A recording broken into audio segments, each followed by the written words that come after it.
The Triumph of the Scarlet Pimpernel. By Baroness Orczy. Chapter 1. The everlasting stars look down, like glistening eyes bright with immortal pity, over the lot of man. Chapter 1. Nearly 5 years have gone by. 5 years. Since the charred ruins of grim Bastille, stone image of absolutism and of autocracy, set the seal of victory upon the expression of a people's will and marked the beginning of that marvelous era of liberty and of fraternity which has led us step by step from the dethronement of a king, through the martyrdom of countless innocents, to the tyranny of an oligarchy more arbitrary, more relentless, above all more cruel than any that the dictators of Rome or Stamboul ever dream of in their wildest thirst for power. An era that sees a populace always clamoring for the millennium, which ranting demagogues have never ceased to promise, a millennium to be achieved alternatively through the extermination of aristocracy, of titles, of riches, and the abrogation of priesthood, through dethroned royalty in desecrated altars, through an army without leadership, or an assembly without power. They have never ceased to prate, these frothy rhetoricians. And the people went on, vaguely believing that one day, soon, that millennium would surely come, after seas of blood had purged the soil of France from the last vestige of bygone oppression, and after her sons and daughters had been massacred in their thousands and their tens of thousands, until their headless bodies had built up a veritable scaling ladder for the tottering feet of lustful climbers, and these in their turn had perished to make way for other ranters, other speechmakers. A new Demosthenes or long-tongued Cicero. Inevitably these two perished, one by one, irrespective of their virtues or their vices, their errors or their ideals, Vergniaud, the enthusiast, and Desmoulins, the irresponsible. Barnave, the just, and Chaumet, the blasphemer, Hébert, the carrion, and Danton, the power. All have perished, one after the other, victims of their greed and of their crimes, they and their adherents and their enemies. They slew and were slain in their turn. They struck blindly, like raging beasts, most of them for fear lest they too should be struck by beasts more furious than they. All have perished. But not before their iniquities have forever sullied what might have been the most glorious page in the history of France, her fight for liberty. Because of these monsters, and of a truth there were only a few, the fight, itself sublime in its ideals, noble in its conception, has become abhorrent to the rest of mankind. But they, arraigned at the bar of history, what have they to say, what to show as evidence of their patriotism, of the purity of their intentions? On this day of April, 1794, year 2 of the new calendar, 8,000 men, women, and not a few children, are crowding the prisons of Paris to overflowing. 4,000 heads have fallen under the guillotine in the past 3 months. All the great names of France, her noblesse, her magistracy, her clergy, members of past parliaments, shining lights in the sciences, the arts, the universities, men of substance, poets, brain workers, have been torn from their homes, their churches, or their places of refuge, dragged before a travesty of justice, judged, condemned and slaughtered. Not singly, not individually, but in batches, whole families, complete hierarchies, entire households, one lot for the crime of being right, another for being nobly born. Some because of their religion, others because of professed freethought. One man for devotion to his friend, another for perfidy. One for having spoken, another for having held his tongue, and another for no crime at all, just because of his family connections, his profession, or his ancestry. For months it had been the innocents, but since then it has also been the assassins. And the populace, still awaiting the millennium, clamor for more victims and for the aristocrat and for the sans-culotte, and howl with execration impartially at both. Chapter 2. But through this mad orgy of murder and of hatred, one man survives, stands apart indeed, wielding a power which the whole pack of infuriated wolves thirsting for his blood are too cowardly to challenge. The Girondists and the extremists have fallen. Hébert, the idol of the mob, Danton its hero and its mouthpiece, have been hurled from their throne, sent to the scaffold along with ci-devant nobles, aristocrats, royalists and traitors. But this one man remains, calm in the midst of every storm, absolute in his will, indigent where others have grasped riches with both hands, adored, almost deified, by a few, dreaded by all. Sphinx-like, invulnerable, sinister, Robespierre. Robespierre at this time was at the height of his popularity and of his power. The two great committees of public safety and of general security were swayed by his desires, the clubs worshipped him, the convention was packed with obedient slaves to his every word. The Dantonists, cowed into submission by the bold coup which had sent their leader, their hero, their idol, to the guillotine, were like a tree that has been struck at the root. Without Danton, the giant of the Revolution, the colossus of crime, the maker of the terror, the thunderbolt of the convention, the part was atrophied, robbed of its strength and its vitality. Its last few members hanging, servile and timorous, upon the great man's lips. Robespierre was in truth absolute master of France. The man who had dared to drag his only rival down to the scaffold was beyond the reach of any attack. By this final act of unparalleled despotism he had revealed the secrets of his soul, shown himself to be rapacious as well as self-seeking. Something of his aloofness, of his incorruptibility, had vanished, yielding to that ever-present and towering ambition which hitherto none had dared to suspect. But ambition is the one vice to which the generality of mankind will always accord homage, and Robespierre, by gaining the victory over his one in the convention, in the clubs and in the committees, had tacitly agreed to obey. The tyrant out of his vaulting ambition had brought forth the slaves. Faint-hearted and servile, they brooded over their wrongs, gazed with smoldering wrath on Danton's vacant seat in the convention, which no one cared to fill. But they did not murmur, hardly dared to plot, and gave assent to every decree, every measure, every suggestion promulgated by the dictator who held their lives in the hollow of his thin white hand. Who with a word, a gesture, could send his enemy, his detractor, a mere critic of his actions, to the guillotine. How do you find this book? Any thoughts about the book or the author? Any suggestion for improvement? Please take a moment to share your thoughts in a comment. If you like it, share it with your friends who might enjoy it as well. Subscribe to keep in touch. Visit completeaudiobooks.com for more quality content. Chapter 2. Feet of Clay. Chapter 1. On this 26th day of April, 1794, which in the newly constituted calendar is the 7th Floreal, year 2 of the Republic, 3 women and 1 man were assembled in a small, closely curtained room on the top floor of a house in the Rue de la Planchette, which is situated in a remote and dreary quarter of Paris. The man sat upon a chair which was raised on a dais.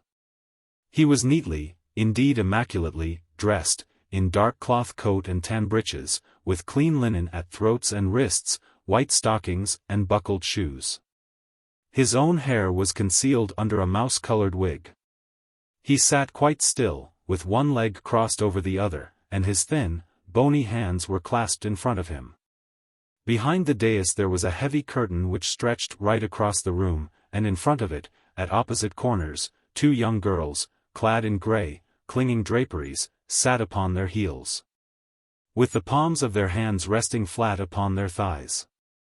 Their hair hung loose down their backs, their chins were uplifted, their eyes fixed, their bodies rigid in an attitude of contemplation.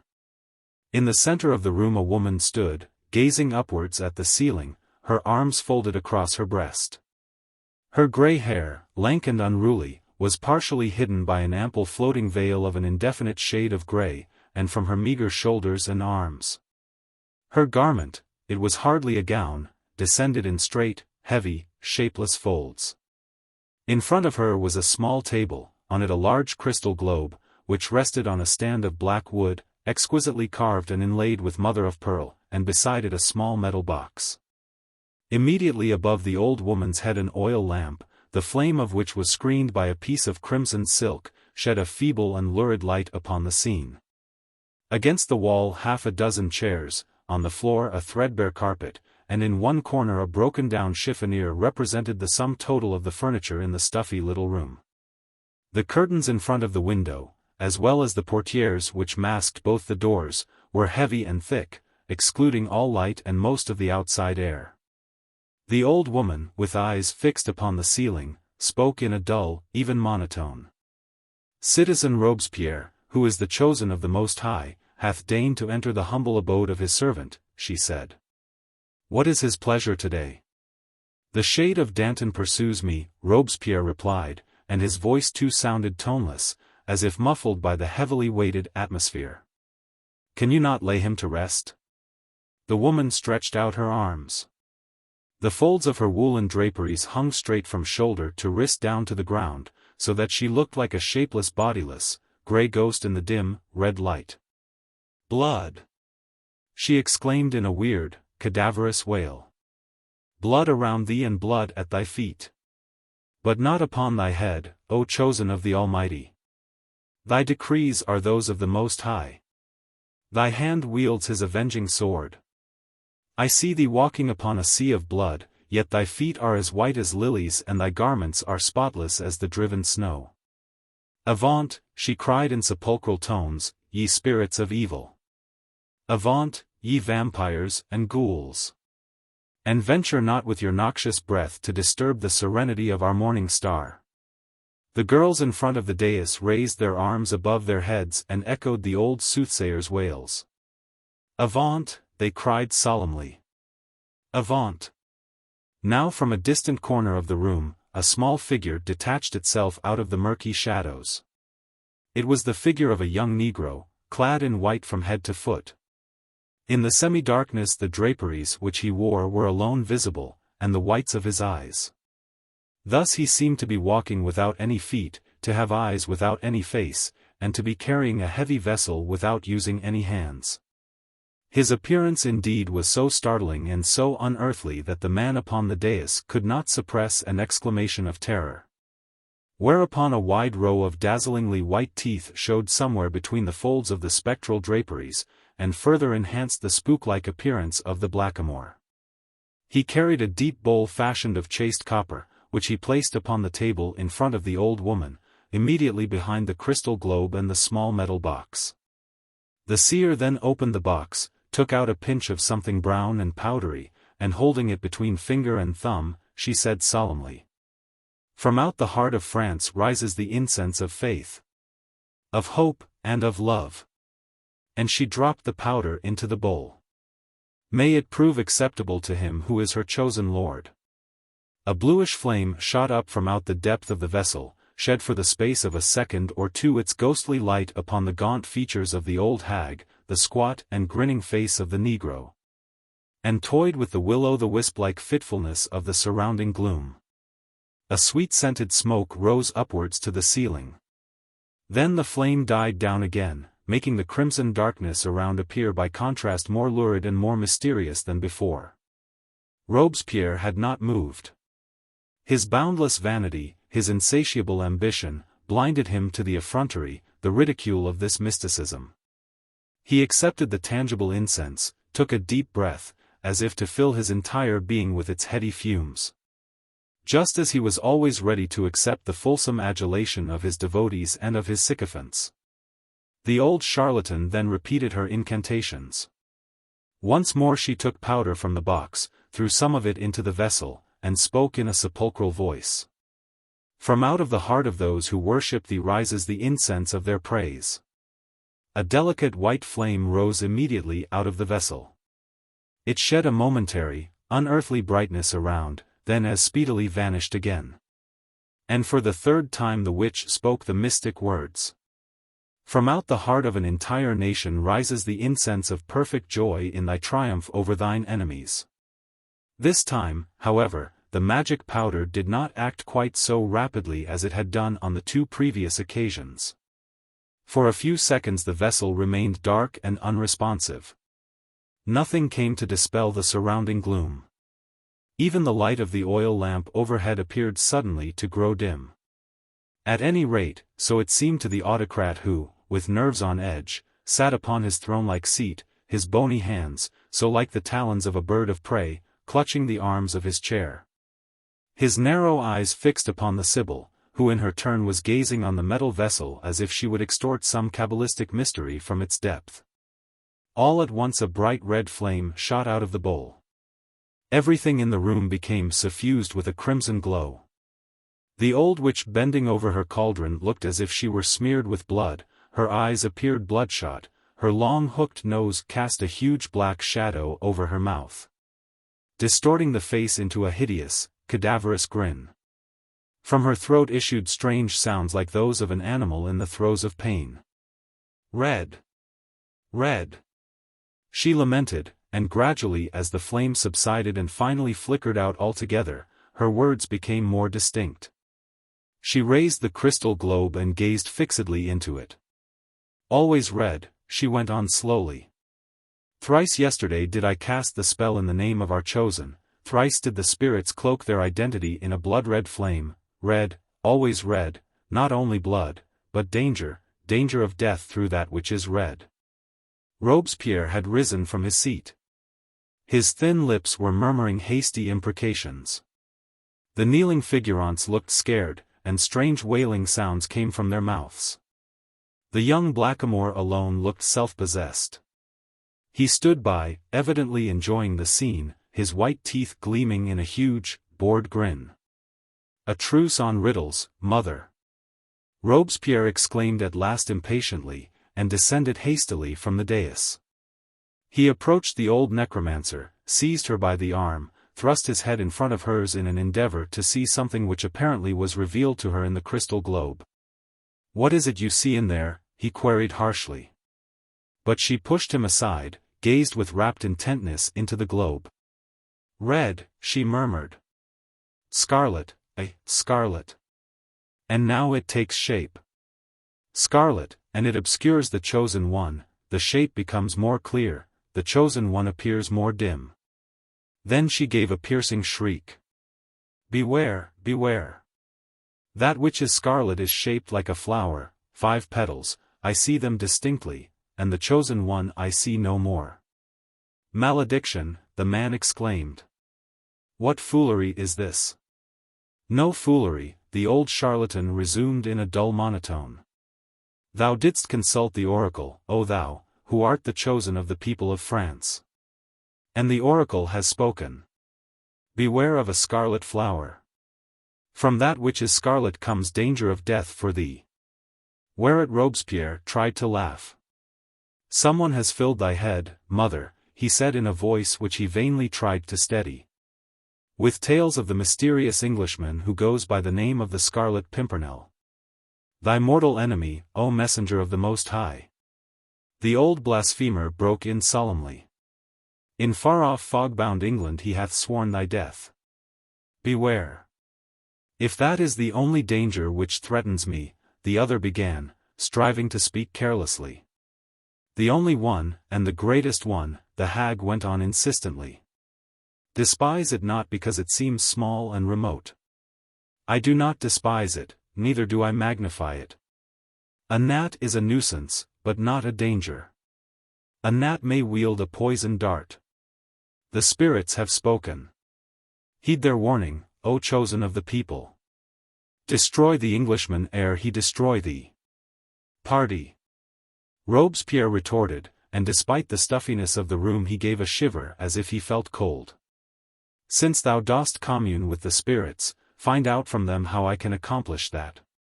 The woman once more raised the crystal globe to the level of her breast. With her elbows stretched out and her draperies falling straight all around her, she gazed into it for a while in silence. Then she began to murmur. "I see the scarlet flower quite plainly, a small scarlet flower. And I see the great light which is like an aureole, the light of the chosen one. It is of dazzling brightness, but over the scarlet flower casts a Stygian shadow. Ask them," Robespierre broke in peremptorily, "ask thy spirits how best I can overcome mine enemy." "I see something," the witch went on in an even monotone, still gazing into the crystal globe white and rose and tender. "Is it a woman?" "A woman? She is tall, and she is beautiful, a stranger in the land, with eyes dark as the night and tresses black as the raven's wing." "Yes. It is a woman. She stands between the light and that blood-red flower. She takes the flower in her hand, she fondles it, raises it to her lips. Ah, and the old seer gave a loud cry of triumph. She tosses it mangled and bleeding into the consuming light. And now it lies faded, torn, crushed, and the light grows in radiance and in brilliancy. And there is none now to dim its pristine glory. But the woman? Who is she? The man broke in impatiently. What is her name? The spirits speak no names, the seer replied. Any woman would gladly be thy handmaid, O elect of France. The spirits have spoken, she concluded solemnly. Salvation will come to thee by the hand of a woman. And mine enemy, he insisted. Which of us two is in danger of death now that I am warned, which of us two, mine English enemy, or I? Nothing loath, the old hag was ready to continue her sortilege. Robespierre hung breathless upon her lips. His whole personality seemed transformed. He appeared eager, fearful, credulous, a different man to the cold, calculating despot who sent thousands to their death with his measured oratory, the mere power of his presence. Indeed, history has sought in vain for the probably motive which drove this cynical tyrant into consulting this pitiable charlatan. That Catherine Theot had certain psychic powers has never been gainsaid, and since the philosophers of the 18th century had undermined the religious superstitions of the Middle Ages, it was only to be expected that in the great upheaval of this awful revolution, men and women should turn to the mystic and the supernatural as to a solace and respite from the fathomless misery of their daily lives. In this world of ours, the more stupendous the events, the more abysmal the catastrophes.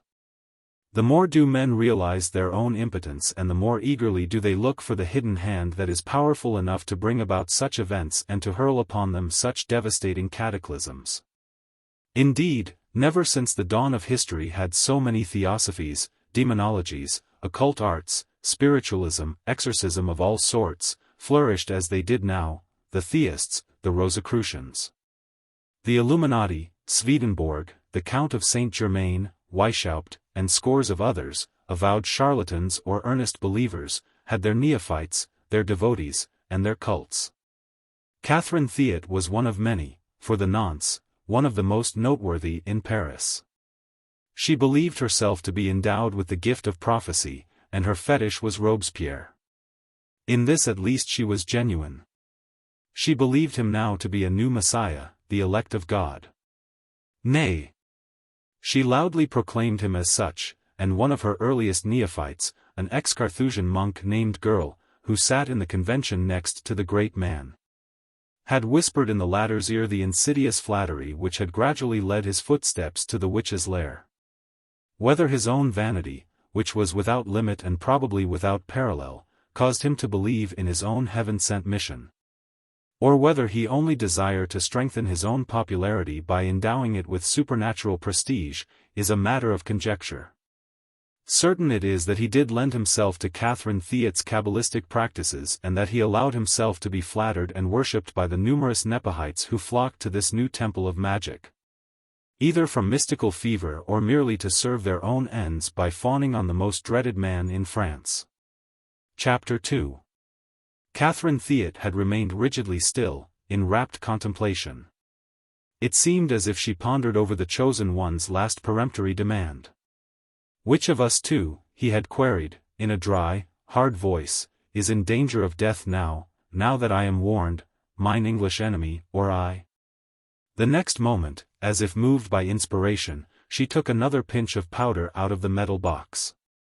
The nigger's bright black eyes followed her every movement, as did the dictator's half-contemptuous gaze.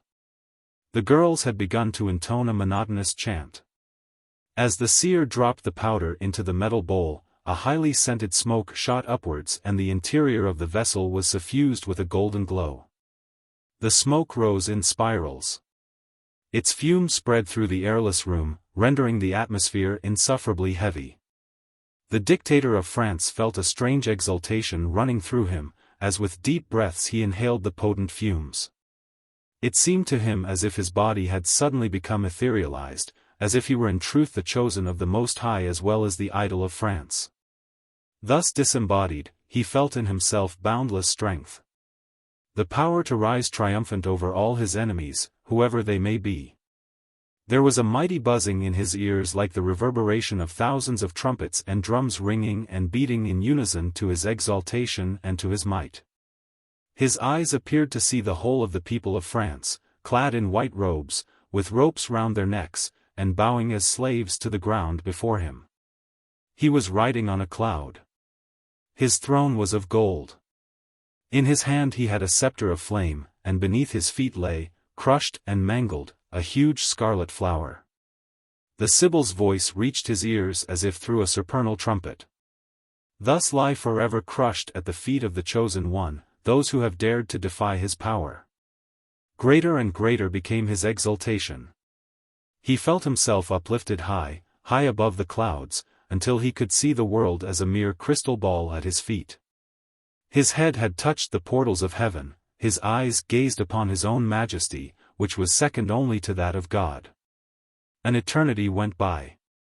He was immortal. Then suddenly, through all the mystic music, the clarion sounds and songs of praise, there came a sound, so strange and yet so human, that the almighty dictator's wandering spirit was in an instant hurled back to earth, brought down with a mighty jerk which left him giddy, sick, with throat dry and burning eyes. He could not stand on his feet, indeed would have fallen but that the negro had hastily pulled a chair forward, into which he sank, swooning with unaccountable horror. And yet that sound had been harmless enough, just a peal of laughter, merry and inane, nothing more. It came faintly echoing from beyond the heavy portière. Yet it had unnerved the most ruthless despot in France. He looked about him, scared and mystified. Nothing had been changed since he had gone wandering into Elysian fields. He was still in a stuffy, curtained room, there was the dais on which he had sat, the two women still chanted their weird lament. And there was the old necromancer in her shapeless, colorless robe, coolly setting down the crystal globe upon its carved stand. There was the blackamoor, grinning and mischievous, the metal vessel, the oil lamp, the threadbare carpet. What of all this had been a dream? The clouds and the trumpets, or that peal of human laughter with the quaint, inane catch in it? No one looked scared, the girls chanted, the old hag mumbled vague directions to her black attendant, who tried to look solemn, since he was paid to keep his impish mirth in check. What was that? Robespierre murmured at last. The old woman looked up. What was what, O chosen one? She asked. I heard a sound, he mumbled. A laugh. Is anyone else in the room? She shrugged her shoulders. People are waiting in the antechamber, she replied carelessly, until it is the pleasure of the chosen one to go. As a rule they wait patiently, and in silence. But one of them may have laughed. Then, as he made no further comment but still stood there silent, as if irresolute, she queried with a great show of deference, What is thy next pleasure? O thou who art beloved of the people of France? Nothing, nothing, he murmured. I'll go now. She turned straight to him and made him elaborate obeisance, waving her arms about her. The two girls struck the ground with their foreheads. The chosen one, in his innermost heart vaguely conscious of ridicule, frowned impatiently. Do not, he said peremptorily, let anyone know that I have been here. Only those who idolize thee, she began. I know, he broke in more gently, for the fulsome adulation soothed his exacerbated nerves. But I have many enemies, and thou too art watched with malevolent eyes. Let not our enemies make capital of our intercourse. I swear to thee, O mighty Lord, that thy servant obeys thy behests in all things. That is well, he retorted drily. But thy adepts are wont to talk too much. I'll not have my name bandied about for the glorification of thy necromancy. Thy name is sacred to thy servants, she insisted with ponderous solemnity. As sacred as is thy person. Thou art the regenerator of the true faith, the elect of the first cause, the high priest of a new religion. We are but thy servants, thy handmaids, thy worshippers. All this charlatanism was precious incense to the limitless vanity of the despot. His impatience vanished, as did his momentary terror. He became kind, urbane, condescending. At the last, the old hag almost prostrated herself before him, and clasping her wrinkled hands together, she said in tones of reverential entreaty, "In the name of thyself, of France, of the entire world, I adjure thee to lend ear to what the spirits have revealed this day. Beware the danger that comes to thee from the scarlet flower. Set thy almighty mind to compass its destruction. Do not disdain a woman's help, since the spirits have proclaimed that through a woman thou shalt be saved. Remember. Remember," she adjured him with ever-growing earnestness. Once before, the world was saved through a woman. A woman crushed the serpent beneath her foot.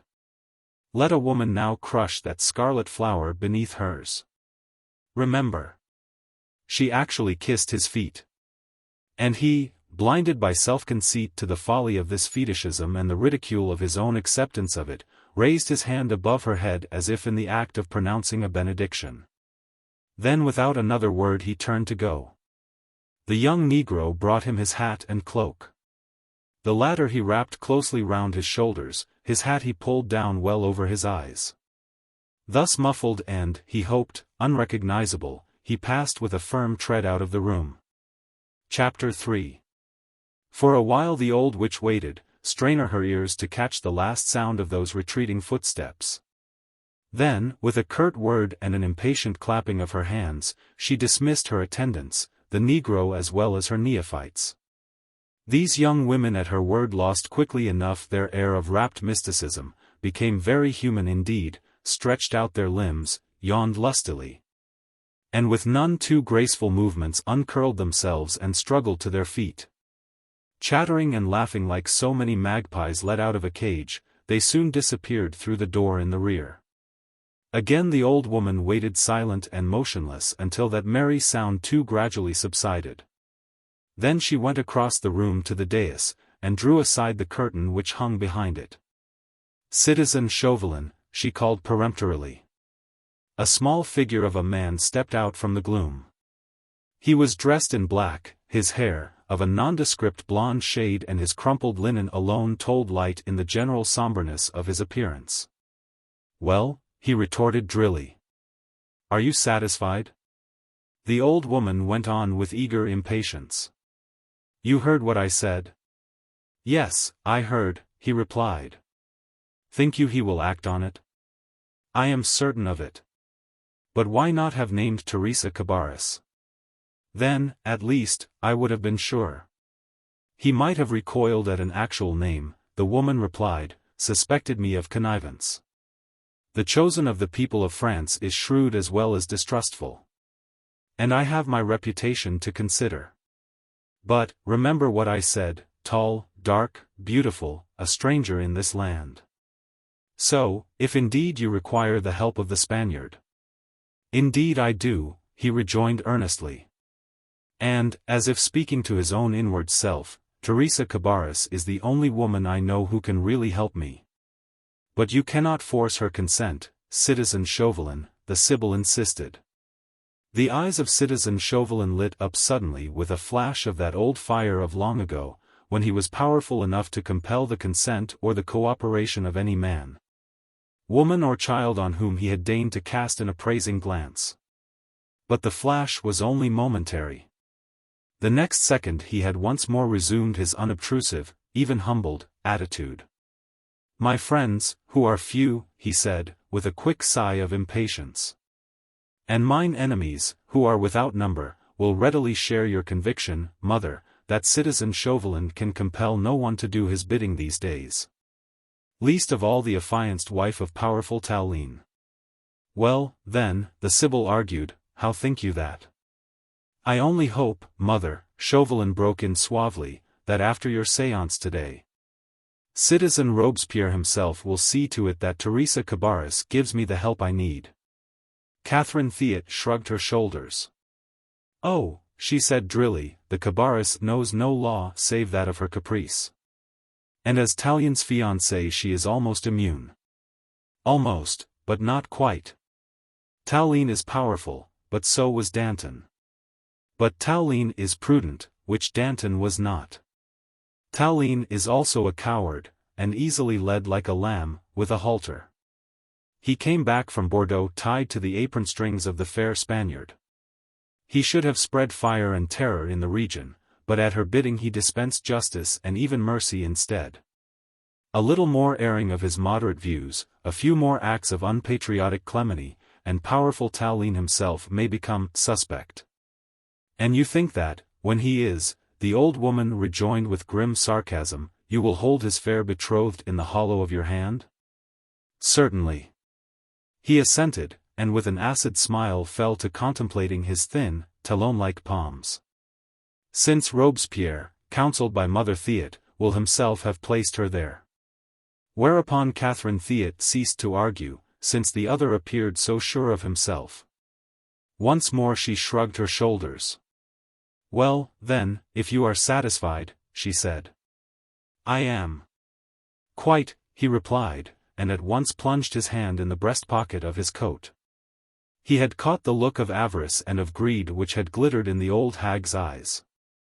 From his pocket he drew a bundle of notes, for which Catherine immediately stretched out a grasping hand. But before giving her the money, he added a stern warning. Silence, remember. And, above all, discretion. You may rely on me, citizen, the Sibyl riposted quietly. I am not likely to blab. He did not place the notes in her hand, but threw them down on the table with a gesture of contempt, without deigning to count. But Catherine Theat cared nothing for his contempt. She coolly picked up the notes and hid them in the folds of her voluminous draperies. Then as Chauvelin, without another word, had turned unceremoniously to go, she placed a bony hand upon his arm. And I can rely on you, citizen, she insisted firmly, that when the Scarlet Pimpernel is duly captured. There will be 10,000 livres for you, he broke in impatiently. If my scheme with Theresia Cabarrus is successful. I never go back on my word. And I'll not go back on mine, she concluded drily. We are dependent on one another, citizen Chauvelin. You want to capture the English spy, and I want 10,000 livres, so that I may retire from active life and quietly cultivate a plot of cabbages somewhere in the sunshine. So you may leave the matter to me, my friend. I'll not allow the great Robespierre to rest till he has compelled Theresia Cabarrus to do your bidding. Then you may use her as you think best. That gang of English spies must be found, and crushed. We cannot have the chosen of the Most High threatened by such vermin. 10,000 livres, you say? The Sibyl went on, and once again, as in the presence of the dictator, a mystic exultation appeared to possess her soul. Gone was the glitter of avarice from her eyes. Her wizened face seemed transfigured, her shrunken form to gain in stature. Nay. I would serve you on my knees and accord you worship, if you avert the scarlet danger that hovers over the head of the beloved of France. But Chauvelin was obviously in no mood to listen to the old hag's jeremiads. And while with arms uplifted she once more worked herself up to a hysterical burst of enthusiasm for the bloodthirsty monster whom she worshipped, he shook himself free from her grasp and finally slipped out of the room, without further wasting his breath. Chapter 3. The Fellowship of Grief. Chapter 1. In the antechamber of Catherine Theat's abode of mysteries some 2 hours later, half a dozen persons were sitting. The room was long, narrow and bare, its walls dank and colorless, and save for the rough wooden benches on which these persons sat, was void of any furniture. The benches were ranged against the walls. The one window at the end was shuttered as to exclude all daylight, and from the ceiling there hung a broken-down wrought-iron chandelier, wherein a couple of lighted tallow candles were set. The smoke from which rose in irregular spirals upwards to the low and blackened ceiling. These persons who sat or sprawled upon the benches did not speak to one another.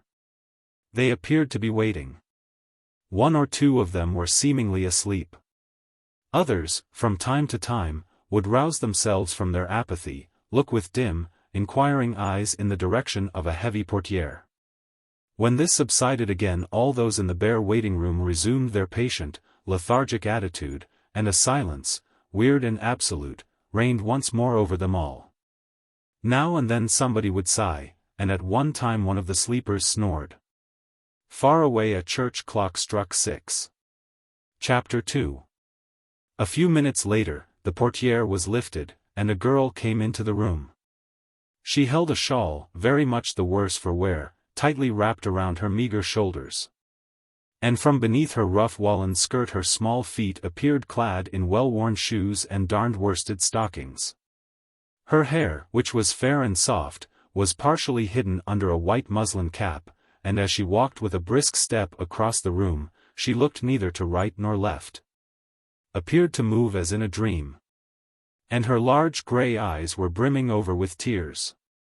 Neither her rapid passage across the room nor her exit through a door immediately opposite the window created the slightest stir amongst those who were waiting. Only one of the men, a huge ungainly giant, whose long limbs appeared to stretch half across the bare wooden floor, looked up lazily as she passed. After the girl had gone, silence once more fell on the small assembly. Not a sound came from behind the portière.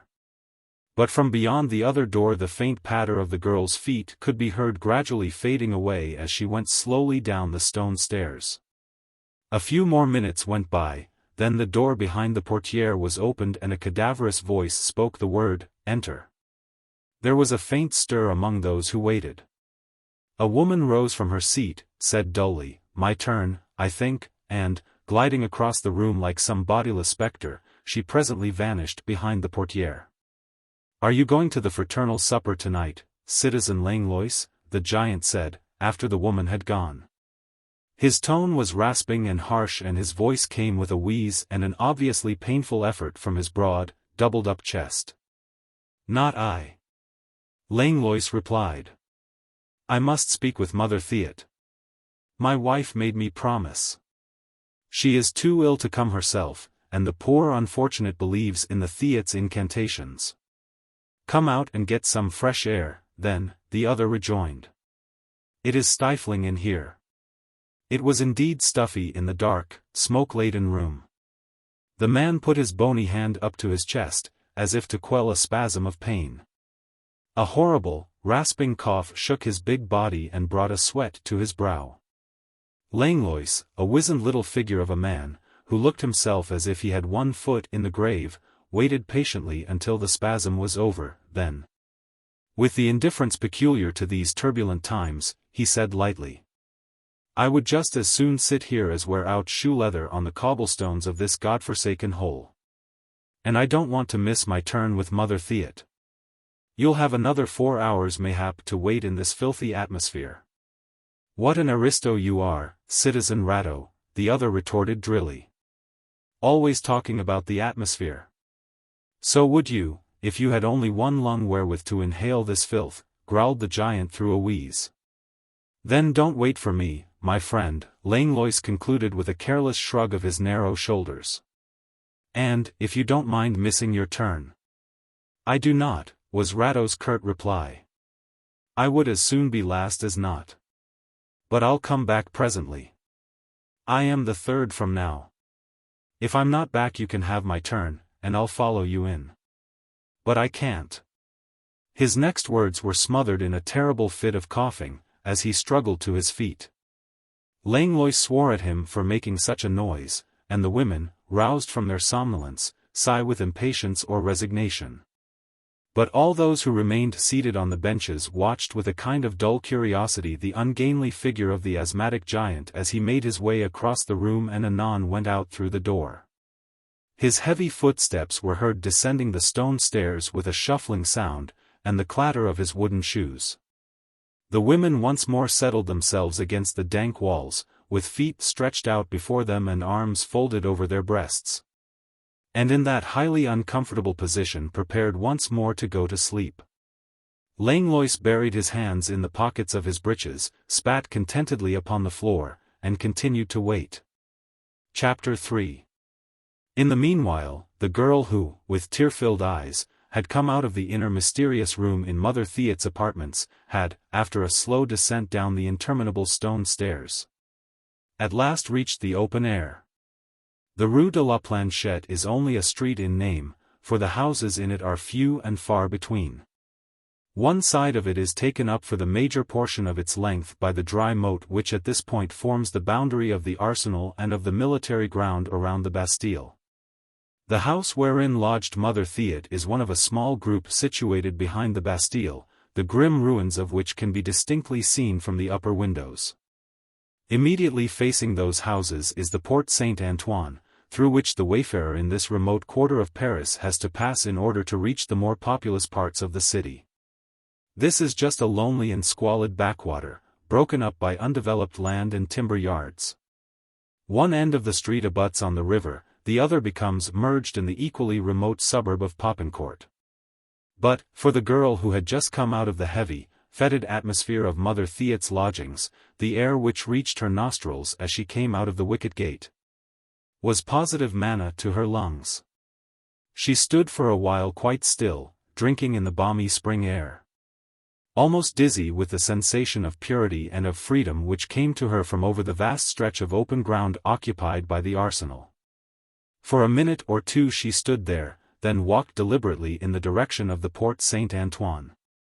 She was very tired, for she had come to the Rue de la Planchette on foot all the way from the small apartment in the St. Germain quarter, where she lodged with her mother and sister and a young brother. She had become weary and jaded by sitting for hours on a hard wooden bench, waiting her turn to speak with Mother Theot, and then standing for what seemed an eternity of time in the presence of the soothsayer, who had further harassed her nerves by weird prophecies and mystic incantations. But for the nonce weariness was forgotten. Régine de Serval was going to meet the man she loved, at a trysting place which they had marked as their own, the porch of the church of Petit St. Antoine, a secluded spot where neither prying eyes could see them nor ears listen to what they had to say. A spot which to poor little Régine was the very threshold of paradise, for here she had Bertrand all to herself. Undisturbed by the prattle of Josephine or Jacques or the querulous complaints of Maman, cooped up in that miserable apartment in the old St. Germain quarter of the city. So she walked briskly and without hesitation. Bertrand had agreed to meet her at 5 o'clock. It was now close on 6:30. It was still daylight, and a brilliant April sunset tinged the cupola of Ste Marie with gold and drew long fantastic shadows across the wide Rue Saint-Antoine. Régine had crossed the Rue de Balais, and the church porch of Petit Saint-Antoine was but a few paces farther on, when she became conscious of heavy, dragging footsteps some little way behind her. Immediately afterwards, the distressing sound of a racking cough reached her ears, followed by heartrending groans as of a human creature in grievous bodily pain. The girl, not in the least frightened, instinctively turned to look, and was moved to pity on seeing a man leaning against the wall of a house, in a state bordering on collapse, his hands convulsively grasping his chest, which appeared literally torn by a violent fit of coughing. Forgetting her own troubles, as well as the joy which awaited her so close at hand, Régine unhesitatingly recrossed the road, approached the sufferer, and in a gentle voice asked him if she could be of any assistance to him in his distress. "A little water," he gasped, "for mercy's sake." Just for a second or two she looked about her, doubtful as to what to do, hoping perhaps to catch sight of Bertrand, if he had not given up all hope of meeting her. The next, she had stepped boldly through the wicket gate of the nearest porte-cochere, and finding her way to the lodge of the concierge, she asked for a drop of water for a passer-by who was in pain. A jug of water was at once handed to her by a sympathetic concierge, and with it she went back to complete her simple act of mercy. For a moment she was puzzled, not seeing the poor vagabond there, where she had left him half swooning against the wall. But soon she spied him, in the very act of turning under the little church porch of Petit Saint-Antoine, the hallowed spot of her frequent meetings with Bertrand. Chapter 4. He seemed to have crawled there for shelter, and there he collapsed upon the wooden bench, in the most remote angle of the porch. Of Bertrand there was not a sign. Régine was soon by the side of the unfortunate. She held up the jug of water to his quaking lips, and he drank eagerly. After that he felt better, muttered vague words of thanks. But he seemed so weak, despite his stature, which appeared immense in this narrow enclosure, that she did not like to leave him. She sat down beside him, suddenly conscious of fatigue. He seemed harmless enough, and after a while began to tell her of his trouble. This awful asthma, which he had contracted in the campaign against the English in Holland, where he and his comrades had to march in snow and ice. Often shoeless and with nothing but base mats around their shoulders. He had but lately been discharged out of the army as totally unfit, and he had no money wherewith to pay a doctor. He would no doubt have been dead by now but that a comrade had spoken to him of Mother Theot, a marvelous sorceress, who knew the art of drugs and simples, and could cure all ailments of the body by the mere laying on of hands. Ah, yes, the girl sighed involuntarily, of the body. Through the very act of sitting still, a deadly lassitude had crept into her limbs. She was thankful not to move, to say little, and to listen with half an ear to the vagabond's jeremiads. Anyhow, she was sure that Bertrand would no longer be waiting. He was ever impatient if he thought that she failed him in anything, and it was she who had appointed 5 o'clock for their meeting. Even now the church clock way above the porch was striking 6:30. And the asthmatic giant went glibly on. He had partially recovered his breath. He was saying, in response to her lament, and of the mind, too. I had a comrade whose sweetheart was false to him while he was fighting for his country. Mother Theot gave him a potion which he administered to the faithless one, and she returned to him as full of ardor as ever before. I have no faith in potions, the girl said, and shook her head sadly the while tears once more gathered in her eyes. No more have I, the giant assented carelessly. But if my sweetheart was false to me I know what I would do. This he said in so droll a fashion, and the whole idea of this ugly, ungainly creature having a sweetheart was so comical, that despite her will, the ghost of a smile crept round the young girl's sensitive mouth. What would you do, citizen? She queried gently. Just take her away, out of the reach of temptation, he replied sententiously. I should say, this must stop, and you come away with me, Mom. Yeah. Ah, she retorted impulsively, it is easy to talk. A man can do so much. What can a woman do? She checked herself abruptly, ashamed of having said so much. What was this miserable caitiff to her that she should as much as hint her troubles in his hearing?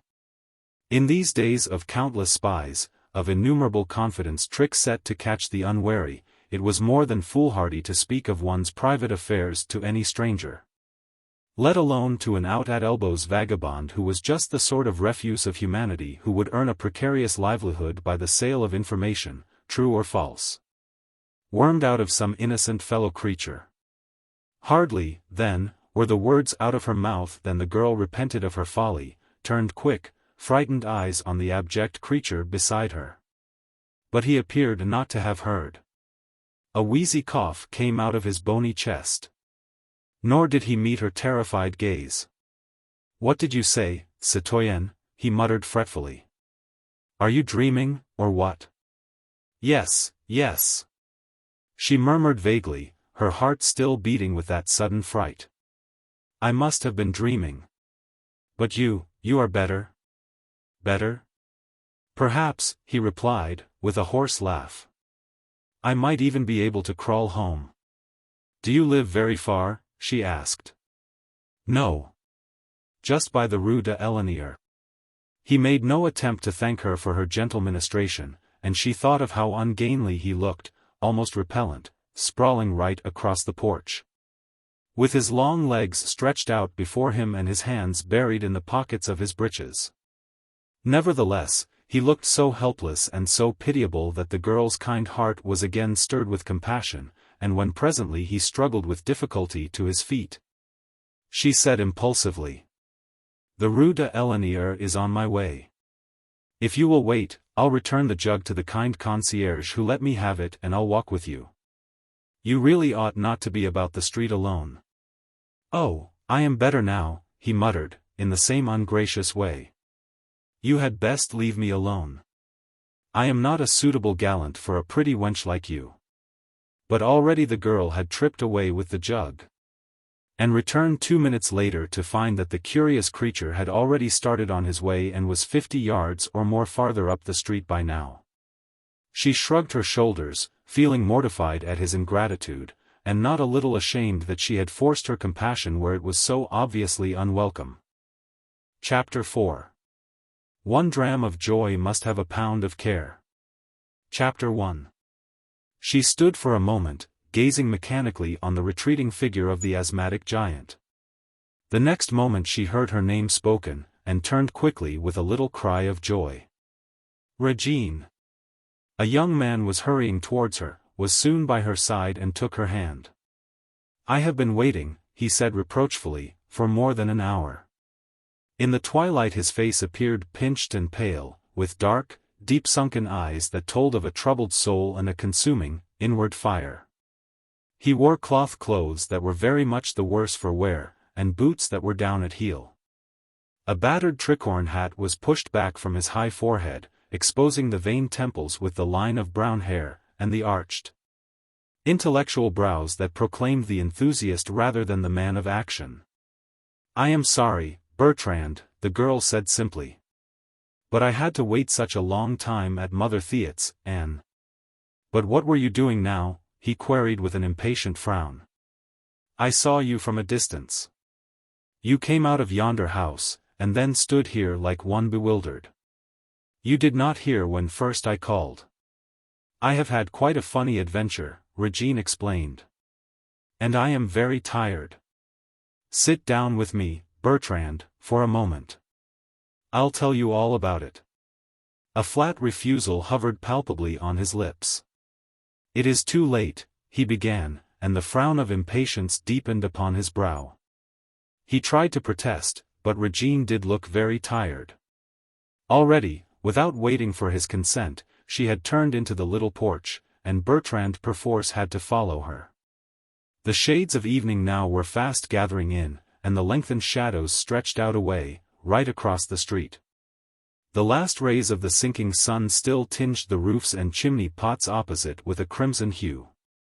But here, in the hallowed little trysting place, the kingdom of night had already established its sway. The darkness lent an air of solitude and of security to this tiny refuge. And Régine drew a happy little sigh as she walked deliberately to its farthermost recess and sat down on the wooden bench in its extreme and darkest angle. Behind her, the heavy oaken door of the church was closed. The church itself, owing to the contumaciousness of its parish priest, had been desecrated by the ruthless hands of the terrorists and left derelict, to fall into decay. The stone walls themselves appeared cut off from the world, as if ostracized. But between them Régine felt safe, and when Bertrand Moncrif somewhat reluctantly sat down beside her, she also felt almost happy. It is very late, he murmured once more, ungraciously.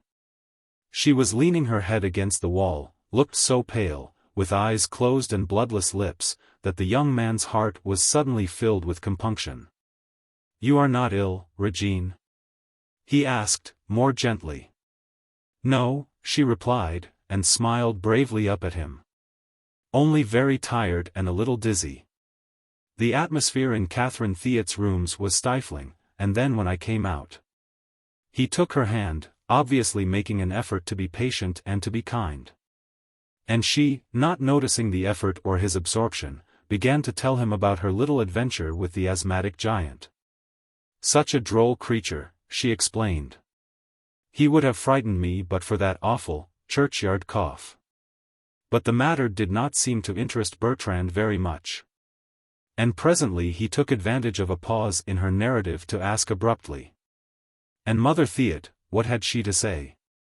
Régine gave a shudder. She foretells danger for us all, she said. The old charlatan, he retorted with a shrug of the shoulders. As if everyone was not in danger these days. She gave me a powder, Régine went on simply, which she thinks will calm Josephine's nerves. And that is folly, he broke in harshly. We do not want Josephine's nerves to be calmed.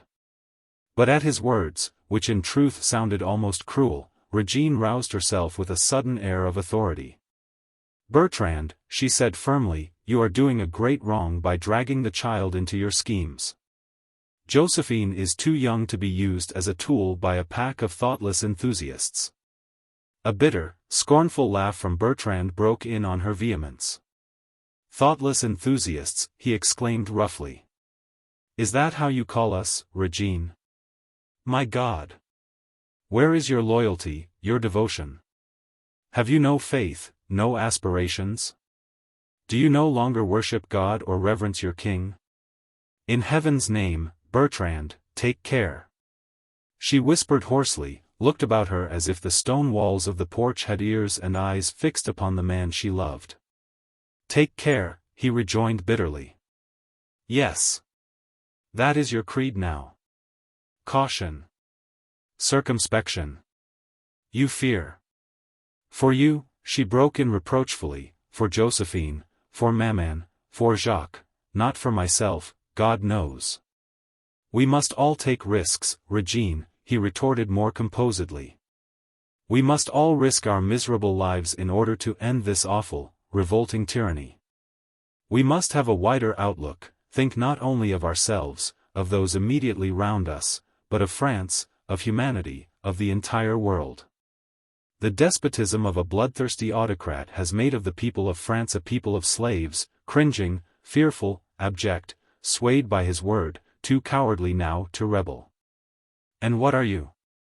My God! She cried passionately. You and your friends, my poor young sister, my foolish little brother? What are you, that you think you can stem the torrent of this stupendous revolution?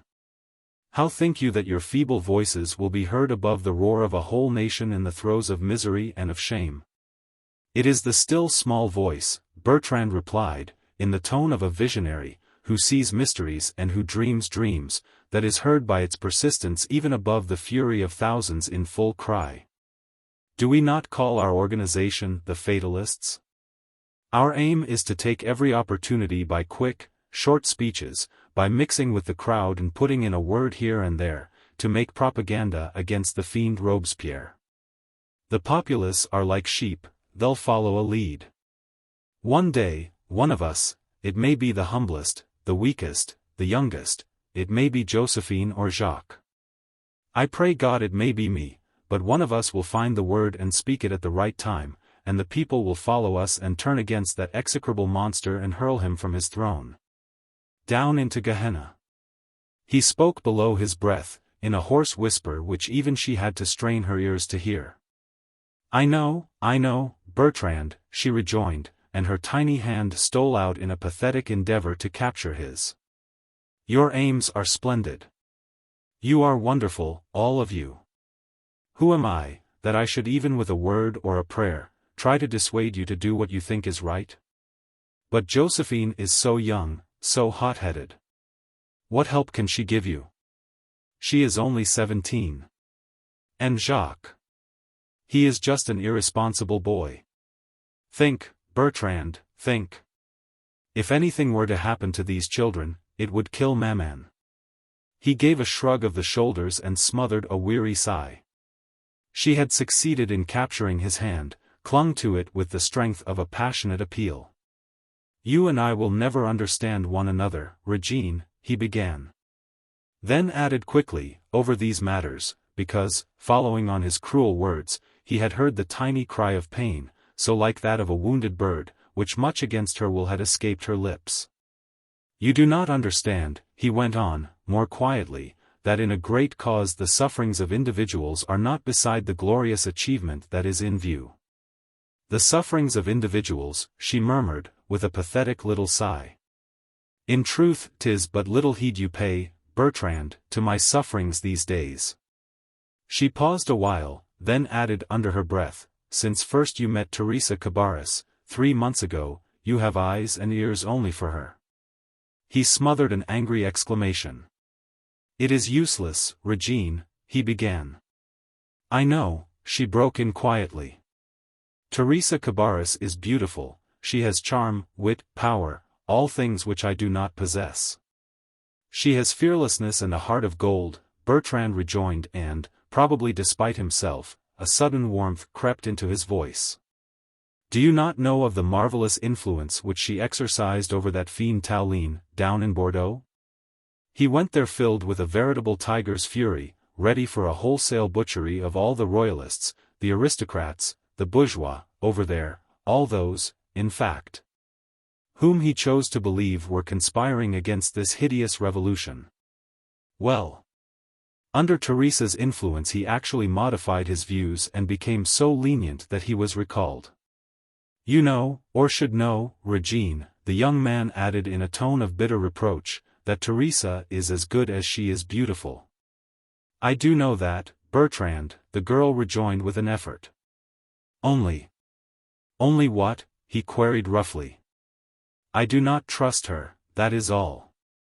Then, as he made no attempt at concealing his scorn and his impatience, she went on in a tone which was much harsher, more uncompromising than the one she had adopted hitherto. Your infatuation blinds you, Bertrand, or you, an enthusiastic royalist, an ardent loyalist, would not place your trust in an avowed republican.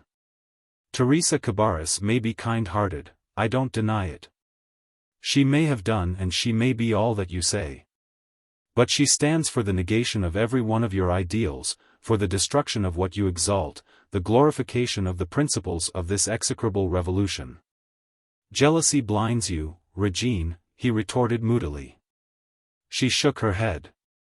No, it is not jealousy, Bertrand, not common, vulgar jealousy, that prompts me to warn you, before it is too late. Remember, she added solemnly, that you have not only yourself to think of, but that you are accountable to God and to me for the innocent lives of Josephine and of Jacques. By confiding in that Spanish woman. Now you are insulting her, he broke in mercilessly. Making her out to be a spy. What else is she? The girl riposted vehemently. You know that she is affianced to Tallien, whose influence and whose cruelty are second only to those of Robespierre. You know it, Bertrand. She insisted, seeing that at last she had silenced him and that he sat beside her, sullen and obstinate. You know it, even though you choose to close your eyes and ears to what is common knowledge. There was silence after that for a while in the narrow porch, where two hearts once united were filled now with bitterness, one against the other. Even out in the street it had become quite dark, the darkness of a spring night, full of mysterious lights and grey, indeterminate shadows. The girl shivered as with cold and drew her tattered shawl more closely round her shoulders. She was vainly trying to swallow her tears. Goaded into saying more than she had ever meant to, she felt the finality of what she had said. Something had finally snapped just now, something that could never in after years be put together again. The boy and girl love which had survived the past 2 years of trouble and of stress, lay wounded unto death, bleeding at the foot of the shrine of a man's infatuation and a woman's vanity. How impossible this would have seemed but a brief while ago. Through the darkness, swift visions of past happy times came fleeting before the girl's tear-dimmed gaze, visions of walks in the woods round Auteuil, of drifting downstream in a boat on the Seine on hot August days, even of danger shared and perilous moments passed together, hand in hand, with bated breath, in darkened rooms, with curtains drawn and ears straining to hear the distant cannonade, the shouts of an infuriated populace or the rattle of death carts upon the cobblestones. Swift visions of past sorrows and past joys. An immense self-pity filled the girl's heart to bursting. An insistent sob that would not be suppressed rose to her throat. "Oh, Mother of God, have mercy," she murmured through her tears. Bertrand, shamed and confused, his heart stirred by the misery of this girl whom he had so dearly loved. His nerves strained beyond endurance through the many mad schemes which his enthusiasm was forever evolving, felt like a creature on the rack. Torn between compunction and remorse on the one hand and irresistible passion on the other. "Régine," he pleaded, "forgive me. I am a brute, I know, a brute to you, who have been the kindest little friend a man could possibly hope for. Oh, my dear, he added pitiably, if you would only understand. At once her tender, womanly sentiment was to the fore, sweeping pride and just resentment out of the way. Hers was one of those motherly natures that are always more ready to comfort than to chide. Already she had swallowed her tears, and now that with a wearied gesture he had buried his face in his hands, she put her arm around his neck, pillowed his head against her breast.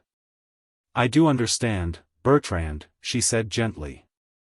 "And you must never ask my forgiveness, for you and I have loved one another too well to bear anger or grudge one toward the other. There," she said, and rose to her feet, and seemed by that sudden act to gather up all the moral strength of which she stood in such sore need. "It is getting late, and maman will be anxious. Another time we must have a more quiet talk about our future. But," she added, with renewed seriousness, "if I concede you Theresia Cabarrus without another murmur, you must give me back Josephine and Jacques. If I am to lose you, I could not bear to lose them as well. They are so young. Who talks of losing them?"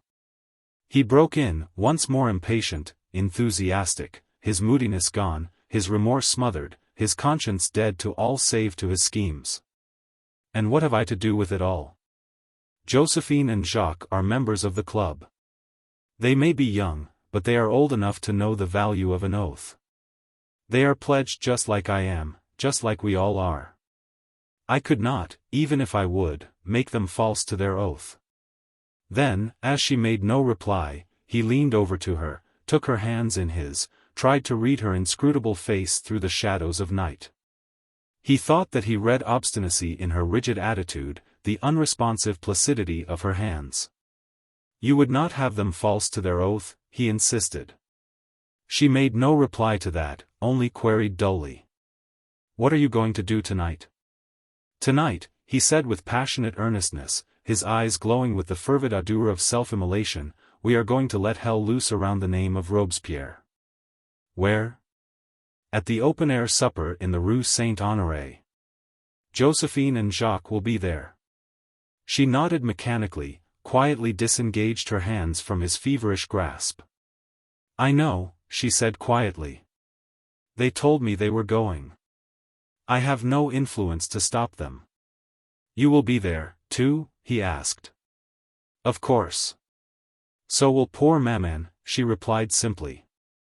"This may be the turning point, Régine," he said with passionate earnestness, "in the history of France. Perhaps. Think of it, Régine. Think of it. Your sister, your young brother. Their name may go down to posterity as the saviors of France." "The saviors of France," she murmured vaguely.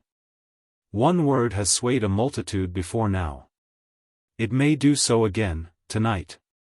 "Yes," she said. "And those poor children believe in the power of their oratory. Do not you? I only remember that you, Bertrand, have probably spoken of your plan to Theresia Cabarrus, that the place will be swarming with the spies of Robespierre. And that you and the children will be recognized, seized, dragged into prison, then to the guillotine. My God," she added, in a pitiful murmur. "And I am powerless to do anything but look on like an insentient log, whilst you run your rash heads into a noose, and then follow you all to death. Whilst maman is left alone to perish in misery and in want." "A pessimist again, Régine," he said with a forced laugh, and in his turn rose to his feet. "'Tis little we have accomplished this evening," he added bitterly, "by talking." She said nothing more. An icy chill had hold of her heart. Not only of her heart, but of her brain and her whole being. Strive as she might, she could not enter into Bertrand's schemes, and as his whole entity was wrapped up in them she felt estranged from him, out of touch, shut out from his heart. Unspeakable bitterness filled her soul. She hated Theresia Cabarrus, who had enslaved Bertrand's fancy, and above all she mistrusted her. At this moment she would gladly have given her life to get Bertrand away from the influence of that woman and away from that madcap association which called itself the Fatalists, and into which he had dragged both Josephine and Jacques. Silently she preceded him out of the little church porch, the habitual trysting place, where at one time she had spent so many happy hours. Just before she turned off into the street, she looked back, as if through the impenetrable darkness which enveloped it now she would conjure up, just once more, those happy images of the past. But the darkness made no response to the mute cry of her fancy, and with a last sigh of intense bitterness, she followed Bertrand down the street. Chapter 2. Less than 5 minutes after Bertrand and Régine had left the porch of Petit Saint-Antoine, the heavy oak door of the church was cautiously opened. It moved noiselessly upon its hinges, and presently through the aperture the figure of a man emerged, hardly discernible in the gloom. He slipped through the door into the porch, then closed the former noiselessly behind him. A moment or two later his huge, bulky figure was lumbering up the Rue St. Antoine, in the direction of the Arsenal, his down-at-heel shoes making a dull clip-clop on the cobblestones. There were but very few passers-by at this hour, and the man went along with his peculiar shuffling gait until he reached the Porte Saint-Antoine. The city gates were still open at this hour, for it was only a little while ago that the many church clocks of the quartier had struck 8. Nor did the sergeant at the gate pay much heed to the beggarly caitiff who went by. Only he and the half-dozen men of the National Guard who were in charge of the gate did remark that the belated wayfarer appeared to be in distress with a terrible asthmatic cough which caused one of the men to say with grim facetiousness, "Pardy. But here's a man who will not give Maman Guillotine any trouble." They all noticed, moreover, that after the asthmatic giant had passed through the city gate, he turned his shuffling footsteps in the direction of the Rue de la Planchette. Chapter 5. Rascality Rejoices. Chapter 1. The fraternal suppers were a great success. They were the invention of Robespierre, and the unusual warmth of these early spring evenings lent the support of their balmy atmosphere to the scheme.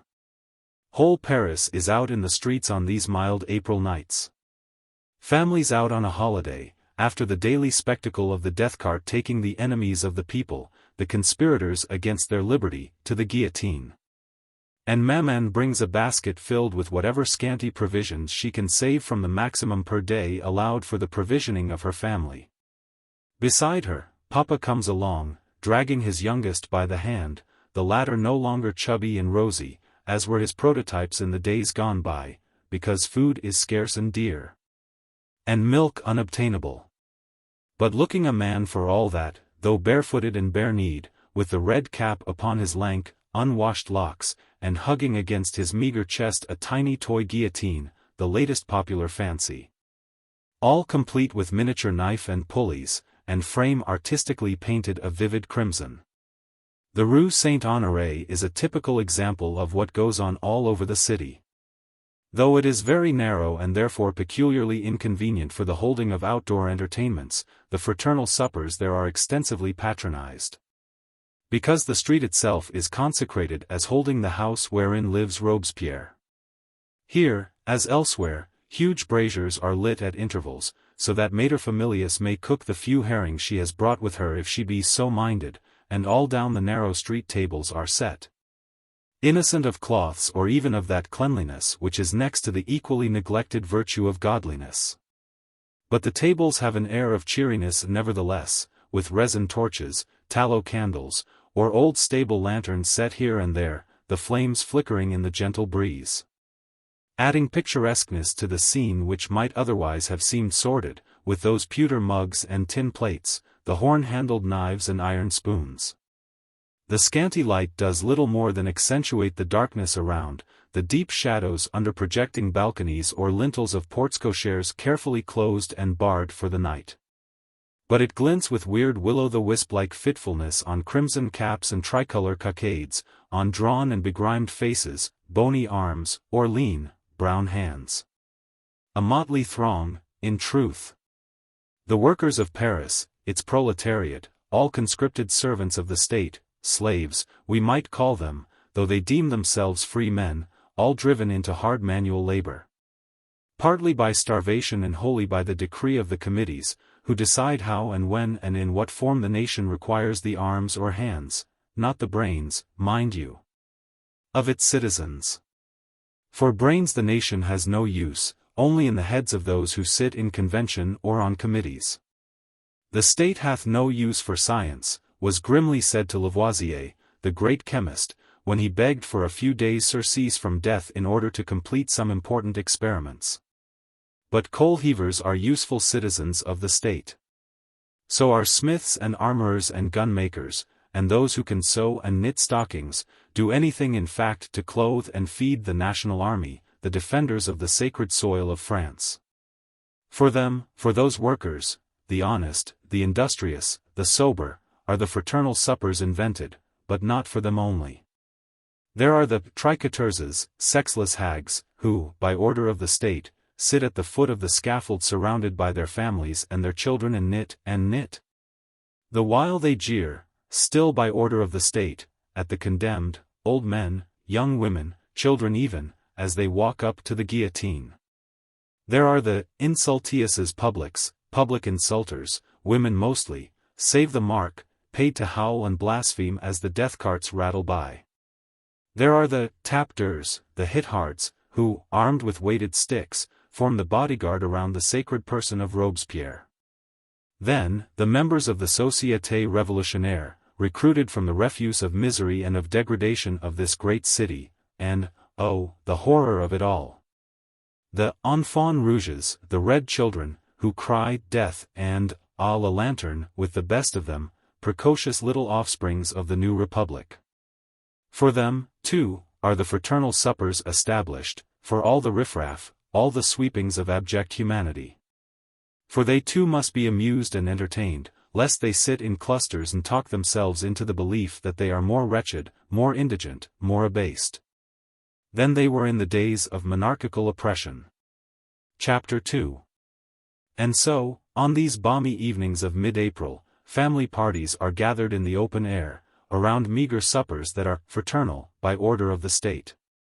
Family parties which make for camaraderie between the honest man and the thief, the sober citizen and the homeless vagabond, and help one to forget a while the misery, the starvation, the slavery, the daily struggle for bare existence, in anticipation of the belated millennium. There is even laughter around the festive boards, fun and frolic. Jokes are cracked, mostly of a grim order. There is intoxication in the air, spring has got into the heads of the young. And there is even kissing under the shadows, love-making, sentiment, and here and there perhaps a shred of real happiness. The provisions are scanty. Every family brings its own. 2 or 3 herrings, sprinkled with shredded onions and wetted with a little vinegar, or else a few boiled prunes or a pottage of lentils and beans. Can you spare some of that bread, citizen? Aye. If I can have a bite of your cheese. They are fraternal suppers. Do not, in the name of liberty and equality, let us forget that. And the whole of it was Robespierre's idea. He conceived and carried it through, commanded the voices in the convention that voted the money required for the tables, the benches, the tallow candles. He lives close by, in this very street, humbly, quietly, like a true son of the people, sharing house and board with Citizen Duplay, the cabinet-maker, and with his family. A great man, Robespierre. The only man. Men speak of him with bated breath, young girls with glowing eyes. He is the fetish, the idol, the demigod. No benefactor of mankind, no saint, no hero-martyr was ever worshipped more devotedly than this death-dealing monster by his votaries. Even the shade of Danton is reviled in order to exalt the virtues of his successful rival. Danton was gorged with riches, his pockets full, his stomach satisfied. But look at Robespierre. Almost a wraith, so thin, so white. An ascetic. Consumed by the fire of his own patriotism. His eloquence. His selflessness. You have heard him speak, citizen? A girl, still in her teens, her elbows resting on the table, her hands supporting her rounded chin, asks the question with bated breath. Her large grey eyes, hollow and glowing, are fixed upon her vis-a-vis, a tall, ungainly creature, who sprawls over the table. vainly trying to dispose of his long limbs in a manner comfortable to himself.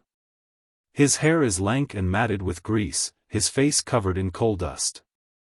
A senate's growth of beard, stubbly and dusty, accentuates the squareness of his jaw even whilst it fails to conceal altogether the cruel, sarcastic curves of his mouth. But for the moment, in the rapt eyes of the young enthusiast, he is a prophet, a seer, a human marvel. He has heard Robespierre speak. Was it in the club, Citizen Rateau? Another woman asks, a young matron with a poor little starveling at her breast. The man gives a loud guffaw, displays in the feeble, flickering light of the nearest torch a row of hideous uneven teeth, scored with gaps and stained with tobacco juice. In the club? He says with a curse, and spits in a convenient direction to show of his contempt for that or any other institution. I don't belong to any club. There's no money in my pocket. And the Jacobins and the Cordeliers like to see a man with a decent coat on his back. His guffaw broke in a rasping cough which seemed to tear his broad chest to ribbons. For a moment speech was denied him, even oaths failed to reach his lips, trembling like an unset jelly in this distressing spasm. His neighbors alongside the table, the young enthusiast opposite, the comely matron, paid no heed to him, waited indifferently until the clumsy lout had regained his breath. This, mark you, was not an era of gentleness or womanly compassion, and an asthmatic mudlark was not like to excite pity. Only when he once more stretched out his long limbs, raised his head and looked about him, panting and blear-eyed, did the girl insist quietly. But you have heard him speak. I. The ruffian replied drily. I did. When? Night before last. Tenaz. He was stepping out of Citizen Deplay's house yonder. He saw me leaning against the wall close by. I was tired, half asleep, what? He spoke to me and asked me where I lived. Where you lived, the girl echoed, disappointed. Was that all? The matron added with a shrug of her shoulders. The neighbors laughed. The men enjoyed the discomfiture of the women, who were all craning their necks to hear something great, something palpitating, about their idol. The young enthusiast sighed, clasped her hands in favor. He saw that you were poor, Citizen Rateau, she said with conviction, and that you were tired. He wished to help and comfort you. And where did you say you lived, citizen? The young matron went on, in her calm, matter-of-fact tone. I live far from here, the other side of the water, not in an aristocratic quarter like this one. What? You told him you lived there, the girl still insisted. Any scrap or crumb of information even remotely connected with her idol was manna to her body and balm to her soul. Yes, I did, Citizen Rateau assented. Then, the girl resumed earnestly, solace and comfort will come to you very soon, citizen. He never forgets. His eyes are upon you. He knows your distress and that you are poor and weary. Leave it to him, Citizen Rateau. He will know how and when to help. He will know, more like, here broke in a harsh voice, vibrating with excitement. How and when to lay his talons on an obscure and helpless citizen whenever his batches for the guillotine are insufficient to satisfy his lust. A dull murmur greeted this tirade. Only those who sat close by the speaker knew which he was, for the lights were scanty and burnt dim in the open air. The others only heard, received this arrow shot aimed at their idol, with for the most part a kind of dull resentment. The women were more loudly indignant. One or two young devotees gave a shrill cry or so of passionate indignation. Shame! Treason! Guillotine, forsooth! The enemies of the people all deserve the guillotine.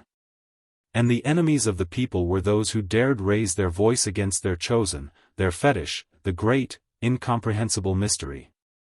Citizen Rateau was once more rendered helpless by a tearing fit of coughing. But from afar, down the street, there came one or two assenting cries. Well spoken, young man. As for me, I never trusted that bloodhound. And a woman's voice added shrilly, his hands reek of blood. A butcher, I call him. And a tyrant, assented the original spokesman. His aim is a dictatorship, with his minions hanging around him like abject slaves. Why not Versailles, then? How are we better off now than in the days of kingship?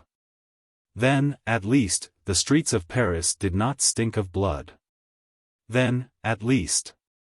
But the speaker got no farther. A hard crust of very dry, black bread, aimed by a sure hand, caught him full in the face, whilst a hoarse voice shouted lustily. "Hey there, citizen! If thou wilt not hold thy tongue, 'tis thy neck that will be reeking with blood o'er soon, I'll warrant."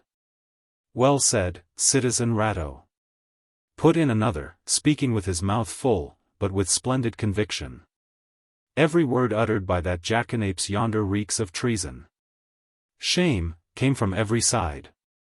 "Where are the agents of the Committee of Public Safety? Men have been thrown into prison for less than this." "Shame." "Denounce him. Take him to the nearest section. Ere he wreaks mischief more lasting than words," cried a woman, who tried as she spoke to give her utterance its full, sinister meaning.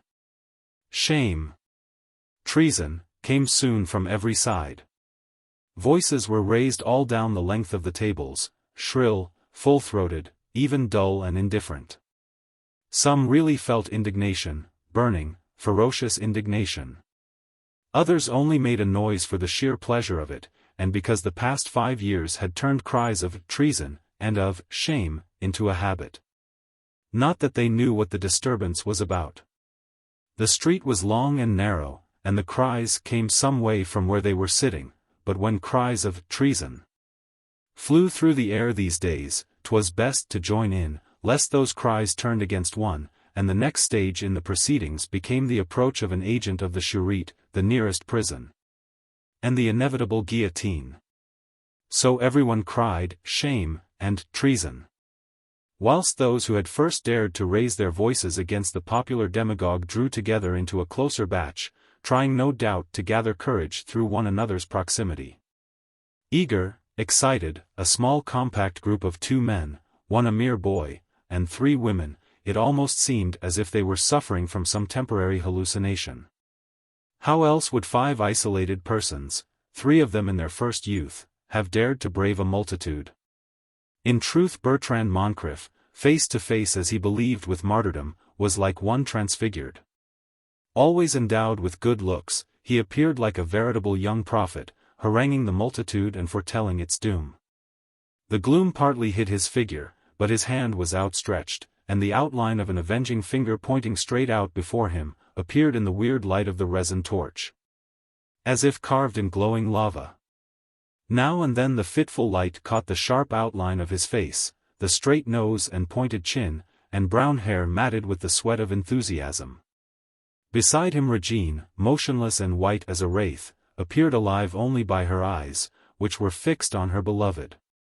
In the hulking giant with the asthmatic cough she had recognized the man to whom she had ministered earlier in the day. Somehow, his presence here and now seemed to her sinister and threatening. It seemed as if all day he had been dogging her footsteps, first at the soothsayer's, then he surely must have followed her down the street. Then he had inspired her with pity.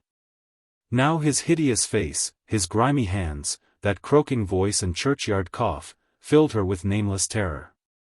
He appeared to her excited fancy like a veritable spectre of death, hovering over Bertrand and over those she loved. With one arm she tried to press her brother Jacques closer to her breast, to quench his eagerness and solace his foolhardy tongue.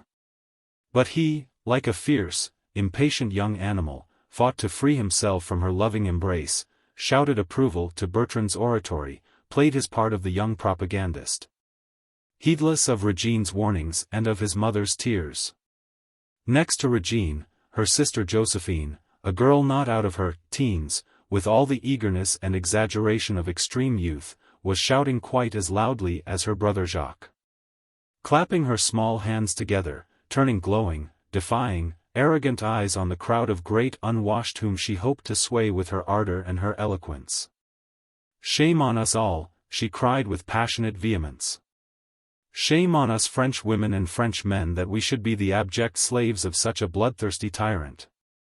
Her mother, pale-faced, delicate, had obviously long since given up all hope of controlling this unruly little crowd. She was too listless, too anemic, had no doubt suffered too much already, to be afraid for herself or for her children. She was past any thought or fear. Her wan face only expressed despair, despair that was absolutely final, and the resignation of silent self-immolation, content to suffer beside those she loved. Only praying to be allowed to share their martyrdom, even though she had no part in their enthusiasm. Bertrand, Josephine and Jacques had all the ardor of martyrdom. Régine and her mother all its resignation. Chapter 3. The fraternal supper threatened to end in a free fight, wherein the only salvation for the young fire-eaters would lie in a swift taking to their heels. And even then the chances would be hopelessly against them. Spies of the convention, spies of the committees, spies of Robespierre himself, swarmed all over the place. They were marked men and women, those 5. It was useless to appear defiant and high-minded and patriotic. Even Danton had gone to the guillotine for less. Shame. Treason. The balmy air of Midi-Pearl seemed to echo the sinister words, but Bertrand appeared unconscious of all danger. Nay. It almost seemed as if he courted it. Shame on you all. He called out loudly, and his fresh, sonorous voice rang out above the tumult and the hoarse murmurings. Shame on the people of France for bowing their necks to such monstrous tyranny. Citizens of Paris, think on it. Is not liberty a mockery now? Do you call your bodies your own? They are but food for cannon at the bidding of the convention. Your families? You are parted from those you love. Your wife? You are torn from her embrace. Your children? They are taken from you for the service of the state. And by whose orders? Tell me that. By whose orders, I say? He was lashing himself into a veritable fury of self-sacrifice, stood up beside the table and with a gesture even bade Josephine and Jacques be still. As for Régine, she hardly was conscious that she lived, so acute, so poignant was her emotion, so gaunt and real the approach of death which threatened her beloved. This of course was the end, this folly, this mad, senseless, useless folly. Already through the gloom she could see as in a horrible vision all those she cared for dragged before a tribunal that knew of no mercy. She could hear the death carts rattling along the cobblestones, she could see the hideous arms of the guillotine, ready to receive this unique, this believed, this precious prey. She could feel Josephine's arms clinging pitiably to her for courage, she could see Jacques' defiant young face, glorying in martyrdom. She could see Maman, drooping like a faded flower, bereft of what was life to her, the nearness of her children. She could see Bertrand, turning with a dying look of love. Not to her but to the beautiful Spaniard who had captured his fancy and then sold him without compunction to the spies of Robespierre and of her own party. Chapter 4. But for the fact that this was a fraternal supper, that people had come out here with their families, their young children, to eat and to make merry and to forget all their troubles as well as the pall of crime that hung over the entire city. I doubt not but what the young Hotspur and his crowd of rashlings would ere now have been torn from their eats, trampled under foot, at best been dragged to the nearest commissary. As the asthmatic citizen Rateau had already threatened. Even as it was, the temper of many a paterfamilias was sorely tried by this insistence, with willful twisting of the tigers' tails. And the women were on the verge of reprisals. As for Rateau, he just seemed to gather his huge limbs together, uttered an impatient oath and an angry, by all the cats and dogs that render this world hideous with their howls. I have had about enough of this screeching oratory. Then he threw one long leg over the bench on which he had been sitting, and in an instant was lost in the gloom, only to reappear in the dim light a few seconds later. This time on the farther side of the table, immediately behind the young rhetorician, his ugly, begrimed face with its grinning, toothless mouth and his broad, bent shoulders towering above the other's slender figure. "Knock him down, citizen," a young woman cried excitedly. "Hit him in the face." silence his abominable tongue. But Bertrand was not to be silenced yet. No doubt the fever of notoriety, of martyrdom, had got into his blood. His youth, his good looks, obvious even in the fitful light and despite his tattered clothes, were an asset in his favor, no doubt. But a man-eating tiger is apt to be indiscriminate in his appetites and will devour a child with as much gusto as a gaffer. And this youthful firebrand was teasing the man-eating tiger with reckless insistence. By whose orders, he reiterated, with passionate vehemence, by whose orders are we, free citizens of France, dragged into this abominable slavery? Is it by those of the representatives of the people? No. Of the committees chosen by the people? No. Of your municipalities? Your clubs? Your sections? No. And again no. Your bodies, citizens, your freedom, your wives, your children, are all slaves, the property, the toys of one man, real tyrant and traitor, the oppressor of the weak, the enemy of the people. And that man is. Again he was interrupted, this time more forcibly. A terrific blow on the head deprived him of speech and of sight.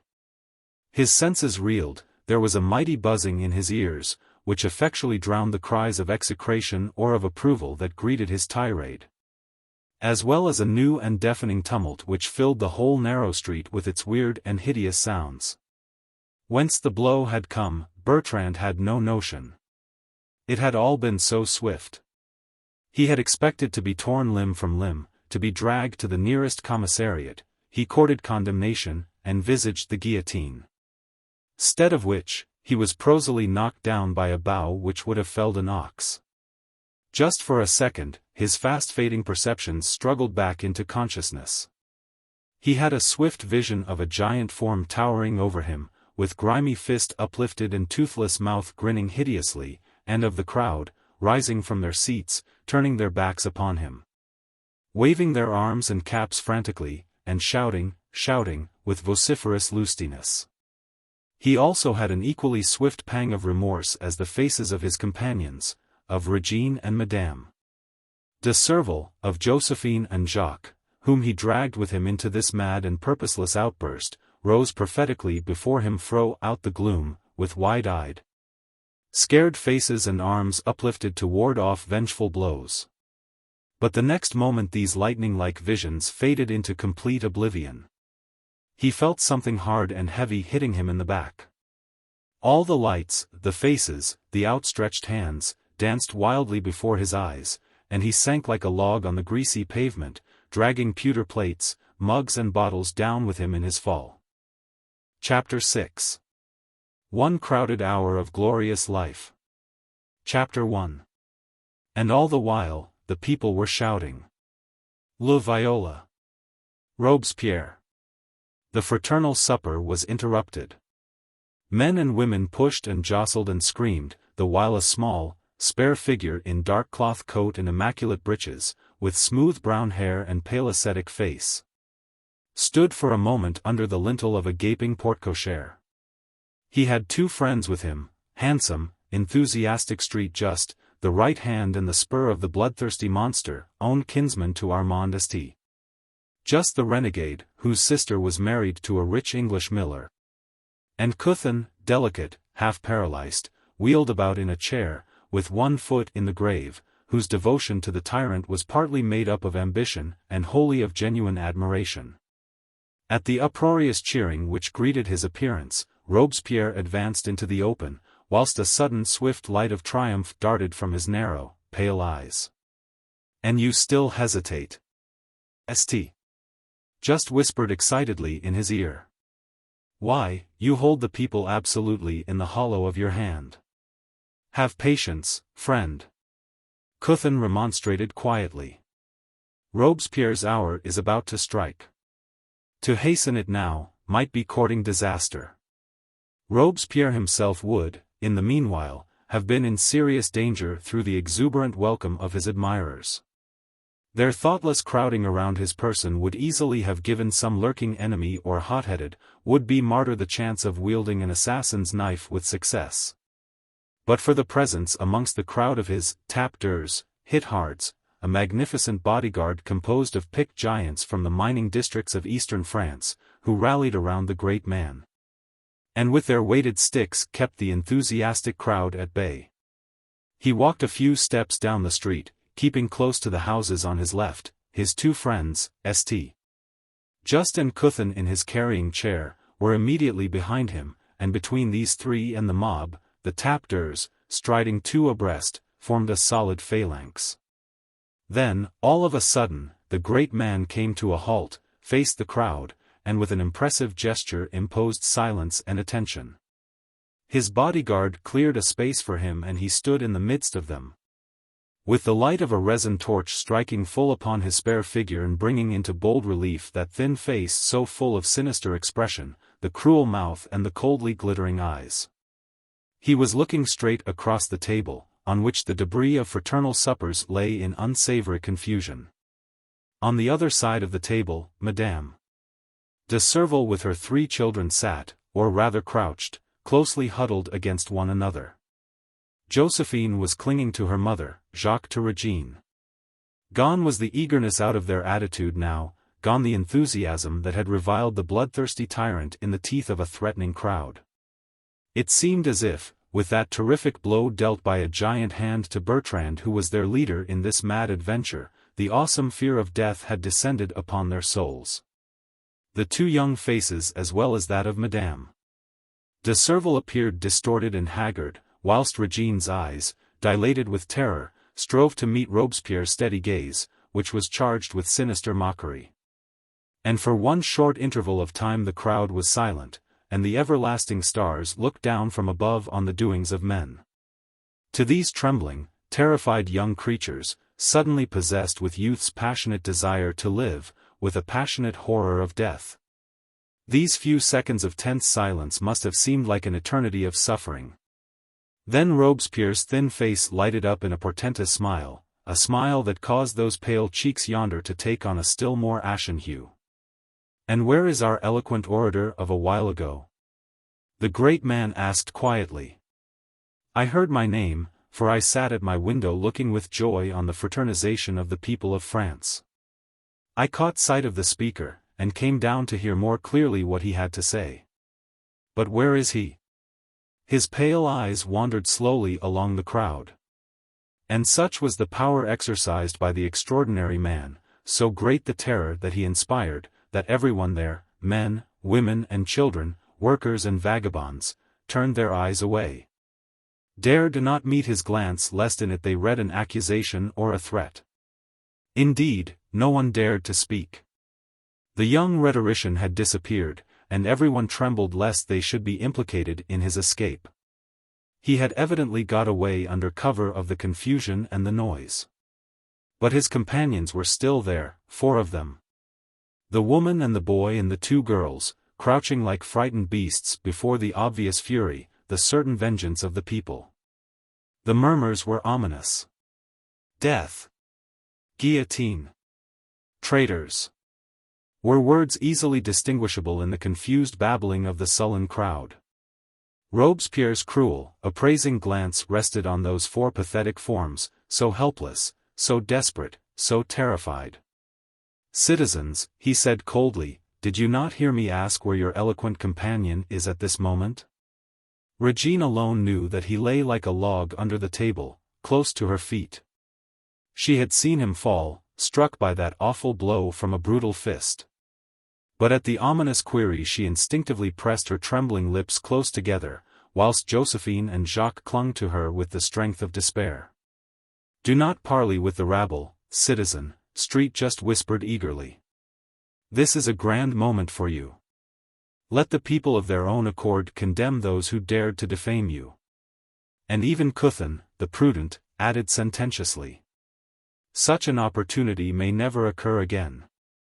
The people, in truth, were over ready to take vengeance into their own hands.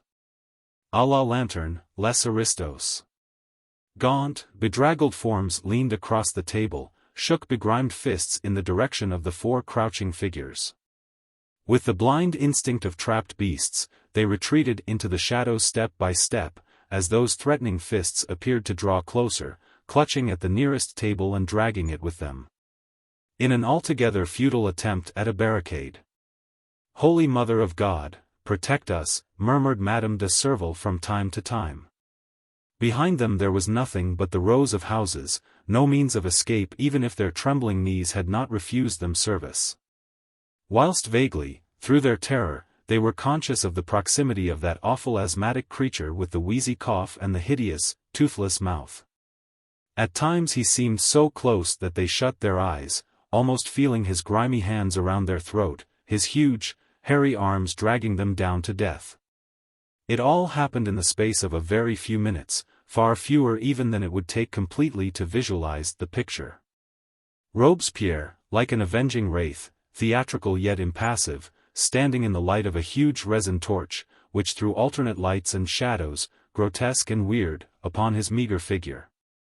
Now elongating the thin, straight nose, now widening the narrow mouth, misshaping the figure till it appeared like some fantastic ghoul form from the nether world. Behind him, his two friends were lost in the gloom, as were now Madame de Serval and her children. They were ensconced against a heavy porte-cochere, a rickety table alone standing between them and the mob, who were ready to drag them to the nearest lantern and immolate them before the eyes of their outraged idol. "Leave the traitors alone," Robespierre commanded. "Justice will deal with them as they deserve." "A la lantern," the people, more especially the women, demanded insistently. Robespierre turned to one of his captors. "Take the aristos to the nearest commissariat," he said. "I'll have no bloodshed tomorrow fraternal supper." "The commissariat, forsooth!" a raucous voice positively bellowed. "Who is going to stand between us and our vengeance? Robespierre has been outraged by this rabble. Let them perish in sight of all." How it all happened after that, none who were there could in truth have told you. The darkness, the flickering lights, the glow of the braziers, which made the inky blackness around more pronounced, made everything indistinguishable to ordinary human sight. Certain it is that Citizen Rateau, who had constituted himself the spokesman of the mob, was at one time seen towering behind the four unfortunates, with his huge arms stretched out. His head thrown back, his mouth wide open, screaming abuse and vituperation, demanding the people's right to take the law into its own sovereign hands. At that moment the light of the nearest resin torch threw his hulking person into bold relief against a heavy porte-cochere which was immediately behind him. The mob acclaimed him, cheered him to the echoes, agreed with him that summary justice in such a case was alone satisfying. The next instant a puff of wind blew the flame of the torch in a contrary direction, and darkness suddenly enveloped the ranting colossus and the cowering prey all ready to his hand. "Rateau!" shouted someone. "Hey, there! Citizen Rateau! Where art thou?" came soon from every side. No answer came from the spot where Rateau had last been seen, and it seemed as if just then a strong current of air had slammed a heavy door to somewhere in the gloom. Citizen Rateau had disappeared, and the four traitors along with him. It took a few seconds of valuable time ere the mob suspected that it was being robbed of its prey. Then a huge upheaval occurred, a motion of the human mass densely packed in the Rue Saint-Honoré, that was not unlike the rush of water through a narrow gorge. "Rateau!" People were yelling the name from end to end of the street. Chapter 2. Superstition, which was rampant in these days of carnage and of crime, had possession of many a craven soul. Rateau had vanished. It seemed as if the evil one, whose name had been so freely invoked during the course of the fraternal supper, had in very truth spirited Rateau away. On the top of the tumult came a silence as complete as that of a graveyard at midnight. The captors, who at their chief's command had been forging their way through the crowd, in order to reach the traitors, ceased their hoarse calls of "Make way there! In the name of the Convention!" Whilst Street Just, who still stood close to his friend, literally saw the cry stifled on Robespierre's lips. Robespierre himself had not altogether realized what had happened. In his innermost heart he had already yielded to his friend's suggestion, and was willing to let mob law run its course. As St. just had said, what a triumph for himself if his detractors were lynched by the mob. When Rateau towered above the four unfortunates, hurling vituperation above their heads, the tyrant smiled, well satisfied. And when the giant thus incontinently vanished, Robespierre for a moment or two remained complacent and content. Then the whole crowd oscillated in the direction of the mysterious porte-cochere. Those who were in the front ranks threw themselves against the heavy panels, whilst those in the rear pushed with all their might. But the porte-cocheres of old Paris are heavily constructed. Woodwork that had resisted the passage of centuries withheld the onslaught of a pack of half-starved caitiffs. But only for a while. The mob, fearing that it was getting foiled, broke into a howl of execration, and Robespierre, his face more drawn and grey than before, turned to his companions, trying to read their thoughts. If it should be, Street just murmured, yet dared not put his surmise into words. Nor had he time to do so, or Robespierre the leisure to visualize his own fears. Already the massive oak panels were yielding to persistent efforts. The mighty woodwork began to crack under the pressure of this living battering ram. When suddenly the howls of those who were in the rear turned to a wild cry of delight. Those who were pushing against the porte-cochere paused in their task. All necks were suddenly craned upwards. The weird lights of torches and the glow of braziers glinted on gaunt necks and upturned chins, turned heads and faces into phantasmagoric, unearthly shapes. Robespierre and his two companions instinctively looked up too. There, some few meters lower down the street, on the third-floor balcony of a neighboring house, the figure of Rateau had just appeared. The window immediately behind him was wide open and the room beyond was flooded with light. So that his huge person appeared distinctly silhouetted, a black and gargantuan mass, against the vivid and glowing background. His head was bare, his lank hair fluttered in the breeze, his huge chest was bare and his ragged shirt hung in tatters from his brawny arms. Flung across his left shoulder, he held an inanimate female form, whilst with his right hand he dragged another through the open window in his wake. Just below him, a huge brazier was shedding its crimson glow. The sight of him, gaunt, weird, a veritable tower of protean revenge, paralyzed the most ebullient, silenced every clamor. For the space of 2 seconds only did he stand there, in full view of the crowd, in full view of the almighty tyrant whose defamation he had sworn to avenge. Then he cried in stentorian tones. Thus perish all conspirators against the liberty of the people, all traitors to its cause, by the hands of the people and for the glory of their chosen. And, with a mighty twist of his huge body, he picked up the inanimate form that lay lifeless at his feet. For a moment he held the two in his arms, high above the iron railing of the balcony. For a moment those two lifeless, shapeless forms hung in the darkness in midair, whilst an entire crowd of fanatics held their breath and waited, awed and palpitating. Only to break out into frantic cheering as the giant hurled the two lifeless bodies down, straight into the glowing brazier.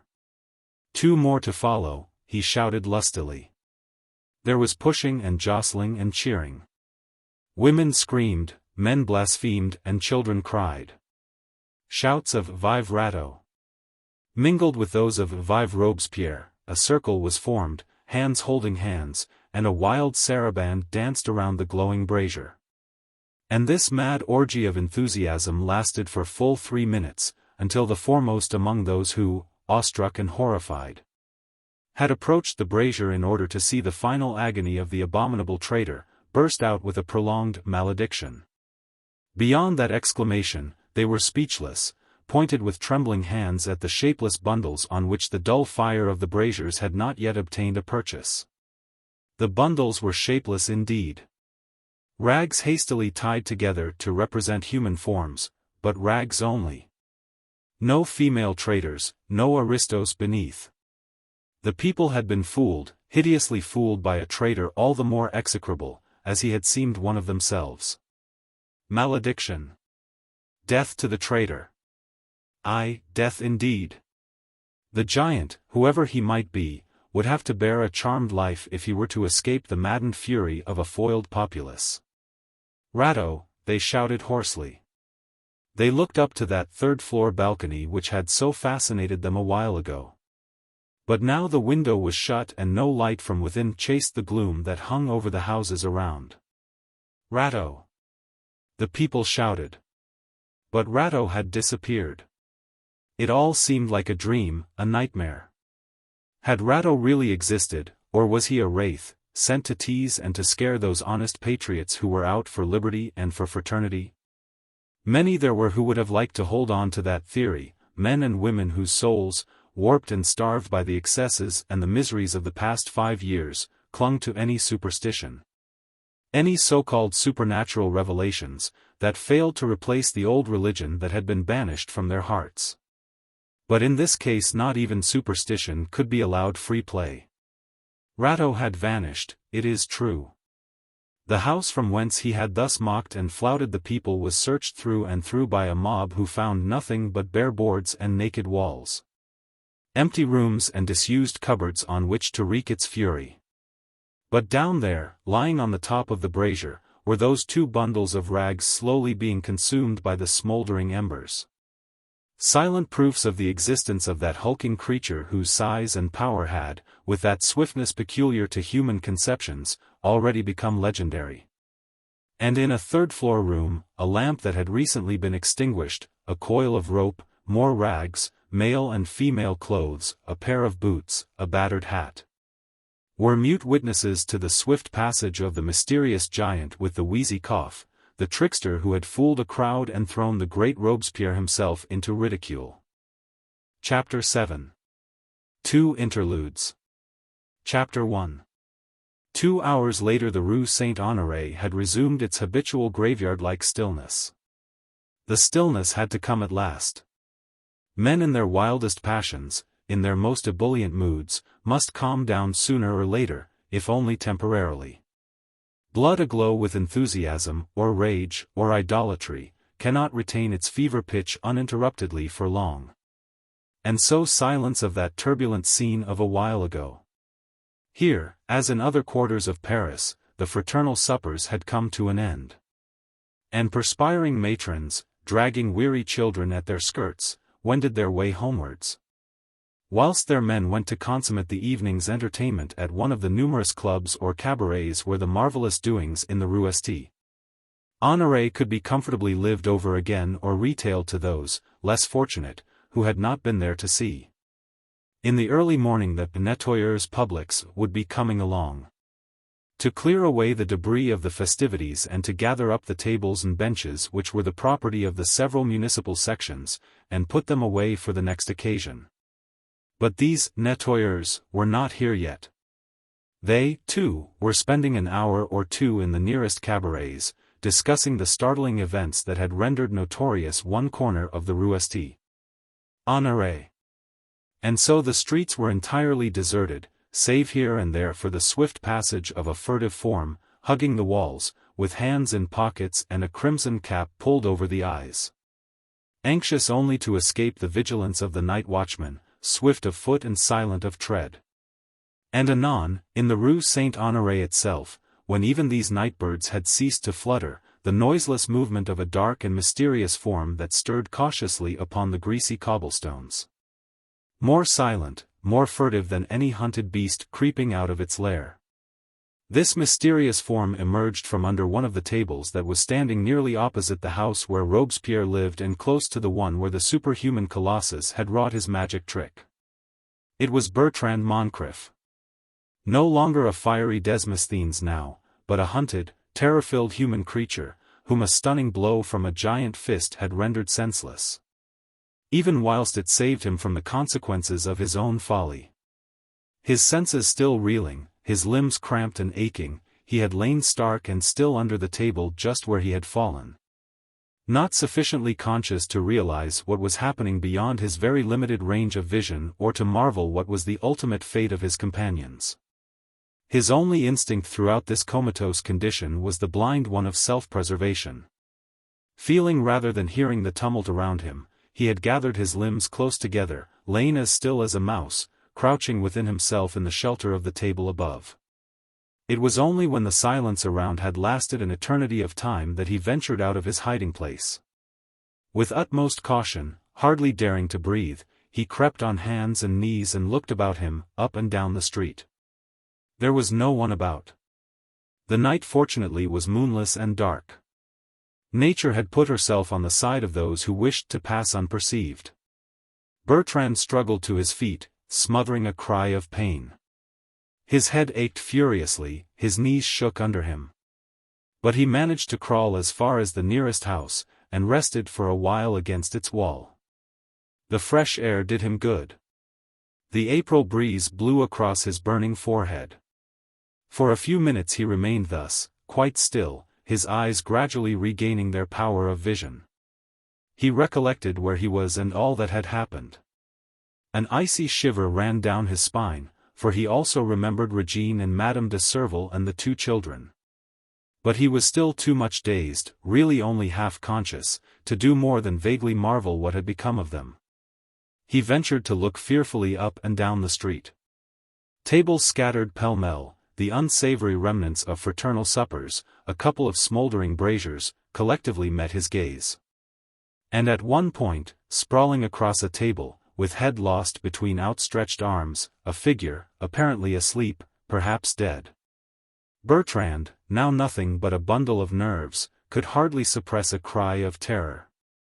It seemed to him as if his life depended on whether that sprawling figure was alive or dead. But he dared not approach in order to make sure. For a while he waited, sinking more and more deeply into the shadows, watching that motionless form on which his life depended. The figure did not move, and gradually Bertrand nerved himself up to confidence and then to action.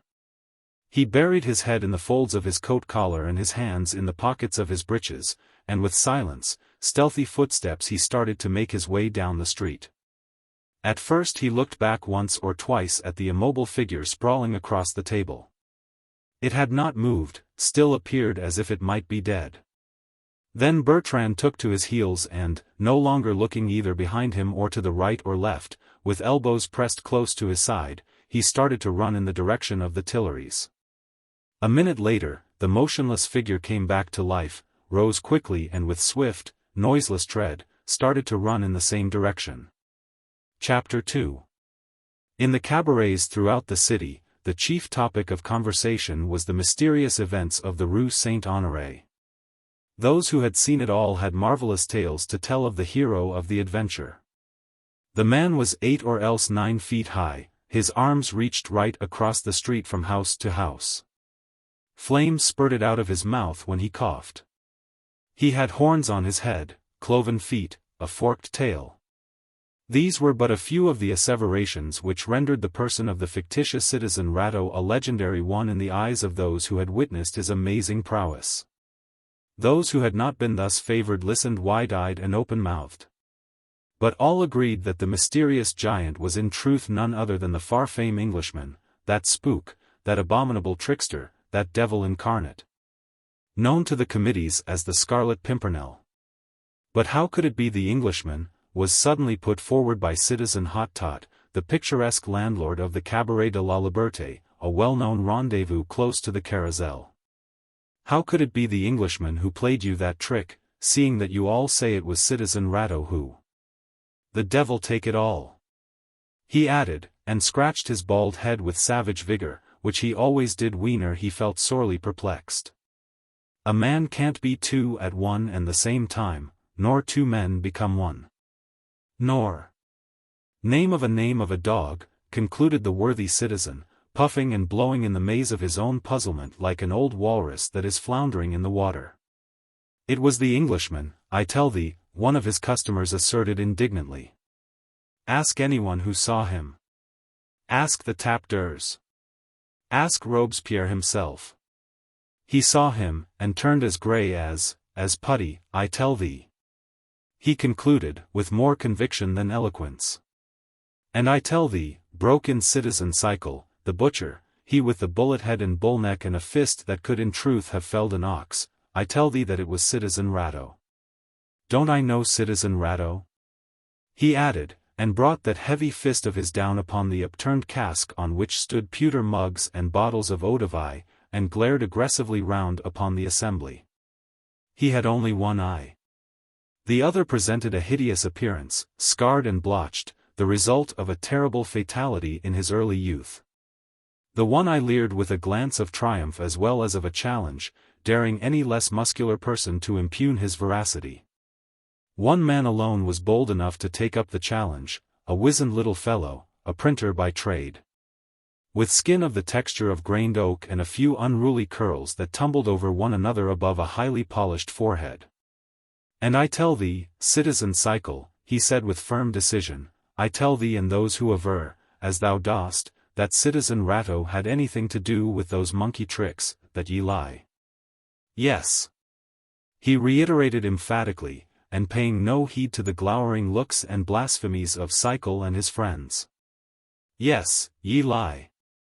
Not consciously, I grant you, but you lie nevertheless. Because," he paused and glanced around him, like a clever actor conscious of the effect which he produced.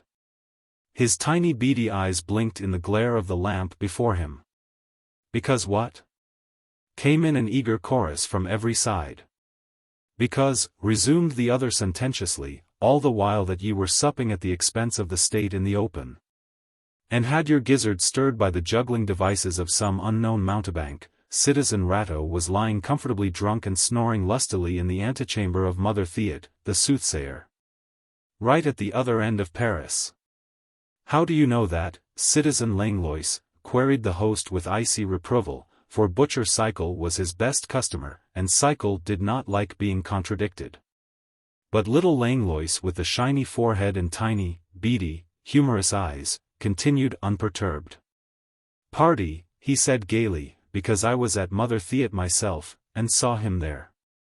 That certainly was a statement to stagger even the great Cycle. It was received in complete silence. Everyone promptly felt that the moment was propitious for another drink, nay, that the situation demanded it. Cycle, and those who had fought against the Scarlet Pimpernel theory, were too staggered to speak. They continued to imbibe citizen Hodit's eau de vie in sullen brooding. The idea of the legendary Englishman, which has so unexpectedly been strengthened by citizen Langlois' statement concerning Rateau, was repugnant to their common sense. Superstition was all very well for women and weaklings like Langlois. But for men to be asked to accept the theory that a kind of devil in human shape had so thrown dust in the eyes of a number of perfectly sober patriots that they literally could not believe what they saw, was nothing short of an insult. And they had seen Rateau at the fraternal supper, had talking with him, until the moment when. Then who in Satan's name had they been talking with? "Here, Langlois. Tell us." And Langlois, who had become the hero of the hour, told all he knew, and told it, we are told, a dozen times and more. How he had gone to Mother Theod's at about 4 o'clock in the afternoon, and had sat patiently waiting beside his friend Rateau, who wheezed and snored alternately for a couple of hours. How, at 6 o'clock or a little after, Rateau went out because, the aristo, forsooth, had found the atmosphere filthy in Mother Theod's antechamber. No doubt he went to get another drink. At about 7:30, the little printer went on glibly, my turn came to speak with the old witch. When I came out it was long past 8 o'clock and quite dark. I saw Rateau sprawling upon a bench, half asleep. I tried to speak with him, but he only grunted. However, I went out then to get a bit of supper at one of the open-air places, and at 10 o'clock I was once more past Mother Theod's place. 1 or 2 people were coming out of the house. They were all grumbling because they had been told to go. Rateau was one who was for making a disturbance, but I took him by the arm. We went down the street together, and parted company in the Rue de l'Elenier, where he lodges. And here I am," concluded Langlois, and turned triumphantly to challenge the gaze of every one of the skeptics around him. There was not a single doubtful point in his narrative, and though he was questioned, and severely cross-questioned, too, he never once swerved from his narrative or in any manner did he contradict himself. Later on it transpired that there were others who had been in Mother Theat's antechamber that day. They too subsequently corroborated all that the little printer had said. One of them was the wife of Cycle's own brother, and there were others. So, what would you?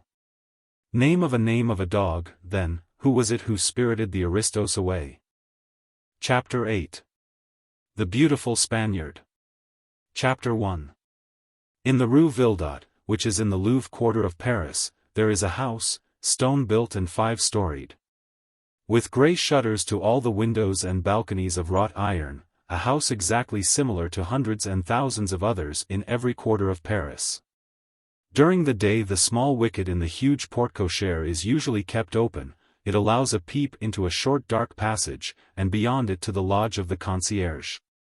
Beyond this again there is a courtyard, into which, from every one of its 4 sides, 5 rows of windows, all adorned with grey shutters, blink down like so many colourless eyes.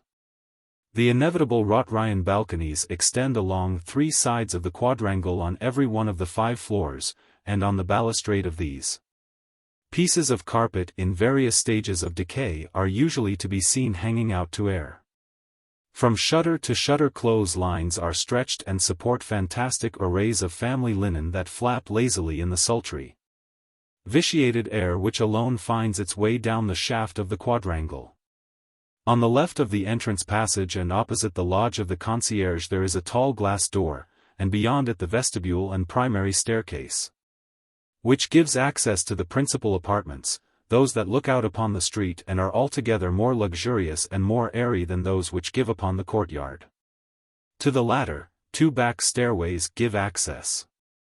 They are at the far corners of the courtyard. Both are pitch dark and reek of stuffiness and evil smells.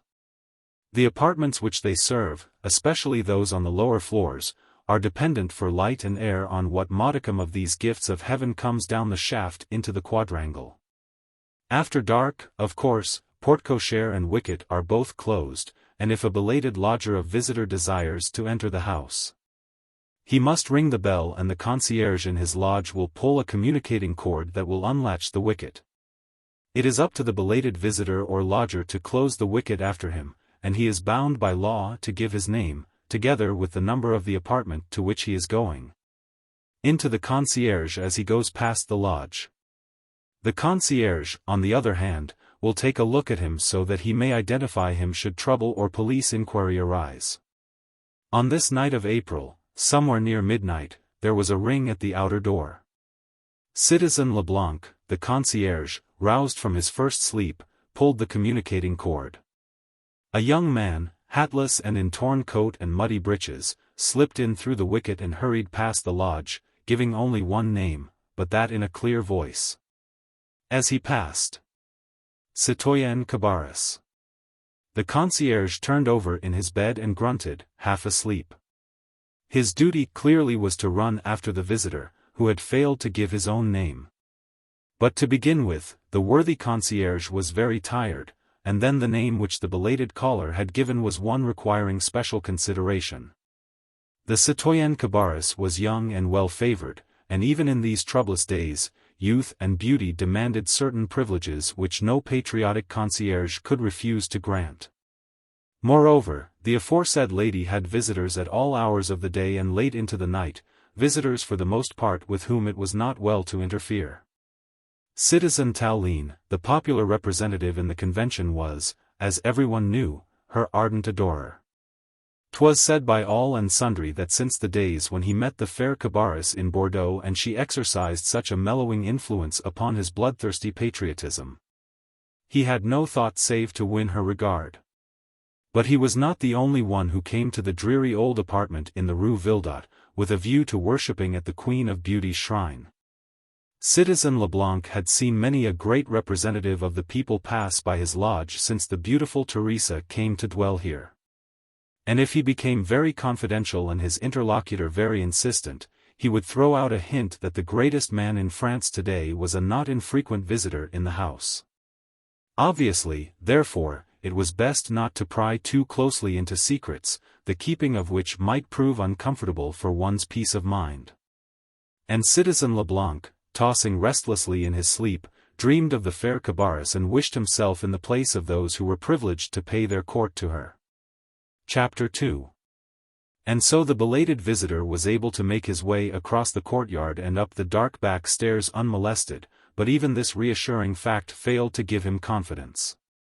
He hurried on with the swift and stealthy footstep which had become habitual to him, glancing over his shoulder from time to time, wide-eyed and with ears alert, and heart quivering with apprehension. Up the dark and narrow staircase he hurried, dizzy and sick, his head reeling in the dank atmosphere, his shaking hands seeking the support of the walls as he climbed wearily up to the 3rd floor. Here he almost measured his length upon the landing, tottered up again and came down sprawling on his knees against one of the doors, the one which had the number 22 painted upon it. For the moment it seemed as if he would once more fall into a swoon. Terror and relief were playing havoc with his whirling brain. He had not sufficient strength to stretch out an arm in order to ring the bell, but only beat feebly against the panel of the door with his moist palm. A moment later the door was opened, and the unfortunate fell forward into the vestibule at the feet of a tall apparition clad in white and holding a small table lamp above her head. The apparition gave a little scream which was entirely human and wholly feminine, hastily put down the lamp on a small console close by, and by retreating forcefully farther into the vestibule, dragged the half-animate form of the young man along too. For he was now clinging to a handful of white skirt with the strength of despair. "I am lost, Theresia," he moaned pitiably. "Hide me, for God's sake, only for tonight." Theresia Cabarrus was frowning now, looked more perplexed than kindly, and certainly made no attempt to raise the crouching figure from the ground. Anon she called loudly, "Pepita." And whilst waiting for an answer to this call, she remained quite still, and the frown of puzzlement on her face yielded to one of fear. The young man, obviously only half conscious, continued to moan and to implore. "Silence, you fool," she said peremptorily. "The door is still open. Anyone on the stairs could hear you. Pepita." She called again, more harshly this time. The next moment an old woman came from somewhere out of the darkness, threw up her hands at sight of that groveling figure on the floor, and would no doubt have broken out in loud lament but that her young mistress ordered her at once to close the door. "Then help the citoyen Moncrif to a sofa in my room," the beautiful Theresia went on peremptorily. "Give him a restorative and see above all to it that he hold his tongue." With a quick imperious jerk she freed herself from the convulsive grasp of the young man, and walking quickly across the small vestibule, she went through a door at the end of it that had been left ajar, leaving the unfortunate Moncrif to the ministrations of Pepita. Chapter 3. Theresia Cabarrus, who had obtained a divorce from her husband, the Marquis de Fontenay, by virtue of a decree of the former Legislative Assembly, which allowed, nay, encouraged, the dissolution of a marriage with an émigré who refused to return to France. Theresia Cabarrus was, in this year 1794, in her 24th year, and perhaps in the zenith of her beauty and in the plenitude of that power which had subjugated so many men. In what that power consisted the historian has vainly tried to guess, for it was not her beauty only that brought so many to her feet. In the small oval face, the pointed chin, the full, sensuous lips, so typically Spanish, we look in vain for traces of that beauty which we are told surpassed that of other women of her time. Whilst in the dark, velvety eyes, more tender than spiritual, and in the narrow arched brows, we fail to find an expression of the esprit which had molded Tallien to her will and even brought Robespierre out of the shell of his asceticism, a willing victim to her wiles. But who would be bold enough to analyze that subtle quality, acknowledged by all, possessed by a very few, which is vaguely denoted by the word charm? Theresia Cabarrus must have possessed it to a marvelous degree, that, and an utter callousness for the feelings of her victims, which would leave her mind cool and keen to pursue her own ends, whilst theirs was thrown into that maze of jealousy and of passion wherein prudence flies to the winds and the fever of self-immolation gets into the blood. At this moment, in the sparsely furnished room of her dingy apartment, she looked like an angry goddess. Her figure, which undeniably was superb, was drawn to its full height, its splendid proportions accentuated by the clinging folds of her modish gown, a marvel of artistic scantiness, which only half concealed the perfectly modeled bust, and left the rounded thigh, in its skin-tight, flesh-colored undergarment, unblushingly exposed. Her blue-black hair was dressed in the new fashion, copied from ancient Greece and snooded by a glittering antique fillet, and her small bare feet were encased in satin sandals. Truly a lovely woman, but for that air of cold displeasure coupled with fear, which marred the harmony of the dainty, childlike features. After a while Pepita came back. "Well?" queried Theresia impatiently. "Poor Bertrand is very ill," the old Spanish woman replied with unconcealed sympathy. "He has fever, the poor cabbage. Bed is the only place for him. He cannot stay here, as thou well knowest, Pepita," the imperious beauty retorted drily. "Thy head and mine are in danger every moment that he spends under this roof. But thou couldst not turn a sick man out into the streets in the middle of the night." "Why not?" Theresia riposted coldly. "It is a beautiful and balmy night." "Why not?" she reiterated fretfully. "Because he would die on thy doorstep," was old Pepita's muttered reply. Theresia shrugged her shoulders. "He dies if he goes," she said slowly, "and we die if he stays. Tell him to go, Pepita, ere Citizen Tallien comes." A shudder went through the old woman's spare frame. "It is late," she protested. "Citizen Tallien will not come tonight." "Not only he," Theresia rejoined coldly, but, the other, thou knowest well, Pepita, those two arranged to meet here in my lodgings tonight. But not at this hour. After the sitting of the convention. It is nearly midnight. They'll not come," the old woman persisted obstinately. "They arranged to meet here, to talk over certain matters which interest their party," Citoyenne Cabarrus went on, equally firmly. "They'll not fail. So tell Citizen Moncrif to go, Pepita. He endangers my life by staying here." "Then do the dirty work thyself," the old woman muttered sullenly. "I'll not be a part to cold-blooded murder." "Well, since Citizen Moncrif's life is more valuable to thee than mine," Theresia began, but got no farther. The words died on her lips. Bertrand Moncrif, very pale, still looking scared and wild, had quietly entered the room. "You wish me to go, Theresia," he said simply. "You did not think surely that I would do anything that might endanger your safety." "My God," he added with passionate vehemence, "do you not know that I would at any time lay down my life for yours?" Theresia shrugged her statuesque shoulders. Of course, Bertrand," she said a little impatiently, though obviously trying to be kind. "But I do entreat you not to go into heroics at this hour, and not to put on tragic airs. You must see that for yourself as well as for me it would be fatal if you were found here, And I am going, Theresia," he broke in seriously. "I ought never to have come. I was a fool, as usual," he added with bitterness. "But after that awful fracas I was dazed and hardly knew what I was doing." The frown of vexation reappeared upon the woman's fair, smooth brow. "The fracas?" she asked quickly. "What fracas?" "In the Rue Saint-Honoré." "I thought you knew." "No. I know nothing," she retorted, and her voice was now trenchant and hard. "What happened?" "They were deifying that brute Robespierre." "Silence," she broke in harshly. "Name no names." "And they were deifying a bloodthirsty tyrant, and I."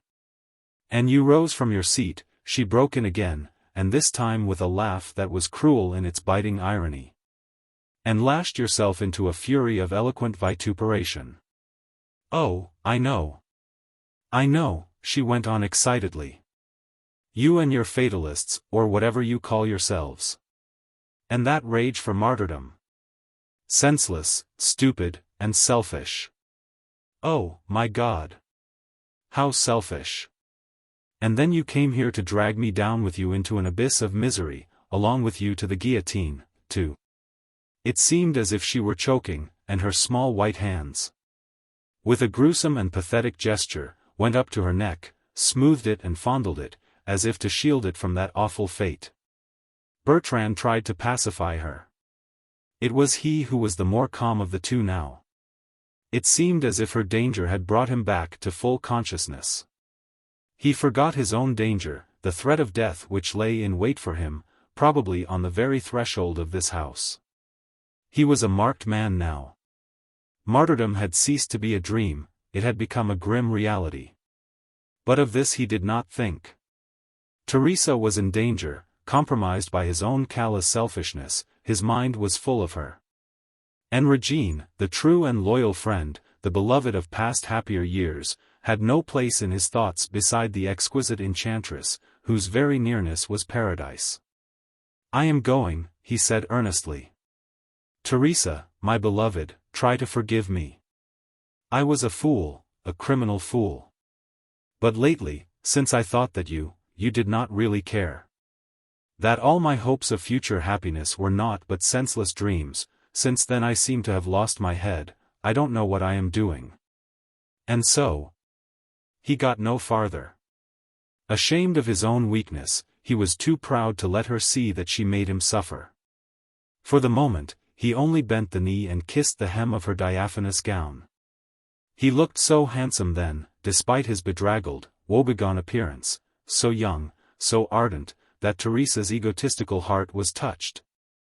As it had always been when the incense of his perfect love rose to her sophisticated nostrils. She put out her hand and brushed with a gentle, almost maternal, gesture the matted brown hair from his brow. "Dear Bertrand," she murmured vaguely. "What a foolish boy to think that I do not care." Already he had been brought back to his senses. The imminence of her danger lent him the courage which he had been lacking, and unhesitatingly now he jumped to his feet and turned to go. But she, quick in the transition of her moods, had already seized him by the arm. "No, no," she murmured in a hoarse whisper. "Don't go just yet, not before Pepita has seen if the stairs are clear." Her small hand held him as in a vice, whilst Pepita, obedient and silent, was shuffling across the vestibule in order to execute her mistress's commands. But, even so, Bertrand struggled to get away. An epitome of their whole life, this struggle between them. He trying to free himself from those insidious bonds that held him one moment and loosed him the next. That numbed him to all that he was wont to hold sacred and dear, his love for Régine, his loyalty, his honor. An epitome of her character and his, he, weak and yielding, every a ready martyr thirsting for self-immolation. And she, just a bundle of feminine caprice, swayed by sentiment one moment and by considerations of ambition or of personal safety the next. "You must wait, Bertrand," she urged insistently. "Citizen Tallien may be on the stairs, he or the other. If they saw you, my God! They would conclude that you had turned me out of doors," he riposted simply. "Which would, in effect, be the truth. I entreat you to let me go," he added earnestly. "'Twere better they met me on the stairs than in here." The old woman's footsteps were heard hurrying back. Bertrand struggled to free himself, did in truth succeed. And Theresia smothered a desperate cry of warning as he strode rapidly through the door and across the vestibule only to be met here by Pepita, who pushed him with all her might incontinently back. Theresia held her tiny handkerchief to her mouth to deaden the scream that forced itself to her lips. She had followed Bertrand out of the salon, and now stood in the doorway, a living statue of fear. "Citizen Tallien," Pepita had murmured hurriedly. "He is on the landing.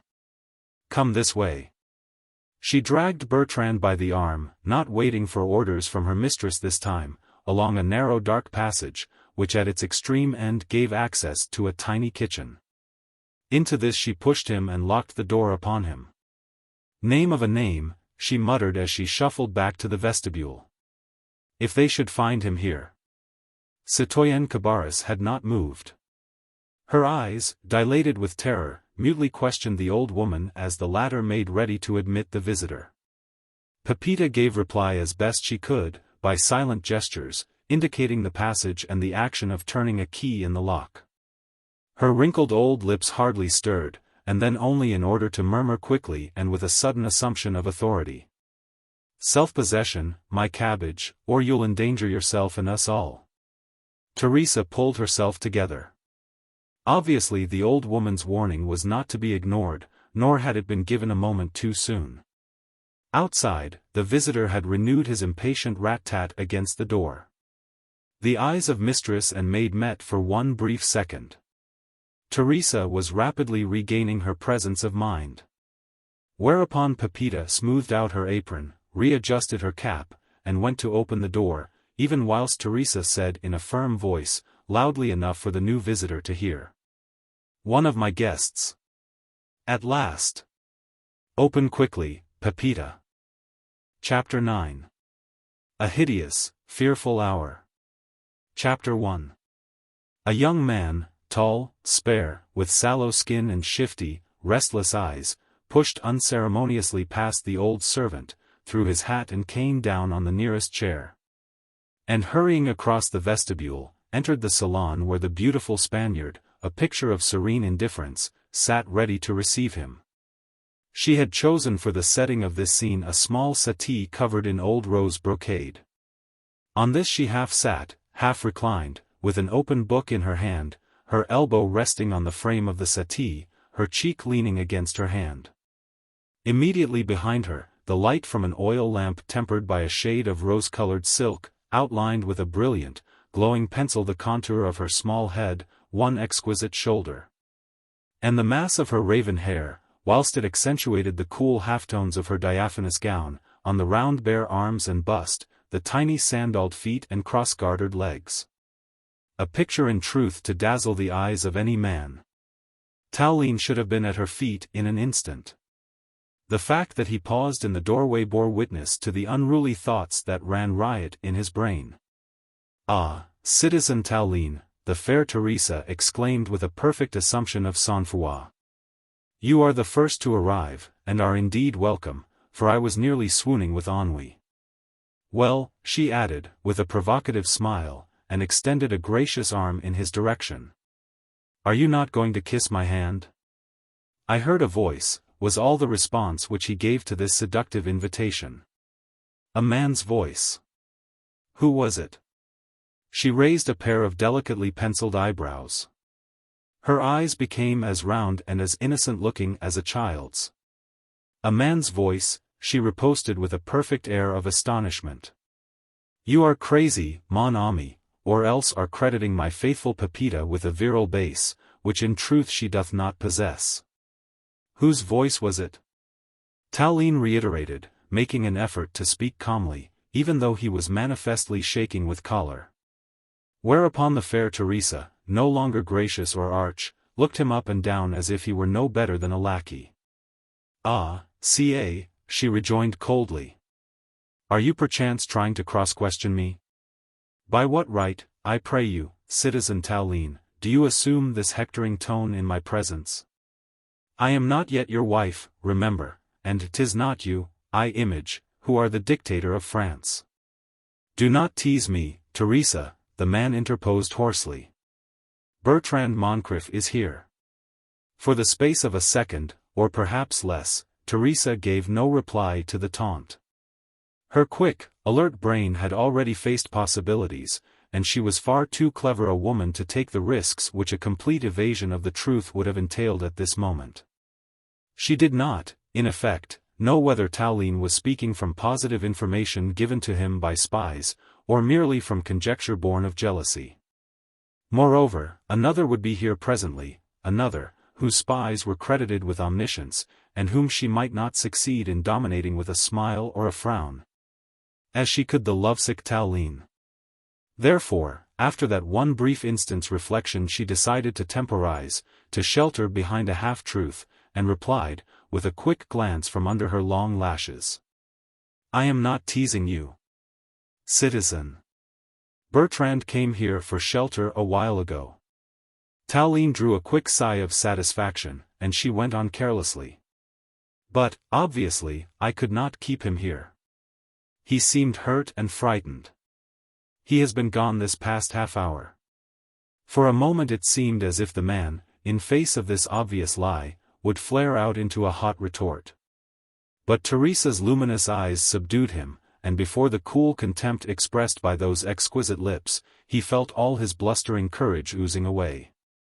"The man is an abominable and an avowed traitor," he said sullenly. "Only 2 hours ago." "I know," she broke in coldly. "He vilified Robespierre. A dangerous thing to do. Bertrand was ever a fool, and he lost his head." "He will lose it more effectually tomorrow," Tallien retorted grimly. "You mean that you would denounce him?" "That I will denounce him. I would have done so tonight, before coming here, only. Only what?" "I was afraid he might be here." Theresa broke into a ringing if somewhat artificial peal of laughter. "I must thank you, citizen, for this consideration of my feelings. It was, in truth, thoughtful of you to think of sparing me a scandal. But, since Bertrand is not here, I know where he lodges. He'll not escape, citoyenne. My word on it." Tallien spoke very quietly, but with that concentrated fury of which a fiercely jealous man is ever capable. He had remained standing in the doorway all this while, his eyes fixed on the beautiful woman before him. But his attention feverishly divided between her and what might be going on in the vestibule behind him. In answer to his last threatening words, the lovely Theresa rejoined, more seriously. "So as to make sure I do not escape either." And a flash of withering anger shot from her dark eyes on the unromantic figure of her adorer. "Or you, mon ami? You are determined that Madame Roland's fate shall overtake me, eh? And no doubt you will be thrilled to the marrow when you see my head fall into your precious salad bowl. Will yours follow mine, think you? Or will you prefer to emulate Citizen Roland's more romantic ending?" Even while she spoke, Tallien had been unable to repress a shudder. "Theresa, in heaven's name," he murmured. "Bah, mon ami. There is no longer a heaven these days. You and your party have carefully abolished the hereafter. So, after you and I have taken our walk up the steps of the scaffold." "Theresa." What?" she went on coolly. "Is that not perchance what you have in contemplation? Moncrif, you say, is an avowed traitor. Has openly vilified and insulted your demigod. He has been seen coming to my apartments. Good. I tell you that he is no longer here.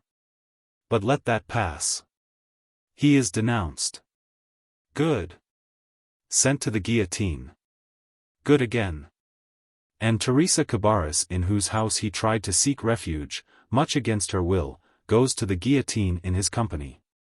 The prospect may please you, mon ami, because for the moment you are suffering from a senseless attack of jealousy.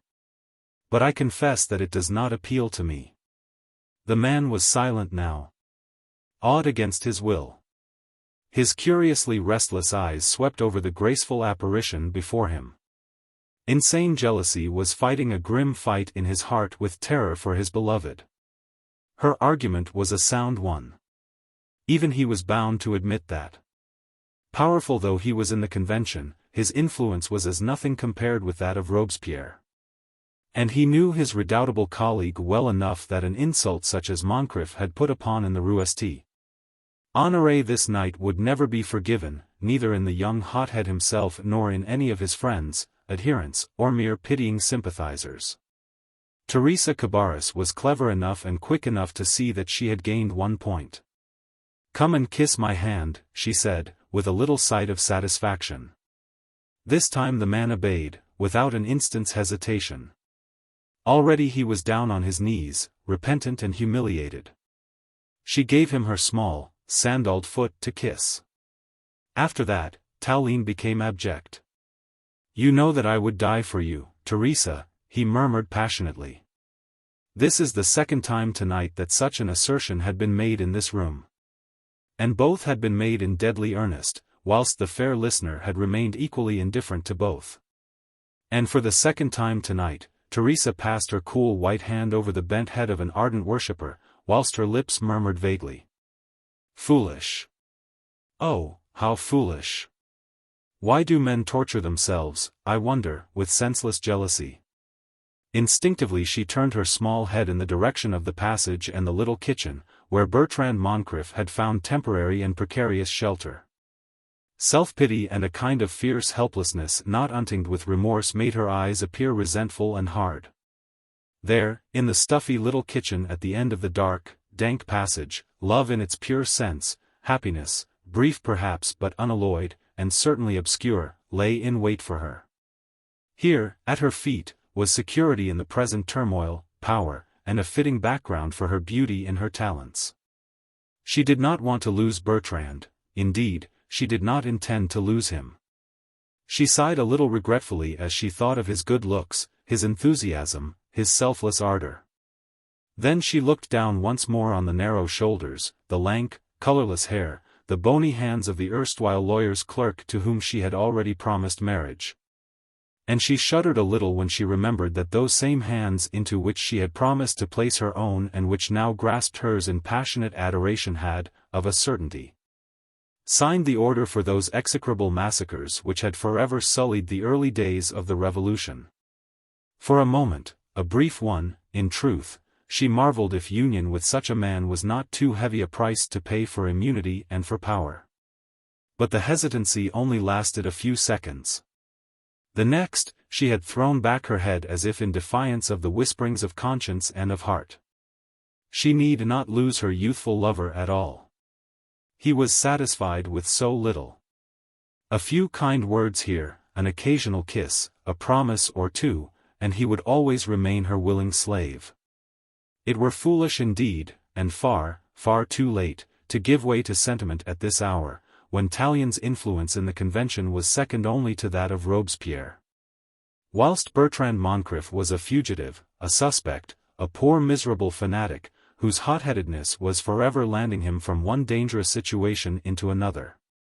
So, after indulging in the faintest little sigh of yearning for the might-have-been, she met her latest adorer's worshipping glance with coquettish air of womanly submission, which completed his subjugation, and said lightly, "And now give me my orders for tonight, mon ami." She settled herself down more comfortably upon the settee, and graciously allowed him to sit on a low chair beside her. Chapter 2. The turbulent little incident was closed.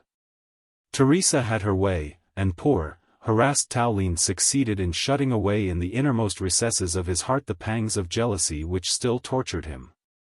His goddess was now all smiles, and the subtle flattery implied by her preference for him above his many rivals warmed his atrophied heart and soothed his boundless vanity.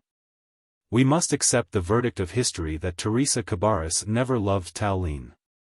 The truth appears to be that what love she was capable of had undoubtedly been given to Bertrand Moncrif, whom she would not entirely dismiss from his allegiance, even though she had at last been driven into promising marriage to the powerful terrorist. It is doubtful if, despite that half-hearted and wholly selfish love for the young royalist, she had ever intended that he should be more to her than a slavish worshipper, a friend on whom she could count for perpetual adoration or mere sentimental dalliance. But a husband, never. Certain it is that even Tallien, influential as he was only a pis-aller. The lovely Spaniard, we make no doubt, would have preferred Robespierre as a future husband, or, failing him, Louise Antoinette. But the latter was deeply enamored of another woman. And Robespierre was too cautious, too ambitious, to allow himself to be enmeshed. So she fell back on Tallien. Chapter 3. "Give me my orders for tonight," the lovely woman had said to her future lord. And he, a bundle of vanity and egoism, was flattered and soothed by this submission, though he knew in his heart of hearts that it was only pretense. "You will help me, Theresia," he pleaded. She nodded, and asked coldly, "How?" "You know that Robespierre suspects me," he went on, and instinctively, at the mere breathing of that awe-inspiring name his voice sank to a murmur. "Ever since I came back from Bordeaux. I know. Your leniency there is attributed to me. It was your influence, Theresia," he began. That turned you, she broke in coldly, from a blood-stained beast into a right-minded justiciary. Do you regret it? No, no, he protested, since it gained me your love. Could I love a beast of prey? She retorted. But if you do not regret, you are certainly afraid. Robespierre never forgives, he rejoined vaguely. And he had sent me to Bordeaux to punish, not to pardon. Then you are afraid, she insisted. Has anything happened? No, only his usual hints, his vague threats. You know them. She nodded. The same, he went on somberly, that he used ere he struck Danton. Danton was hot-headed. He was too proud to appeal to the populace who idolized him. And I have no popularity to which I can appeal. If Robespierre strikes at me in the convention, I am doomed. Unless you strike first. I have no following. We none of us have. Robespierre sways the convention with one word. You mean, she broke in more vehemently, that you are all cringing cowards, the abject slaves of one man. 200 of you are longing for this era of bloodshed to cease, 200 would stay the pitiless work of the guillotine, and not one is plucky enough to cry, halt. It is enough. The first man who cries, halt, is called a traitor, Tallien retorted gloomily. And the guillotine will not rest until Robespierre himself had said, it is enough. He alone knows what he wants. He alone fears no one, she exclaimed, almost involuntarily giving grudging admiration where in truth she felt naught but loathing. I would not fear either, Theresia, he protested, and there was a note of tender reproach in his voice, if it were not for you. I know that, mon ami, she rejoined with an impatient little sight. Well, what do you want me to do? He leaned forward in his chair, closer to her, and did not mark, poor fool. That, as he drew near, she recoiled ever so slightly from him. There are two things, he said insinuatingly, which you could do, Theresia. Either of which would place Robespierre under such lasting obligation to you that he would admit us into the inner circle of his friends, trust us and confide in us as he does in Asti. Just or Cuthan. Trust you, you mean. He never would trust a woman. It means the same thing, security for us both. Well, she rejoined. What are these two things? He paused a moment, appeared to hesitate, then said resolutely. Firstly, there is Bertrand Moncrif, and his fatalists. Her face hardened. She shook her head. I warned Robespierre about tonight, she said. I knew that a lot of young fools meant to cause a fracas in the Rue Saint-Honoré. But the whole thing has been a failure, and Robespierre has no use for failures. It need not be a failure, even yet. What do you mean? Robespierre will be here directly, he urged, in a whisper rendered hoarse with excitement. Bertrand Moncrif is here, why not deliver the young traitor, and earn Robespierre's gratitude? Oh! She broke in indignant protest. Then, as she caught the look of jealous anger which at her obvious agitation suddenly flared up in his narrow eyes again, she went on with a careless shrug of her statuesque shoulders, Bertrand is not here, as I told you, my friend. So these means of serving your cause are out of my reach. Theresia, he urged, by deceiving me. By tantalizing me, she broke in harshly, you do yourself no good. Let us understand one another, my friend, she went on more gently. You wish me to serve you by serving the dictator of France. And I tell you you'll not gain your ends by taunting me. Theresia, we must make friends with Robespierre. He has the power, he rules over France. Whilst I... Ah, she retorted with vehemence. That is where you and your weak-kneed friends are wrong. You say that Robespierre rules France. 'Tis not true. It is not Robespierre, the man, who rules, it is his name. The name of Robespierre has become a fetish, an idolatry.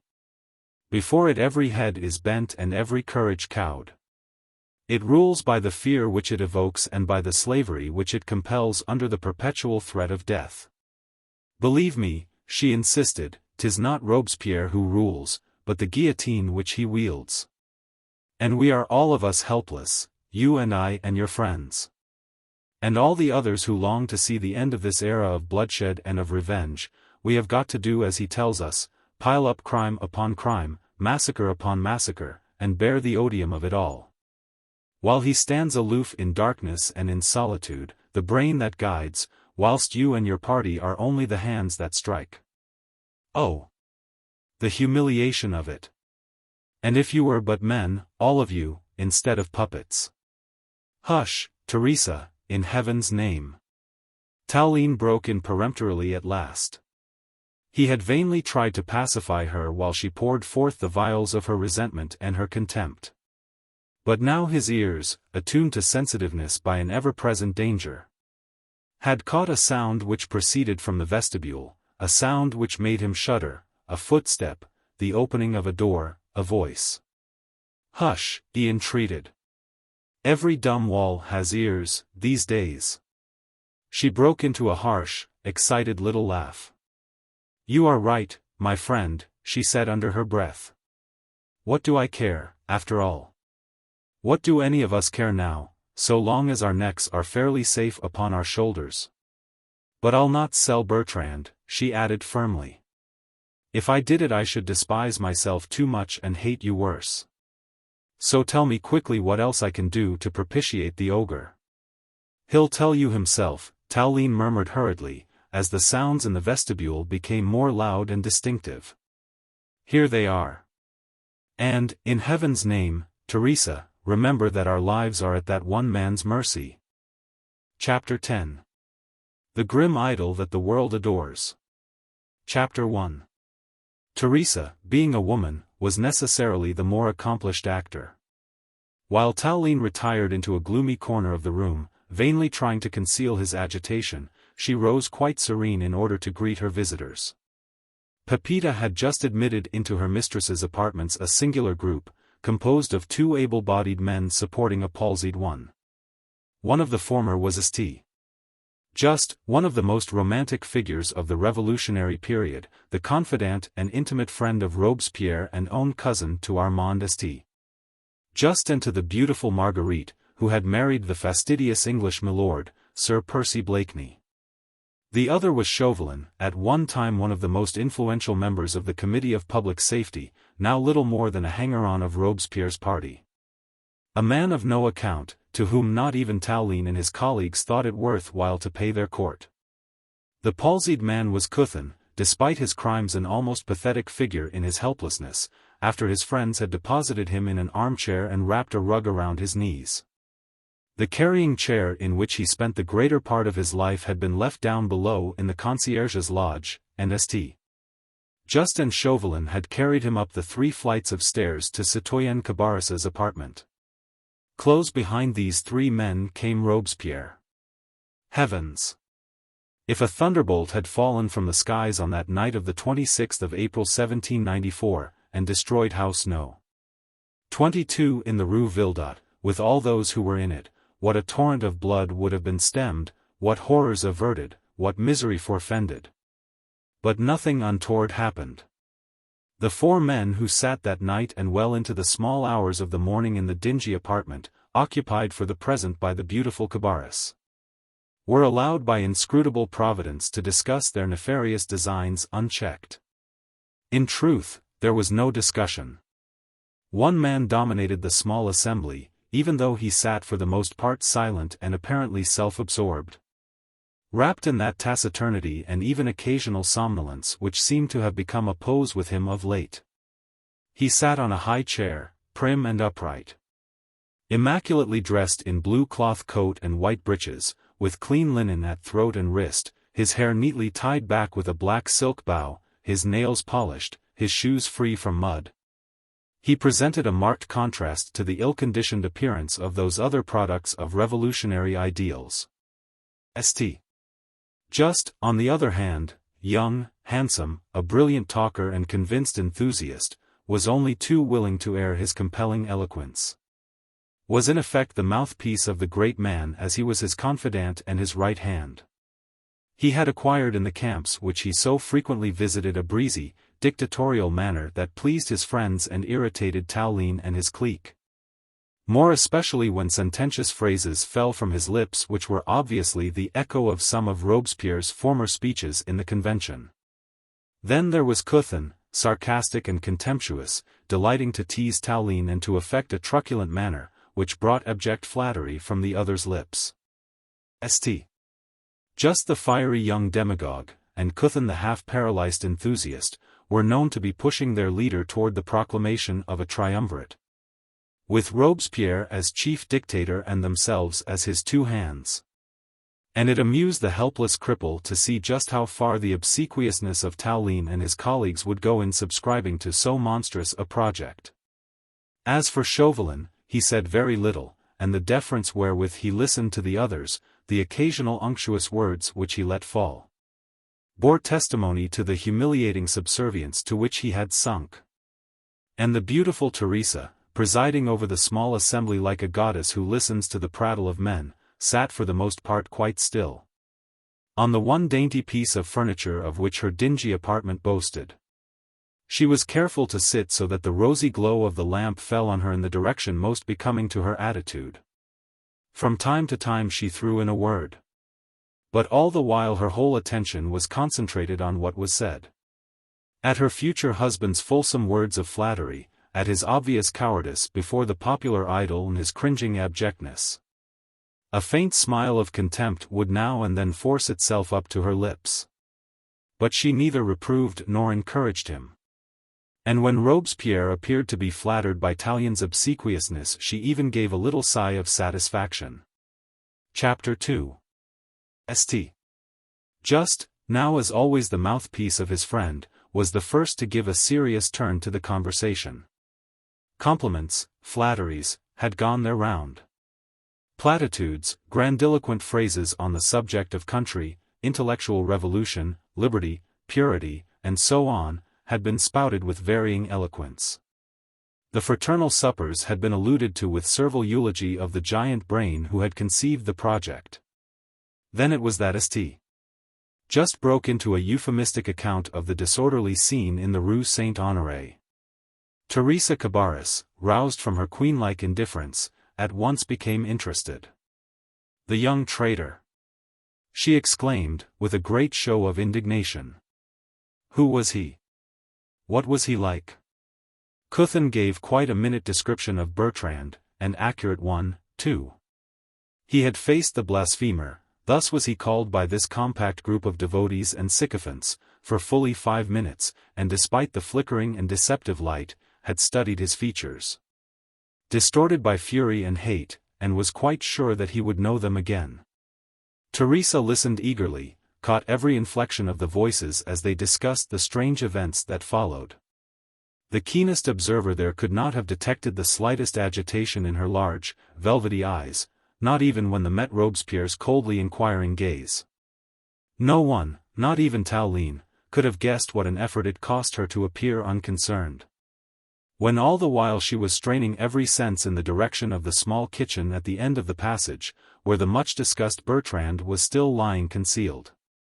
However, the certainty that Robespierre's spies and those of the committees had apparently lost complete track of Moncrif, did much to restore her assurance. And her gaiety became after a while somewhat more real. At one time she turned boldly to Tallien. "You were there, too, citizen," she said provokingly. "Did you not recognize any of the traitors?" Tallien stammered out an evasive answer, implored her with a look not to taunt him and not to play like a thoughtless child within sight and hearing of a man-eating tiger. Theresa's dalliance with the young and handsome Bertrand must in truth be known to Robespierre's army of spies, and he, Tallien, was not altogether convinced that the fair Spaniard, despite her assurances to the contrary, was not harboring Moncrif in her apartment even now. Therefore he would not meet her tantalizing glance. And she, delighted to tease, threw herself with greater zest than before into the discussion, amused to see sober Tallien, whom in her innermost heart she despised, enduring tortures of apprehension. "Ah," she exclaimed, apparently enraptured by Saint Just's glowing account of the occurrence, what would I not give to have seen it all? In truth, we do not often get such thrilling incidents every day in this dull and dreary Paris. The death carts with their load of simpering aristos have ceased to entertain us. But the drama in the Rue Saint-Honoré. Ah, la bonne heure! What a palpitating scene! Especially, added Cuthan, the spiriting away of the company of traitors through the agency of that mysterious giant, who some aver was just a coal heaver named Rateau, well known to half the night birds of the city as an asthmatic reprobate, whilst others vow that he was. Name him not, friend Cuthan, Street just broke in with a sarcastic chuckle. I pray thee, spare the feelings of Citizen Chauvelin. And his bold, provoking eyes shot a glance of cool irony on the unfortunate victim of his taunt. Chauvelin made no retort, pressed his thin lips more tightly together as if to smother any incipient expression of the resentment which he felt. Instinctively his glance sought those of Robespierre, who sat by, still apparently disinterested and impassive, with head bent and arms crossed over his narrow chest. Ah, yes. Here interposed Tallien unctuously. Citizen Chauvelin has had one or two opportunities of measuring his prowess against that of the mysterious Englishman. But we are told that, despite his talents, he has met with no success in that direction. Do not tease our modest friend Chauvelin, I pray you, citizen, Theresia broke in gaily.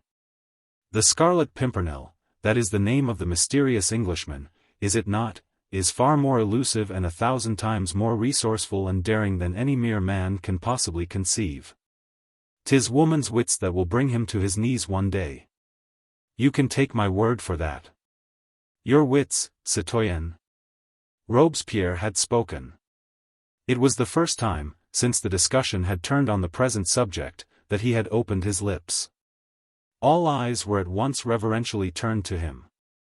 His own, cold and sarcastic, were fixed upon Theresia Cabarrus. She returned his glance with provoking coolness, shrugged her splendid shoulders, and retorted airily. Oh! You want a woman with some talent as a sleuth-hound, a female counterpart of Citizen Chauvelin. I have no genius in that direction. Why not? Robespierre went on drily. You, fair citoyenne, would be well qualified to deal with the Scarlet Pimpernel, seeing that your adorer, Bertrand Moncrif, appears to be a protégé of the mysterious league. At this taunt, uttered by the dictator with deliberate emphasis, like one who knows what he is talking about, Tallien gave a gasp and his sallow cheeks became the color of lead. But Theresia placed her cool, reassuring hand upon his. Bertrand Moncrif, she said serenely, is no adorer of mine. He forswore his allegiance to me on the day that I plighted my troth to Citizen Tallien. That is as may be, Robespierre retorted coldly. But he certainly was the leader of the gang of traitors whom that meddlesome English rabble chose to snatch away tonight from the vengeance of a justly incensed populace. How do you know that, Citizen Robespierre? Theresia asked. She was still maintaining an outwardly calm attitude, her voice was apparently quite steady, her glance absolutely serene. Only Tallien's keen perceptions were able to note the almost wax-like pallor which had spread over her cheeks and the strained, high-pitched tone of her usually mellow voice. Why do you suppose, citizen, she insisted, that Bertrand Moncrif had anything to do with the fracas tonight? Methought he had emigrated to England, or somewhere, she added airily, after I gave him his definite congé. Did you think that, citoyenne? Robespierre rejoined with a wry smile. Then let me tell you that you are under a misapprehension. Moncrif, the traitor, was the leader of the gang that tried to rouse the people against me tonight. You ask me how I know it? He added icily. Well, I saw him, that is all. Ah, exclaimed Theresia, in well-played mild astonishment. You say Bertrand Moncrif, citizen? He is in Paris, then? Seemingly. Strange, he never came to see me. Strange, indeed. What does he look like? Some people have told me that he is getting fat. The discussion had now resolved itself into a duel between these two, the ruthless dictator, sure of his power, and the beautiful woman, conscious of hers. The atmosphere of the drabbily furnished room had become electrical. Everyone felt it. Every man instinctively held his breath, conscious of the quickening of his pulses, of the accelerated beating of his heart. Both the duelists appeared perfectly calm. Of the two, in truth, Robespierre appeared the most moved. His staccato voice, the drumming of his pointed fingers upon the arms of his chair, suggested that the banter of the beautiful Theresia was getting on his nerves. It was like the lashing of a puma's tail, the irritation of a tempter unaccustomed to being provoked, and Theresia was clever enough, above all, woman enough, to note that. Since the dictator was moved, he could not be perfectly sure of his ground. He would not display this secret irritation if by a word he could confound his beautiful adversary, and openly threaten where now he only insinuated. He saw Bertrand in the Rue St. Honoré, was the sum total of her quick reasoning, but does not know that he is here. I wonder what it is he does want, came as an afterthought. The one that really suffered throughout, and suffered acutely, was Tallien. He would have given all that he possessed to know for a certainty that Bertrand Moncrif was no longer in the house. Surely Theresia would not be foolhardy enough to provoke the powerful dictator into one of those paroxysms of spiteful fury for which he was notorious, fury wherein he might be capable of anything, insulting his hostess, setting his spies to search her apartments for a traitor if he suspected one of lying hidden away somewhere. In truth, Tallien, trembling for his beloved, was ready to swoon. How marvelous she was! How serene! While men held their breath before the inexorable despot, she went on teasing the tiger, even though he had already begun to snarl. I entreat you, Citizen Robespierre, she said, with a pout, to tell me if Bertrand Moncrif has grown fat. That I cannot tell you, citoyenne, Robespierre replied curtly. Having recognized my enemy, I no longer paid heed to him. My attention was arrested by his rescuer. That elusive Scarlet Pimpernel, she broke in gaily. Unrecognizable to all save to Citizen Robespierre, under the disguise of an asthmatic gossoon.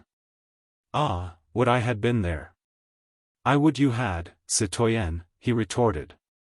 You would have realized that to refuse your help to unmask an abominable spy after such an episode is tantamount to treason. Her gaiety dropped from her like a mantle. In a moment she was serious, puzzled. A frown appeared between her brows. Her dark eyes flashed, rapidly inquiring, suspicious, fearful, upon Robespierre. To refuse my help, she asked slowly.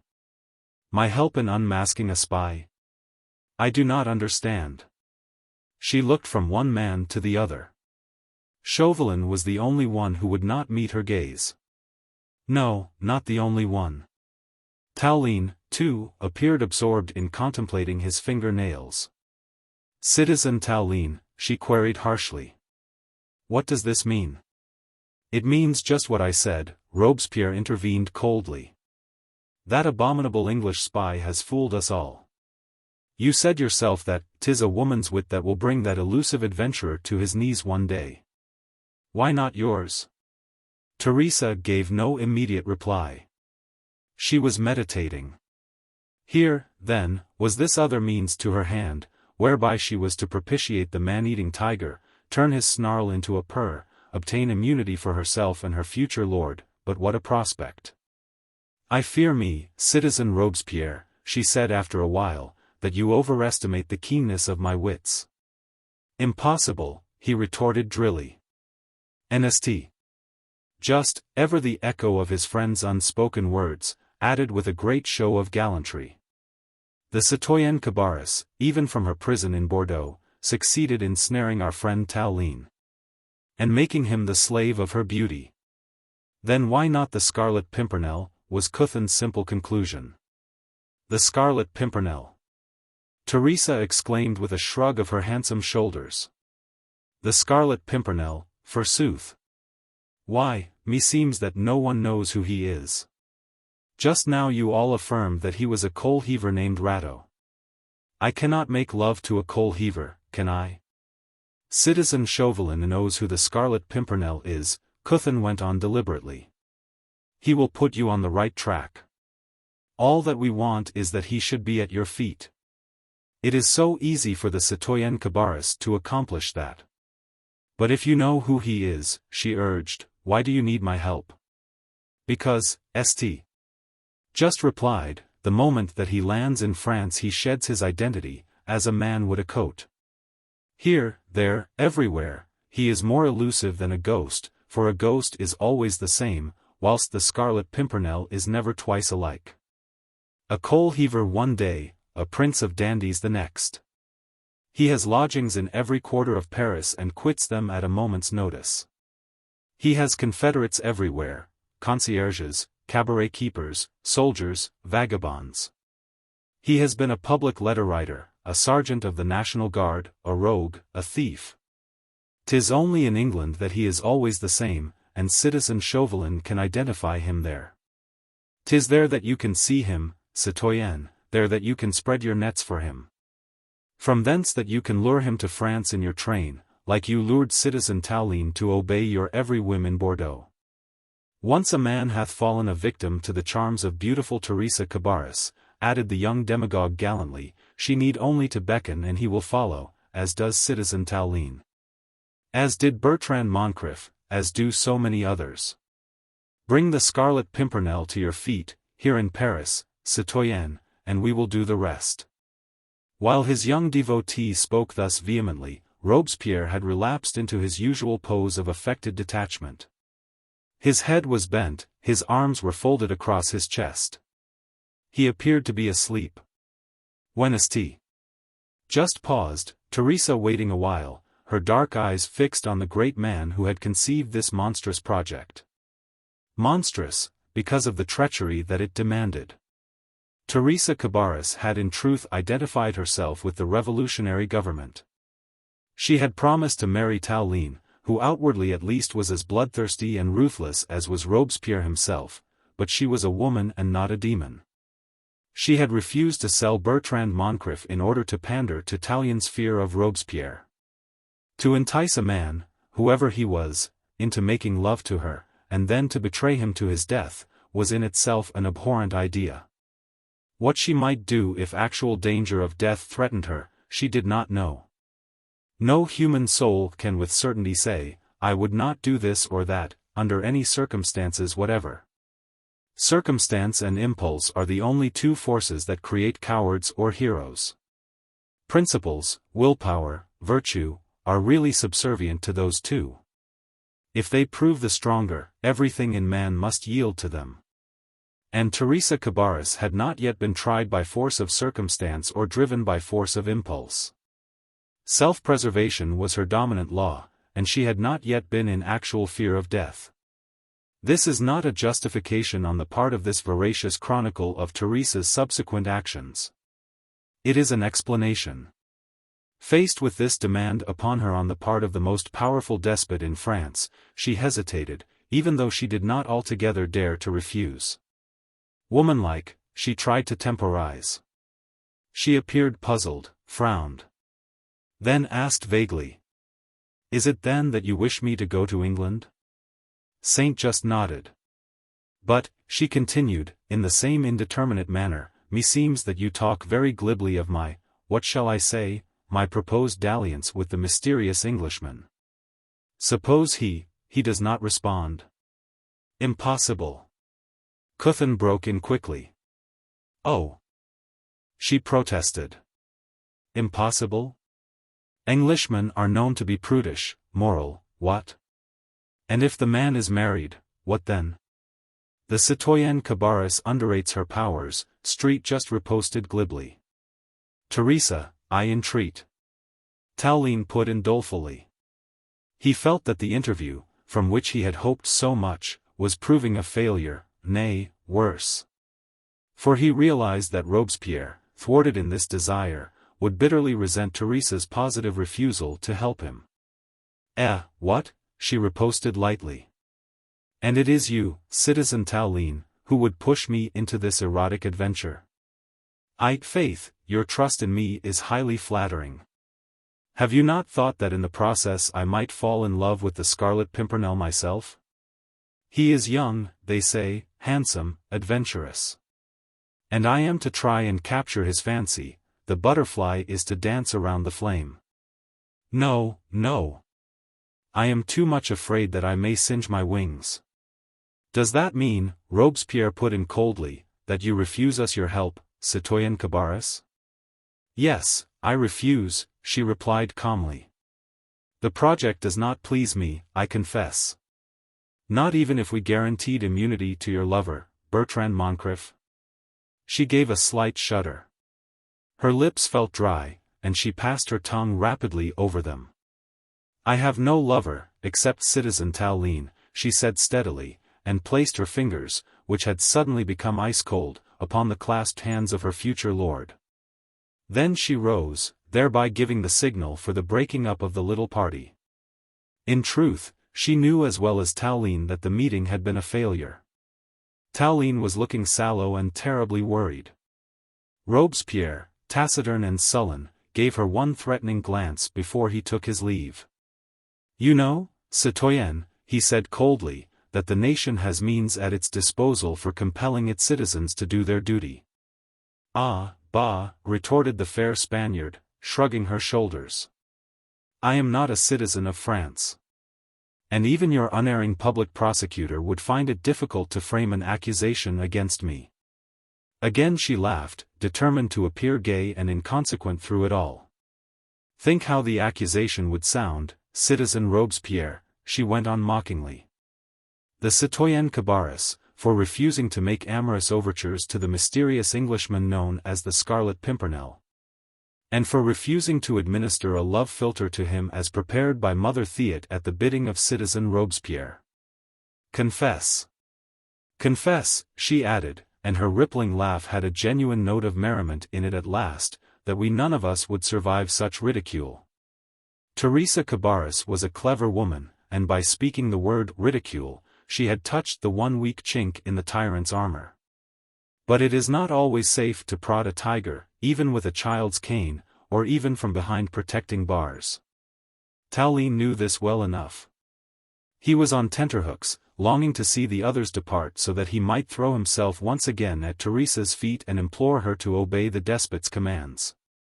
But Theresia appeared unwilling to give him such another chance. She professed intense fatigue, bade him good night with such obvious finality, that he dared not outstay his welcome. A few moments later they had all gone. Their gracious hostess accompanied them to the door, since Pepita had by this time certainly gone to bed. The little procession was formed, with St.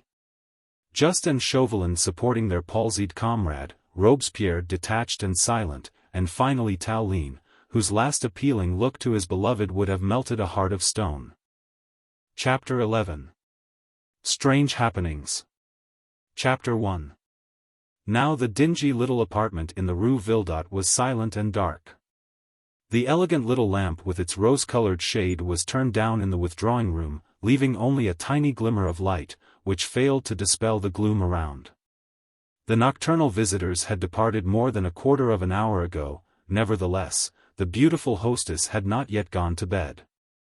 In fact, she had hardly moved since she bade the final adieu to her timorous lover.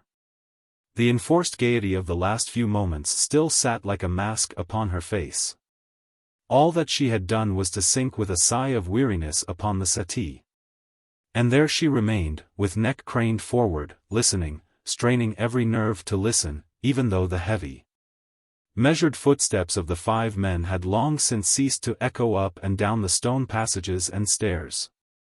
Her foot, in its quaint small sandal, beat now and then an impatient tattoo upon the threadbare carpet. Her eyes at intervals cast anxious looks upon the old-fashioned clock above the mantelpiece. It struck 2:30. Whereupon Theresia rose and went out into the vestibule. Here a tallow candle flickered faintly in its pewter sconce and emitted an evil-smelling smoke, which rose in spirals to the blackened ceiling. Theresia paused, glanced inquiringly down the narrow passage which gave access to the little kitchen beyond. Between the kitchen and the corner of the vestibule where she was standing, 2 doors gave on the passage, her bedroom, and that of her maid Pepita. Theresia was vividly conscious of the strange silence which reigned in the whole apartment. The passage was pitch dark save at its farthest end, where a tiny ray of light found its way underneath the kitchen door. The silence was oppressive, almost terrifying. In a hoarse, anxious voice, Theresia called, "Pepita." But there came no answer. Pepita apparently had gone to bed, was fast asleep by now. But what had become of Bertrand? Full of vague misgivings, her nerves tingling with a nameless fear, Theresia picked up the candle and tiptoed down the passage. Outside Pepita's door she paused and listened. Her large dark eyes looked weird in their expression of puzzlement and of awe. The flickering light of the candle throwing gleams of orange-colored lights into the depths of the widely dilated pupils. "Pepita," she called, and somehow the sound of her own voice added to her terror. Strange that she should be frightened like this in her own familiar apartment, and with a faithful, sturdy maid sleeping the other side of this thin partition wall. "Pepita." Theresia's voice was shaking. She tried to open the door, but it was locked. Why had Pepita, contrary to her habit, locked herself in? Had she, too, been a prey to some unexplainable panic? Theresia knocked against the door, rattled the handle in its socket, called more loudly and more insistently, "Pepita." And, receiving no reply, fell, half-swooning with fear, against the partition wall, whilst the candle slipped out of her trembling grasp and fell with a clatter to the ground. She was now in complete darkness, with senses reeling and brain paralyzed.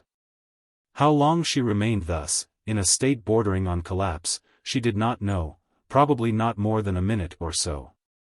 Consciousness returned quickly, and with it the cold sweat of an abject fear, for through this returning consciousness she had perceived a groan issuing from behind the locked door. But her knees were still shaking, she felt unable to move. "Pepita," she called again, and to her own ears her voice sounded hoarse and muffled. Straining her ears and holding her breath, she once more caught the sound of a smothered groan. Whereupon, driven into action by the obvious distress of her maid, Theresia recovered a certain measure of self-control. Pulling herself vigorously together, she began by groping for the candle which had dropped out of her hand a while ago. Even as she stooped down for this she contrived to say in a moderately clear and firm voice, "Courage, Pepita. I'll find the light and come back." Then she added, "Are you unable to unlock the door?" To this, however, she received no reply save another muffled groan. Theresia now was on her hands and knees, groping for the candlestick. Then a strange thing happened. Her hands, as they wandered vaguely along the flagged floor, encountered a small object, which proved to be a key. In an instant she was on her feet again, her fingers running over the door until they encountered the keyhole. Into this she succeeded, after further groping, in inserting the key. It fitted and turned the lock. She pushed open the door, and remained paralyzed with surprise upon the threshold. Pepita was reclining in an armchair, her hands tied behind her, a woolen shawl wound loosely around her mouth. In a distant corner of the room, a small oil lamp, turned very low, cast a glimmer of light upon the scene. For Theresia to run to the pinioned woman and undo the bonds that held her was but the work of a few seconds. "Pepita," she cried. "What in heaven's name has happened?" The woman seemed not much the worse for her enforced duress. She groaned, and even swore under her breath, and indeed appeared more dazed than hurt.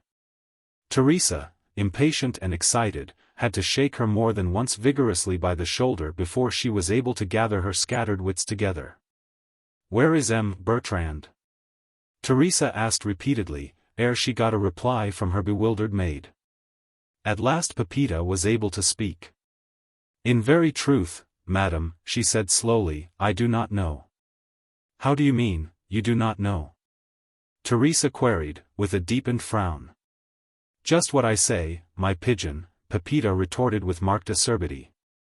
"You ask me what has happened, and I say I do not know. You want to know what has become of Bertrand. Then go and look for yourself.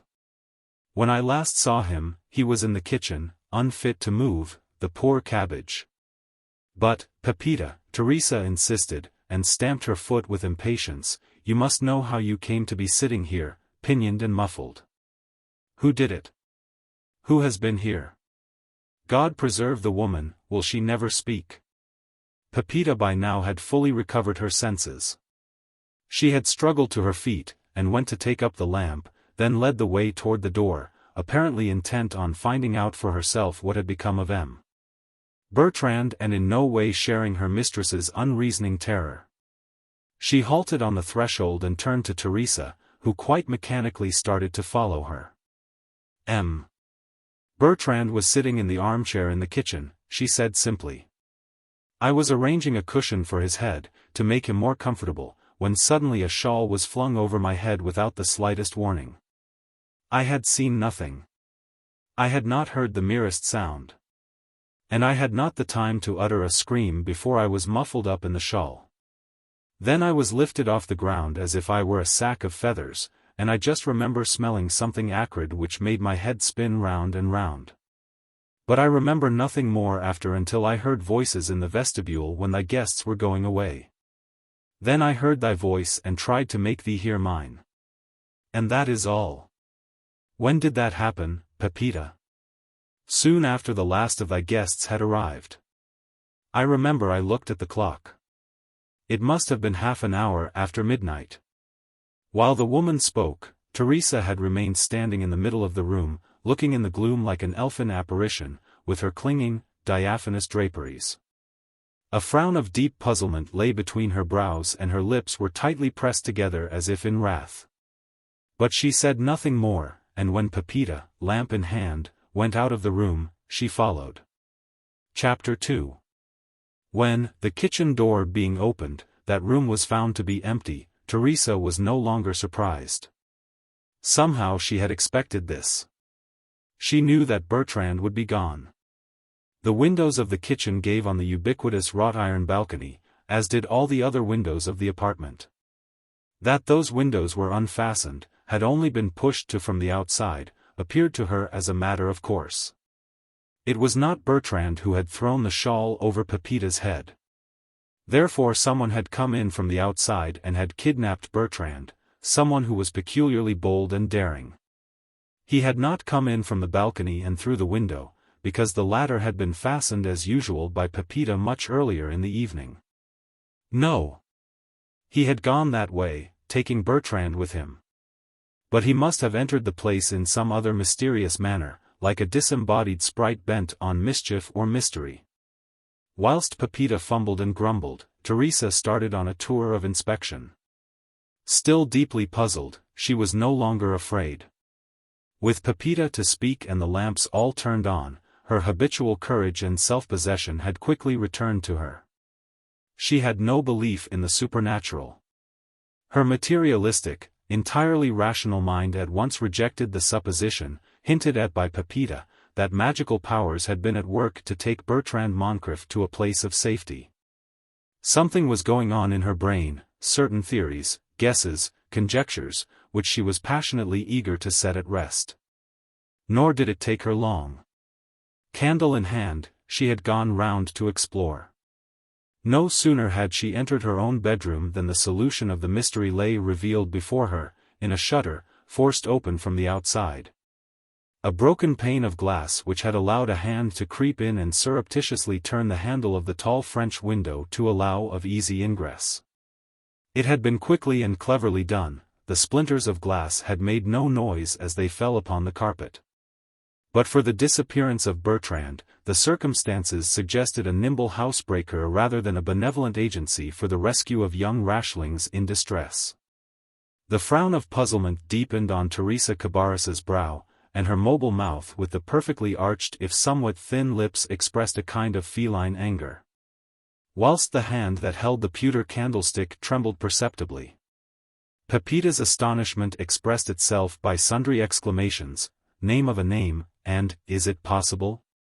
The explanation of the mystery had loosened her tongue, and while she set stolidly to work to clear up the debris of glass in her mistress's bedroom, she allowed free rein to her indignation against the impudent marauder, who in doubt had only been foiled in his attempt at wholesale robbery by some lucky circumstance which would presently come to light. The worthy old peasant absolutely refused to connect the departure of M. Bertrand with so obvious an attempt at housebreaking. M. Bertrand was determined to go, the poor cabbage, she said decisively, since thou didst make him understand that his staying here was a danger to thee. He no doubt took an opportunity to slip out the front door whilst thou wast engaged in conversation with that pack of murderers, whom may the good God punish one of these days. From which remark we may gather that Pepita had not imbibed revolutionary ideals with the air of her native Andalusia. Theresia Cabarrus, wearied beyond endurance by all the events of this night, as well as by her old servant's incessant gabble, finally sent her, still muttering and grumbling, to bed. Chapter 12. Chauvelin. Theresia had opposed a stern refusal to Pepita's request that she might put her mistress to bed before she herself went to rest. She did not want to go to bed, she wanted to think, and now that that peculiar air of mystery, that silence and semi-darkness no longer held their gruesome sway in her apartment, she did not feel afraid. Pepita went to bed. For a while, Theresia could hear her moving about, with ponderous, shuffling footsteps, then, presently everything was still. The clock of old St. Roch struck 3.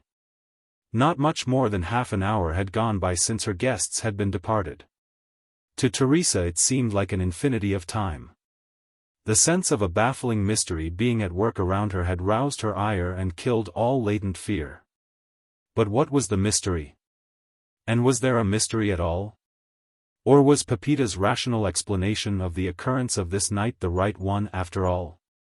Citoyenne Cabarrus, unable to sit still, wandered up and down the passage, in and out of the kitchen, in and out of her bedroom, and thence into the vestibule.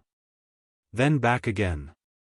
At one moment, when standing in the vestibule, she thought she heard someone moving on the landing outside the front door. Her heart beat a little more rapidly, but she was not afraid. She did not believe in housebreakers, and she felt that Pepita, who was a very light sleeper, was well within call. So she went to the front door and opened it. The quick cry which she gave was one of surprise rather than of fear. In her belated visitor she had recognized Citizen Chauvelin. And somehow, by a vague process of reasoning, his presence just at this moment seemed quite rational, in keeping with the unsolved mystery that was so baffling to the fair Theresia. "May I come in, citoyenne?" Chauvelin said in a whisper. "It is late, I know, but there is urgency." He was standing on the threshold, and she, a few paces away from him in the vestibule. The candle, which now burned low in its socket, was behind her. Its light touched with a weird, flickering glow on the pale face of the once noted terrorist, with its pale eyes and sharply hooked nose, which gave him the air of a gaunt bird of prey. "It is late," she murmured vaguely. "What do you want?" "Something has happened," he replied, still speaking below his breath. "Something which concerns you." And, before speaking of it to Citizen Robespierre. At the dread name Theresia stepped farther back into the vestibule. "Enter," she said curtly. He came in, and she closed the door carefully behind him. Then she led the way into the withdrawing room and turned up the wick of the lamp under its rosy shade. She sat down and motioned to him to do the same. "What is it?" she asked. Before replying, Chauvelin's finger and thumb, thin and pointed like the talons of a vulture, went fumbling in the pocket of his waistcoat. From it he extracted a small piece of neatly folded paper. "When we left your apartment, citoyenne, my friend Street Just and I supporting poor palsied Cuthin, and Robespierre following close behind us, I spied this scrap of paper, which St. Just's careless foot had just kicked to one side when he was stepping across the threshold.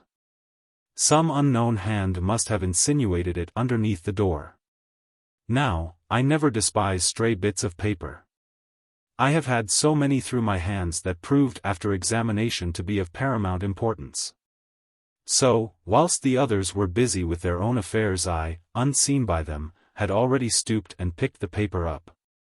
He paused for a moment or two, then, satisfied that he held the beautiful woman's undivided attention, he went on in his habitual dry, urbane monotone.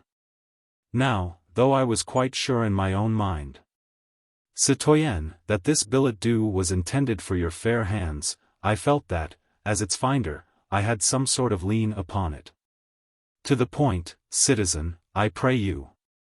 Theresia broke in harshly, tried by a show of impatience and of fatigue to hide the anxiety which had once more taken possession of her heart. You found a letter addressed to me, you read it.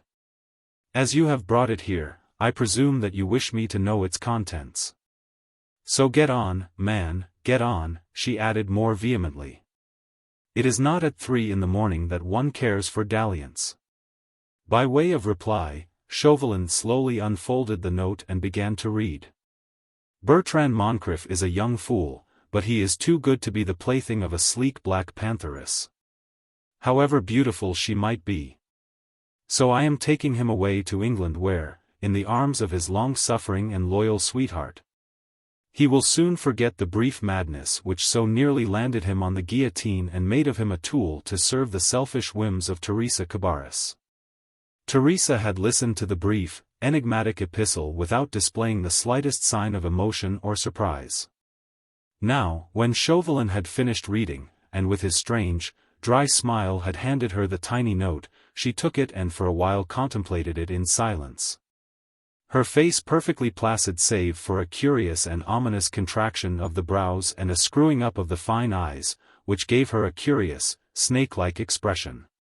You know, of course, citoyenne, Chauvelin said after a while, who the writer of this, shall we say, impudent epistle happens to be? She nodded. The man, he went on placidly, who goes by the name of the Scarlet Pimpernel. The impudent English adventurer whom Citizen Robespierre has asked you, citoyenne, to lure into the net which we may spread for him. Still Theresia was silent. She did not look at Chauvelin, but kept her eyes fixed upon the scrap of paper, which she had folded into a long, narrow ribbon and was twining in and out between her fingers. A while ago, citoyenne, Chauvelin continued, in this very room, you refused to lend us a helping hand. Still no reply from Theresia. She had just smoothed out the mysterious epistle, carefully folded it into 4, and was in the act of slipping it into the bosom of her gown. Chauvelin waited quite patiently. He was accustomed to waiting, and patience was an integral part of his stock in trade. Opportunism was another. Theresia was sitting on her favorite settee, leaning forward with her hands clasped between her knees, her head was bent. And the tiny rose-shaded lamp failed to throw its glimmer of light upon her face. The clock on the mantelshelf behind her was ticking with insentient monotony. Anon, a distant chime struck the 3:15. Whereupon Chauvelin rose. I think we understand one another, citoyenne, he said quietly, and with a sigh of complete satisfaction. It is late now. At what hour may I have the privilege of seeing you alone? At 3 in the afternoon, she replied tonelessly, like one speaking in a dream. Citizen Tallien is always at the convention then, and my door will be denied to everybody else. I'll be here at 3 o'clock, was Chauvelin's final word. Theresia had not moved. He made her a deep bow and went out of the room. The next moment, the opening and shutting of the outer door proclaimed that he had gone. After that, Theresia Cabarrus went to bed. Chapter 13. The Fisherman's Rest. Chapter 1. And whilst the whole of Europe was in travail with the repercussion of the gigantic upheaval that was shaking France to its historic foundations, the last few years had seen but very little change in this little corner of England. The Fisherman's Rest stood where it had done for 2 centuries and long before thrones had tottered and anointed heads fallen on the scaffold. The oak rafters, black with age, the monumental hearth, the tables and high-backed benches, seemed like mute testimonies to good order and to tradition, just as the shiny pewter mugs. The foaming ale, the brass that glittered like gold, bore witness to unimpaired prosperity and an even, well-regulated life. Over in the kitchen yonder, Mistress Sally Waite, as she now was, still ruled with a firm if somewhat hasty hand, the weight of which, so the naughty gossips averred, even her husband, Master Harry Waite, had experienced more than once. She still queened it over her father's household, presided over his kitchen, and drove the young scullery wenches to their task with her sharp tongue and an occasional slap. But the Fisherman's Rest could not have gone on without her.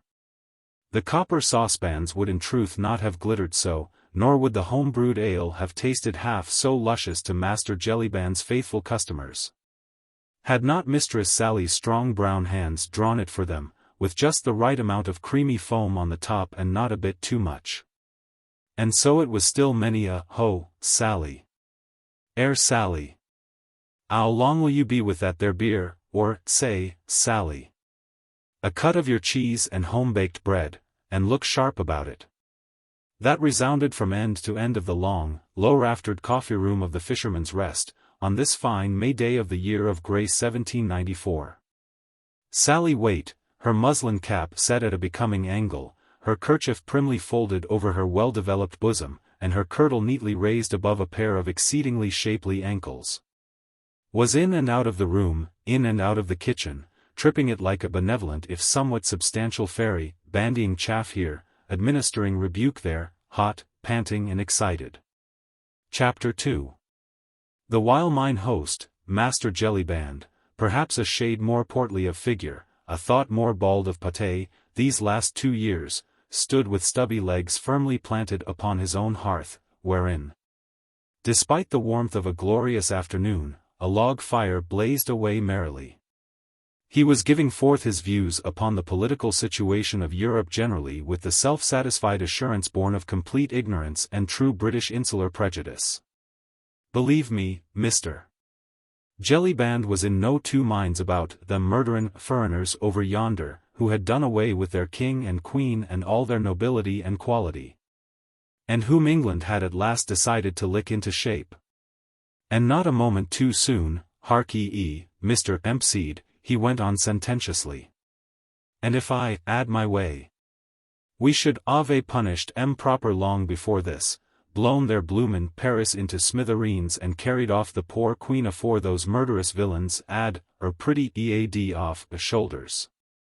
Mr. Hempseed, from his own privileged corner in the inglenook, was not altogether prepared to admit that. "I am not for interfering with other folks' ways," he said, raising his quaking treble so as to stem effectually the torrent of Master Jellyband's eloquence. "As the Scriptures say, 'Keep your dirty fingers from off my waist,'" came in decisive tones from Mistress Sally Waite, whilst the shrill sound made by the violent contact of a feminine hand against a manly cheek froze the scriptural quotation on Mr. Hempseed's lips. Now then, Sally," Mr. Jellyband thought fit to say in stern tones, not liking his customers to be thus summarily dealt with. "Now then, father," Sally retorted, with a toss of her brown curls, "you just attend to your politics, and Mr. Empseed to his scriptures, and leave me to deal with them impudent jackanapes. You wait," she added, turning once more with a parting shot directed against the discomfited offender. "If my Harry catches you at them tricks, you'll see what you get, that's all." "Sally!" Mr. Jellyband admonished, more sternly this time. "You'll ave my Lord Hastings before his dinner is ready." Which suggestion so overawed Mistress Sally that she promptly forgot the misdoings of the forward swain and failed to hear the sarcastic chuckle which greeted the mention of her husband's name. With an excited little cry, she ran quickly out of the room. Mr. Hempseed, loftily unaware of interruption, concluded his sententious remark. "As the Scriptures say, Mr. Jellyband, ave no fellowship with the unfruitful work of darkness. I don't hold not with interfering. Remember what the Scriptures say, he that committeth sin is of the devil, and the devil sinneth from the beginning," he concluded with sublime irrelevance, sagely nodding his head. But Mr. Jellyband was not thus lightly to be confounded in his argument, no, not by any quotation, relevant or otherwise. "All very fine, Mr. Empseed," he said, and good enough for them, oh, like yourself, are willin' to side with them murderin' reprobates. Like myself, Mr. Jellyband, protested Mr. Hempseed, with as much vigor as his shrill treble would allow. Nay, but I'm not for them children of darkness. You may be or you may not, Mr. Jellyband went on, nothing daunted. There be many as are, and o'd say, let 'em murder, even now, but I say that them as talk that way are not true Englishmen. For 'tis we Englishmen can teach the foreigner just what may do and what may not. And as we've got the ships and the men and the money, we can just fight 'em as are not of our way thinkin'. And let me tell you, Mr. Hempseed, that I'm prepared to back my opinions 'gainst any man as don't agree with me. For the nonce Mr. Hempseed was silent. True, a scriptural text did hover on his thin, quivering lips. But as no one paid any heed to him for the moment, its appositeness will forever remain doubtful. The honors of victory rested with Mr. Jellyband.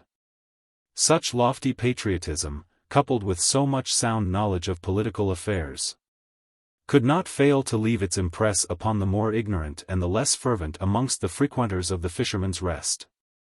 Indeed, who was more qualified to pass an opinion on current events than the host of that much frequented resort? Seeing that the ladies and gentlemen of quality who came to England from over the water, so as to escape all the murtherin' reprobates in their own country, did most times halt at the Fisherman's Rest on their way to London or to Bath. And though Mr. Jellyband did not know a word of French, no foreign lingo for him, thank he nevertheless had mixed with all that nobility and gentry for over 2 years now, and had learned all that there was to know about the life over there, and about Mr. Pitt's intentions to put a stop to all those abominations. Chapter 3. Even now, hardly had mine host's conversation with his favored customers assumed a more domestic turn, than a loud clatter on the cobblestones outside, a jingle and a rattle, shouts, laughter and bustle, announced the arrival of guests who were privileged to make as much noise as they pleased. Mr. Jellyband ran to the door, shouted for Sally at the top of his voice with a "Here's my Lord Hastings," to add spur to Sally's hustle. Politics were forgotten for the nonce, argument set aside, in the excitement of welcoming the quality. 3 young gallants in traveling clothes, smart of appearance and debonair of mien, were ushering a party of strangers, 3 ladies and 2 men, into the hospitable porch of the Fisherman's Rest. The little party had walked across from the inner harbor, where the graceful masts of an elegant schooner lately arrived in port were seen gently swaying against the delicately colored afternoon sky. 3 or 4 sailors from the schooner were carrying luggage, which they deposited in the hall of the inn, then touched their forelocks in response to a pleasant smile and nod from the young lords. "This way, my lord," Master Jellyband reiterated with jovial obsequiousness. "Everything is ready." "This way." "Hey, Sally," he called again. And Sally, hot, excited, blushing, came tripping over from the kitchen, wiping her hot plump palms against her apron in anticipation of shaking hands with their lordships. "Since Mr. Waite isn't anywhere about," my Lord Hastings said gaily, as he put a bold arm round Mistress Sally's dainty waist, "I'll e'en have a kiss, my pretty one. And I, too, by gad, for old Sake's sake," Lord Tony asserted, and planked a hearty kiss on Mistress Sally's dimpled cheek. "At your service, my lords, at your service," Master Jellyband rejoined, laughing. Then added more soberly, "Now then, Sally, show the ladies up into the blue room, the while their lordships have a first shakedown in the coffee-room. This way, gentlemen, your lordships, this way." The strangers in the meanwhile had stood by, wide-eyed and somewhat bewildered in face of this exuberant hilarity which was so unlike what they had pictured to themselves of dull, fog-ridden England, so unlike, too, the dreary moroseness which of late had replaced the erstwhile light-hearted gaiety of their own countrymen. The porch and the narrow hall of the Fisherman's Rest appeared to them seething with vitality. Everyone was talking, nobody seemed to listen. Everyone was merry, and everyone knew everybody else and was pleased to meet them. Sonorous laughter echoed from end to end along the solid beams, black and shiny with age. It all seemed so homely, so happy. The deference paid to the young gallants and to them as strangers by the sailors and the innkeeper was so genuine and hearty without the slightest sign of servility, that those 5 people who had left behind them so much class hatred, enmity and cruelty in their own country, felt an unaccountable tightening of the heart, a few hot tears rise to their eyes. Partly of joy, but partly too of regret. Chapter 4. Lord Hastings, the youngest and merriest of the English party, guided the 2 Frenchmen toward the coffee-room, with many a jest in atrocious French and kindly words of encouragement, all intended to put the strangers at their ease. Lord Anthony Dewhurst and Sir Andrew Ffoulkes, a trifle more serious and earnest, yet equally happy and excited at the success of their perilous adventure and at the prospect of reunion with their wives, lingered a moment longer in the hall, in order to speak with the sailors who had brought the luggage along. "Do you know aught of Sir Percy?" Lord Tony asked. "No, my lord," the sailor gave answer, "not since he went ashore early this morning. 'Er ladyship was waitin' for 'im on the pier. Sir Percy just ran up the steps and then 'e shouted to us to get back quickly. 'Tell their lordships,' 'e says, 'I'll meet them at the rest.' And then Sir Percy and 'er ladyship just walked off and we saw none more of them." "That was many hours ago," Sir Andrew Ffoulkes mused, with an inward smile. He too saw visions of meeting his pretty Suzanne very soon, and walking away with her into the land of dreams. "'Twas just 6 o'clock when Sir Percy 'ad the boat lowered," the sailor rejoined. "And we rowed quick back after we landed 'im, but the Daydream, she 'ad to wait for the tide. We were a long while gettin' into port." Sir Andrew nodded. "You don't know," he said, "if the skipper had any further orders?" "I don't know, sir," the man replied. "But we mun be in readiness always. No one knows when Sir Percy may wish to set sail again." The 2 young men said nothing more, and presently the sailors touched their forelocks and went away. Lord Tony and Sir Andrew exchanged knowing smiles. They could easily picture to themselves their beloved chief, indefatigable, like a boy let out from school, exhilarated by the deadly danger through which he had once more passed unscathed, clasping his adored wife in his arms and wandering off with her, heaven knew whither, living his life of joy and love and happiness during the brief hours which his own indomitable energy, his reckless courage, accorded to the sentimental side of his complex nature. Far too impatient to wait until the tide allowed the Daydream to get into port, he had been rowed ashore in the early dawn.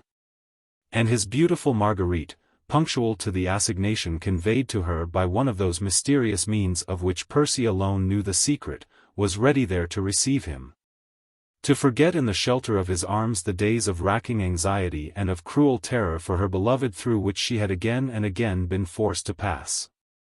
Neither Lord Tony nor Sir Andrew Ffoulkes, the Scarlet Pimpernel's most faithful and devoted lieutenants, begrudged their chief these extra hours of bliss, the while they were left in charge of the party so lately rescued from horrible death.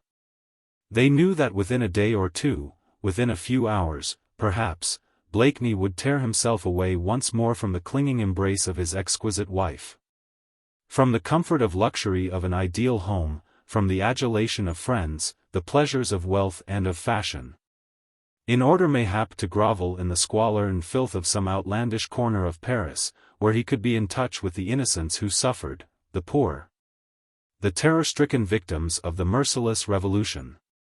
Within a few hours, mayhap, he would be risking his life again every moment of the day, in order to save some poor hunted fellow creature, man, woman or child, from death that threatened them at the hands of inhuman monsters who knew neither mercy nor compunction. And for the 19 members of the League, they took it in turns to follow their leader where danger was thickest. It was a privilege eagerly sought, deserved by all, and accorded to those who were most highly trusted. It was invariably followed by a period of rest in happy England, with wife, friends, joy and luxury. Sir Andrew Ffoulkes, Lord Anthony Dewhurst and my Lord Hastings had been of the expedition which brought Madame de Serval with her 3 children and Bertrand Moncrif safely to England, after adventures more perilous, more reckless of danger, than most. Within a few hours they would be free to forget in the embrace of clinging arms every peril and every adventure save the eternal one of love, free to forswear everything outside that, save their veneration for their chief and their loyalty to his cause. Chapter 14. The Castaway. Chapter 1. An excellent dinner served by Mistress Sally and her attendant little wenches put everybody into rare good humor. Madame de Serval, pale, delicate, with gentle, plaintive voice and eyes that had acquired a pathetically furtive look, even contrived to smile, her heart warmed by the genuine welcome, the rare gaiety that irradiated this fortunate corner of God's earth. Wars and rumors of war reached it only as an echo of great things that went on in the vast outside world. And though more than one of Dover's gallant sons had perished in one or the other of the Duke of York's unfortunate incursions into Holland, or in one of the numerous naval engagements off the western shores of France, on the whole, the war, intermittent and desultory, had not yet cast its heavy gloom over the entire country. Josephine and Jacques de Serval, whose enthusiasm for martyrdom had received so severe a check in the course of the fraternal supper in the Rue St. Honoré, had at first with the self-consciousness of youth adopted an attitude of obstinate and irreclaimable sorrow, until the antics of Master Harry Waite, Pretty Sally's husband, jealous as a young turkey-cock of every gallant who dared to ogle his buxom wife, brought laughter to their lips. My Lord Hastings' comical attempts at speaking French, the droll mistakes he made, easily did the rest. And soon their lively, high-pitched Latin voices mingled with unimpaired gaiety with the more mellow sound of Anglo-Saxon tongues. Even Régine de Serval had smiled and my Lord Hastings had asked her with grave solemnity whether Madame de Serval would wish le fou de descendre, the lunatic to come downstairs, meaning all the while whether she wanted the fire in the big hearth to be let down, seeing that the atmosphere in the coffee-room was growing terribly hot. The only one who seemed quite unable to shake off his moroseness was Bertrand Moncrif.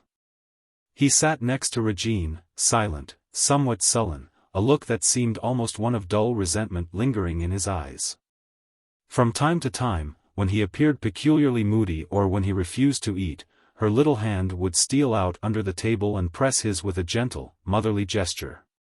Chapter 2. It was when the merry meal was over and while Master Jellyband was going the round with a fine bottle of smuggled brandy, which the young gentleman sipped with unmistakable relish, that a commotion arose outside the inn. Whereupon Master Harry Waite ran out of the coffee-room in order to see what was amiss. Nothing very much apparently. Waite came back after a moment or two and said that 2 sailors from the bark Angela were outside with a young French lad, who seemed more dead than alive, and whom it appears the bark had picked up just outside French waters, in an open boat, half perished with terror and inanition. As the lad spoke nothing but French, the sailors had brought him along to the Fisherman's Rest, thinking that maybe some of the quality would care to interrogate him.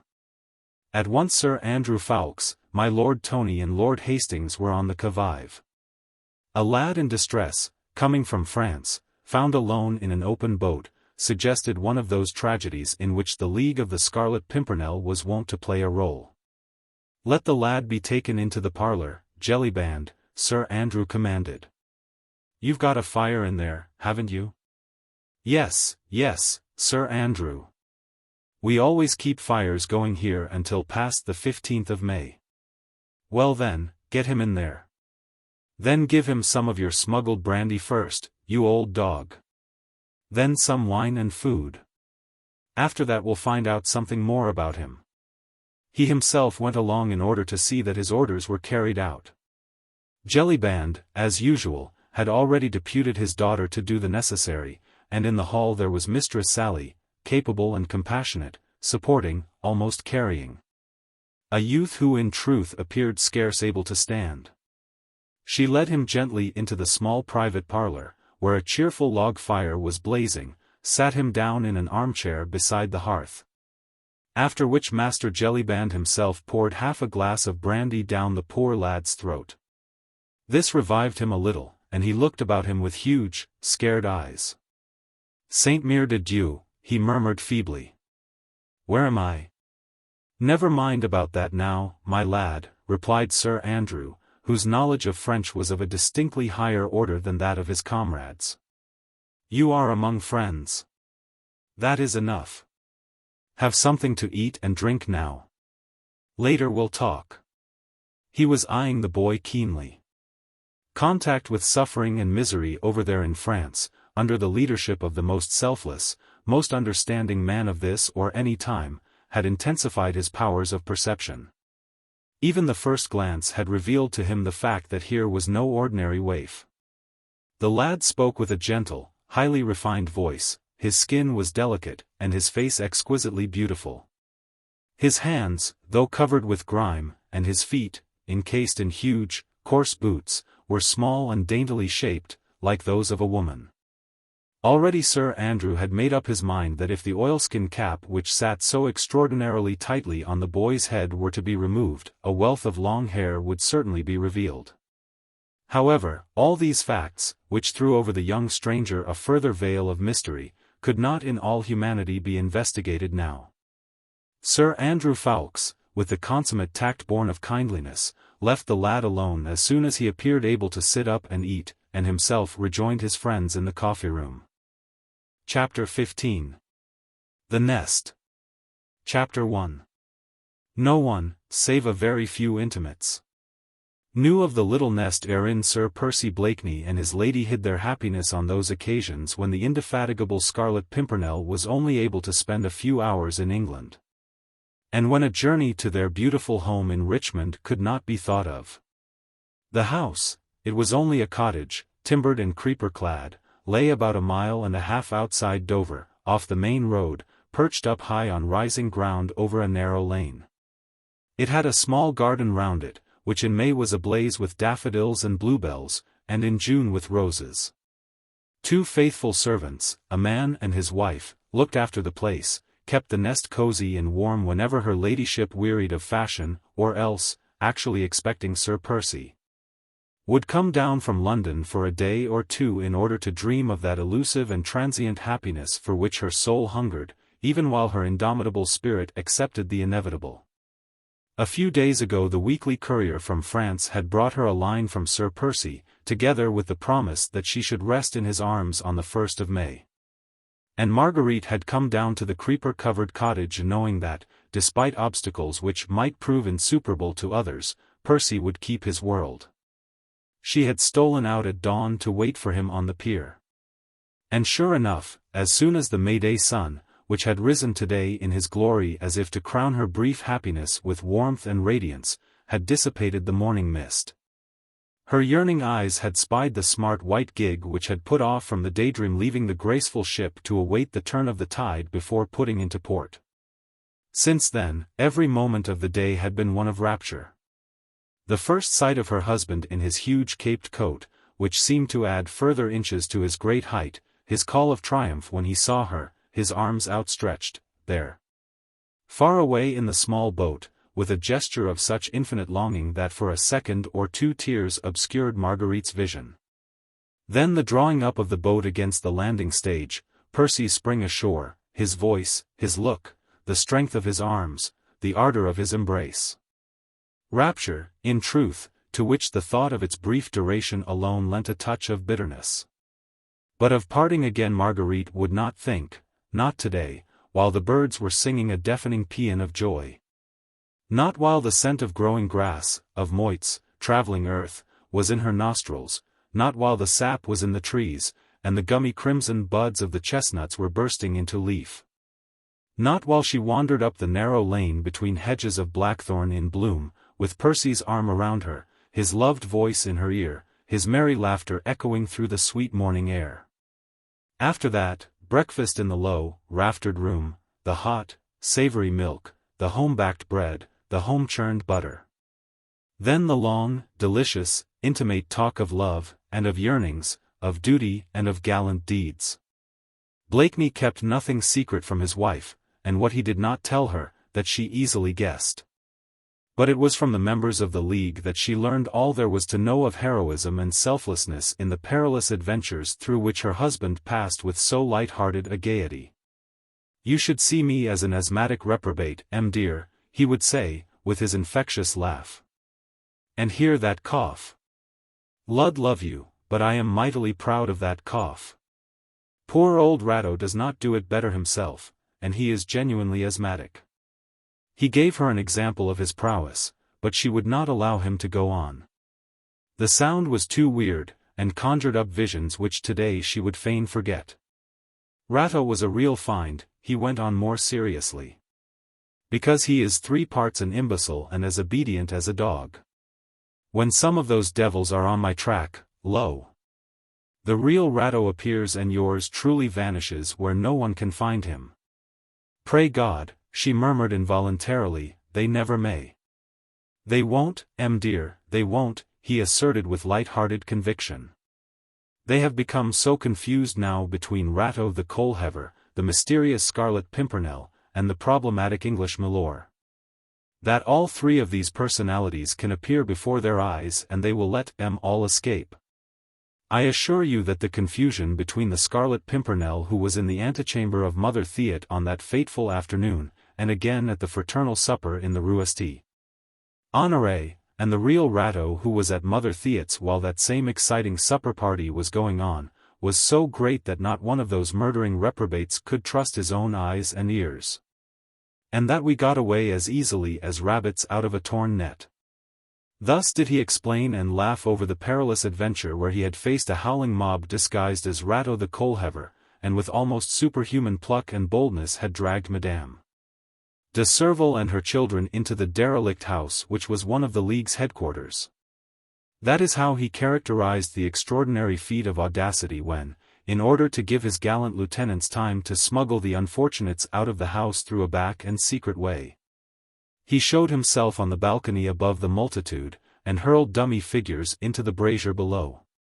Then came the story of Bertrand Moncrif, snatched half unconscious out of the apartment of the fair Theresia Cabarrus, whilst Robespierre himself sat not half a dozen yards away, with only the thickness of a wall between him and his arch-enemy.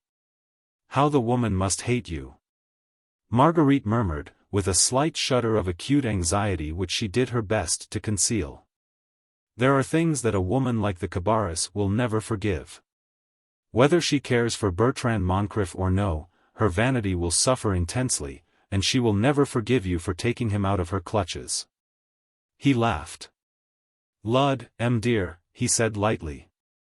"If we were to take heed of all the people who hate us we should spend our lives pondering rather than doing. And all I want to ponder over," he added, whilst his glance of passionate earnestness seemed to envelop her like an exquisite warm mantle, "is your beauty, your eyes, the scent of your hair, the delicious flavor of your kiss." Chapter 2. It was some hours later on that same glorious day, when the shadows of ash and chestnut lay right across the lane and the arms of evening folded the cozy nest in their mysterious embrace, that Sir Percy and Marguerite sat in the deep window embrasure of the tiny living room. He had thrown open wide the casements, and hand resting in hand, they watched the last ray of golden light lingering in the west and listened to the twitterings which came like tender good nights from the newly built nests among the trees. It was one of those perfect spring evenings, rare enough in northern climes, without a breath of wind, when every sound carries clear and sharp through the stillness around. The air was soft and slightly moist, with a tang in it of wakening life and of rising sap, and with the scent of wild narcissus and of wood violets rising like intoxicating incense to the nostrils. It was in truth one of those evenings when happiness itself seems rudely out of place, and nature, exquisite, but so cruelly, transient in her loveliness, demands the tribute of gentle melancholy. A thrush said something to its mate, something insistent and tender that lulled them both to rest. After that, nature became quite still, and Marguerite, with a catch in her throat which she would have given much to suppress, laid her head upon her husband's breast. Then it was that suddenly a man's voice, hoarse but distant, broke in upon the perfect peace around. What it said could not at first be gathered. It took some time ere Marguerite became sufficiently conscious of the disturbing noise to raise her head and listen. As for Sir Percy, he was wrapped in the contemplating of the woman he worshipped, and nothing short of an earthquake would have dragged him back to reality. Had not Marguerite raised herself on her knees and quickly whispered, "Listen." The man's voice had been answered by a woman's raised as if in defiance that seemed both pitiful and futile. "You cannot harm me now. I am in England." Marguerite leaned out of the window, tried to peer into the darkness which was fast gathering over the lane. The voices had come from there, first the man's, then the woman's, and now the man's again, both speaking in French, the woman obviously terrified and pleading, the man harsh and commanding. Now it was raised again, more incisive and distinct than before, and Marguerite had in truth some difficulty in repressing the cry that rose to her lips. She had recognized the man's voice. "Chauvelin," she murmured. "I, in England, citoyenne," that ominous voice went on drily. "But the arm of justice is long. And remember that you are not the first who has tried, unsuccessfully, let me tell you, to evade punishment by flying to the enemies of France. Wherever you may hide, I will know how to find you. Have I not found you here, now, and you but a few hours in Dover? But you cannot touch me," the woman protested with the courage of one in despair. The man laughed. "Are you really simple enough, citoyenne," he said, "to be convinced of that?" This sarcastic retort was followed by a moment or two of silence, then by a woman's cry. And in an instant Sir Percy was on his feet and out of the house. Marguerite followed him as far as the porch, whence the sloping ground, aided by flagged steps here and there, led down to the gate and thence on to the lane. It was close beside the gate that a human-looking bundle lay huddled, when Sir Percy came upon the scene, even whilst, some 50 yards away at the sharp bend of the lane, a man could be seen walking rapidly away, his pace well-nigh at a run. Sir Percy's instinct was for giving chase, but the huddle-up figure put out a pair of arms and clung to him so desperately, with smothered cries of, "For pity's sake, don't leave me," that it would have been inhuman to go. And so he bent down, raised the human bundle from the ground, and carried it bodily up into the house. Here he deposited his burden upon the window seat, where but a few moments ago he had been wrapped in the contemplation of Marguerite's eyelashes, and with his habitual quaint good humor, said, "I leave the rest to you, dear. My French is too atrocious for dealing with the case." Marguerite understood the hint.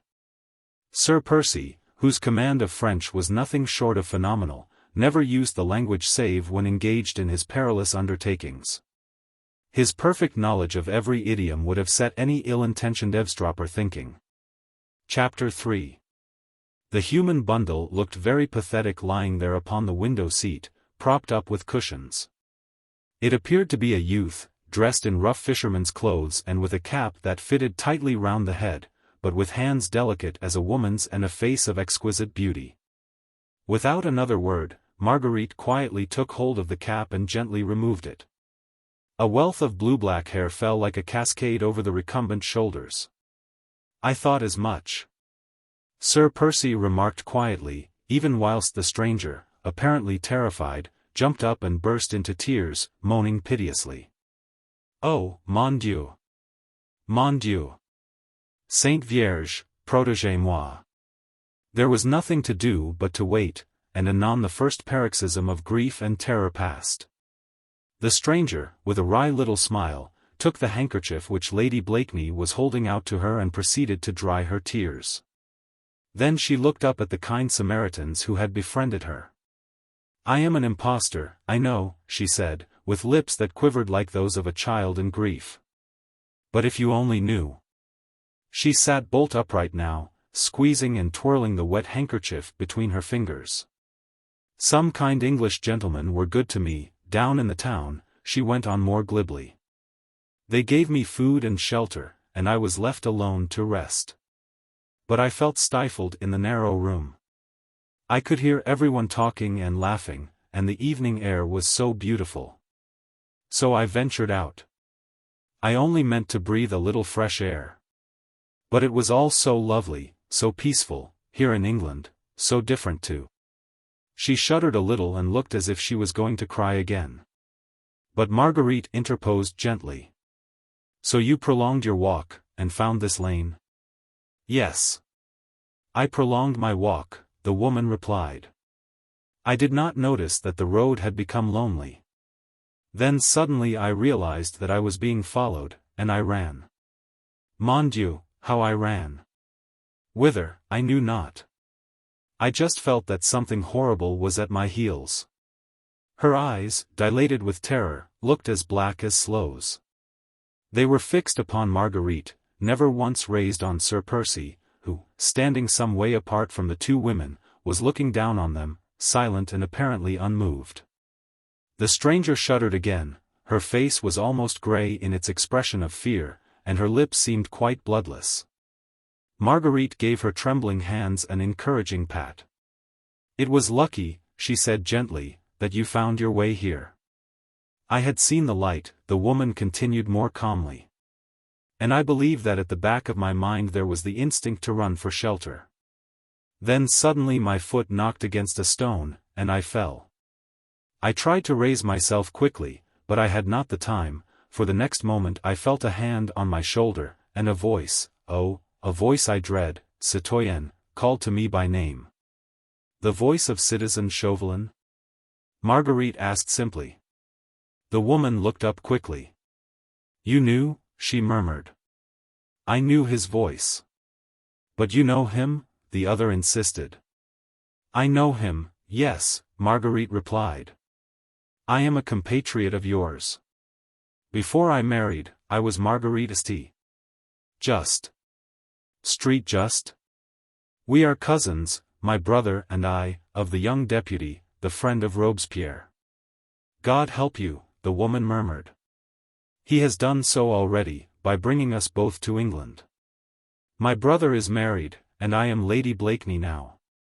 You too will feel happy and safe now that you are here. Happy, the woman ejaculated, with a piteous sob. And safe? Mon Dieu, if only I could think it. But what have you to fear?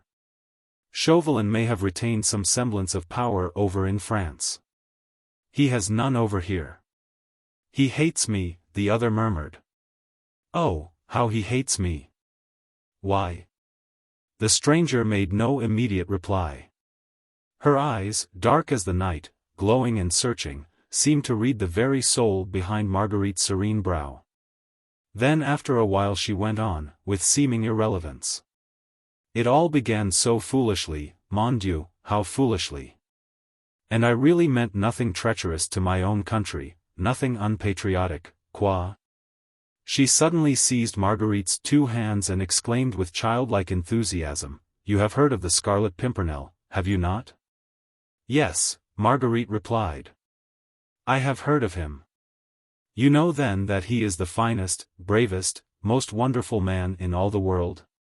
Yes, I know that, Marguerite assented with a smile. Of course, in France they hate him. Naturally. He is the enemy of the Republic, quoi? He is against all those massacres, the persecution of the innocent. He saves them and helps them when he can. So they hate him. Naturally. Naturally. But I have always admired him, the woman continued, enthusiasm glowing in her dark eyes. Always, always.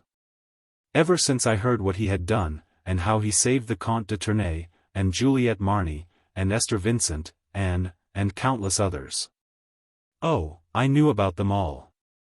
For I knew Chauvelin well, and one or two of the men on the Committee of Public Safety quite intimately, and I used to worm out of them all the true facts about the Scarlet Pimpernel.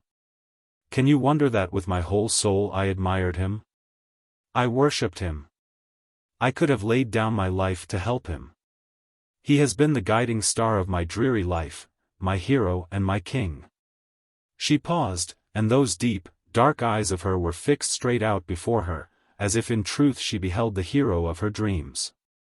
There was a glow now in her cheeks, and her marvelous hair fell like a sable mantle around her. framing the perfect oval of the face and enhancing by vivid contrast the creamy whiteness of chin and throat and the rose-like bloom that had spread over her face. Indeed, this was an exquisitely beautiful creature, and Marguerite, herself one of the loveliest women of her time, was carried away by genuine, wholehearted admiration for the stranger, as well as by her enthusiasm, which, in very truth, seeing its object, was a perfectly natural feeling. So now, the woman concluded, coming back to the painful realities of life with a shudder, which extinguished the light in her eyes and took all the glow out of her cheeks. So now you understand perhaps why Chauvelin hates me. You must have been rather indiscreet, Marguerite remarked with a smile. I was, I suppose. And Chauvelin is so vindictive. He hates the Scarlet Pimpernel. Out of a few words, foolishly spoken perhaps, he has made out a case against me. A friend gave me warning. My name was already in the hands of Fouquier Tinville. You know what that means. Perquisition. Arrest. Judgment. Then the guillotine. Oh, mon Dieu. And I had done nothing. I fled out of Paris. An influential friend just contrived to arrange this for me. A faithful servant accompanied me. We reached Boulogne. How, I know not. I was so weak, so ill, so wretched, I hardly lived. I just allowed François, that was my servant, to take me whithersoever he wished. But we had no passports, no papers, nothing. And Chauvelin was on our track. We had to hide, in barns, in pigsties, anywhere. But we reached Boulogne at last. I had some money, fortunately. We bribed a fisherman to let us have his boat. Only a small boat, imagine. A rowing boat. And François and I alone in it. But it meant our lives if we didn't go, and perhaps it meant our lives if we went. A rowing boat on the great, big sea. Fortunately the weather was fine, and François lifted me into the boat. And I just remember seeing the coast of France receding, farther and farther from me. I was so tired. It is possible that I slept. Then suddenly something woke me. I was wide awake. I had heard a cry. I knew I had heard a cry, and then a splash, an awful splash. I was wet through. One oar hung in the rowlock, the other had gone. And François was not there. I was all alone. She spoke in hard, jerky sentences, as if every word hurt her physically as she uttered it. For the most part she was looking down on her hands, that twitched convulsively and twisted the tiny wet handkerchief into a ball. But now and again she looked up, not at Marguerite always, rather at Sir Percy. Her glowing, tear-wet eyes fastened themselves on him from time to time with an appealing or a defiant gaze. He appeared silent and sympathetic, and his glance rested on her the whole while that she spoke, with an expression of detached if kindly interest. As if he did not quite understand everything that she said. Marguerite as usual was full of tenderness and compassion. How terribly you must have suffered, she said gently. But what happened after that? Oh, I don't know. I don't know. The poor woman resumed. I was too numbed, too dazed with horror and fear, to suffer very much. The boat drifted on, I suppose. It was a beautiful, calm night. And the moon was lovely. You remember the moon last night? Marguerite nodded. But I remember nothing after that awful cry, and the splash. I suppose my poor François fainted or fell asleep, and that he fell into the water. I never saw him again. And I remember nothing until I found myself on board a ship with a lot of rough sailors around me. Who seemed very kind. They brought me ashore and took me to a nice warm place, where some English gentlemen took compassion on me. And, Anne. I have already told you the rest. She leaned back against the cushions of the seat as if exhausted with the prolonged effort. Her hands seemed quite cold now, almost blue, and Marguerite rose and closed the window behind her. "How kind and thoughtful you are!" the stranger exclaimed, and after a moment added with a weary sigh, "I must not trespass any longer on your kindness. It is late now, Anne. I must go." She struggled to her feet, rose with obvious reluctance. "The inn where I was," she said, "it is not far." "But you cannot go out alone," Marguerite reckoned. "You do not even know the way." "Ah, no. But perhaps your servant could accompany me, only as far as the town. After that I can ask the way. I should no longer be frightened." "You speak English then, madam?" "Oh, yes. My father was a diplomat. He was in England once for 4 years. I learned a little English. I have not forgotten it. One of the servants shall certainly go with you. The inn you speak of must be the Fisherman's Rest, since you found English gentlemen there." "If madam will allow me?"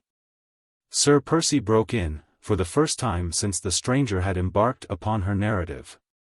The stranger looked up at him with a half-shy, half-eager smile. "You, milord," she exclaimed. "Oh no! I would be ashamed." She paused, and her cheeks became crimson whilst she looked down in utter confusion on her extraordinary attire. "I had forgotten," she murmured tearfully. "François made me put on these awful clothes when we left Paris." "Then I must lend you a cloak for tonight," Marguerite interposed with a smile. "But you need not mind your clothes, madam. On this coast our people are used to seeing unfortunate fugitives landing in every sort of quiz. Tomorrow we must find you something wherein to travel to London." "To London?" the stranger said with some eagerness. "Yes. I would wish to go to London. It will be quite easy.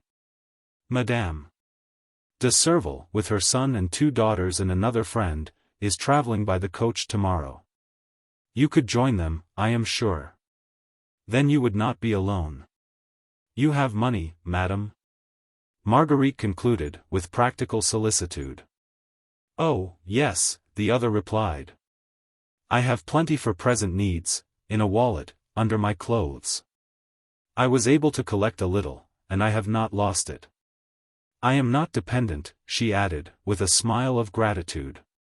"And as soon as I have found my husband—" "Your husband?" Marguerite exclaimed.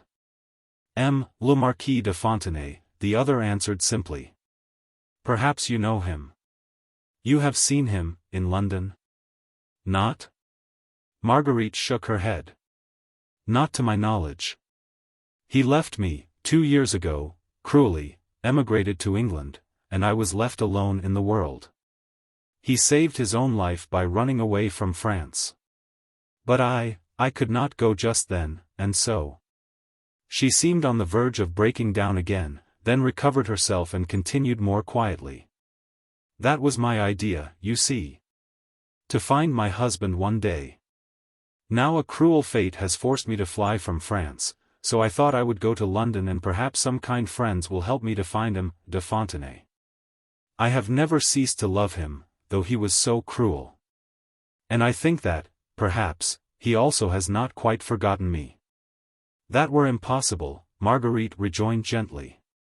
"But I have friends in London who are in touch with most of the émigrés here. We will see what can be done. It will not be difficult, methinks, to find him, de Fontenay." "You are an angel, milady," the stranger exclaimed, and with a gesture that was perfect in its suggestion of gracious humility, she took Marguerite's hand and raised it to her lips. Then she once more mopped her eyes, picked up her cap and hastily hid the wealth of her hair beneath it. After which, she turned to Sir Percy. "I am ready, milord," she said. "I have intruded far too long as it is upon your privacy. But I am not brave enough to refuse your escort. Milady, forgive me. I will walk fast, very fast, so that milord will return to you very soon." She wrapped herself up in a cloak which, at Lady Blakeney's bidding, one of the servants had brought her, and a moment or two later the stranger and Sir Percy were out of the house. whilst Marguerite remained for a while on the porch, listening to their retreating footsteps. There was a frown of puzzlement between her brows, a look of troubled anxiety in her eyes. Somehow, the brief sojourn of that strange and beautiful woman in her house had filled her soul with a vague feeling of dread, which she tried vainly to combat. There was no real suspicion against the woman in her heart, how could there be? But she, Marguerite, who as a rule was so compassionate, so understanding of those misfortunes, to alleviate which Sir Percy was devoting his entire life, felt cold and unresponsive in this case, most unaccountably so. Madame de Fontenay's story differed but little in all its grim detail of misery and humiliation from the 1,001 other similar tales which had been poured for the past 3 years into her sympathetic ear. She had always understood, had always been ready to comfort and to help. But this time she felt very much as if she had come across a sick or wounded reptile, something weak and dumb and helpless, and yet withal unworthy of compassion. However, Marguerite Blakeney was surely not the woman to allow such fancies to dry the well of her pity. The gallant Scarlet Pimpernel was not wont to pause in his errands of mercy in order to reflect whether the objects of his selfless immolation were worthy of it or no. So Marguerite, with a determined little sigh, chided herself for her disloyalty and cowardice, and having dried her tears she went within. Chapter 16. A Lover of Sport. For the first 5 minutes, Sir Percy Blakeney and Madame de Fontenay walked side by side in silence. Then she spoke. "You are silent, milord?" she queried, speaking in perfect English. "I was thinking," he replied curtly. "What?" "What a remarkably fine actress is lost in the fashionable Theresia Cabarrus." "Madame de Fontenay, I pray you, milord," she retorted drily. "Theresia Cabarrus nevertheless.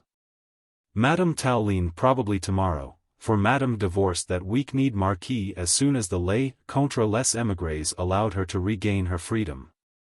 "You seem very well informed, milord." "Almost as well as Madame herself," he riposted with a pleasant laugh. "Then you do not believe my story?" "Not one word of it," he replied. "Strange," she mused. "For every word of it is true." "Demmed strange," he assented. "Of course, I did not tell all," she went on, with sudden vehemence. "I could not. My lady would not understand. She has become, what shall I say, very English. Marguerite just would understand. Lady Blakeney, no? What would Lady Blakeney not understand?" "Eh bien. About Bertrand Moncrif." "Ah. You think I did harm to the boy. I know, you took him away from me. You. The Scarlet Pimpernel. You see, I know. I know everything. Chauvelin told me. And guided you most dexterously to my door," he concluded with a pleasant laugh. "There to enact a delicious comedy of gruff-voiced bully and pathetic victim of merciless persecution. It was all excellently done. Allow me to offer you my sincere congratulations." She said nothing for a moment or two, then queried abruptly. "You think that I am here in order to spy upon you?" "Oh." He riposted lightly, "How could I be so presumptuous as to suppose that the beautiful Cabarrus would bestow attention on so unworthy an object as I?" "'Tis you now, milord," she rejoined drily, "who choose to play a role. A truce on it, I pray you, and rather tell me what you mean to do." To this query he gave no reply, and his silence appeared to grate on Theresia's nerves, for she went on harshly. "You will betray me to the police, of course. And as I am here without papers." He put up his hand with that gently deprecating gesture which was habitual to him. "Oh," he said, with his quiet little laugh, "why should you think I would do anything so unchivalrous?" "Unchivalrous," she retorted with a pathetic sigh of weariness. "I suppose, here in England, it would be called an act of patriotism or self-preservation, like fighting an enemy, or denouncing a spy." She paused a moment or two. And as he once more took refuge in silence, she resumed with sudden, moving passion. So it is to be a betrayal after all. The selling of an unfortunate woman to her bitterest enemy. Oh, what wrong have I ever done you, that you should persecute me thus? Persecute you? He exclaimed. Pardy, madam. But this is a subtle joke which by your leave my dull wits are unable to fathom. It is no joke, milor, she rejoined earnestly. Will you let me explain? For indeed it seems to me that we are at cross purposes, you and I. She came to a halt, and he perforce had to do likewise. They had come almost to the end of the little lane. A few yards farther on it debouched on the main road. Beyond that, the lights of Dover town and the harbour lights glinted in the still, starry night. Behind them the lane, sunk between grassy slopes and overhung by old elms of fantastic shapes, appeared dark and mysterious. But here, where they stood, the moon shed its full radiance on the broad highway, the clump of copper beeches over on the left. That tiny cottage with its thatched roof nestling at the foot of the cliff. And far away, on the picturesque mass of Dover Castle, the church and towers. Every bit of fencing, every tiny twig in the hawthorn hedges, stood out clear-cut, sharp like metal in the cold, searching light. Theresia, divinely slender and divinely tall, graceful despite the rough masculine clothes which she wore, stood boldly in the full light. The tendrils of her jet-black hair were gently stirred by an imperceptible breeze, her eyes, dark and luminous, were fixed upwards at the man whom she had set out to subjugate. That boy, she went on quite gently, Bertrand Moncrif, was just a young fool. But I liked him, and I could see the abyss to which his folly was tending. There was never anything but friendship between us, but I knew that sooner or later he would run his head into a noose, and then what good would his pasty-faced sweetheart have been to him? Whilst I had friends, influence, quoi. And I liked the boy, I was sorry for him. Then the catastrophe came, the other night. There was what those ferocious beasts over in Paris were pleased to call a fraternal supper. Bertrand Moncrif was there. Like a young food, he started to vilify Robespierre, who is the idol of France. There, in the very midst of the crowd. They would have torn him limb from limb, it seems. I don't know just what happened, for I wasn't there, but he came to my apartment, at midnight, disheveled, his clothes torn, more dead than alive. I gave him shelter, I tended him. Yes, even whilst Robespierre and his friends were in my house, and I risked my life every moment that Bertrand was under my roof. Chauvelin suspected something then. Oh, I knew it. Those awful pale, deep-set eyes of his seemed to be searching my soul all the time. At which precise moment you came and took Bertrand away, I know not. But Chauvelin knew. He saw, I tell you. He had not been with us the whole time, but in and out of the apartment on some pretext or other. Then, after the others had left, he came back, accused me of having harbored not only Bertrand, but the Scarlet Pimpernel himself. Swore that I was in league with the English spies and had arranged with them to smuggle my lover out of the house. Then he went away. He did not threaten. You know him as well as I do. Threatening is not his way. But from his look I knew that I was doomed. Luckily I had François. We packed up my few belongings then and there. I left my woman Pepita in charge, and I fled. As for the rest, I swear to you that it all happened just as I told it to Milady. You say you do not believe me. Very well. Will you then take me away from this sheltered land, which I have reached after terrible sufferings? Will you send me back to France, and drive me to the arms of a man who but waits to throw me into the tumbrel with the next batch of victims for the guillotine? You have the power to do it, of course. You are in England, you are rich, influential, a power in your own country, whilst I am an alien, a political enemy, a refugee, penniless and friendless. You can do with me what you will, of course. But if you do that, milor, my blood will stain your hands forever. And all the good you and your league have ever done in the cause of humanity will be wiped out by this execrable crime. She spoke very quietly and with soul-moving earnestness. She was also exquisitely beautiful. Sir Percy Blakeney had been more than human if he had been proof against such an appeal, made by such perfect lips.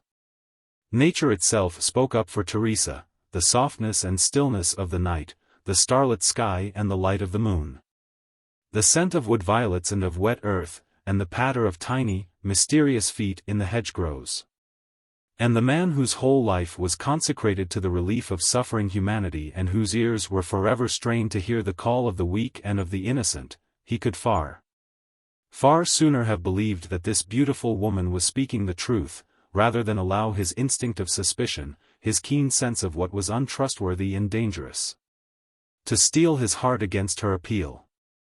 But whatever his thoughts might be, when she paused, wearied and shaken with sobs which she vainly tried to suppress, he spoke to her quite gently. "Believe me, dear lady," he said, "that I had no thought of wronging you when I owned to disbelieving your story. I have seen so many strange things in the course of my checkered career that, in verity, I ought to know by now how unbelievable truth often appears. Had you known me better, milord," she began. "Ah, that is just it," he rejoined quaintly. "I did not know you, madam. And now, meseems, that fate has intervened, and that I shall never have the chance of knowing you." "How is that?" she asked. But to this he gave no immediate answer, suggested irrelevantly. "Shall we walk on? It is getting late." She gave a little cry, as if startled out of a dream, then started to walk by his side with her long, easy stride, so full of sinuous grave. They went on in silence for a while, down the main road now. Already they had passed the first group of town houses, and the running footman, which is the last in outside the town. There was only the high street now to follow and the old place to cross, and the Fisherman's Rest would be in sight. "You have not answered my question, milord," Theresia said presently. "What question, madam?" he asked. "I asked you how fate could intervene in the matter of our meeting again." "Oh," he retorted simply. "You are staying in England, you tell me." "If you will deign to grant me leave," she said, with gentle submission. "It is not in my power to grant or to refuse." "You will not betray me, to the police?" "I have never betrayed a woman in my life." "Or to Lady Blakeney?" He made no answer. "Or to Lady Blakeney?" she insisted. Then, as he still gave no answer, she began to plead with passionate earnestness. "What could she gain, or you, by her knowing that I am that unfortunate, homeless waif, without kindred and without friends, Theresia Cabarrus, the beautiful Cabarrus? Once the fiancée of the great Tallien, now suspect of trafficking with her country's enemies in France, and suspect of being a suborned spy in England. My God, where am I to go? What am I to do? Do not tell Lady Blakeney, milord. On my knees I entreat you, do not tell her. She will hate me, fear me, despise me. Oh, give me a chance to be happy. Give me a chance to be happy." Again she had paused and placed her hand on his arm. Once more she was looking up at him, her eyes glistening with tears, her full red lips quivering with emotion.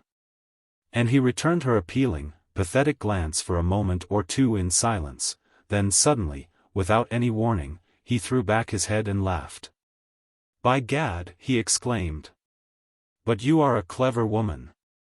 "Milord," she protested, indignant. "Nay, you need have no fear, fair one.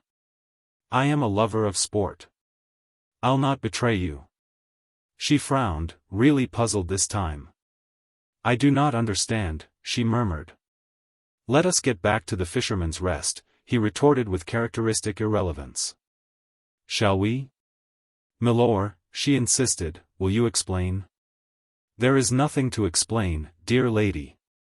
You have asked me, nay, challenged me, not to betray you to anyone, not even to Lady Blakeney.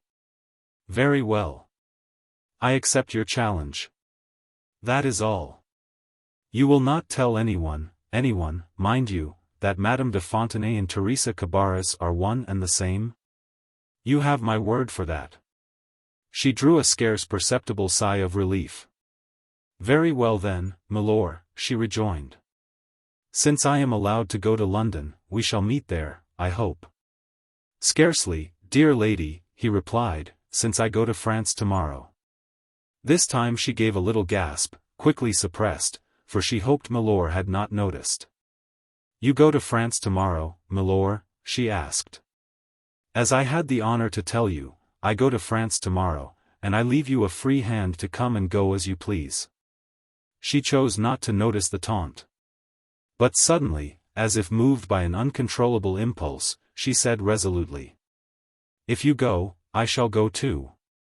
I am sure you will, dear lady, he retorted with a smile. So there really is no reason why we should linger here. Our mutual friend M. Chauvelin must be impatient to hear the result of this interview. She gave a cry of horror and indignation. Oh! You still think that of me? He stood there, smiling, looking down on her with that half-amused, lazy glance of his. He did not actually say anything, but she felt that she had her answer. With a moan of pain, like a child who has been badly hurt, she turned abruptly, and burying her face in her hand she sobbed as if her heart would break. Sir Percy waited quietly for a moment or two, until the first paroxysm of grief had quieted down, and he said gently. Madam, I entreat you to compose yourself and to dry your tears. If I have wronged you in my thoughts, I humbly crave your pardon. I pray you to understand that when a man holds human lives in his hands, when he is responsible for the life and safety of those who trust in him, he must be doubly cautious and in his turn trust no one.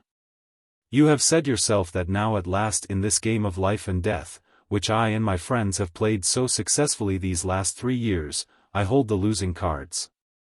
Then must I watch every trick all the more closely, for a sound player can win through the mistakes of his opponent, even if he hold a losing hand. But she refused to be comforted. You will never know, milord, never, how deeply you have wounded me, she said through her tears. And I, who for months past, ever since I knew, have dreamed of seeing the Scarlet Pimpernel one day. He was the hero of my dreams, the man who stood alone in the mass of self-seeking, vengeful, cowardly humanity as the personification of all that was fine and chivalrous. I longed to see him, just once, to hold his hand, to look into his eyes, and feel a better woman for the experience. Love? It was not love I felt, but hero worship, pure as one's love for a starlit night or a spring morning, or a sunset over the hills. I dreamed of the Scarlet Pimpernel, milord. And because of my dreams, which were too vital for perfect discretion, I had to flee from home, suspected, vilified, already condemned. Chance brings me face to face with the hero of my dreams, and he looks on me as that vilest thing on earth, a spy, a woman who could lie to a man first and send him afterwards to his death. Her voice, though more passionate and intense, had nevertheless become more steady. She had at last succeeded in controlling her tears. Sir Percy had listened, quite quietly, as was his wont, to her strange words. There was nothing that he could say to this beautiful woman who was so ingenuously avowing her love for him. It was a curious situation, and in truth he did not relish it, would have given quite a great deal to see it end as speedily as possible. Theresia, fortunately, was gradually gaining the mastery over her own feelings. She dried her eyes, and after a moment or two, of her own accord, she started once more on her way. Nor did they speak again with one another until they were under the porch of the Fisherman's Rest. Then Theresia stopped, and with a perfectly simple gesture she held out her hand to Sir Percy. We may never meet again on this earth, milord, she said quietly.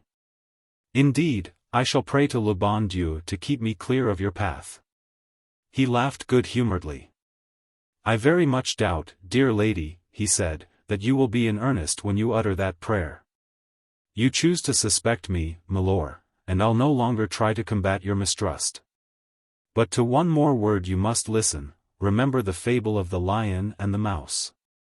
The invincible Scarlet Pimpernel might one day need the help of Theresia Cabarrus. I would wish you to believe that you can always count on it. She extended her hand to him, and he took it, the while his inveterately mocking glance challenged her earnest one. After a moment or two he stooped and kissed her fingertips. "Let me rather put it differently, dear lady," he said. "One day the exquisite Theresia Cabarrus, the Egeria of the terrorists, the fiancée of the great Tallien, might need the help of the League of the Scarlet Pimpernel. I would sooner die than seek your help, milord," she protested earnestly. "Here in Dover, perhaps, but in France? And you said you were going back to France, in spite of Chauvelin and his pale eyes, and his suspicions of you. Since you think so ill of me," she retorted, "why should you offer me your help?" "Because," he replied lightly, "with the exception of my friend Chauvelin, I have never had so amusing an enemy. And it would afford me intense satisfaction to render you a signal service." "You mean, that you would risk your life to save mine?" "No. I should not risk my life, dear lady," he said with his puzzling smile. "But I should, God help me, do my best, if the need arose, to save yours." After which, with another ceremonious bow, he took final leave of her, and she was left standing there, looking after his tall, retreating figure until the turn of the street hid him from view. Who could have fathomed her thoughts and feelings at that moment? No one, in truth, not even herself. Theresia Cabarrus had met many men in her day, subjugated and fooled not a few. But she had never met anyone like this before. At one moment she had thought she had him, he appeared moved, serious, compassionate, gave her his word that he would not betray her. And in that word, her unerring instinct, the instinct of the adventuress, the woman who succeeds by her wits as well by her charm, told her that she could trust. Did he fear her, or did he not? Did he suspect her? Theresia could not say. She had no experience of such men. As for the word sport, she hardly knew its meaning. And yet he had talked of not betraying her because he was a lover of sport.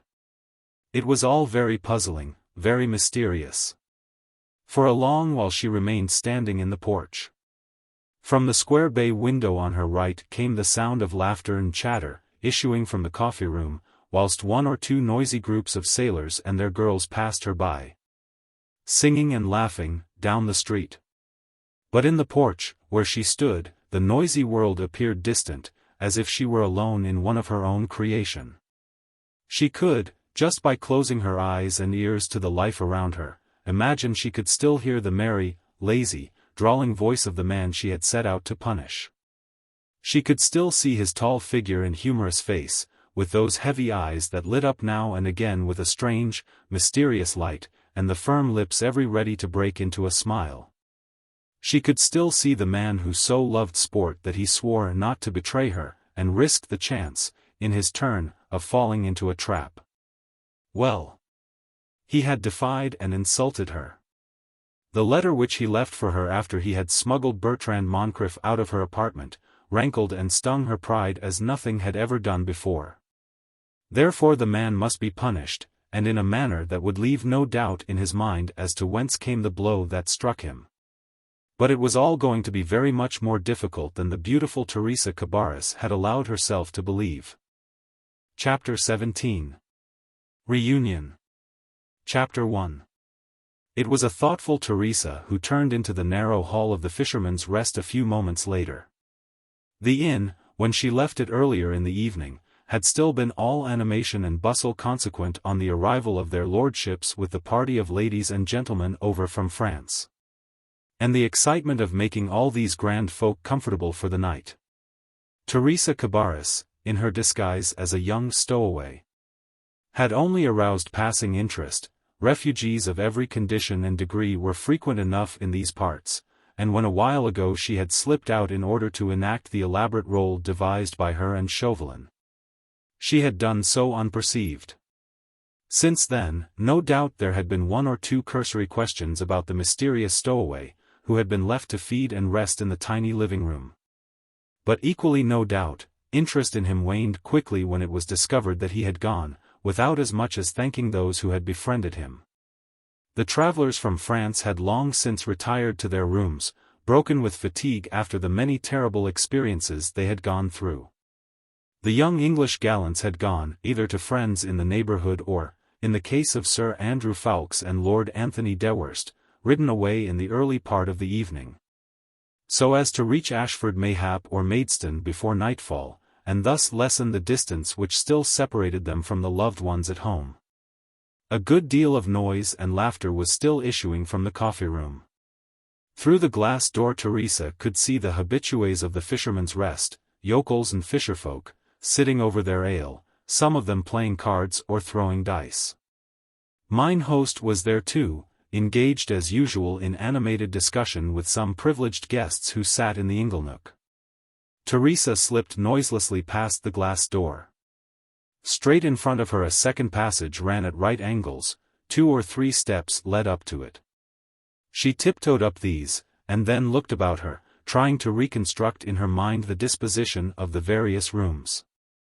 On her left a glass partition divided the passage from the small parlour wherein she had found shelter on her arrival.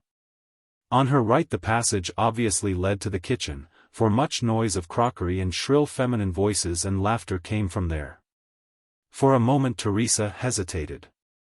Her original intention had been to find Mistress Waite and see if a bed for the night were still available, but a slight noise or movement issuing from the parlour caused her to turn. She peeped through the glass partition. The room was dimly lighted by a small oil lamp which hung from the ceiling. A fire still smouldered in the hearth, and beside it, sitting on a low stool staring into the embers, his hands held between his knees, was Bertrand Moncrif. Theresia Cabarrus had some difficulty in smothering the cry of surprise which had risen to her throat. Indeed, for the moment she thought that the dim light and her own imaginative fancy was playing her a fantastic trick. The next, she had opened the door quite noiselessly and slipped into the room. Bertrand had not moved. Apparently he had not heard, or if he had cursorily glanced up, he had disdained to notice the roughly clad fellow who was disturbing his solitude. Certain it is that he appeared absorbed in gloomy meditations. Whilst Theresia, practical and deliberate, drew the curtains together that hung in front of the glass partition, and thus made sure that intruding eyes could not catch her unawares.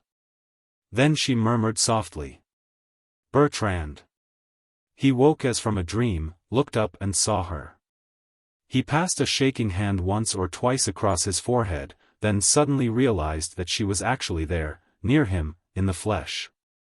A hoarse cry escaped him, and the next moment he was down on his knees at her feet, his arms around her, his face buried in the folds of her mantle. Everything, anxiety, sorrow, even surprise, was forgotten in the joy of seeing her. He was crying like a child, and murmuring her name in the intervals of covering her knees, her hands, her feet in their rough boots with kisses. She stood there, quite still, looking down on him, yielding her hands to his caresses. Around her full red lips there was an undefinable smile, but the light in her eyes was certainly one of triumph. After a while he rose, and she allowed him to lead her to an armchair by the hearth. She sat down, and he knelt at her feet with one arm around her waist, and his head against her breast. He had never in his life been quite so exquisitely happy. This was not the imperious Theresia, impatient and disdainful, as she had been of late, cruel even sometimes, as on that last evening when he thought he would never see her again. It was the Theresia in the early days in Paris, when first she came back from Bordeaux, with a reputation for idealism as well as for beauty and wit, and with a gracious acceptance of his homage which had completely subjugated him. She insisted on hearing every detail of his escape out of Paris and out of France, under the protection of the League of the Scarlet Pimpernel. In truth, he did not know who his rescuer was. He remembered but little of that awful night when, after the terrible doings at the fraternal supper, he had sought refuge in her apartment and then realized that, like a criminal and selfish fool, he was compromising her precious life by remaining under her roof. He had resolved to go as soon as he was able to stand, resolved if need be to give himself up at the nearest post de section. When in a semi-conscious state he became aware that someone was in the room with him. He had not the time or the power to rouse himself and to look about, when a cloth was thrown over his face and he felt himself lifted off the chair bodily and carried away by powerful arms. Whither he knew not.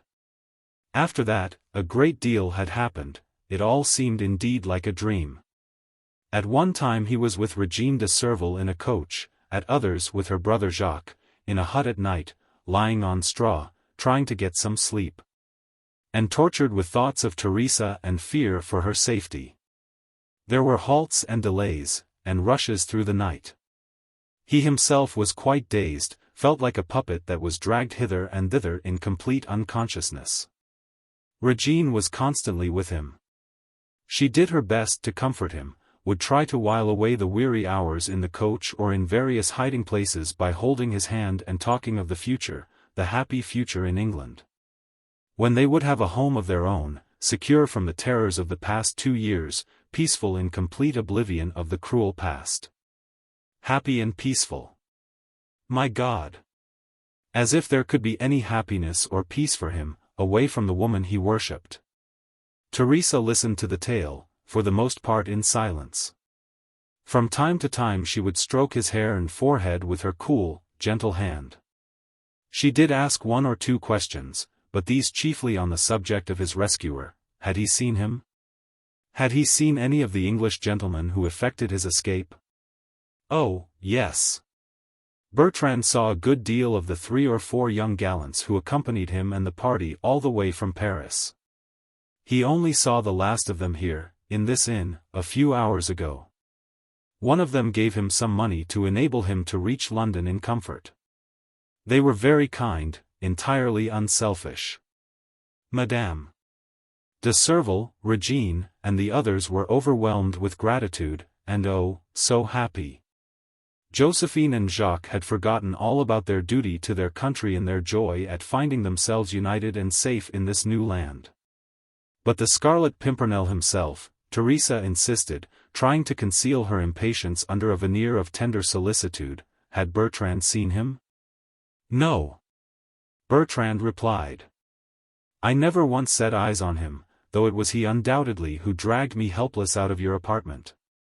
The others spoke of him, always as the chief. They seemed to reverence him. He must be fine and brave. Régine and her mother and the 2 young ones have learned to worship him. Small wonder. Seeing what he did for them at that awful fraternal supper. What did he do? Theresia queried. And the story had to be told by Bertrand, just as he had had it straight from Régine. The asthmatic coal heaver, the quarrel, Robespierre's arrival on the scene, the shouts, the mob.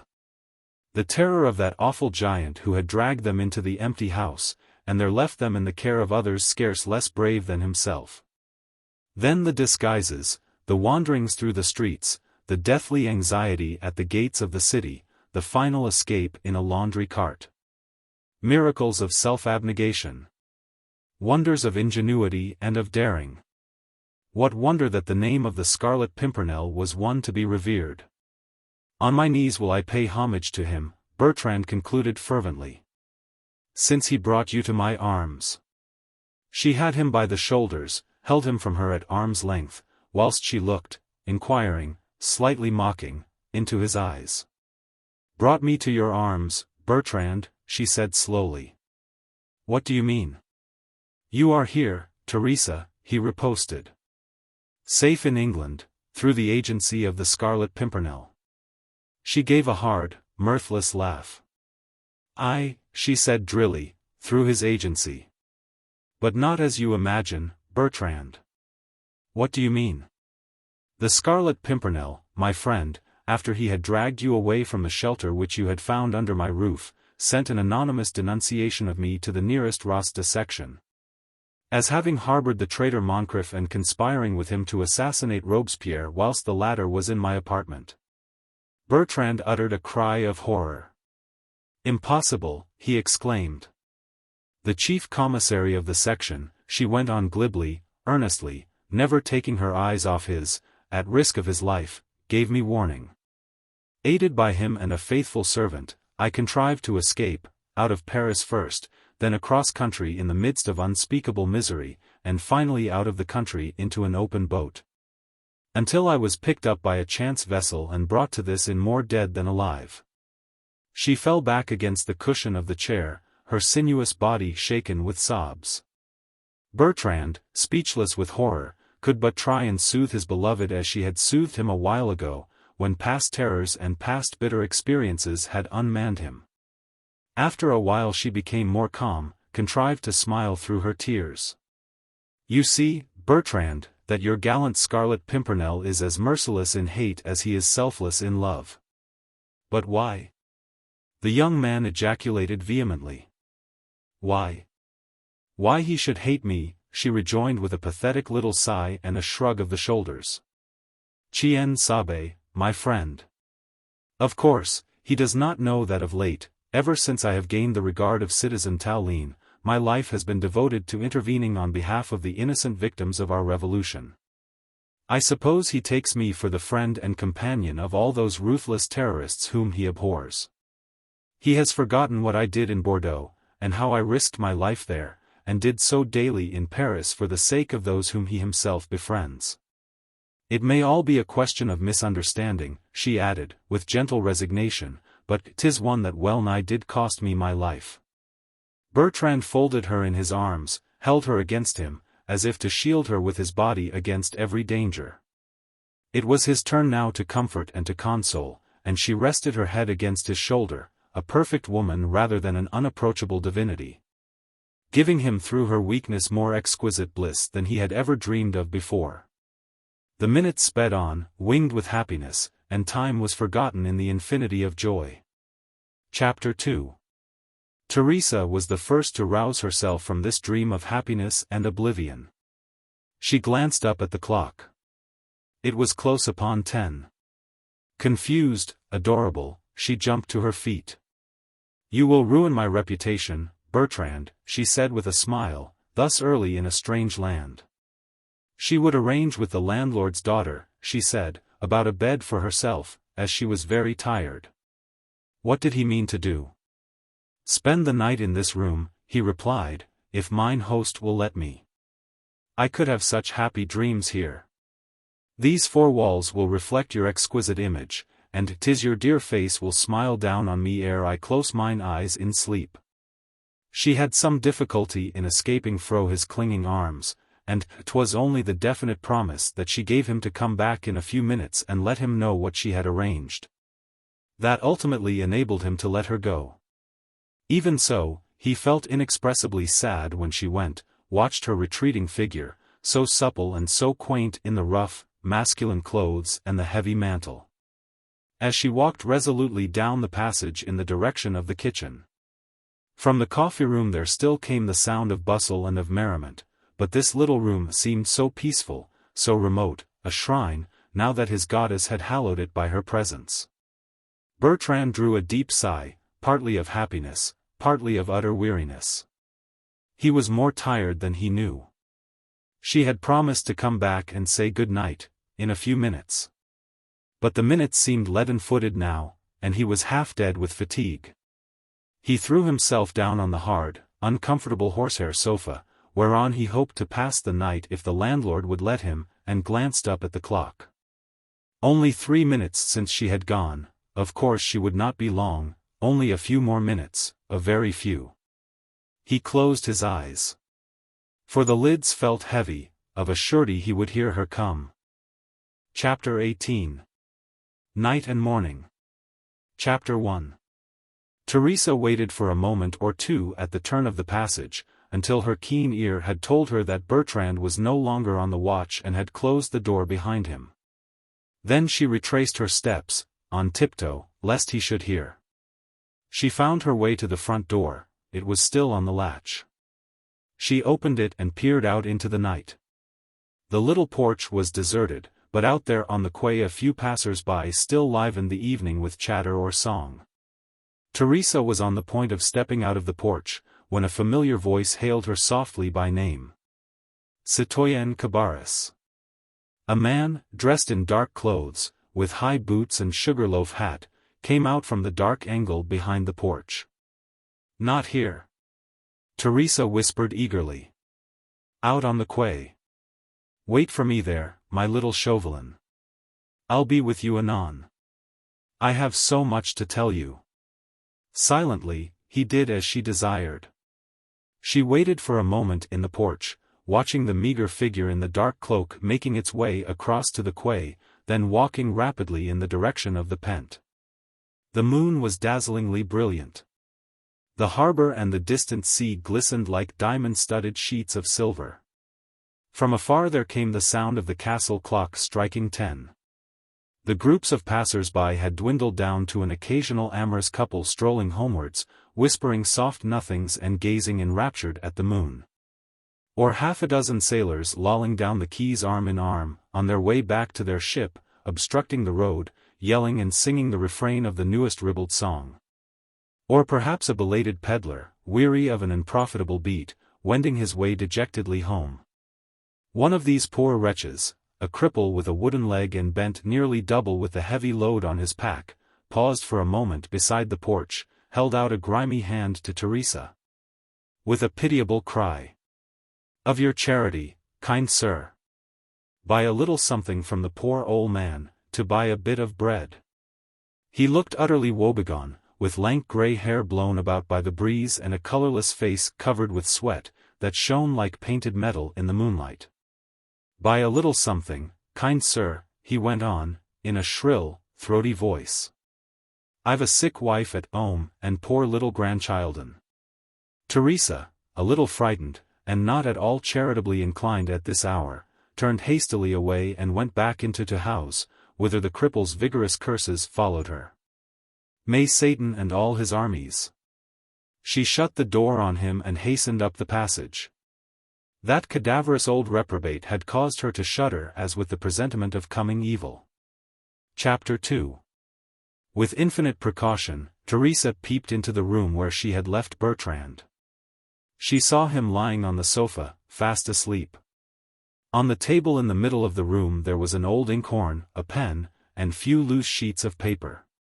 Noiseless as a mouse, Theresia slipped into the room, sat at the table, and hurriedly wrote a few lines. Bertrand had not moved. Having written her missive, Theresia folded it carefully, and still on tiptoe, more stealthily even than before, she slipped the paper between the young man's loosely clasped fingers. Then, as soundlessly as she had come, she glided out of the room, ran down the passage, and was out in the porch once more, breathless but relieved. Bertrand had not moved, and no one had seen her. Theresia only paused in the porch long enough to recover her breath, then, without hesitation and with rapid strides, she crossed over to the water's edge and walked along in the direction of the Pent. Whereupon, the figure of the old cripple emerged from out the shadows. He gazed after the fast retreating figure of Theresia for a moment or two, then threw down his load, straightened out his back, and stretched out his arms from the shoulders with a sigh of content. After which amazing proceedings he gave a soft, inward chuckle, unstrapped his wooden leg, slung it with his discarded load across his broad shoulders, and turning his back upon harbor and sea, turned up the high street and strode rapidly away. Chapter 3. When Bertrand Moncrif woke, the dawn was peeping in through the uncurtained window. He felt cold and stiff. It took him some time to realize where he was, to collect his scattered senses. He had been dreaming, here in this room. Theresia had been here, and she had laid her head against his breast and allowed him to soothe and comfort her. Then she said that she would come back, and he, like a fool, had fallen asleep. He jumped up, fully awake now, and as he did so a folded scrap of paper fell out of his hand. He had not known that it was there when first he woke, and somehow it appeared to be a part of his dream. As it lay there on the sanded floor at his feet, it looked strangely ghost-like, ominous. And it was with a trembling hand that, presently, he picked it up. Every minute now brought fuller daylight into the room. A grey, cold light, for the window faced the southwest, showing a wide stretch of the tidal harbor and the open sea beyond. The sun, not fully risen, had not yet shed warmth over the landscape, and to Bertrand this colorless dawn, the mysterious stillness which earth assumes just before it wakens to the sun's kiss, seemed inexpressibly dreary and desolate. He went to the window and threw open the casement.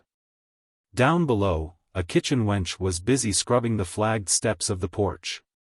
Over in the inner harbor, 1 or 2 fishing vessels were preparing to put out to sea.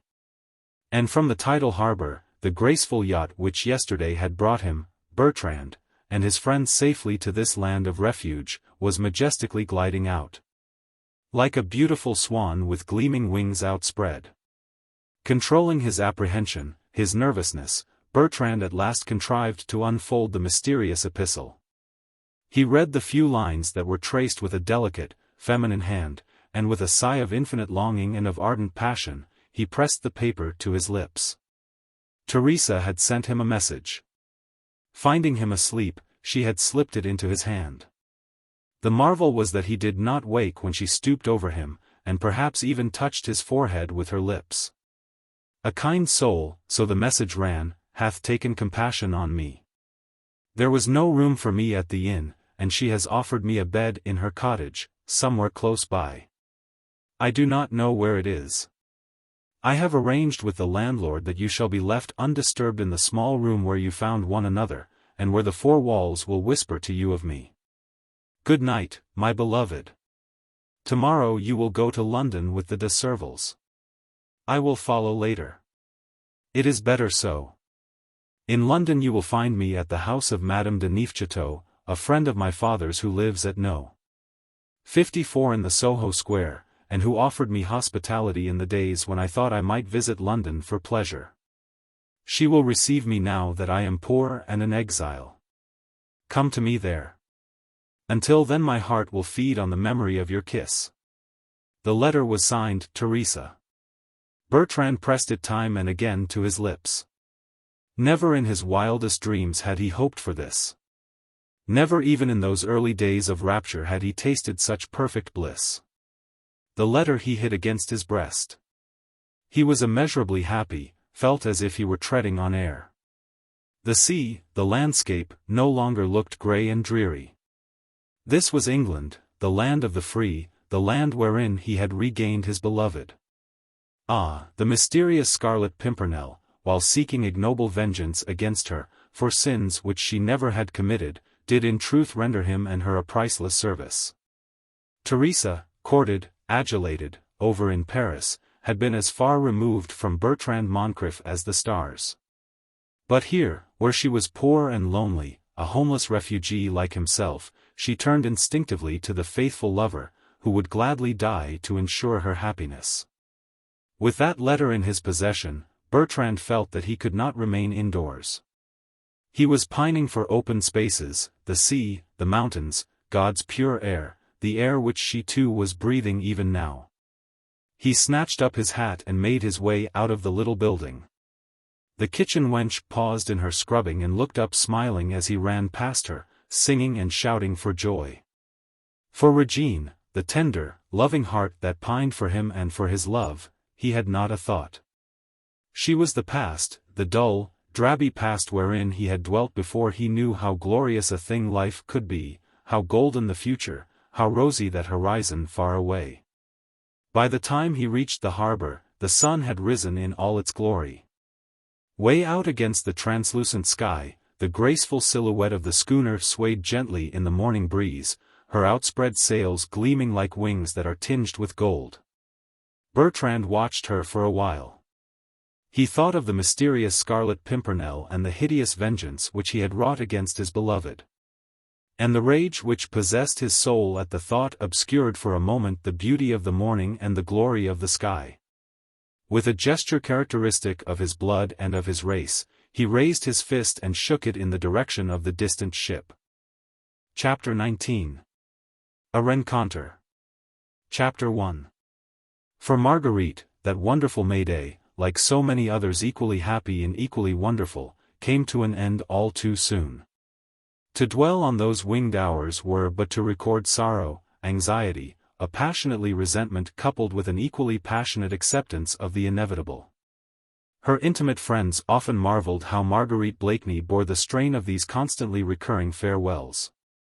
Every time that in the early dawn she twined her loving arms round the neck of the man she worshipped, feeling that mayhap she was looking into those dear, lazy, laughing eyes for the last time on earth, every time, it seemed to her as if earth could not hold greater misery.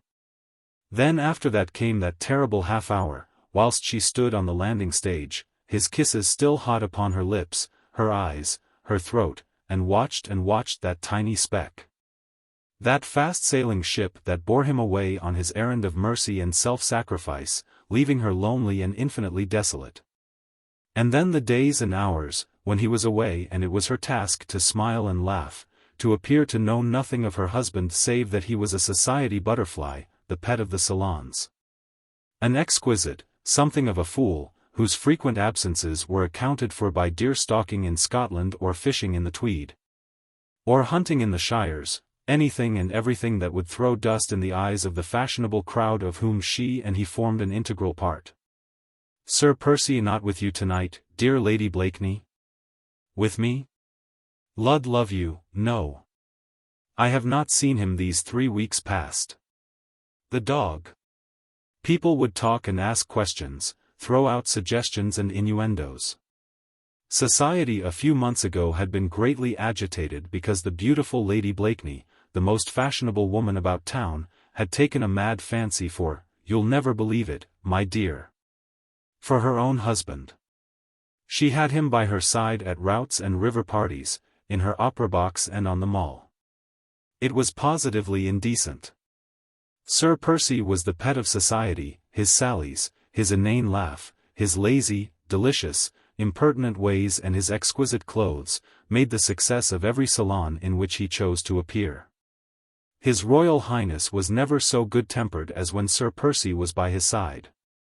Then, for his own wife to monopolize him was preposterous, abnormal, extravagant.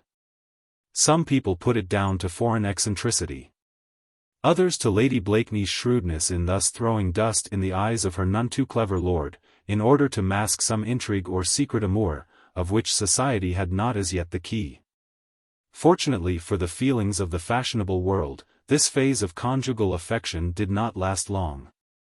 It had been at its height last year, and had waned perceptibly since.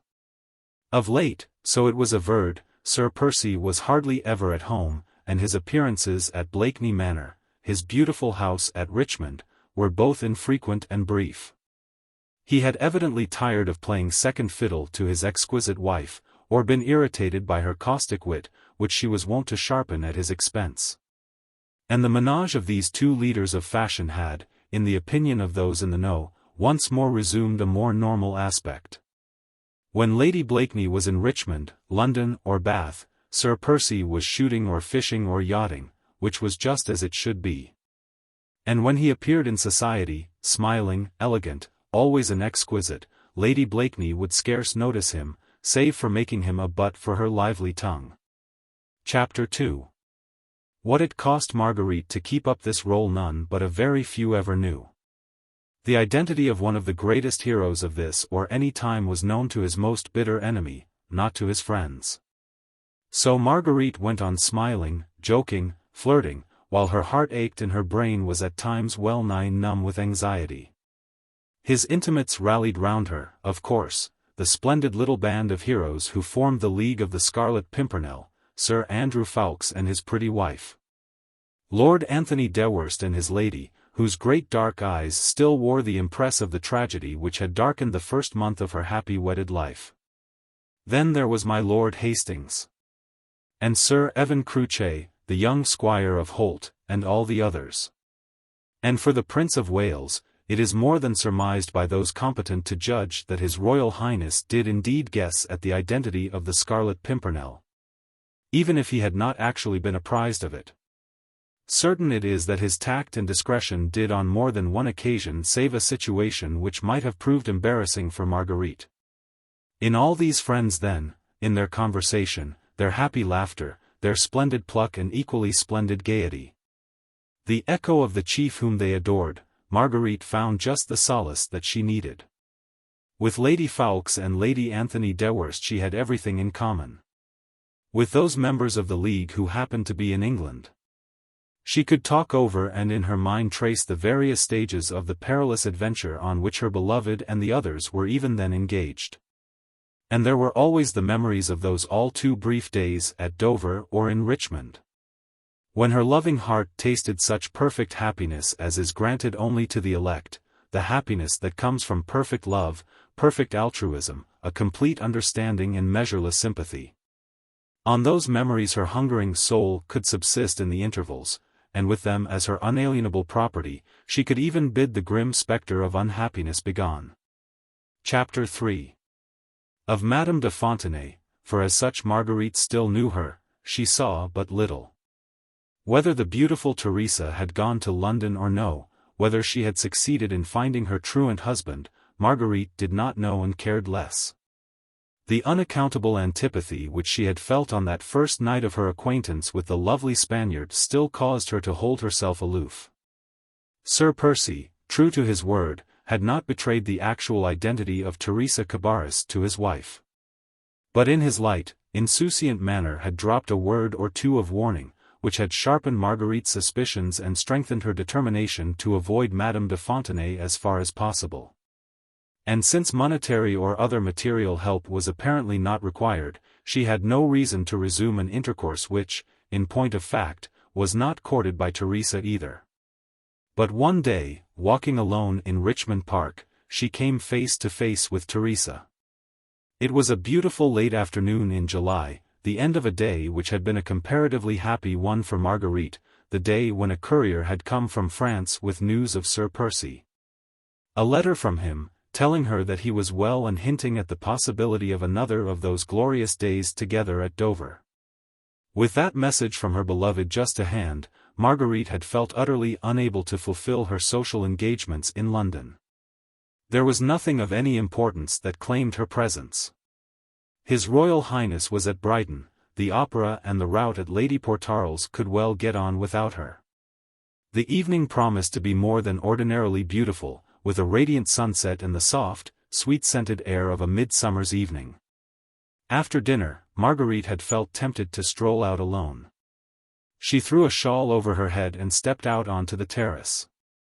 The vista of velvet lawns, of shady paths and rose borders in full bloom, stretched out into the dim distance before her. And beyond these, the boundary wall, ivy-clad, overhung with stately limes, and broken into by the finely wrought iron gates that gave straight into the park. The shades of evening were beginning to draw in, and the garden was assuming that subtle veil of mysterious melancholy which perfect beauty always lends. In the stately elms far away, a blackbird was whistling his evensong. The night was full of sweet odors, roses and heliotrope, lime and mignonette, whilst just below the terrace a bed of white tobacco swung ghost-like its perfumed censer into the air. Just an evening to lure a lonely soul into the open, away from the indifferent, the casual, into the heart of nature, always potent enough to soothe and to console. Chapter 4. Marguerite strolled through the grounds with a light foot, and anon reached the monumental gates, through which the exquisite peace and leafy solitude of the park seemed to beckon insistently to her. The gate was on the latch, she slipped through and struck down a woodland path bordered by tangled undergrowth and tall bracken, and thus reached the pond, when suddenly she perceived Madame de Fontenay. Theresia was dressed in a clinging gown of diaphanous black silk, which gave value to the exquisite creamy whiteness of her skin and to the vivid crimson of her lips. She wore a transparent shawl round her shoulders, which with the new modish, high-waisted effect of her gown, suited her sinuous grace to perfection. But she wore no jewellery, no ornaments of any kind, only a magnificent red rose at her breast. The sight of her at this place and at this hour was so unexpected that, to Marguerite's supersensitive intuition, the appearance of this beautiful woman, strolling listless and alone beside the water's edge, seemed like a presage of evil. Her first instinct had been to run away before Madame de Fontenay was aware of her presence. But the next moment she chided herself for this childish cowardice, and stood her ground, waiting for the other woman to draw near. A minute or two later, Theresia had looked up and in her turn had perceived Marguerite. She did not seem surprised, rather came forward with a glad little cry, and her 2 hands outstretched. "Milady," she exclaimed. "Ah, I see you at last. I have oft wondered why we never met."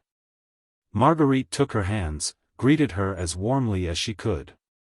Indeed, she did her best to appear interested and sympathetic. Madame de Fontenay had not much to relate. She had found refuge in the French convent of the Assumption at Twickenham, where the Mother Superior had been an intimate friend of her mother's in the happy olden days. She went out very little, and never in society. But she was fond of strolling in this beautiful park. The sisters had told her that Lady Blakeney's beautiful house was quite near. She would have liked to call, but never dared, hoping for a chance rencontre which hitherto had never come. She asked kindly after Milor, and seemed to have heard a rumour that he was at Brighton, in attendance on his royal friend. Of her husband, Madame de Fontenay had as yet found no trace.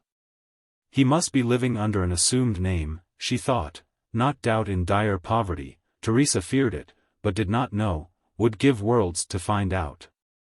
Then she asked Lady Blakeney whether she knew aught of the de Servals. "I was so interested in them," she said, "because I had heard something of them while I was in Paris, and seeing that we arrived in England the same day, though under such different circumstances. But we could not journey to London together, as you, milady, so kindly suggested, because I was very ill the next day. Ah, can you wonder?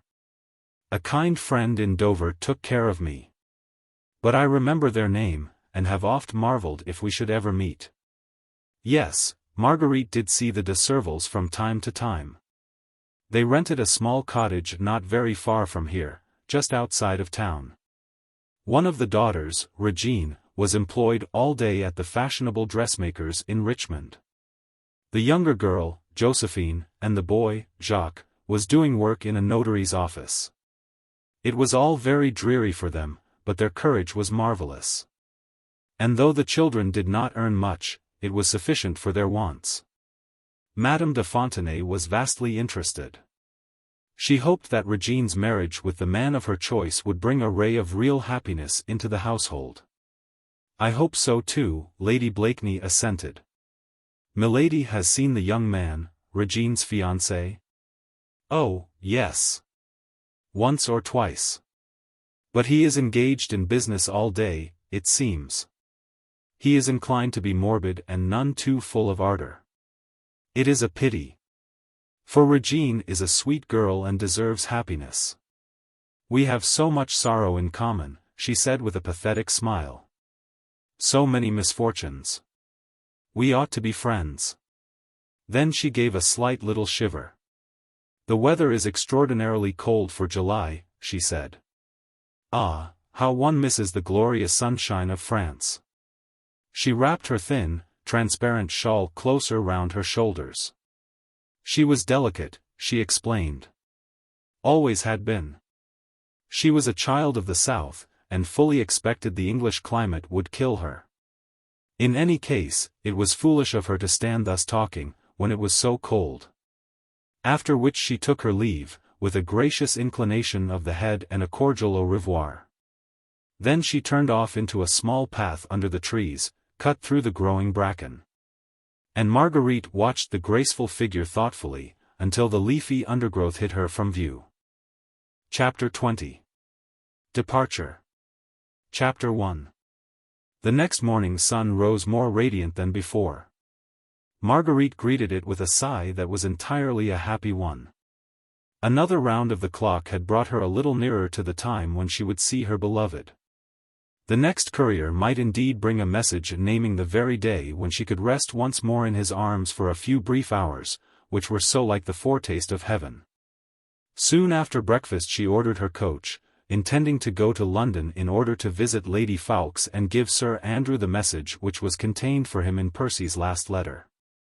Whilst waiting for the coach, she strolled out into the garden, which was gay with roses and blue larkspur, sweet william and heliotrope, alive with a deafening chorus of blackbirds and thrushes, the twittering of sparrows and the last call of the cuckoo.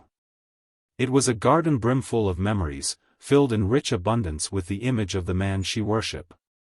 Every birdsong seemed to speak his name, the soughing of the breeze amidst the trees seemed to hold the echo of his voice, the perfume of thyme and mignonette to bring back the savor of his kiss.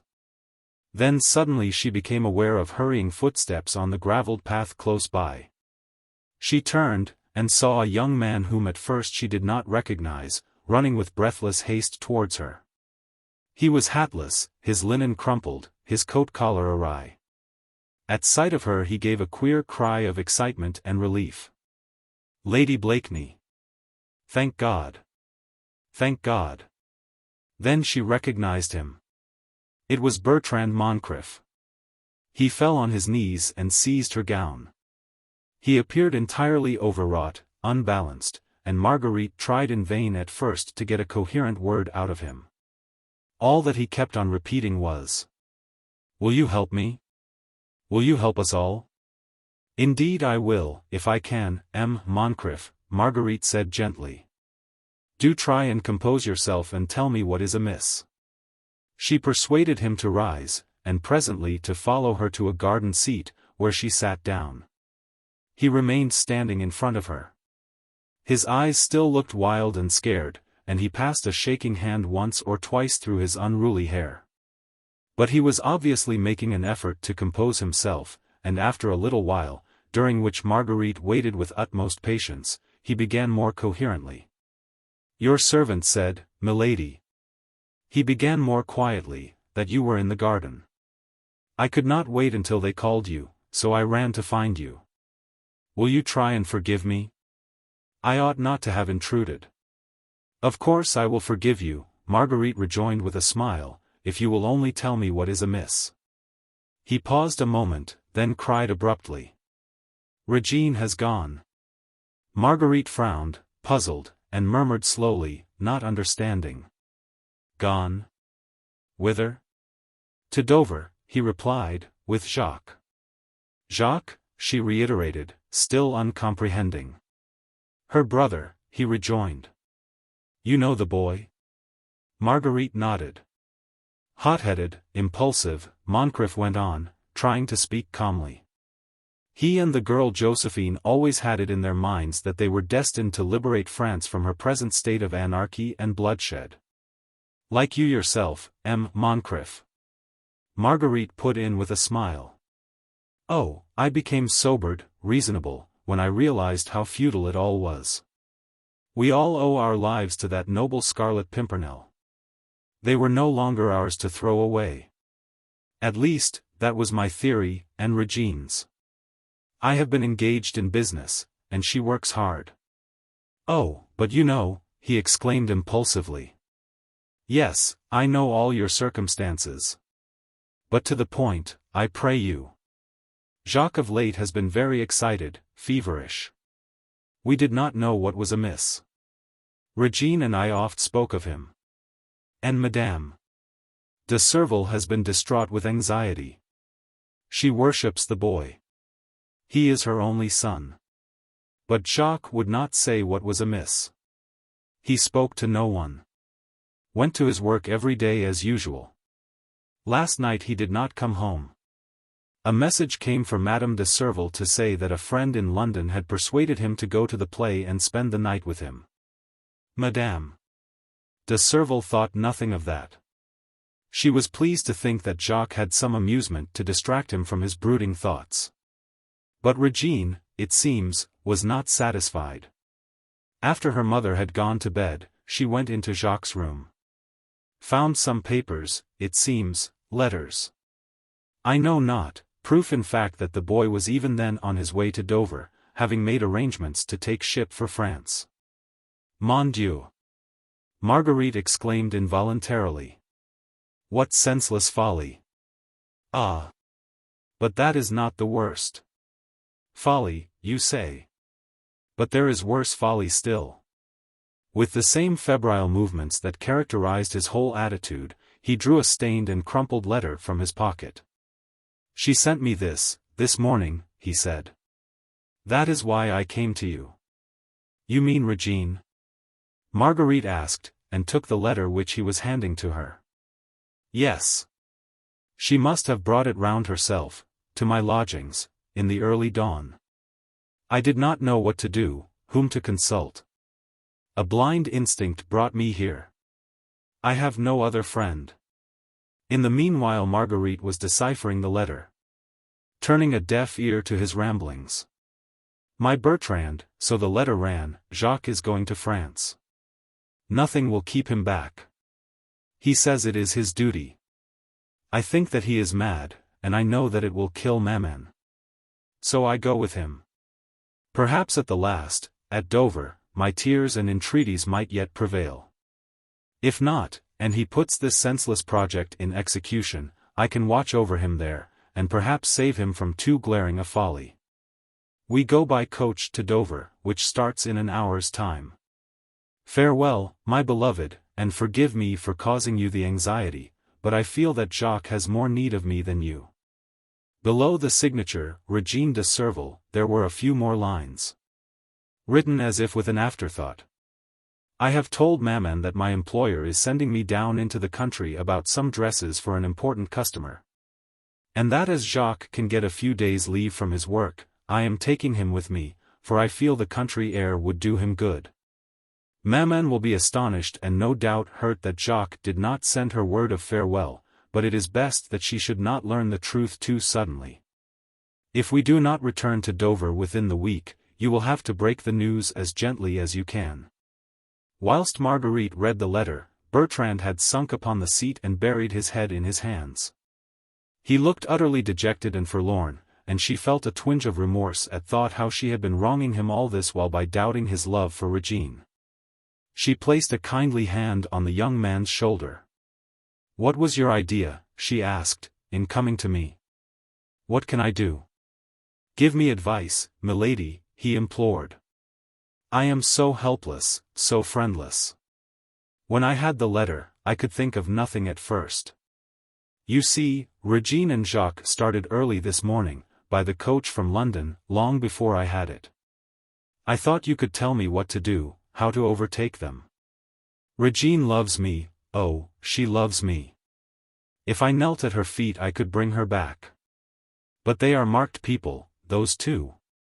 The moment they attempt to enter Paris, they will be recognized, arrested. Oh, my God! Have mercy on us all.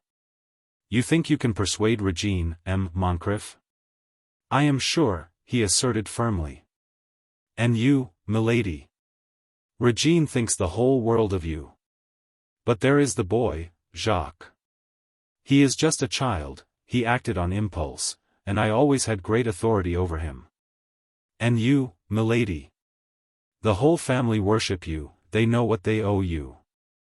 Jacques has not thought of his mother, but if he did—" Marguerite rose without another word.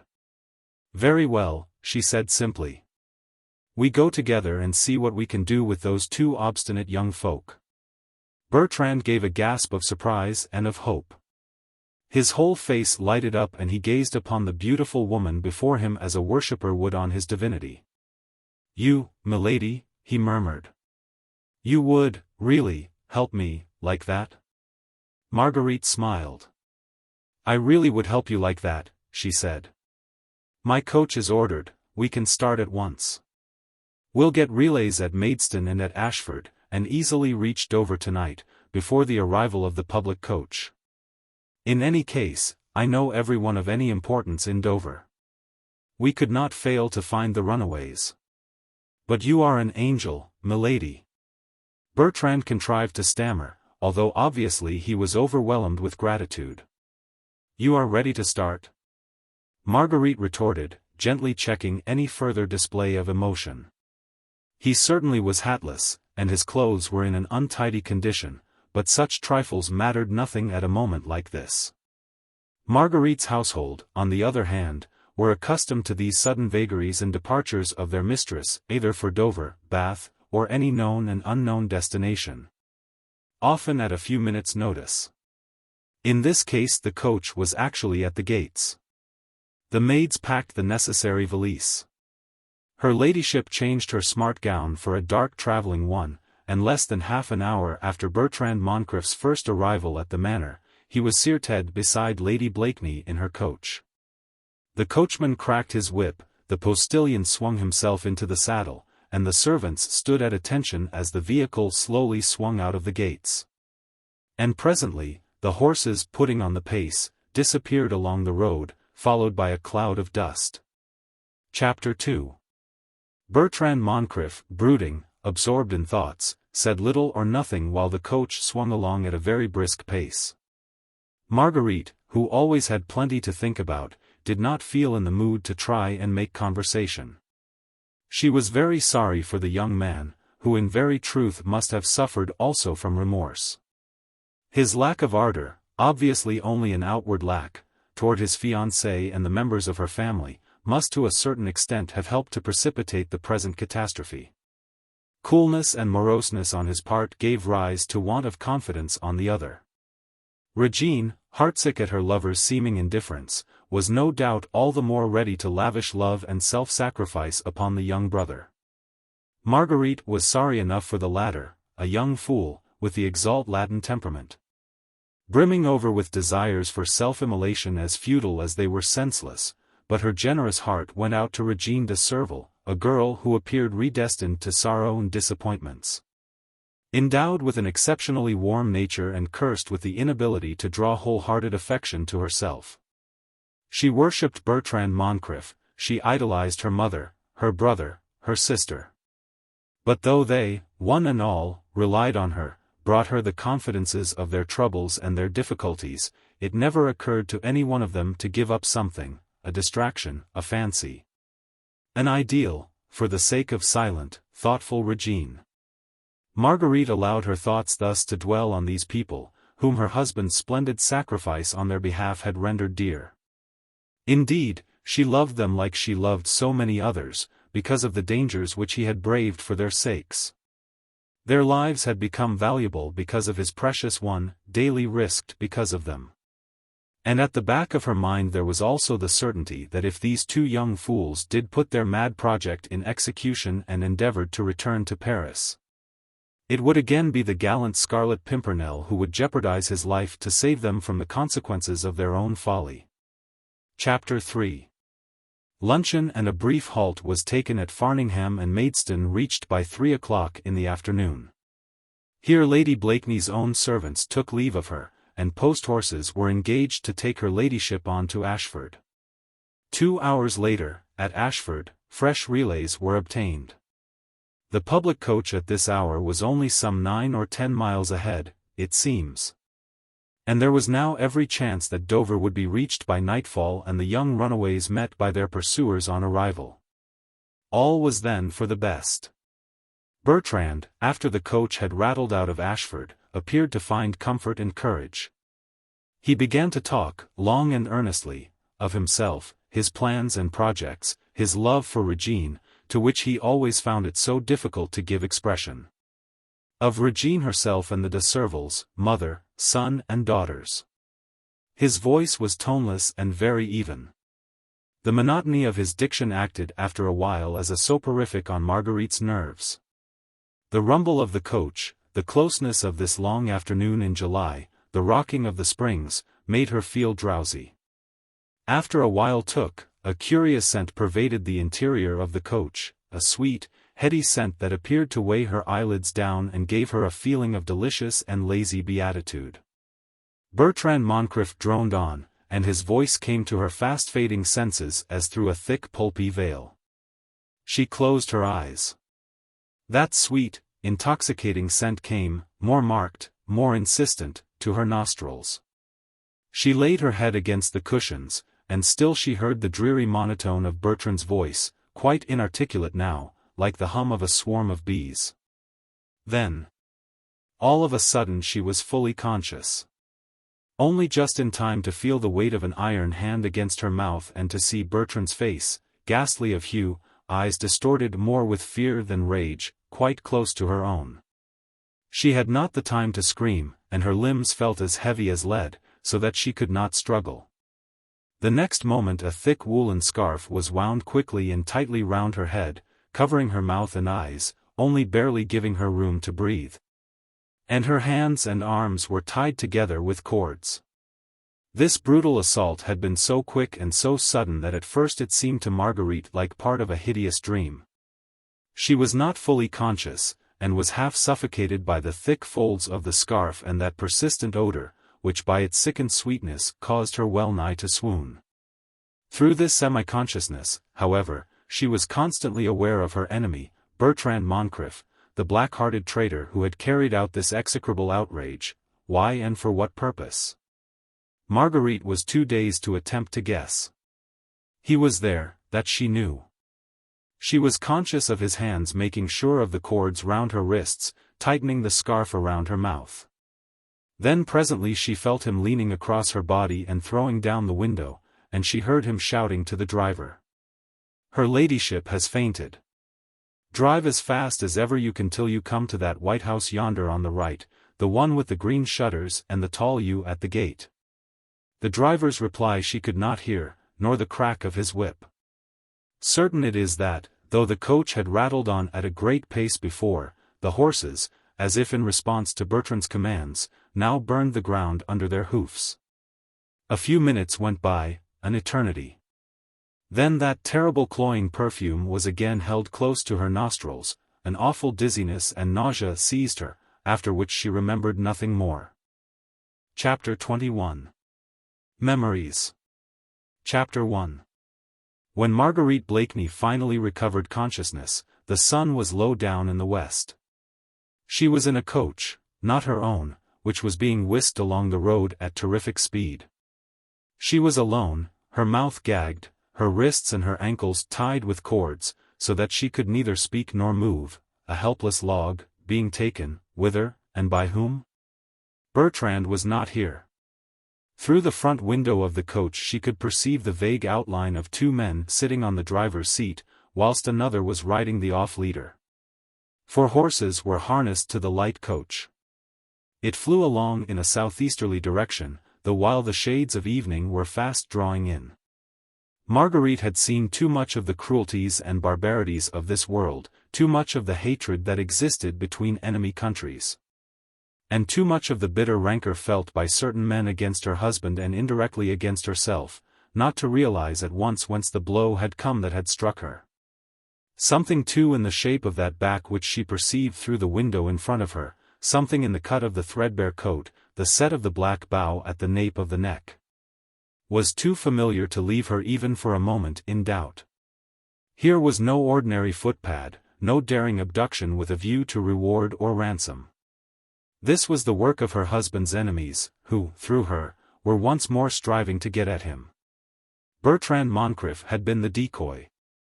Whence had come the hatred which prompted him to raise his hand against the very man to whom he owed his life? Marguerite was still too dazed to conjecture. He had gone, and taken his secret of rancor with him, mayhap forever. Lying pinioned and helpless as she was, Marguerite had but the one thought: in what way would those fiends who had her a prisoner use her as a leverage against the life and honor of the Scarlet Pimpernel? They had held her once before, not so very long ago, in Boulogne, and he had emerged unscathed, victorious over them all. Marguerite, helpless and pinioned, forced her thoughts to dwell on that time, when his enemies had filled to the brim the cup of humiliation and of dread which was destined to reach him through her hands. And his ingenuity and his daring dashed the cup to the ground ere it reached her lips. In truth, her plight then, at Boulogne, was in no way less terrible, less seemingly hopeless than now. She was a prisoner then, just as she was now, in the power of men whose whole life and entire range of thought had for the past 2 years been devoted to the undoing and annihilation of the Scarlet Pimpernel. And there was a certain grim satisfaction for the pinioned, helpless woman in recalling the many instances where the daring adventurer had so completely outwitted his enemies, as well as in the memory of those days at Boulogne when the life of countless innocents was to be the price of her own. Chapter 2. The embarkation took place somewhere on the coast around Birchington. When, at dead of night, the coach came to a halt, and the tang of sea air and salt spray reached Marguerite's burning cheeks and parched lips, she tried with all her might to guess at her exact position. But that was impossible. She was lifted out of the coach, and at once a shawl was thrown over her face, so that she could not see. It was more instinct than anything else that guided her perceptions. Even in the coach she had been vaguely conscious of the direction in which she had been traveling. All that part of the country was entirely familiar to her. So often she had driven down with Sir Percy, either to Dover or more often to some lonely part of the coast, where he took ship for unknown destinations, that in her mind she could, even blinded with tears and half-conscious as she was, trace in her mind the various turnings and side roads along which she was being borne at unabating speed. Birchington, one of the favorite haunts of the smuggling fraternity, with its numberless caves and retreats dug by the sea in the chalk cliffs, as if for the express benefit of ne'er-do-wells, seemed the natural objective of the miscreants who had her in their power. In fact, at one moment she was quite sure that the square tower of Old Minster Church flitted past her vision through the window of the coach, and that the horses immediately after that sprinted the hill between Minster and Acull. Be that as it may, there was no doubt that the coach came to a halt at a desolate spot. The day which had begun in radiance and sunshine, had turned to an evening of squall and drizzle.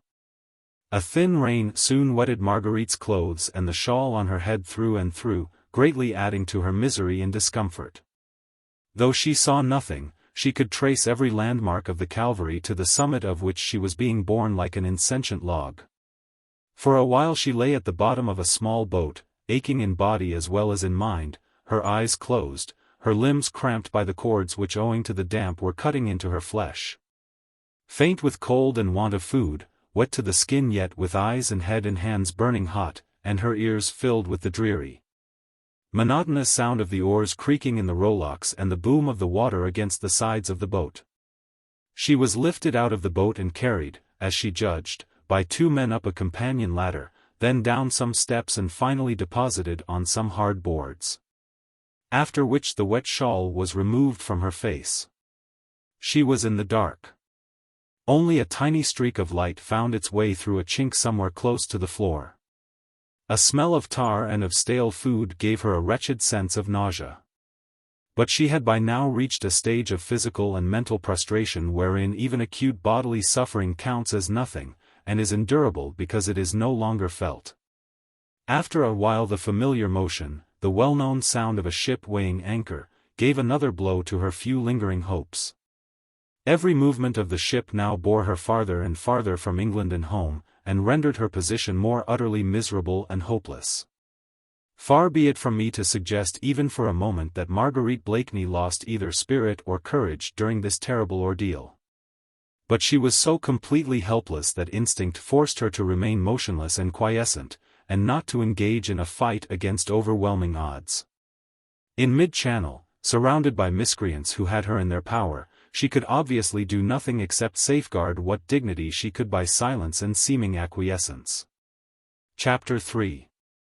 She was taken ashore in the early dawn, at a spot not very far from Boulogne.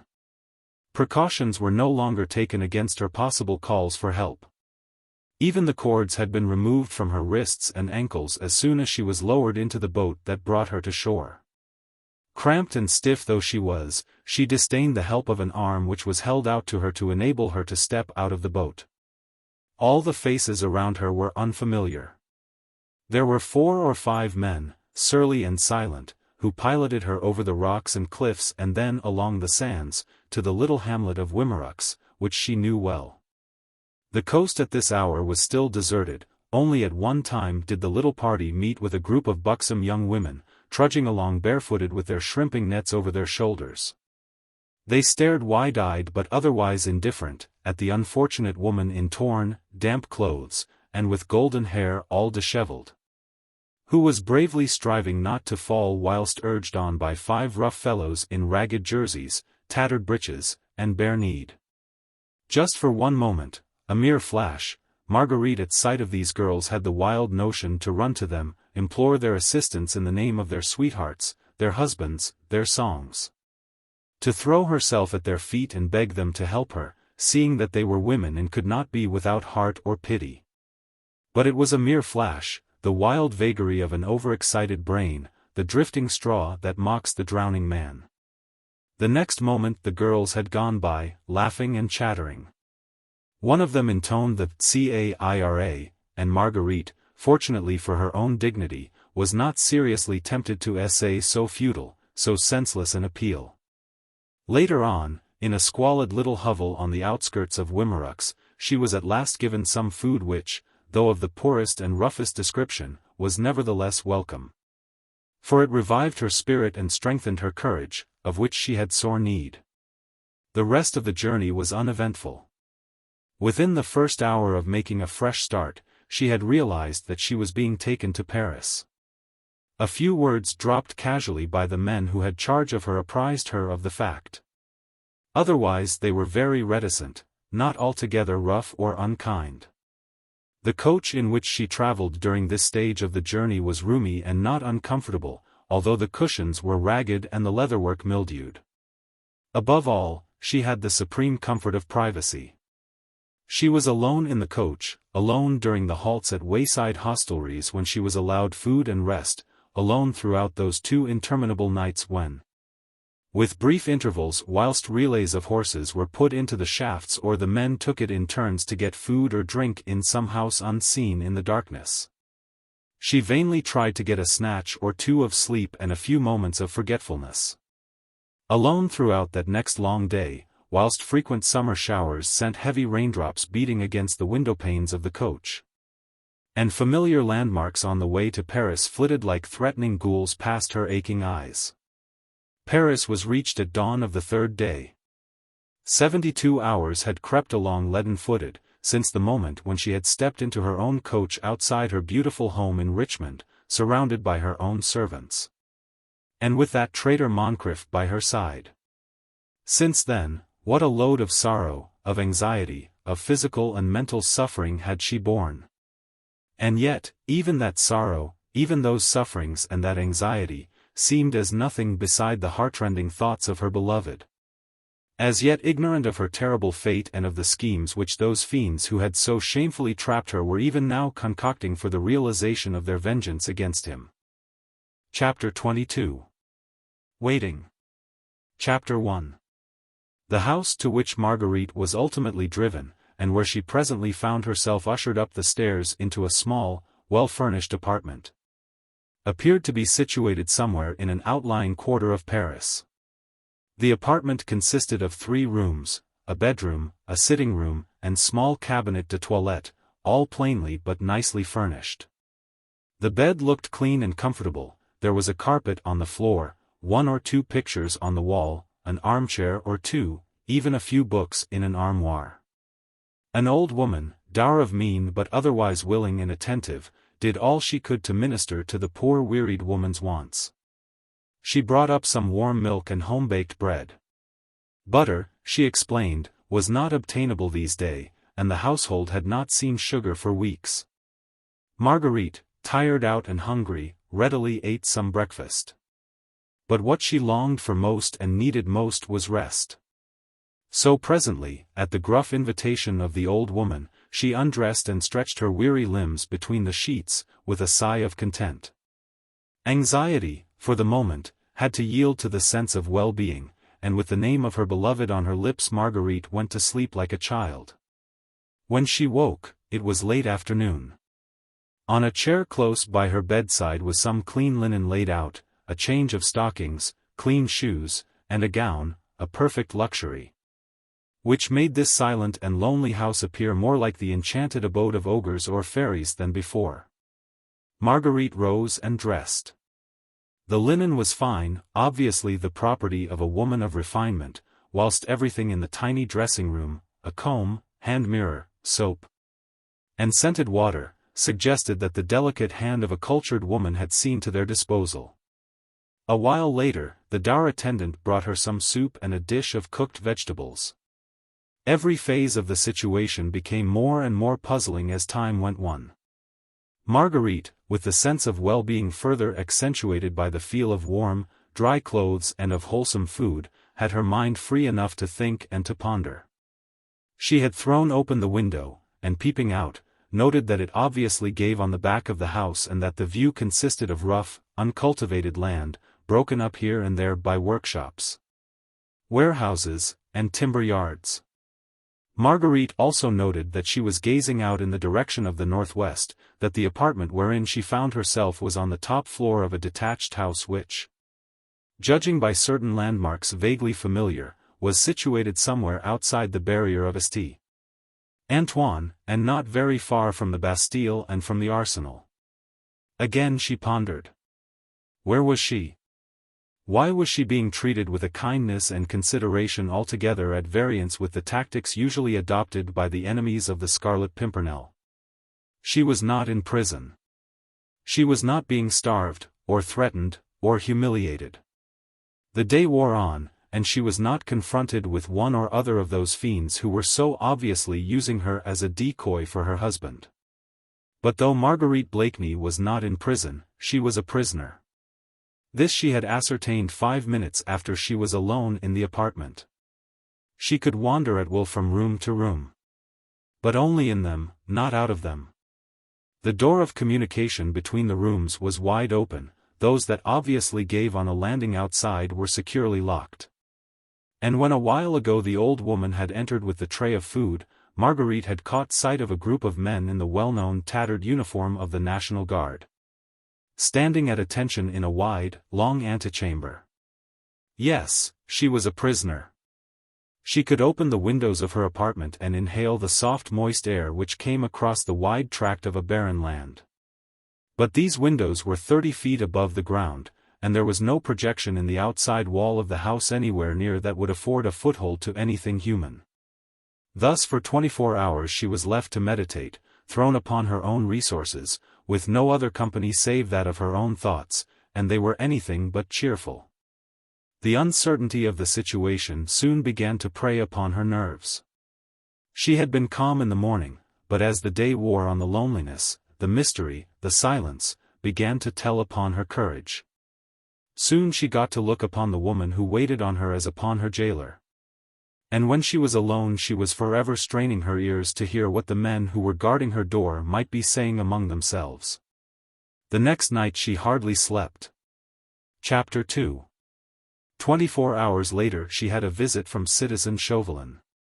She had been expecting that visit all along, or else a message from him. When he came she had need of all her pluck and all her determination, not to let him see the emotion which his presence caused her. Dread. Loathing. These were her predominant sensations. But dread above all, because he was dressed with scrupulous care and affected the manners and graces of a society which had long since cast him out. It was not the rough, out-at-elbows terrorist who stood before her, the revolutionary demagogue who hits out right and left against a caste that has always spurned him and held itself aloof. It was the broken-down gentleman at war with fortune, who strives by his wits to be revenged against the buffetings of fate and the arrogance which ostracized him as soon as he was down. He began by asking solicitously after her well-being, hoped the journey had not over-fatigued her, humbly begged her pardon for the discomfort which a higher power compelled him to put upon her. He talked platitudes in an even, unctuous voice until Marguerite, exasperated, and her nerves on edge, curtly bade him to come to the point. "I have come to the point, dear lady," he retorted suavely. "The point is that you should be comfortable and have no cause to complain whilst you are under this roof." "And how long am I to remain a prisoner under it?" she asked. "Until Sir Percy has in his turn honored this house with his presence," he replied. To this she made no answer for a time, but sat quite still looking at him, as if detached and indifferent. He waited for her to speak, his pale eyes, slightly mocking, fixed upon her. Then she said simply, "I understand." "I was quite sure you would, dear lady," he rejoined blandly. "You see, the phase of heroics is past. I will confess to you that it proved of no avail when measured against the lofty coolness of that peerless exquisite. So we over here have shed our ardor like a mantle. We, too, now are quite calm, quite unperturbed, quite content to wait. The beautiful Lady Blakeney is a guest under this roof. Well, sooner or later that most gallant of husbands will desire to approach his lady. Sooner or later he will learn that she is no longer in England. Then he will set his incomparable wits to work to find out where she is. Again, I may say that sooner or later, perhaps, even aided by us, he will know that she is here. Then he will come. Am I not right? Of course he was right. Sooner or later Percy would learn where she was, and then he would come. He would come to her, despite every trap set for his undoing, despite every net laid to catch him, despite danger of death that waited for him if he came. Chauvelin said little more. In truth, the era of heroics was at an end. At an end those ominous either-ors that he was wont to meet out with a voice quavering with rage and lust of revenge. Now there was no alternative, no deep-laid plot save one, to wait for the Scarlet Pimpernel until he came. In the meanwhile she, Marguerite, must remain helpless and a prisoner. She must eat and drink and sleep. She, the decoy, who would never know when the crushing blow would fall that would mean 100 deaths to her if it involved that of the husband whom she worshipped. After a while, Chauvelin went away. In fact, she never knew actually when he did go.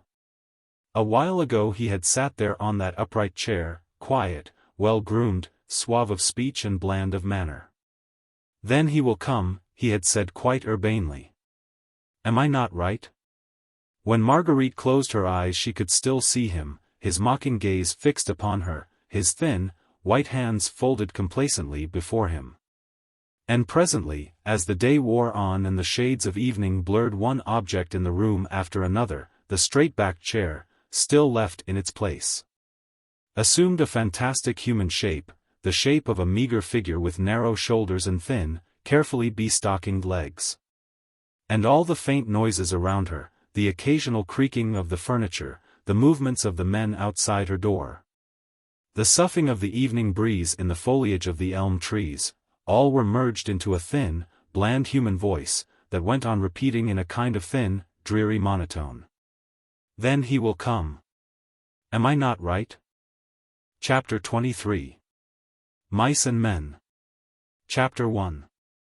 It was on her return from England that Theresia Cabarrus took to consulting the old witch in the Rue de la Planchette, driven thereto by ambition, and also no doubt by remorse. There was nothing of the hardened criminal about the fair Spaniard, she was just a spoilt woman who had been mocked and thwarted, and desired to be revenged.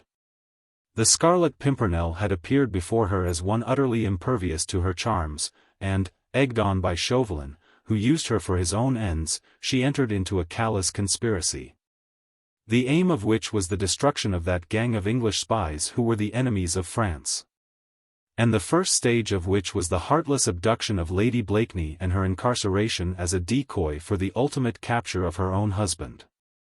A cruel, abominable act. Theresia, who had plunged headlong into this shameful crime, would a few days later have given much to undo the harm she had wrought. But she had yet to learn that, once used as a tool by the Committee of Public Safety and by Chauvelin, its most unscrupulous agent, no man or woman could hope to become free again until the work demanded had been accomplished to the end. There was no freedom from that taskmaster save in death, and Theresia's fit of compunction did not carry her to the lengths of self-sacrifice. Marguerite Blakeney was her prisoner, the decoy which would bring the English milord inevitably to the spot where his wife was incarcerated. And Theresia, who had helped to bring this state of things about, did her best to smother remorse. And having done Chauvelin's dirty work for him she set to see what personal advantage she could derive from it. Firstly, the satisfaction of her petty revenge. The Scarlet Pimpernel caught in a trap, would surely regret his interference in Theresia's love affairs. Theresia cared less than nothing about Bertrand Moncrif, and would have been quite grateful to the English milord for having spirited that embarrassing lover of hers away but for that letter which had wounded the beautiful Spaniard's vanity to the quick, and still rankled sufficiently to ease her conscience on the score of her subsequent actions. That the letter was a bogus one, concocted and written by Chauvelin himself in order to spur her on to a mean revenge, Theresia did not know. But far stronger than thoughts of revenge were Theresia's schemes for her own future. She had begun to dream of Robespierre's gratitude, of her triumph over all those who had striven for over 2 years to bring that gang of English spies to book. She saw her name writ largely on the roll of fame, she even saw in her mind, the tyrant himself as her willing slave, and something more than that. For her tool Bertrand she had no further use. By way of a reward for the abominable abduction of Lady Blakeney, he had been allowed to follow the woman he worshipped like a lackey attached to her train. Dejected, already spurned, he returned to Paris with her, here to resume the life of humiliation and of despised ardor which had broken his spirit and warped his nature. Before his gallant rescuer had snatched him out of the toils of the beautiful Spaniard. Within an hour of setting his foot on French soil, Bertrand had realized that he had been nothing in Theresa's sight but a lump of malleable wax, which she had molded to her own design and now threw aside as cumbersome and useless. He had realized that her ambition soared far above linking her fate to an obscure and penniless lover, when the coming man of the hour, Citizen Tallien, was already at her feet. Chapter 2. Thus Theresa had attained one of her great desires. The Scarlet Pimpernel was as good as captured, and when he finally succumbed he could not fail to know whence came the blow that struck him. With regard to her future, matters were more doubtful. She had not yet subjugated Robespierre sufficiently to cause him to give up his more humble love and to lay down his power and popularity at her feet. Whilst the man who had offered her his hand and name, Citizen Tallien, was forever putting a check upon her ambition and his own advancement by his pusillanimity and lack of enterprise. Whilst she was aching to push him into decisive action, into seizing the supreme power before Robespierre and his friends had irrevocably established theirs, Tallien was for temporizing. Fear that in trying to snatch a dictatorship he and his beloved with him would lose their heads. While Robespierre lives, Theresa would argue passionately, no man's head is safe. Every rival, sooner or later, becomes a victim. Saint Just and Cuthan aim at a dictatorship for him. Sooner or later they will succeed, then death to every man who has ever dared oppose them. Therefore, 'tis wiser not to oppose, the prudent Tallien would retort. The time will come. Never. She riposted hotly. While you plot, and argue and ponder, Robespierre acts or signs your death warrant. Robespierre is the idol of the people, he sways the convention with a word. His eloquence would drag an army of enemies to the guillotine. Robespierre. Theresa retorted with sublime contempt. Ah, when you have said that, you think you have said everything. France, humanity, the people, sovereign power, all that, you assert, is embodied in that one man. But, my friend, listen to me, she went on earnestly. Listen, when I assert that Robespierre is only a name, a fetish, a mannequin set up on a pedestal. By whom? By you, and the convention, by the clubs and the committees. And the pedestal is composed of that elusive entity which you call the people and which will disintegrate from beneath his feet as soon as the people have realized that those feet are less than clay. One touch of a firm finger against that mannequin, I tell you, and he will fall as dust before you. And you can rise upon that same elusive pedestal, popularity, to the heights which he hath so easily attained. But, though Tallien was at times carried away by her vehemence, he would always shake his head and counsel prudence, and assure her that the time was not yet. Theresa, impatient and dictatorial, had more than once hinted at rupture. I could not love a weakling, she would aver. And at the back of her mind there would rise schemes, which aimed at transferring her favors to the other man, who she felt would be more worthy of her. Robespierre would not fail me, as this coward does. She mused, even while Tallien, blind and obedient, was bidding her farewell at the very door of the charlatan to whom Theresa had turned in her ambition and her difficulties. Chapter 3.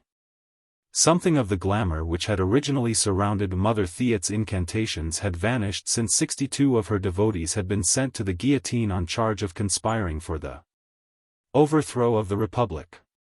Robespierre's enemies, too cowardly to attack him in the convention or in the clubs, had seized upon the mystery which hung over the séances in the Rue de la Planchette in order to undermine his popularity in the one and his power in the other. Spies were introduced into the witch's lair. The names of its chief frequenters became known, and soon wholesale arrests were made, which were followed by the inevitable condemnations. Robespierre had not actually been named.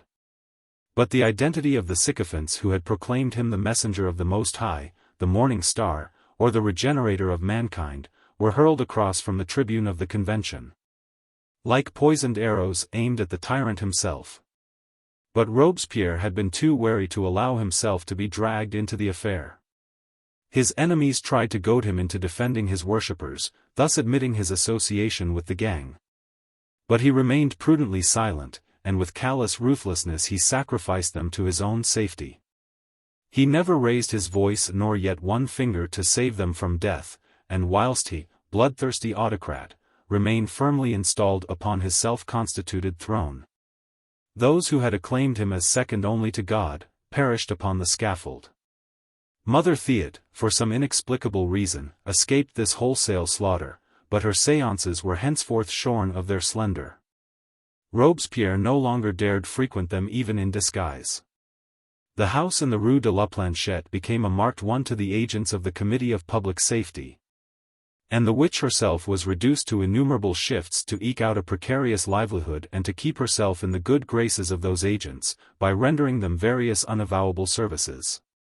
To those, however, who chose to defy public opinion and to disregard the dangers which attended the frequentation of Mother Theot's sorceries, these latter had lost little or nothing of their pristine solemnity. There was the closely curtained room, the scented, heavy atmosphere, the chants, the colored flames, the ghost-like neophytes. Draped in her grey veils, the old witch still wove her spells and called on the powers of light and of darkness to aid her in foretelling the future. The neophytes chanted and twisted their bodies in quaint contortions. Alone, the small blackamoor grinned at what experience had taught him was nothing but quackery and charlatanism. Theresia, sitting on the dais, with the heady fumes of oriental scents blurring her sight and the clearness of her intellect, was drinking in the honeyed words and flattering prophecies of the old witch. Thy name will be the greatest in the land. Before thee will bow the mightiest thrones. At thy word heads will fall and diadems will totter. Mother Theot announced in sepulchral tones, whilst gazing into the crystal before her. As the wife of Citizen Tallien? Theresia queried in an awed whisper. That the spirits do not say, the old witch replied. What is a name to them? I see a crown of glory, and thy head surrounded by a golden light. And at thy feet lies something which once was scarlet, and now is crimson and crushed. What does it mean? Theresia murmured. That is for thee to know, the Sibyl replied sternly. Commune with the spirits, lose thyself in their embrace, learn from them the great truths, and the future will be made clear to thee. With which cryptic utterance she gathered her veils around her, and with weird murmurs of, Ivo, Ivo, Samuel, Zamiel, Ivo, glided out of the room, mysterious and inscrutable, presumably in order to allow her bewildered client to meditate on the enigmatical prophecy in solitude. But directly she had closed the door behind her, Mother Theot's manner underwent a change. Here the broad light of day appeared to divest her of all her sibylline attributes. She became just an ugly old woman, wrinkled and hook-nosed, dressed in shabby draperies that were grey with age and dirt, and with claw-like hands that looked like the talons of a bird of prey. As she entered the room, a man who had been standing at the window opposite, staring out into the dismal street below, turned quickly to her. Art satisfied? She asked at once. From what I could hear, yes, he replied, though I could have wished thy pronouncements had been more clear. The hag shrugged her lean shoulders and nodded in the direction of her lair. Oh, she said. The Spaniard understands well enough. She never consults me or invokes the spirits, but they speak to her of that which is scarlet.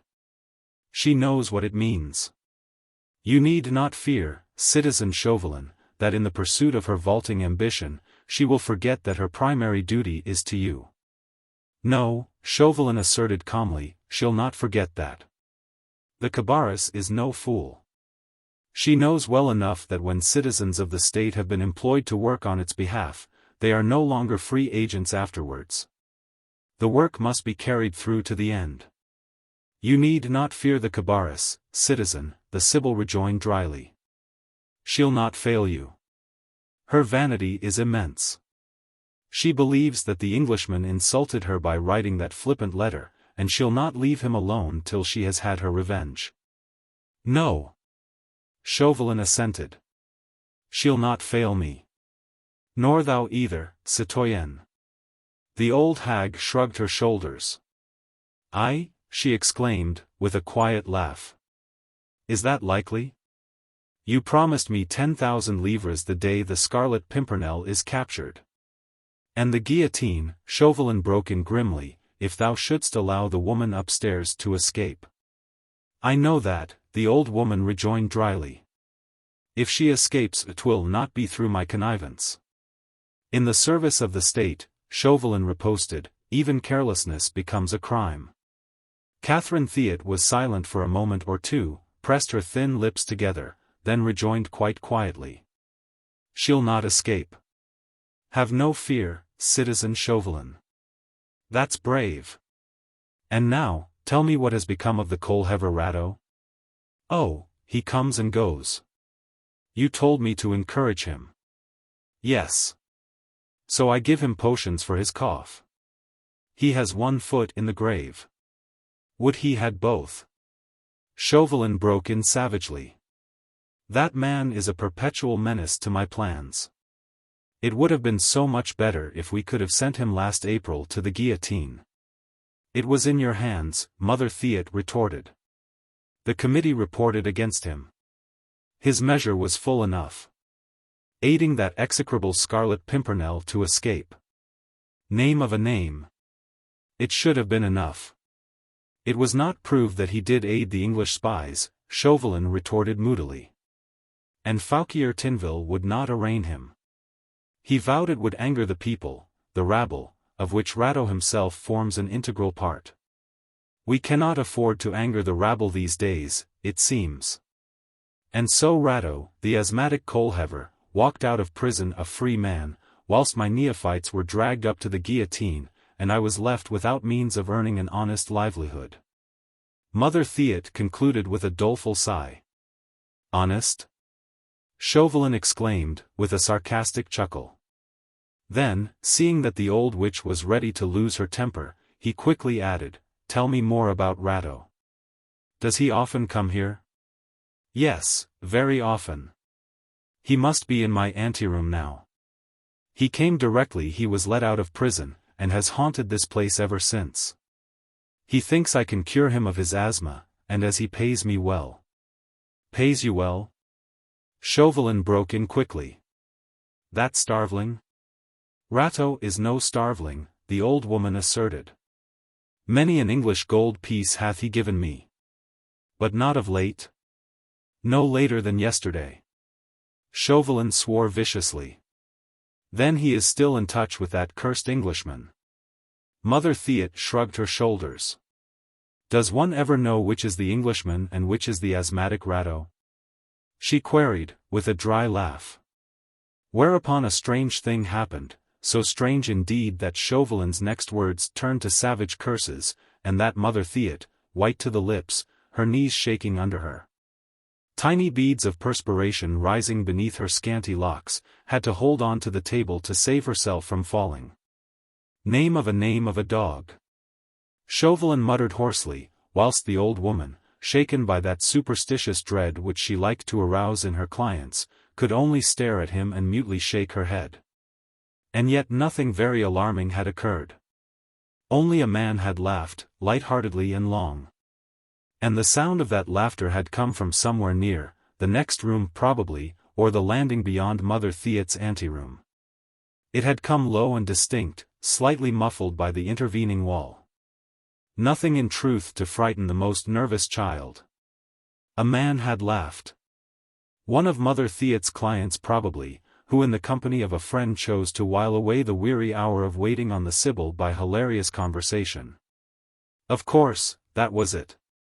Chauvelin, cursing himself now for his cowardice, passed a still shaking hand across his brow, and a wry smile distorted momentarily his thin, set lips. "One of your clients is of good cheer," he said with well-assumed indifference. "There is no one in the anteroom at this hour," the old hag murmured under her breath. "Only Rateau, and he is too scant of breath to laugh, he." But Chauvelin no longer heard what she had to say. With an exclamation which no one who heard it could have defined, he turned on his heel and almost ran out of the room. Chapter 24. By Order of the State. Chapter 1. The antechamber, wide and long, ran the whole length of Mother Theot's apartment. Her witch's lair and the room where she had just had her interview with Chauvelin gave directly on it on the one side, and two other living rooms on the other. At one end of the antechamber there were two windows, usually kept closely shuttered, and at the other was the main entrance door, which led to landing and staircase. The antechamber was empty. It appeared to mock Chauvelin's excitement, with its grey-washed walls streaked with grime, its worm-eaten benches and tarnished chandelier. Mother Theot, voluble and quaking with fear, was close at his heels. Curtly he ordered her to be gone. Her mutterings irritated him, her obvious fear of something unknown grated unpleasantly on his nerves. He cursed himself for his cowardice, and cursed the one man who alone in this world had the power to unnerve him. "I was dreaming, of course," he muttered aloud to himself between his teeth. "I have that archdevil, his laugh, his voice, his affectations, on the brain." He was on the point of going to the main door, in order to peer out on the landing or down the stairs, when he heard his name called immediately behind him. Theresia Cabarrus was standing under the lintel of the door which gave on the Sibyl's sanctum, her delicate hand holding back the portière. "Citizen Chauvelin," she said, "I was waiting for you." "And I, citoyenne," he retorted gruffly, "had in truth forgotten you. Mother Theot left me alone for a while, to commune with the spirits," she explained. "Ah," he riposted, slightly sarcastic. "With what result?" "To help you further, citizen Chauvelin," she replied, "if you have need of me." "Ah," he exclaimed with a savage curse. "In truth, I have need of every willing hand that will raise itself against mine enemy. I have need of you, citizeness, of that old witch, of Rateau, the coal-heaver. Of every patriot who will sit and watch this house, to which we have brought the one bait that will lure the goldfish to our net. Have I not proved my willingness, citizen?" She retorted, with a smile. "Think you 'tis pleasant to give up my life, my salon, my easy, contented existence, and become a mere drudge in your service?" "A drudge," he broke in with a chuckle, "who will soon be greater than a queen."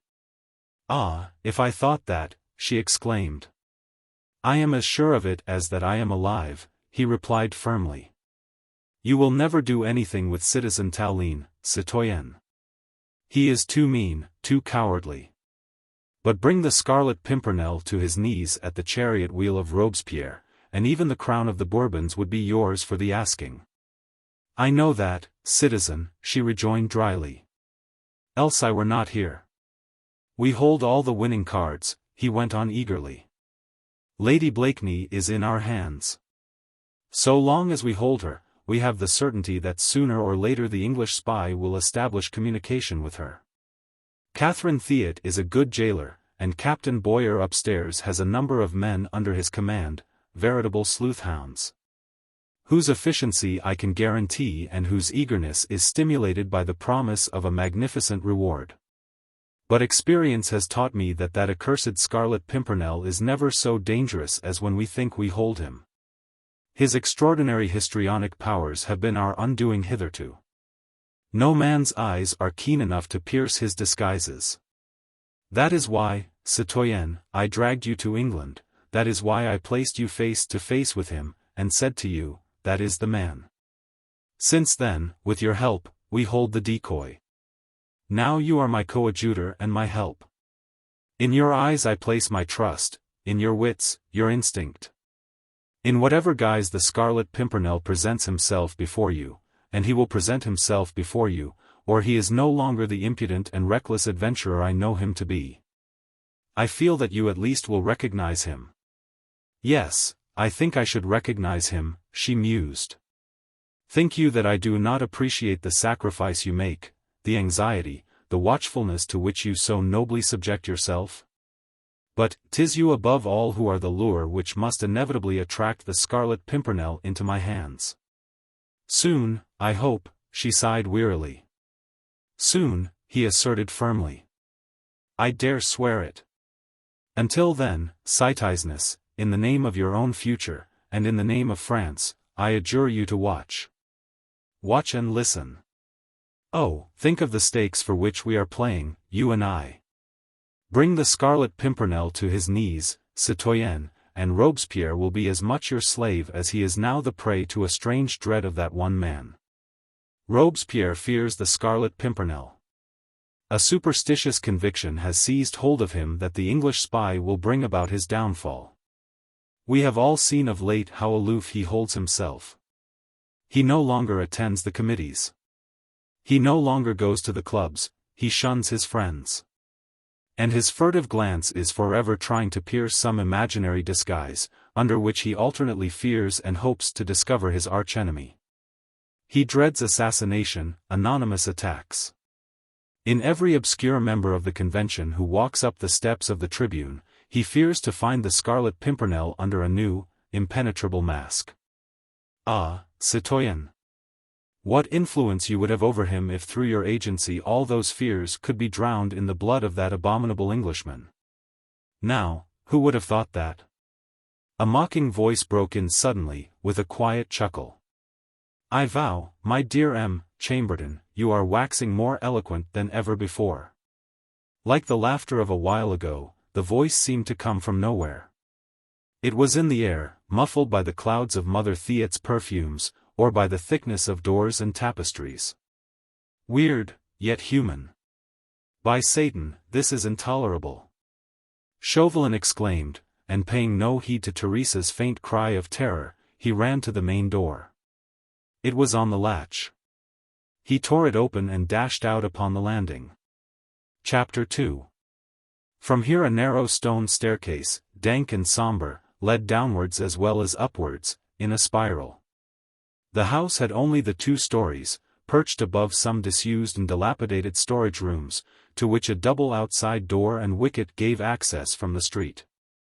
The staircase received its only light from a small window high up in the roof, the panes of which were coated with grime, so that the well of the stairs, especially past the first-floor landing, was almost in complete gloom. For an instant Chauvelin hesitated. Never a coward physically, he yet had no mind to precipitate himself down a dark staircase when mayhap his enemy was lying in wait for him down below. Only for an instant, however. The very next second had brought forth the positive reflection, bah! Assassination, and in the dark, are not the Englishman's ways. Scarce a few yards from where he stood, the other side of the door, was the dry moat which ran round the arsenal. From there, at a call from him, a dozen men and more would surge from the ground, sleuth-hounds, as he had told Theresa a moment ago. Who were there on the watch and whom he could trust to do his work swiftly and securely, if only he could reach the door and call for help. Elusive as that accursed Pimpernel was, successful chase might even now be given to him. Chauvelin ran down half a dozen steps, peered down the shaft of the staircase, and spied a tiny light, which moved swiftly to and fro. Then presently, below the light a bit of tallow candle, then a grimy hand holding the candle, an arm, the top of a shaggy head crowned by a greasy red cap, a broad back under a tattered blue jersey. He heard the thump of heavy soles upon the stone flooring below, and a moment or two later the weird, sepulchral sound of a churchyard cough. Then the light disappeared. For a second or two the darkness appeared more impenetrably dense, then 1 or 2 narrow streaks of daylight showed the position of the outside door. Something prompted him to call. "Is that you, Citizen Rateau?" It was foolish, of course. And the very next moment he had his answer. A voice, the mocking voice he knew so well, called up to him in reply. "At your service, dear M. Chamberlain. Can I do anything for you?" Chauvelin swore, threw all prudence to the winds, and ran down the stairs as fast as his shaking knees would allow him. Some 3 steps from the bottom he paused for the space of a second, like one turned to stone by what he saw. Yet it was simple enough, just the same tiny light, the grimy hand holding the tallow candle, the shaggy head with the greasy red cap. The figure in the gloom looked preternaturally large. And the flickering light threw fantastic shadows on the face and neck of the colossus, distorting the nose to a grotesque length and the chin to weird proportions. The next instant Chauvelin gave a cry like an enraged bull and hurled his meager person upon the giant, who, shaken at the moment by a tearing fit of coughing, was taken unawares and fell backwards.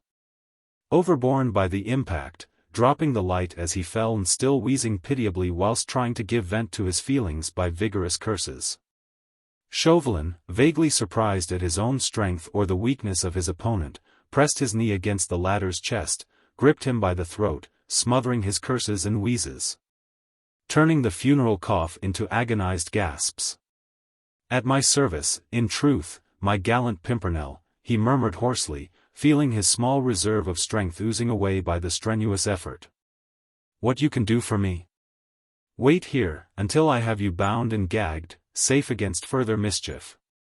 His victim had in fact given a last convulsive gasp, lay now at full length upon the stone floor, with arms outstretched, motionless.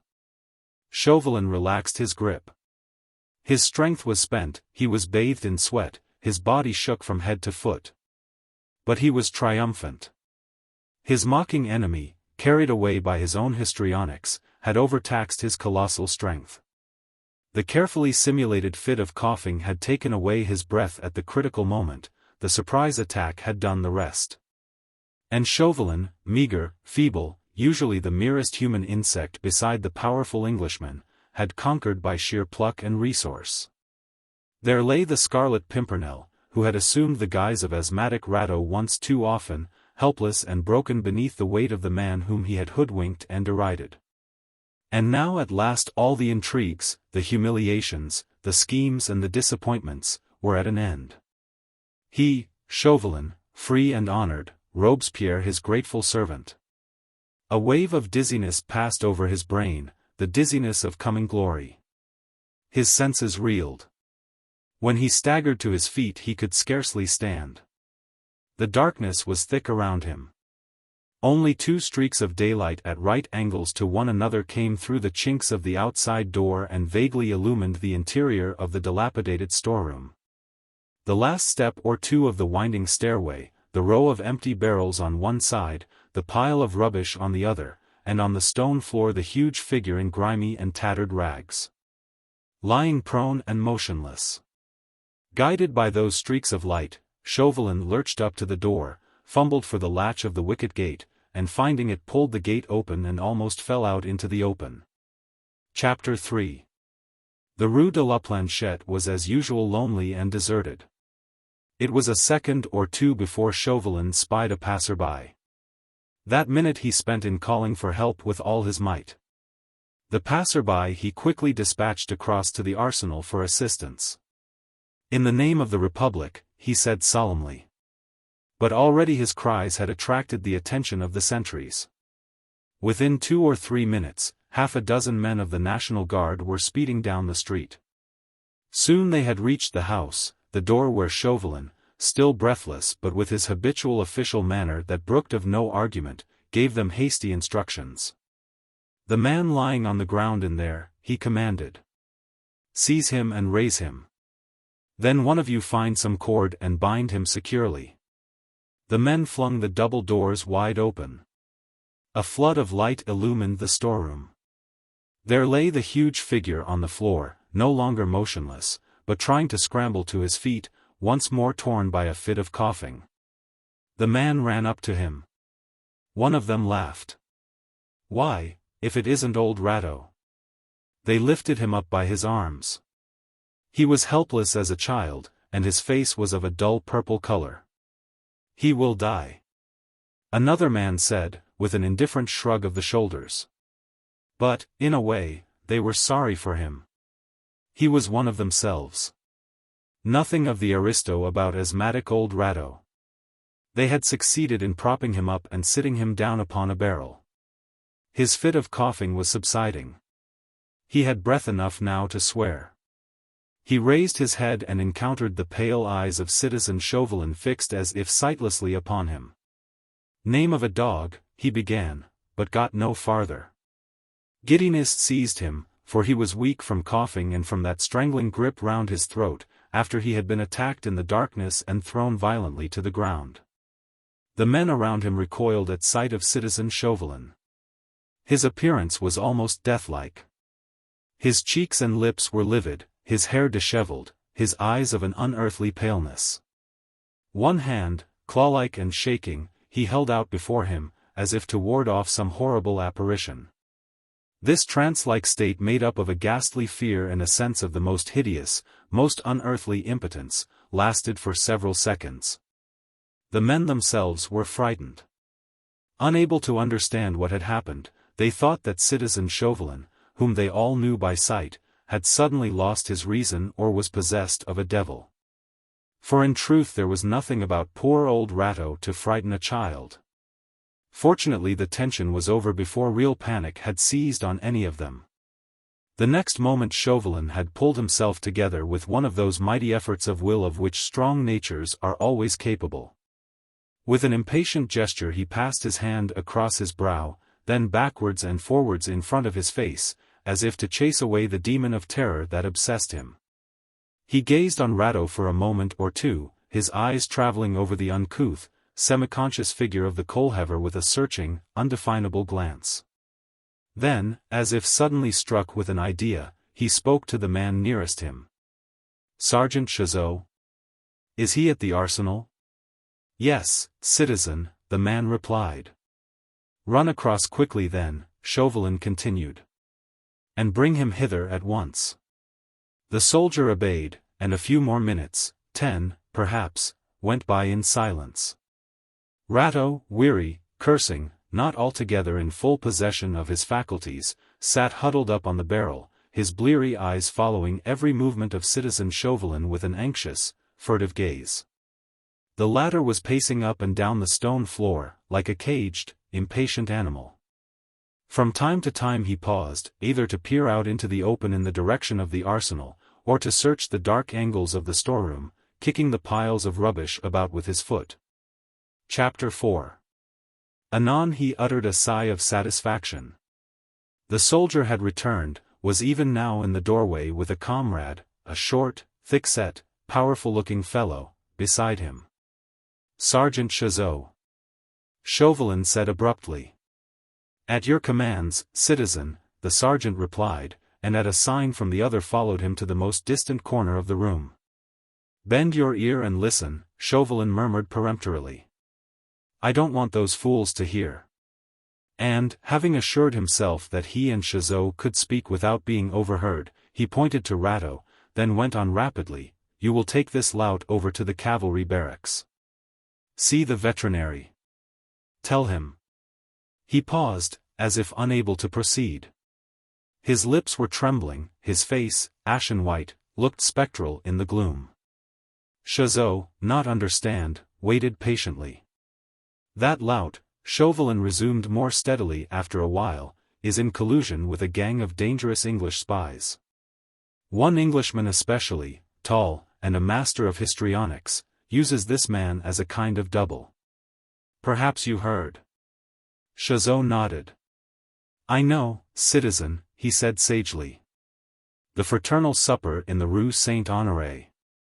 Comrades have told me that no one could tell who was Rateau the coal-heaver and who the English milor." "Exactly," Chauvelin rejoined dryly, quite firmly now. "Therefore, I want to make sure. The veterinary, you understand?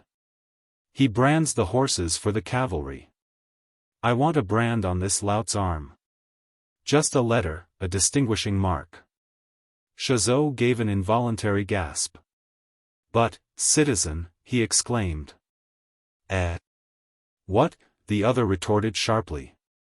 "In the service of the Republic there is no but, Sergeant Chazot." "I know that, Citizen Chauvelin, abashed, murmured humbly. I only meant, it seems so strange.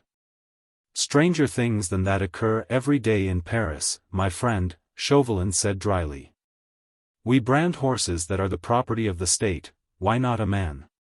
Time may come, he added with a vicious snarl, when the Republic may demand that every local citizen carry, indelibly branded in his flesh and by order of the state, the sign of his own allegiance. 'Tis not for me to argue, citizen, Chauvelin rejoined, with a careless shrug of the shoulders. If you tell me to take citizen Rateau over to the veterinary at the cavalry barracks and have him branded like cattle, why? Not like cattle, citizen, Chauvelin broke in blandly.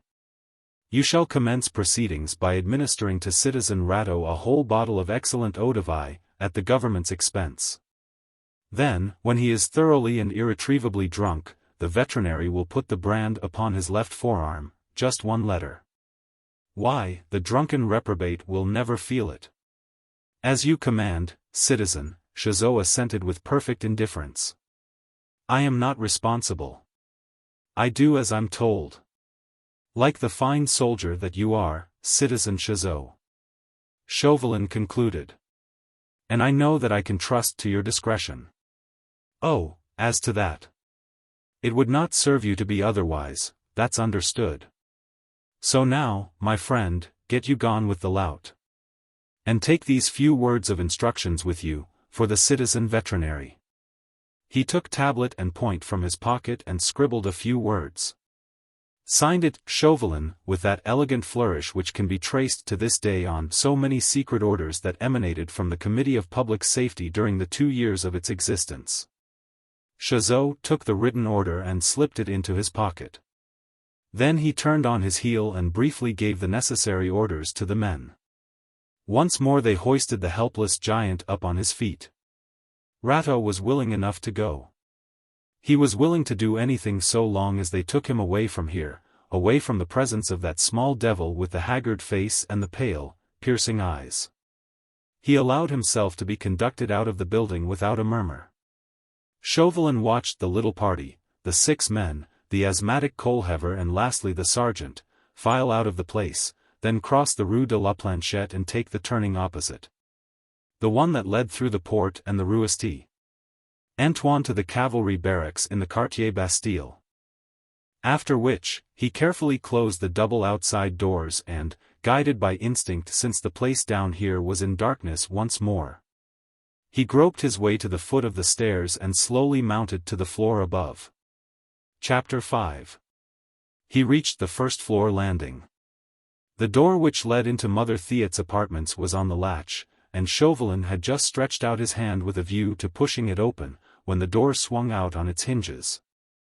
As if moved by an invisible hand, and a pleasant, mocking voice immediately behind him said, with grave politeness. Allow me, my dear M. Chamberlain. Chapter 25. 4 days. What occurred during the next few seconds Chauvelin himself would have been least able to say. Whether he stepped of his own accord into the antechamber of Catherine Theat's apartment, or whether an unseen hand pushed him in, he could not have told you. Certain it is that, when he returned to the full realization of things, he was sitting on one of the benches, his back against the wall, whilst immediately in front of him, looking down on him through half-closed, lazy eyes, debonair, well-groomed, unperturbed, stood his archenemy, Sir Percy Blakeney.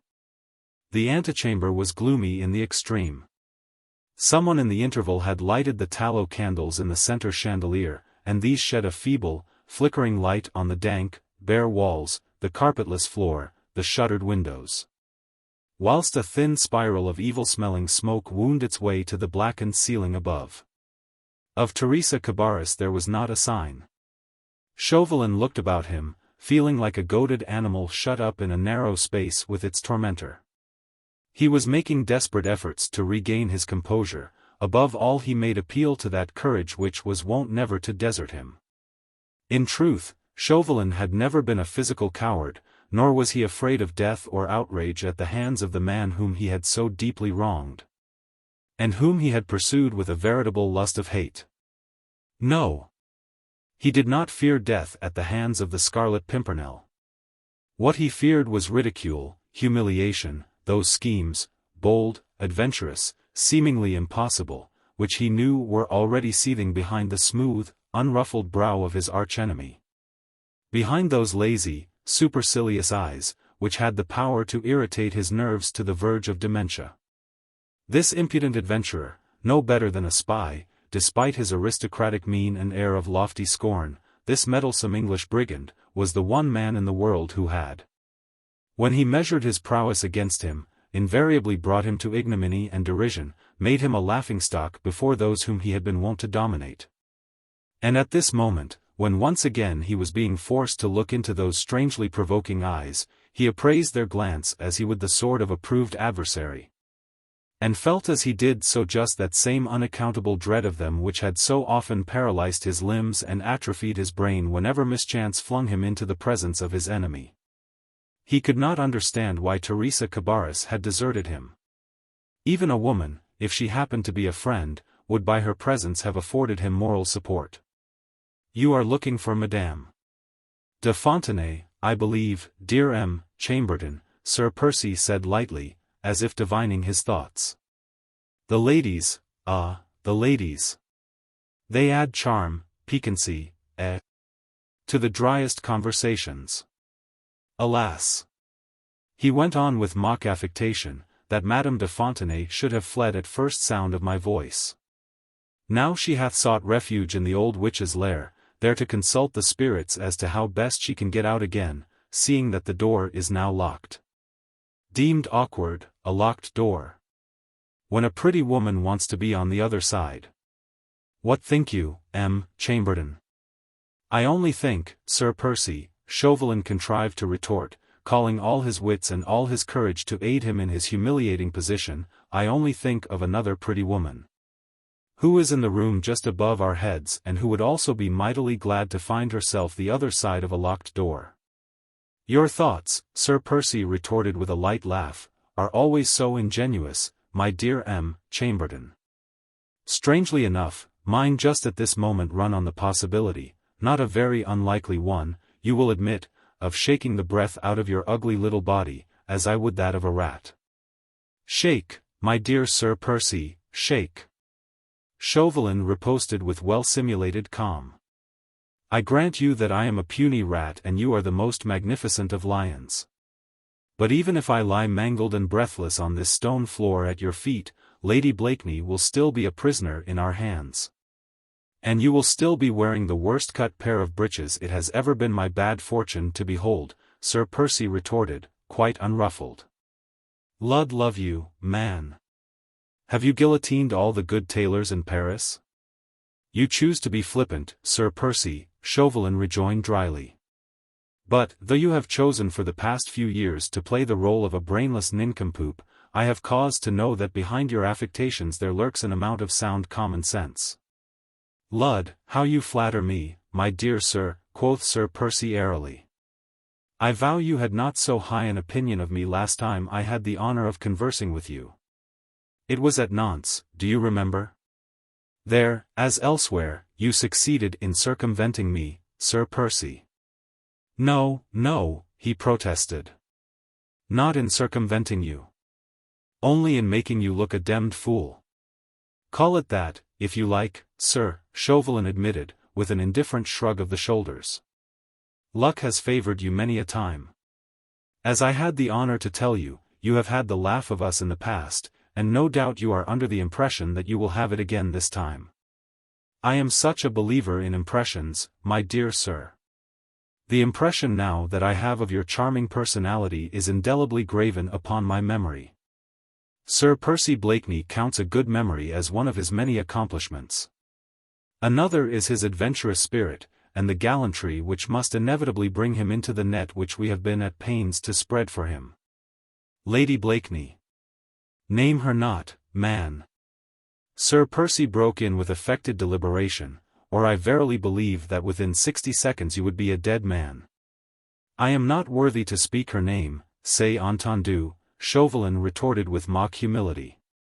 Nevertheless, Sir Percy, it is around the person of that gracious lady that the fates will spin their web during the next few days. You may kill me. Of course, I am at this moment entirely at your mercy. But before you embark on such a perilous undertaking, will you allow me to place the position a little more clearly before you? Lud, man! Quoth Sir Percy with a quaint laugh. That's what I'm here for. Think you that I have sought your agreeable company for the mere pleasure of gazing at your amiable countenance? I only desired to explain to you, Sir Percy, the dangers to which you expose Lady Blakeney, if you laid violent hands upon me. 'Tis you, remember, who sought this interview, not I. You are right, my dear sir, always right, and I'll not interrupt again. I pray you to proceed. Allow me then to make my point clear. There are at this moment a score of men of the National Guard in the room above your head. Every one of them goes to the guillotine if they allow their prisoner to escape. Every one of them receives a reward of 10,000 livres the day they capture the Scarlet Pimpernel. A good spur for vigilance, what? But that is not all, Chauvelin went on quite steadily, seeing that Sir Percy had apparently become thoughtful and absorbed. The men are under the command of Captain Boyer, and he understands that every day at a certain hour, 7 in the evening. To be precise, I will be with him and interrogate him as to the welfare of the prisoner. If, mark me, Sir Percy, if on any one day I do not appear before him at that hour, his orders are to shoot the prisoner on sight. The word was scarce out of his mouth. It broke in a hoarse spasm. Sir Percy had him by the throat, shook him indeed as he would a rat. You cur! He said in an ominous whisper, his face quite close now to that of his enemy, his jaw set, his eyes no longer good-humored and mildly scornful, but burning with the fire of a mighty, unbridled wrath. You damned, insolent, miserable cur! As there is a heaven above us. Then suddenly his grip relaxed, the whole face changed as if an unseen hand has swept away the fierce lines of anger and hate. The eyes softened beneath their heavy lids, the set lips broke into a mocking smile. He let go his hold of the terrorist's throat. And the unfortunate man, panting and breathless, fell heavily against the wall. He tried to steady himself as best he could, but his knees were shaking, and faint and helpless, he finally collapsed upon the nearest bench, the while Sir Percy straightened out his tall figure. With unruffled composure rubbed his slender hands one against the other, as if to free them from dust, and said, with gentle, good-humored sarcasm. Do put your cravat straight, man. You look a disgusting object. He dragged the corner of a bench forward, sat astride upon it, and waited with perfect sang-froid, spyglass in hand, while Chauvelin mechanically readjusted the set of his clothes. That's better, he said approvingly. Just the bow at the back of your neck, a little more to the right, now your cuffs. Ah, you look quite tidy again, a perfect picture, I vow, my dear M. Chamberlain, of elegance and of a well-regulated mind. Sir Percy. Chauvelin broke in with a vicious snarl. I entreat you to accept my apologies, the other rejoined with utmost courtesy. I was on the verge of losing my temper, which we in England would call demmed bad form. I'll not transgress again. I pray you, proceed with what you were saying. So interesting, demmed interesting. You were talking about murdering a woman in cold blood, I think. In hot blood, Sir Percy, Chauvelin rejoined more firmly. Blood fired by thoughts of just revenge. Pardon. My mistake. As you were saying. 'Tis you who attack us. You, the meddlesome Scarlet Pimpernel, with your accursed gang. We defend ourselves as best we can, using what weapons lie closest to our hand. Such as murder, outrage, abduction, and wearing breeches the cut of which would provoke a saint to indignation. Murder, abduction, outrage, as you will, Sir Percy, Chauvelin retorted, as cool now as his opponent. Had you ceased to interfere in the affairs of France when first you escaped punishment for your machinations? You would not now be in the sorry plight in which your own intrigues have at last landed you. Had you left us alone, we should by now have forgotten you. Which would have been such a pity, my dear Chamberlain, Blakeney rejoined gravely. I should not like you to forget me. Believe me, I have enjoyed life so much these past 2 years, would not give up those pleasures even for that of seeing you and your friends have a bath or wear tidy buckles on your shoes. You will have cause to indulge in those pleasures within the next few days, Sir Percy, Chauvelin rejoined dryly. What? Sir Percy exclaimed. The Committee of Public Safety going to have a bath? Or the Revolutionary Tribunal? Which? But Chauvelin was determined not to lose his temper again. Indeed, he abhorred this man so deeply that he felt no anger against him, no resentment. Only a cold, calculating hate.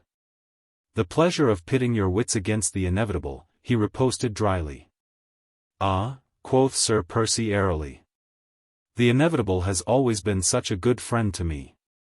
Not this time, I fear, Sir Percy. Ah. You really mean this time too, and he made a significant gesture across his own neck. In as few days as possible. Whereupon Sir Percy rose, and said solemnly. You are right there, my friend, quite right. Delays are always dangerous. If you mean to have my head, why, have it quickly. As for me, delays always bore me to tears. He yawned and stretched his long limbs. I am getting so damned fatigued, he said. Do you not think this conversation has lasted quite long enough?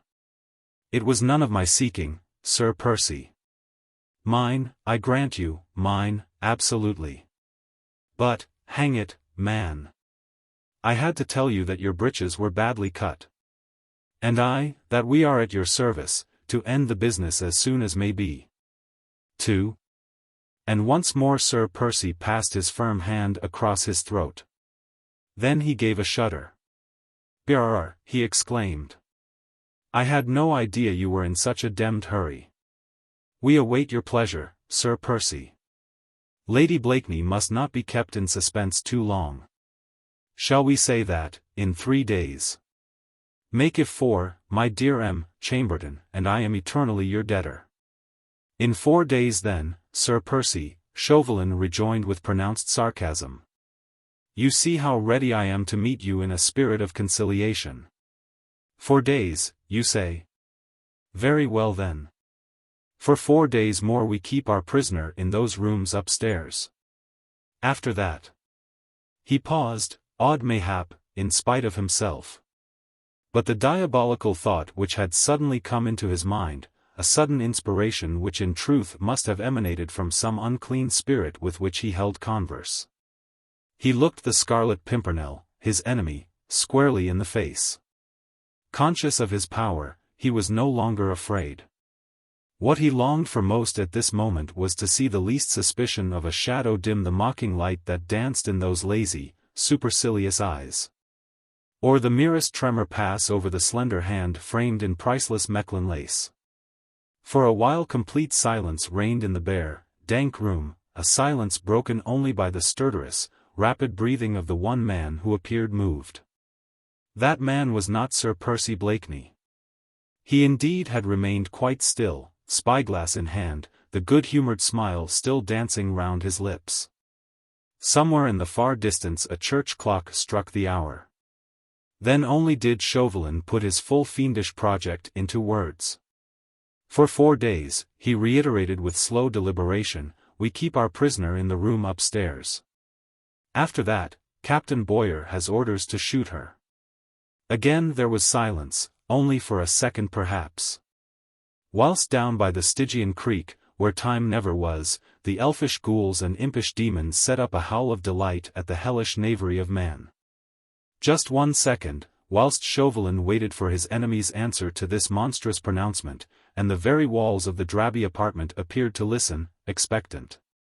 Overhead, could be dimly heard the measured tramp of heavy feet upon the uncarpeted floor. And suddenly through the bare apartment there rang the sound of a quaint, light-hearted laugh. You really are the worst-dressed man I have ever come across, my good Chamberlain, Sir Percy said with rare good humor. You must allow me to give you the address of a good little tailor I came across in the Latin Quarter the other day. No decent man would be seen walking up the guillotine in such a waistcoat as you are wearing. As for your boots, he yawned again. You really must excuse me. I came home late from the theatre last night, and have not had my usual hours of sleep. So, by your leave. By all means, Sir Percy. Chauvelin replied complacently. At this moment you are a free man, because I happen to be alone and unarmed, and because this house is solidly built and my voice would not carry to the floor above. Also because you are so nimble that no doubt you could give me the slip long before Captain Boyer and his men came to my rescue. Yes, Sir Percy, for the moment you are a free man. Free to walk out of this house unharmed. But even now, you are not as free as you would wish to be, You are free to despise me, to overwhelm me with lofty scorn, to sharpen your wits at my expense. But you are not free to indulge your desire to squeeze the life out of me, to shake me as you would a rat. And shall I tell you why? Because you know now that if at a certain hour of the day I do not pay my daily visit to Captain Boyer upstairs, he will shoot his prisoner without the least compunction. Whereupon Blakeney threw up his head and laughed heartily. You are absolutely priceless, my dear Chamberlain, he said gaily.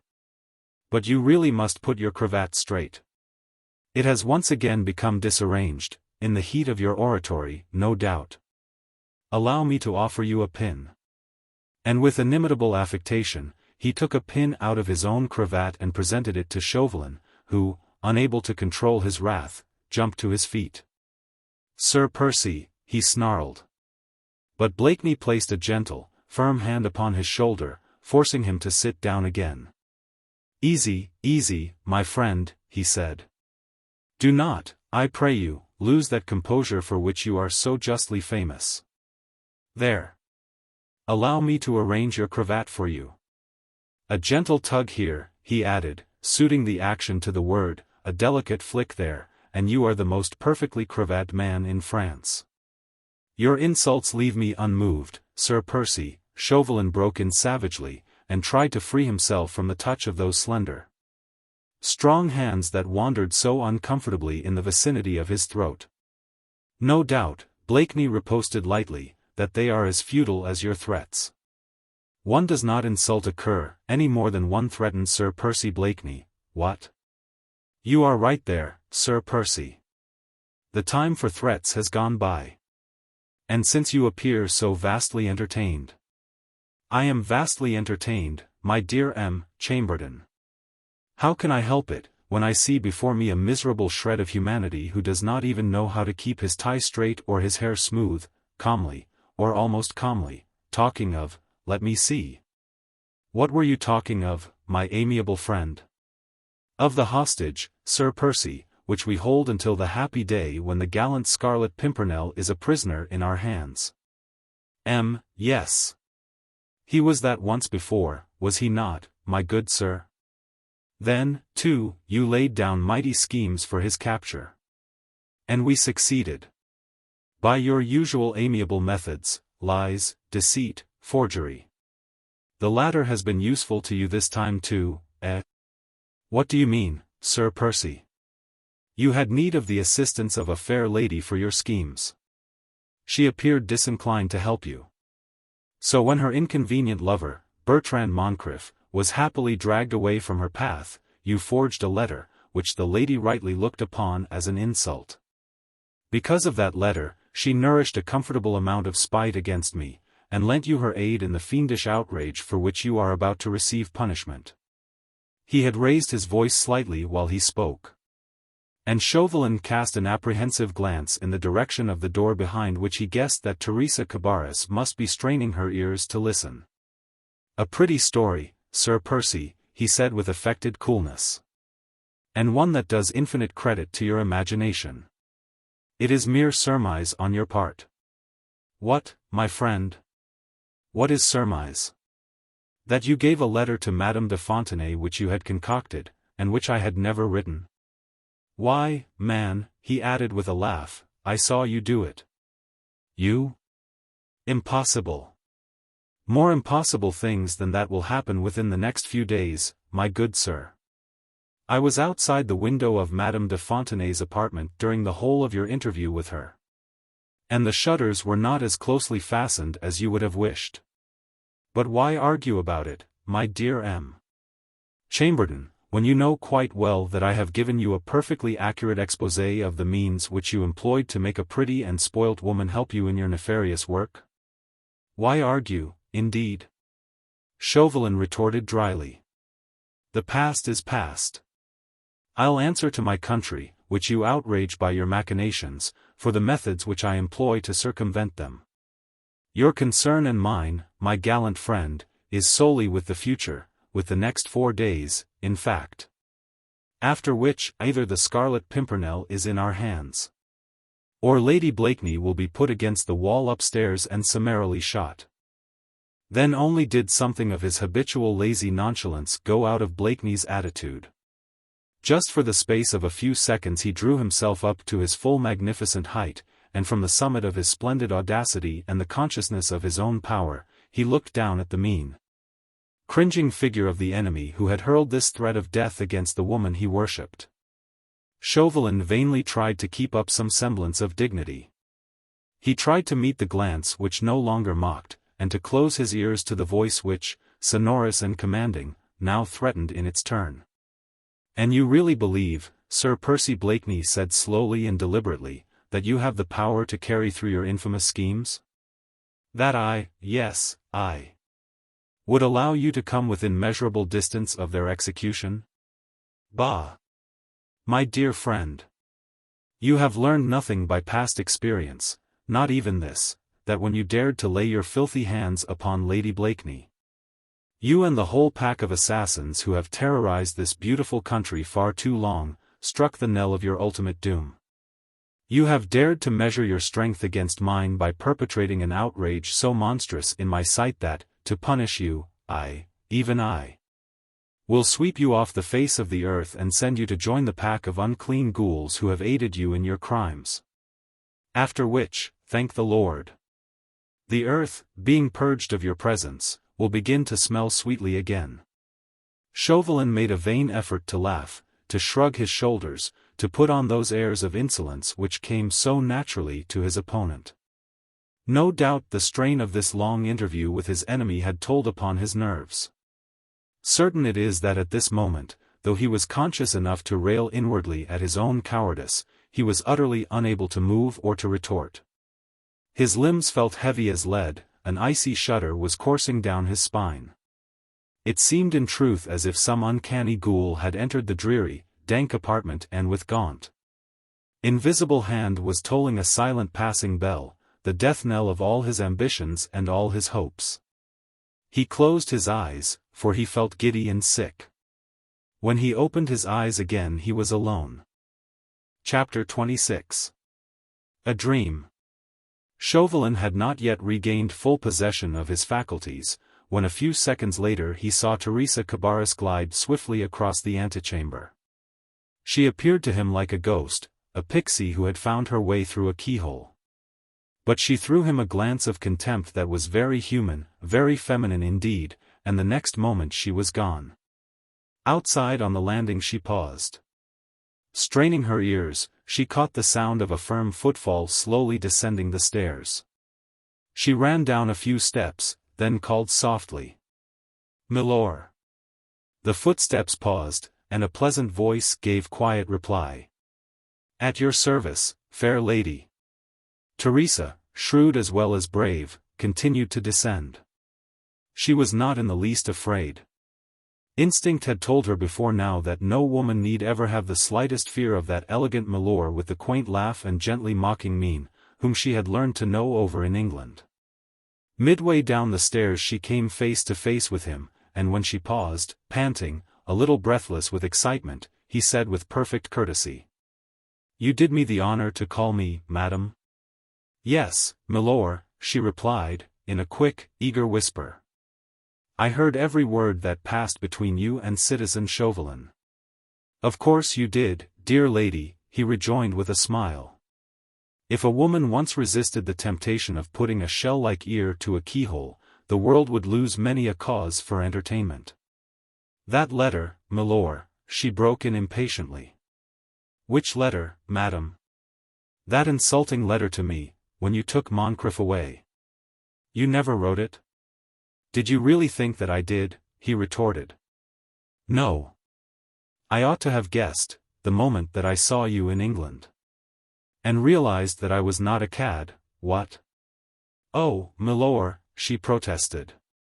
But why did you not tell me before? It had escaped my memory. And if I remember rightly, you spent most of the time when I had the honor of walking with you, in giving me elaborate and interesting accounts of your difficulties, and I, in listening to them. Oh, she exclaimed vehemently. I hate that man. I hate him. In truth, he is not a lovable personality. But, by your leave, I presume that you did not desire to speak with me so that we might discuss our friend Chauvelin's amiable qualities. No, milord, she rejoined quickly. I called to you because. Then she paused for a moment or two, as if to collect her thoughts. Her eager eyes strove to pierce the gloom that enveloped the figure of the bold adventurer. She could only see the dim outline of his powerful figure, the light from above striking on his smooth hair, the elegantly tied bow at the nape of his neck. The exquisite filmy lace at his throat and wrists. His head was slightly bent, one arm in a curve supported his chapeau bras, his whole attitude was one befitting a salon rather than this dank hovel, where death was even now at his elbow. It was as cool and unperturbed as it had been on that May-Day evening, in the hawthorn-scented lanes of Kent. Milord, she said abruptly, you told me once, you remember? That you were what you English call a sportsman. Is that so? I hope always to remain that, dear lady, he replied with a smile.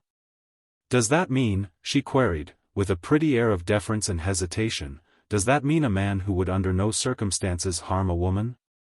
I think so. Now even if she has sinned, transgressed against him. I don't quite understand, madam, he rejoined simply. And, time being short, are you perchance speaking of yourself? Yes. I have done you an injury, milord. A very great one indeed, he assented gravely. Could you, she pleaded, raising earnest, tear-filled eyes to his, could you bring yourself to believe that I have been nothing but a miserable, innocent tool? So was the lady upstairs innocent, madam, he broke in quietly. I know, she retorted with a sigh. I know. I would never dare to plead, as you must hate me so. He shrugged his shoulders with an air of carelessness. Oh, he said. Does a man ever hate a pretty woman? He forgives her, milord, she entreated, if he is a true sportsman. Indeed? You astonish me, dear lady. But in verity you all in this unhappy country are full of surprises for a plain, blunt-headed Britisher. Now what, I wonder, he added, with a light, good-humored laugh, would my forgiveness be worth to you? Everything, she replied earnestly. I was deceived by that abominable liar, who knew how to play upon a woman's pique. I am ashamed, wretched. Oh, cannot you believe me? And I would give worlds to atone. He laughed in his quiet, gently ironical way. You do not happen to possess worlds, dear lady. All that you have is youth and beauty and ambition and life. You would forfeit all those treasures if you really tried to atone. But Lady Blakeney is a prisoner. You are her jailer. Her precious life is the hostage for yours. Milord, she murmured. From my heart, I wish you well, fair one, he broke in lightly. Believe me, the pagan gods that fashioned you did not design you for tragedy. And if you ran counter to your friend Chauvelin's desires, I fear me that that pretty neck of yours would suffer. A thing to be avoided at all costs. And now, he added, have I your permission to go? My position here is somewhat precarious, and for the next 4 days I cannot afford the luxury of entertaining so fine a lady, by running my head into a noose. He was on the point of going when she placed a restraining hand upon his arm. "Milor," she pleaded. "At your service, dear lady. Is there naught I can do for you?" He looked at her for a moment or two, and even through the gloom she caught his quizzical look and the mocking lines around his firm lips. "You can ask Lady Blakeney to forgive you," he said, with a thought more seriousness than was habitual to him. "She is an angel, she might do it. And if she does? She will know what to do, to convey her thoughts to me." "Nay. But I'll do more than that, milor," Theresia continued excitedly. "I will tell her that I shall pray night and day for your deliverance and hers. I will tell her that I have seen you, and that you are well." "Ah, if you did that," he exclaimed, almost involuntarily. "You would forgive me, too?" she pleaded. "I would do more than that, fair one. I would make you Queen of France, in all but name." "What do you mean?" she murmured. "That I would then redeem the promise which I made to you that evening, in the lane, outside Dover. Do you remember?" She made no reply, closed her eyes. And her vivid fancy, rendered doubly keen by the mystery which seemed to encompass him as with a supernal mantle, conjured up the vision of that unforgettable evening, the moonlight, the scent of the hawthorn, the call of the thrush. She saw him stooping before her, and kissing her fingertips, even whilst her ears recalled every word he had spoken and every inflection of his mocking voice. "Let me rather put it differently. Dear lady," he had said then. "One day the exquisite Theresia Cabarrus, the Egeria of the terrorists, the fiancée of the great Tallien, might need the help of the Scarlet Pimpernel." And she, angered, piqued by his coolness, thirsting for revenge for the insult which she believed he had put upon her, had then protested earnestly. "I would sooner die," she had boldly asserted, "than seek your help, milor." And now, at this hour, here in this house where death lurked in every corner, she could still hear his retort. Here in Dover, perhaps. But in France? How right he had been. How right. She, who had thought herself so strong, so powerful, what was she indeed but a miserable tool in the hands of men who would break her without scruple if she ran counter to their will? Remorse was not for her, atonement too great a luxury for a tool of Chauvelin to indulge in. The black, hideous taint, the sin of having dragged this splendid man and that innocent woman to their death, must rest upon her soul forever. Even now she was jeopardizing his life, every moment that she kept him talking in this house. And yet the impulse to speak with him, to hear him say a word of forgiveness, had been unconquerable. One moment she longed for him to go, the next she would have sacrificed much to keep him by her side. When he wished to go, she held him back. Now that, with his wonted careless disregard of danger, he appeared willing to linger, she sought for the right words wherewith to bid him go. He seemed to divine her thoughts, remained quite still while she stood there with eyes closed, in one brief second reviewing the past. All. It all came back to her, her challenge to him, his laughing retort. "You mean," she said at parting, "that you would risk your life to save mine?" "I should not risk my life, dear lady," he had said, with his puzzling smile, "but I should, God help me, do my best, if the need arose, to save yours." Then he had gone, and she had stood under the porch of the quaint old English inn and watched his splendid figure as it disappeared down the street. She had watched, puzzled, uncomprehending, her heart already stirred by that sweet, sad ache which at this hour brought tears to her eyes, the aching sorrow of that which could never, never be. Ah! If it had been her good fortune to have come across such a man, to have aroused in him that admiration for herself which she so scorned in others, how different! How very different would life have been! And she fell to envying the poor prisoner upstairs, who owned the most precious treasure life can offer to any woman, the love of a fine man. 2 hot tears came slowly through her closed eyes, coursing down her cheeks. "Why so sad, dear lady?" he asked gently. She could not speak for the moment, only murmured vaguely. 4 days. 4 days, he retorted gaily, as you say. In 4 days, either I or a pack of assassins will be dead. Oh, what will become of me? She sighed. Whatever you choose. You are bold, milord, she rejoined more calmly. And you are brave. Alas! What can you do, when the most powerful hands in France are against you? Smite them, dear lady, he replied airily. Smite them. Then turn my back upon this fair land. It will no longer have need of me. Then he made her a courteous bow. May I have the honor of escorting you upstairs? Your friend M. Chauvelin will be awaiting you. The name of her taskmaster brought Theresia back to the realities of life. Gone was the dream of a while ago, when subconsciously her mind had dwelt upon a sweet might-have-been. The man was nothing to her, less than nothing, a common spy, so her friends averred. Even if he had not presumed to write her an insulting letter. He was still the enemy, the foe whose hand was raised against her own country and against those with whose fortunes she had thrown in her lot. Even now, she ought to be calling loudly for help, rouse the house with her cries, so that this spy, this enemy, might be brought down before her eyes. Instead of which, she felt her heart beating with apprehension lest his quiet even voice be heard on the floor above. And he be caught in the snare which those who feared and hated him had laid for him. Indeed, she appeared far more conscious of danger than he was.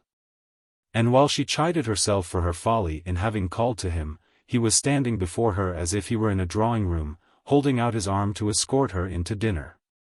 His foot was on the step, ready to ascend, even whilst Theresia's straining ears caught the sound of other footsteps up above, footsteps of men, real men, those who were set up there to watch for the coming of the Scarlet Pimpernel, and whose vigilance had been spurred by promise of reward and by threat of death.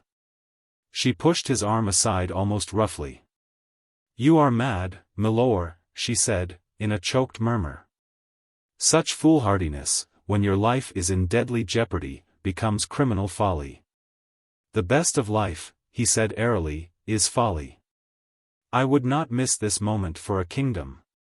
She felt like a creature under a spell.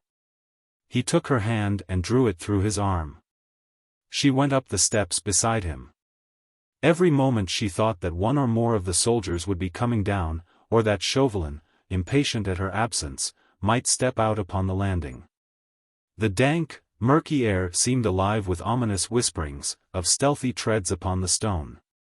Theresia dared not look behind her, fearful lest the grim presence of death itself be suddenly made manifest before her. On the landing he took leave of her, stooped and kissed her hand. Why, how cold it is, he remarked with a smile. His was perfectly steady and warm. The very feel of it seemed to give her strength. She raised her eyes to his.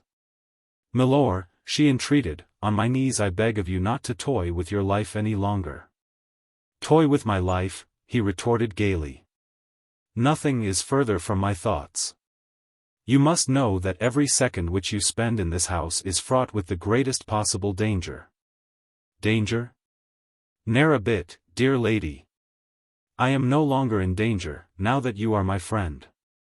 The next moment he was gone. For a while, Theresia's straining ears still caught the sound of his firm footfall upon the stone steps. Then all was still. And she was left wondering if, in very truth, the last few minutes on the dark stairs had not all been part of a dream. Chapter 27. Terror or Ambition. Chauvelin had sufficiently recovered from the emotions of the past half-hour to speak coolly and naturally to Theresia. Whether he knew that she had waylaid Sir Percy Blakeney on the stairs or no, she could not conjecture.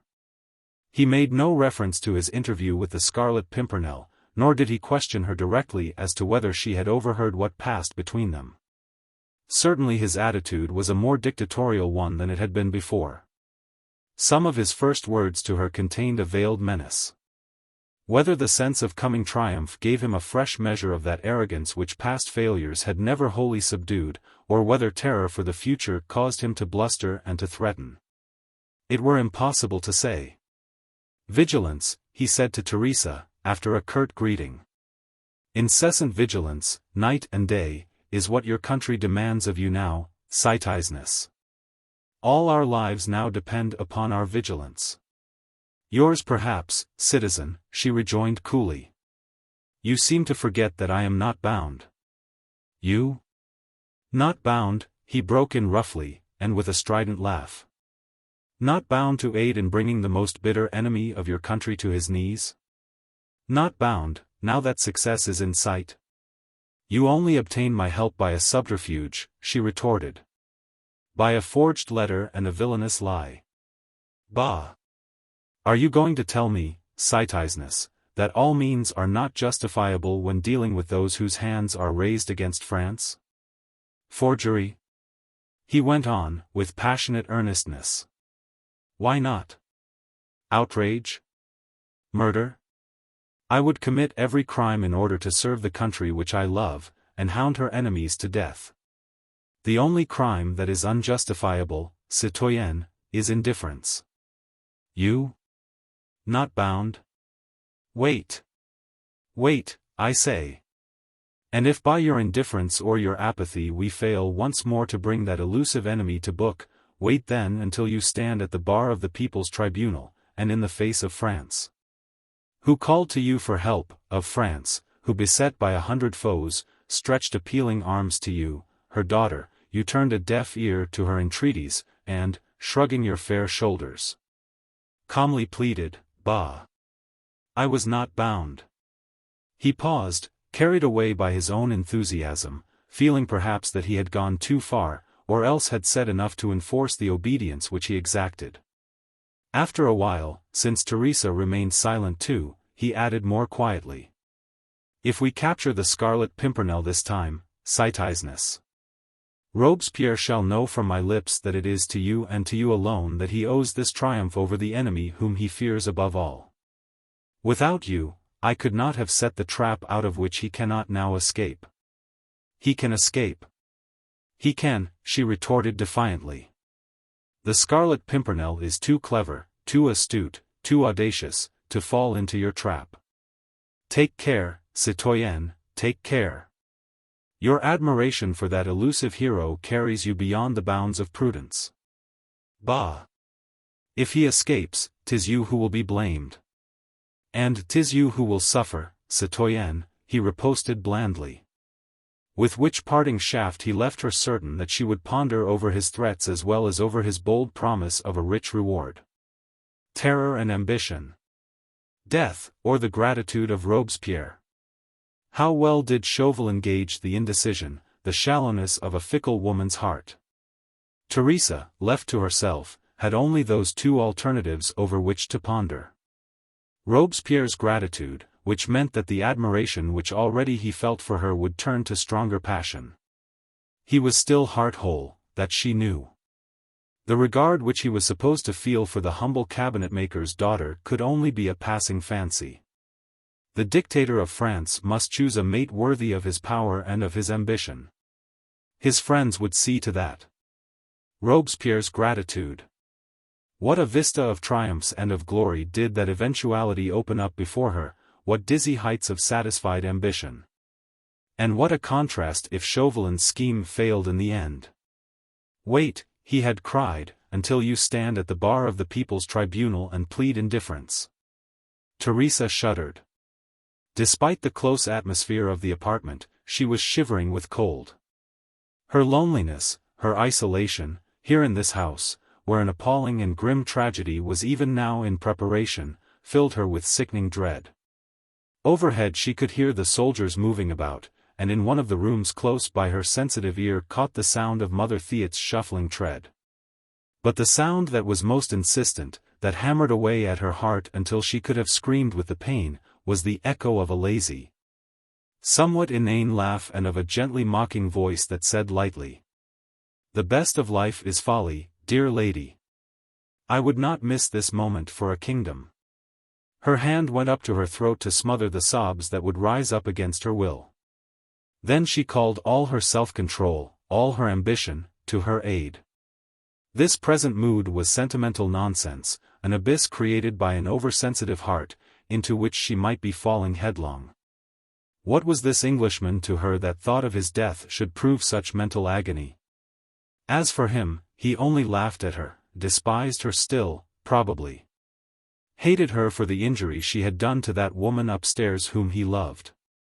Impatient to get away from this atmosphere of tragedy and of mysticism which was preying on her nerves, Theresia called peremptorily to Mother Theat. And when the old woman came shuffling out of her room, demanded her cloak and hood. "Have you seen aught of Citizen Moncrif?" she asked, just before going away.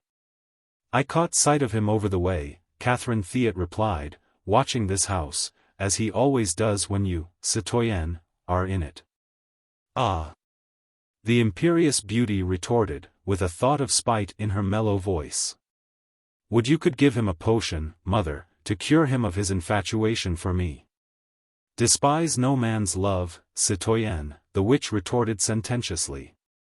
"Even that poor vagabond's blind passion may yet prove thy salvation." A moment or two later Theresia was once more on the dark stairs where she had dreamed of the handsome milord. She sighed as she ran swiftly down, sighed, and looked half fearfully about her. She still felt his presence through the gloom. And in the ghostly light that feebly illumined the corner whereon he had stood, she still vaguely saw in spirit his tall straight figure, stooping whilst he kissed her hand. At one moment she was quite sure that she heard his voice and the echo of his pleasant laugh.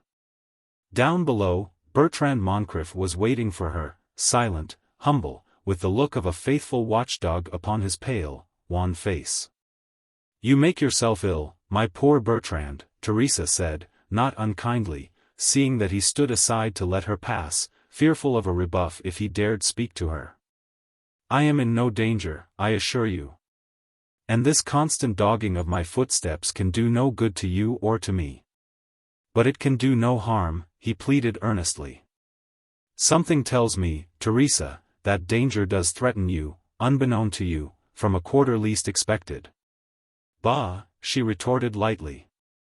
"And if it did, you could not avert it." He made a desperate effort to check the words of passionate protestations which rose to his lips. He longed to protect her from harm, how happy he would be if he might die for her. But obviously he dared not say what lay nearest to his heart. All he could do now was to talk silently by her side as far as her lodgings in the Rue Villedot, grateful for this small privilege, uncomplaining and almost happy because she tolerated his presence. And because while she walked the ends of her long scarf stirred by the breeze would now and again flutter against his cheek. Miserable Bertrand!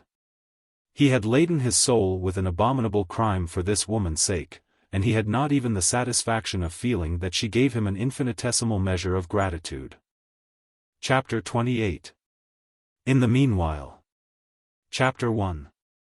Chauvelin, who, despite his many failures, was still one of the most conspicuous, since he was one of the most unscrupulous, members of the Committee of Public Safety, had not attended its sittings for some days.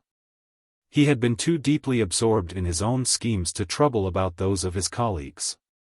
In truth, the coup which he was preparing was so stupendous, and if it succeeded his triumph would be so magnificent, that he could well afford to hold himself aloof.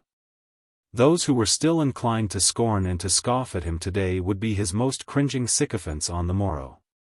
He knew well enough, none better, that during this time the political atmosphere in the committees and the clubs was nothing short of electrical. He felt, as everyone did, that something catastrophic was in the air, that death, more self-evident than ever before, lurked at every man's elbow, and stalked round the corner of every street. Robespierre, the tyrant, the autocrat whose mere word swayed the multitude, remained silent and impenetrable, absent from every gathering. He only made brief appearances at the convention, and there sat moody and self-absorbed. Everyone knew that this man, dictator in all but name, was meditating a titanic attack upon his enemies. His veiled threats, uttered during his rare appearances at the Speaker's tribune, embraced even the most popular, the most prominent, amongst the representatives of the people. Everyone, in fact, who was likely to stand in his way when he was ready to snatch the supreme power. His intimates, Cuthan, St. Just, and the others, openly accused of planning a dictatorship for their chief, hardly took the trouble to deny the impeachment, even whilst Tallien and his friends, feeling that the tyrant had already decreed their doom, went about like ghostly shadows, not daring to raise their voice in the convention lest the first word they uttered brought down the sword of his lustful wrath upon their heads. The Committee of Public Safety, now renamed the Revolutionary Committee, strove on the other hand by a recrudescence of cruelty to ingratiate itself with the potential dictator and to pose before the people as alone pure and incorruptible. Blind in justice, inexorable where the safety of the Republic was concerned. Thus an abominable emulation of vengeance and of persecution went on between the committee and Robespierre's party, wherein neither side could afford to give in, for fear of being accused of apathy and of moderation. Chauvelin, for the most part, had kept out of the turmoil. He felt that in his hands lay the destiny of either party.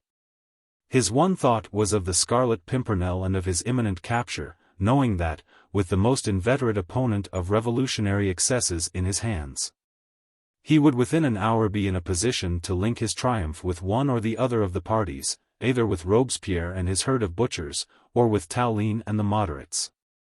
He was the mysterious and invisible deus ex machina, who anon, when it suited his purpose, would reveal himself in his full glory as the man who had tracked down and brought to the guillotine the most dangerous enemy of the revolutionary government. And, so easily is a multitude swayed, that one fact would bring him popularity transcending that of every other man in France.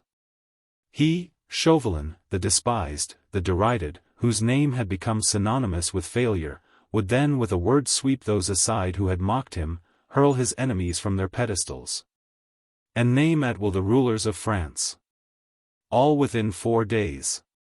And of these, 2 had gone by. Chapter 2. These days in mid-July had been more than usually sultry. It seemed almost as if nature had linked herself with the passions of men, and hand in hand with vengeance, lust and cruelty, had rendered the air hot and heavy with the presage of oncoming storm.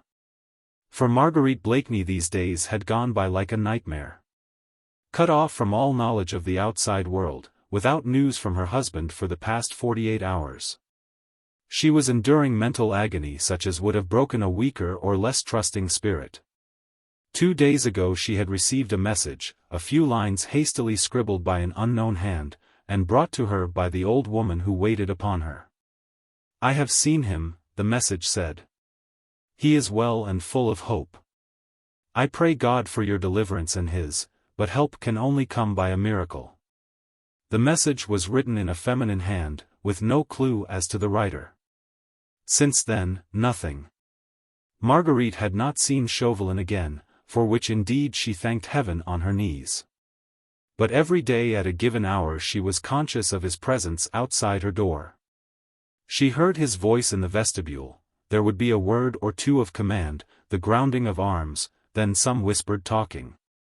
And presently Chauvelin's stealthy footstep would slink up to her door. And Marguerite would remain still as a mouse that scents the presence of a cat, holding her breath, life almost at a standstill in this agony of expectation. The remainder of the daytime hung with a leaden weight on her hands. She was given no books to read, not a needle wherewith to busy herself. She had no one to speak to save old Mother Theat, who waited on her and brought her meals, nearly always in silence, and with a dour mien which checked any attempt at conversation. For company, the unfortunate woman had nothing but her own thoughts, her fears which grew in intensity, and her hopes which were rapidly dwindling, as hour followed hour and day succeeded day in dreary monotony. No sound around her save the incessant tramp of sentries at her door, and every 2 hours the changing of the guard in the vestibule outside. Then the whispered colloquies, the soldiers playing at cards or throwing dice, the bibulous songs, the ribald laughter, the obscene words flung aloud like bits of filthy rag. The life, in fact, that revolved around her jailers and seemed at a standstill within her prison walls. In the late afternoons the air would become insufferably hot, and Marguerite would throw open the window and sit beside it, her gaze fixed upon the horizon far away. Her hands lying limp and moist upon her lap. Then she would fall to dreaming. Her thoughts, swifter than flight of swallows, would cross the sea and go roaming across country to her stately home in Richmond, where at this house the moist, cool air was fragrant with the scent of late roses and of lime blossom, and the murmur of the river lapping the mossy bank whispered of love and of peace. In her dream she would see the tall figure of her beloved coming toward her. The sunset was playing upon his smooth hair and upon his strong, slender hands, always outstretched toward the innocent and the weak. She would hear his dear voice calling her name, feel his arms around her, and her senses swooning in the ecstasy of that perfect moment which comes just before a kiss. She would dream, only to wake up the next moment to hear the church clock of St. Antoine striking 7, and a minute or two later that ominous shuffling footstep outside her door, those whisperings, the grounding of arms, a burst of cruel laughter, which brought her from the dizzy heights of elusive happiness back to the hideous reality of her own horrible position, and of the deadly danger which lay in wait for her beloved. Chapter 29. The close of the second day. Chapter 1. Soon after 7 o'clock that evening the storm which had threatened all day burst in its full fury. A raging gale tore at the dilapidated roofs of this squalid corner of the great city, and lashed the mud of the streets into miniature cascades. Soon the rain fell in torrents. One clap of thunder followed on another with appalling rapidity, and the dull, leaden sky was rent with vivid flashes of lightning. Chauvelin, who had paid his daily visit to the captain in charge of the prisoner in the Rue de la Planchette, was unable to proceed homewards. Wrapped in his cloak, he decided to wait in the disused storage room below until it became possible for an unfortunate pedestrian to sally forth into the open. There seems no doubt that at this time the man's very soul was on the rack. His nerves were stretched to breaking point, not only by incessant vigilance, by obsession of the one idea, the one aim, but also by multifarious incidents which his overwrought imagination magnified into attempts to rob him of his prey. He trusted no one, not Mother Theot, not the men upstairs, not Teresa, least of all Teresa. And his tortured brain invented and elaborated schemes whereby he set one set of spies to watch another, one set of sleuth-hounds to run after another, in a kind of vicious and demoniac circle of mistrust and denunciation. Nor did he trust himself any longer, neither his instinct nor his eyes, nor his ears. His intimates, and he had very few of these, said of him at that time that, if he had his way, he would have had every tatterdemalion in the city branded, like Rateau, lest they were bribed or tempted into changing identities with the Scarlet Pimpernel. Whilst waiting for a lull in the storm, he was pacing up and down the dank and murky storage house, striving by febrile movements to calm his nerves. Shivering, despite the closeness of the atmosphere, he kept the folds of his mantle closely wrapped around his shoulders. It was impossible to keep the outer doors open, because the rain beat in wildly on that side. And the place would have been in utter darkness but for an old grimy lantern which some prudent hand had set up on a barrel in the center of the vast space, and which shed a feeble circle of light around. The latch of the wicket appeared to be broken, for the small door, driven by the wind, flapped backwards and forwards with irritating ceaselessness. At one time Chauvelin tried to improvise some means of fastening it, for the noise helped to exacerbate his nerves and, leaning out into the street in order to seize hold of the door, he saw the figure of a man, bent nearly double in the teeth of the gale, shuffling across the street from the direction of the Porte St. Antoine. It was then nearly 8 o'clock, and the light treacherous, but despite the veil of torrential rain which intervened between him and that shuffling figure, something in the gait, the stature, the stoop of the wide, bony shoulders, appeared unpleasantly familiar. The man's head and shoulders were wrapped in a tattered piece of sacking, which he held close to his chest. His arms were bare, as were his shins, and on his feet he had a pair of sabots stuffed with straw. Midway across the street he paused, and a tearing fit of coughing seemed to render him momentarily helpless. Chauvelin's first instinct prompted him to run to the stairs and to call for assistance from the Captain Boyer. Indeed, he was halfway up to the first floor when, looking down, he saw that the man had entered the place through the wicket door. Still coughing and spluttering. He had divested himself of his piece of sacking and was crouching down against the barrel in the center of the room and trying to warm his hands by holding them against the glass sides of the old lantern. From where he stood, Chauvelin could see the dim outline of the man's profile, the chin ornamented with a 3 days' growth of beard, the lank hair plastered above the pallid forehead. The huge bones, coated with grime, that protruded through the rags that did duty for a shirt. The sleeves of this tattered garment hung away from the arm, displaying a fiery, inflamed wheal, shaped like the letter M that had recently been burned into the flesh with a branding iron. The sight of that mark upon the vagabond's arm caused Chauvelin to pause a moment, then to come down the stairs again. "Citizen Rateau," he called. The man jumped as if he had been struck with a whip, tried to struggle to his feet, but collapsed on the floor, while a terrible fit of coughing took his breath away. Chauvelin, standing beside the barrel, looked down with a grim smile on this miserable wreckage of humanity whom he had so judiciously put out of the way of further mischief.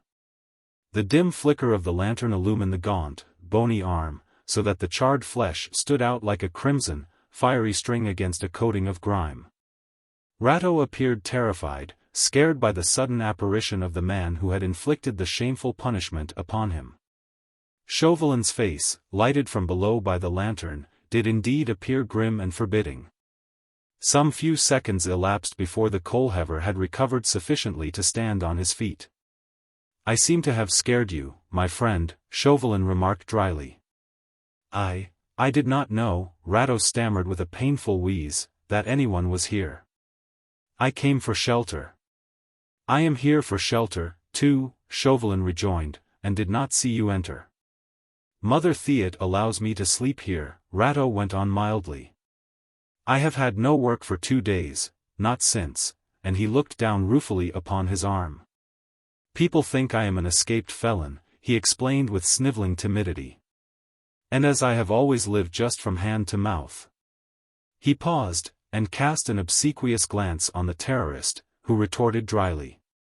"Better men than you, my friend, live from hand to mouth these days.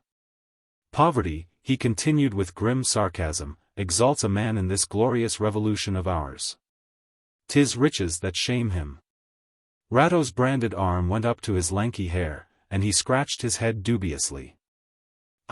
He nodded, obviously uncomprehending, "perhaps.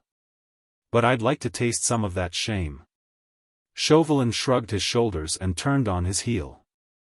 The thunder sounded a little more distant and the rain less violent for the moment, and he strode toward the door. "The children run after me now," Rateau continued dolefully. "In my quartier, the concierge turned me out of my lodging. They keep asking me what I have done to be branded like a convict." Chauvelin laughed. "Tell them you've been punished for serving the English spy," he said. "The Englishman paid me well, and I am very poor," Rateau retorted meekly. "I could serve the state now, if it would pay me well." "Indeed? How?" "By telling you something, citizen, which you would like to know." "What is it?" At once the instinct of the informer, of the sleuth-hound, was on the qui-vive. The coal-heaver's words, the expression of cunning on his ugly face, the cringing obsequiousness of his attitude, all suggested the spirit of intrigue, of underhand dealing, of lies and denunciations, which were as the breath of life to this master spy. He retraced his steps, came and sat upon a pile of rubbish beside the barrel, and when Rateau, terrified apparently at what he had said, made a motion as if to slink away, Chauvelin called him back peremptorily. "What is it, Citizen Rateau," he said curtly, "that you could tell me, and that I would like to know?" Rateau was cowering in the darkness, trying to efface his huge bulk and to smother his rasping cough. "You have said too much already," Chauvelin went on harshly, "to hold your tongue. And you have nothing to fear, everything to gain. What is it?" For a moment Rateau leaned forward, struck the ground with his fist. "Am I to be paid this time?" he asked. "If you speak the truth, yes." "How much?" "That depends on what you tell me. And now, if you hold your tongue, I shall call to the citizen captain upstairs and send you to jail."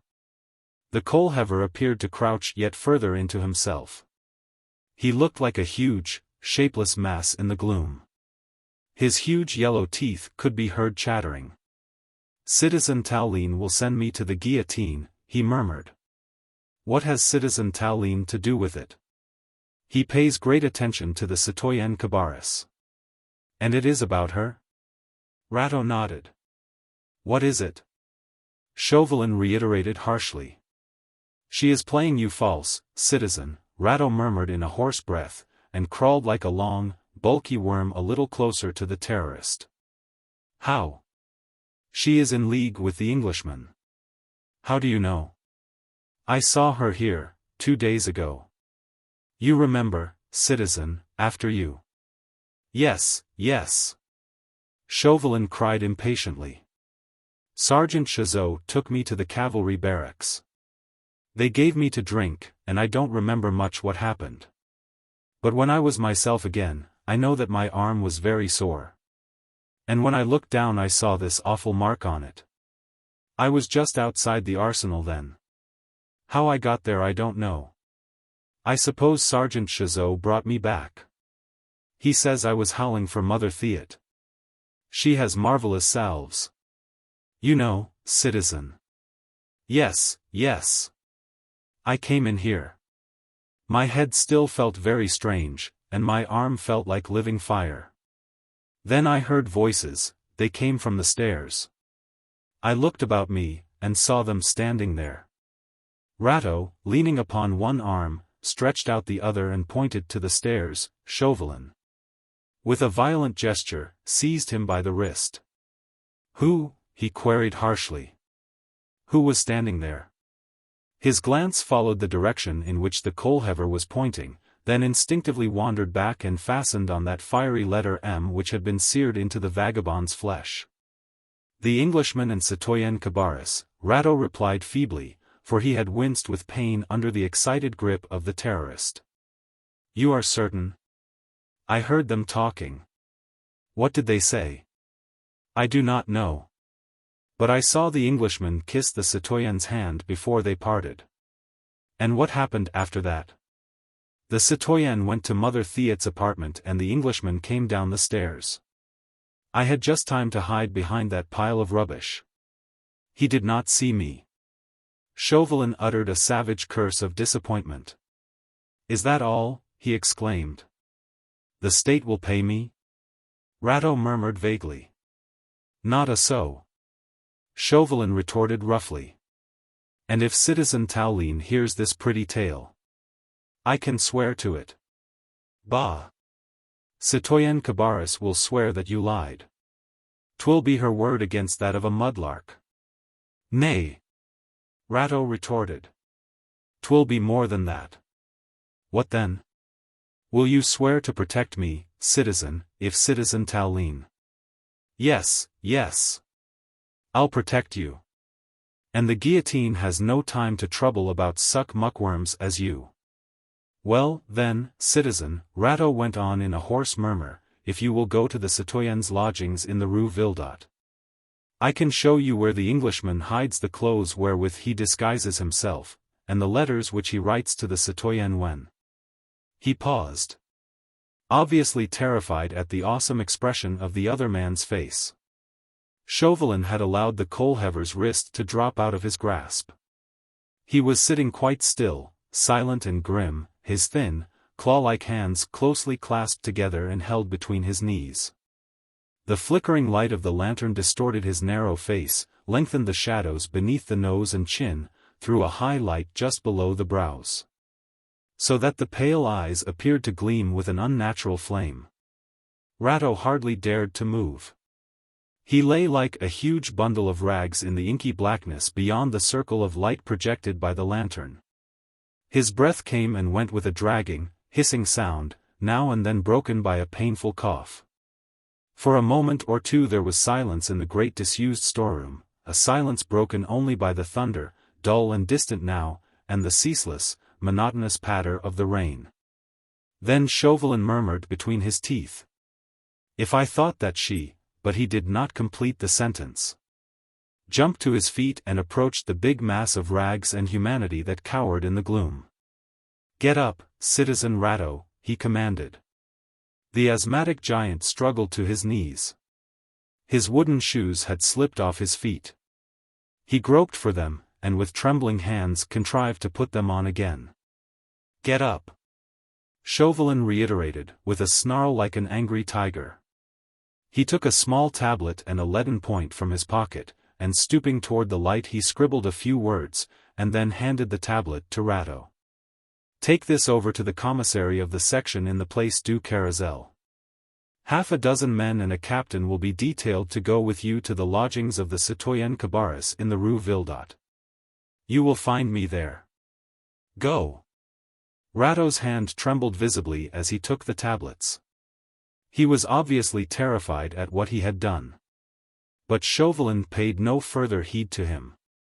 He had given him his orders, knowing well that they would be obeyed. The man had gone too far to draw back.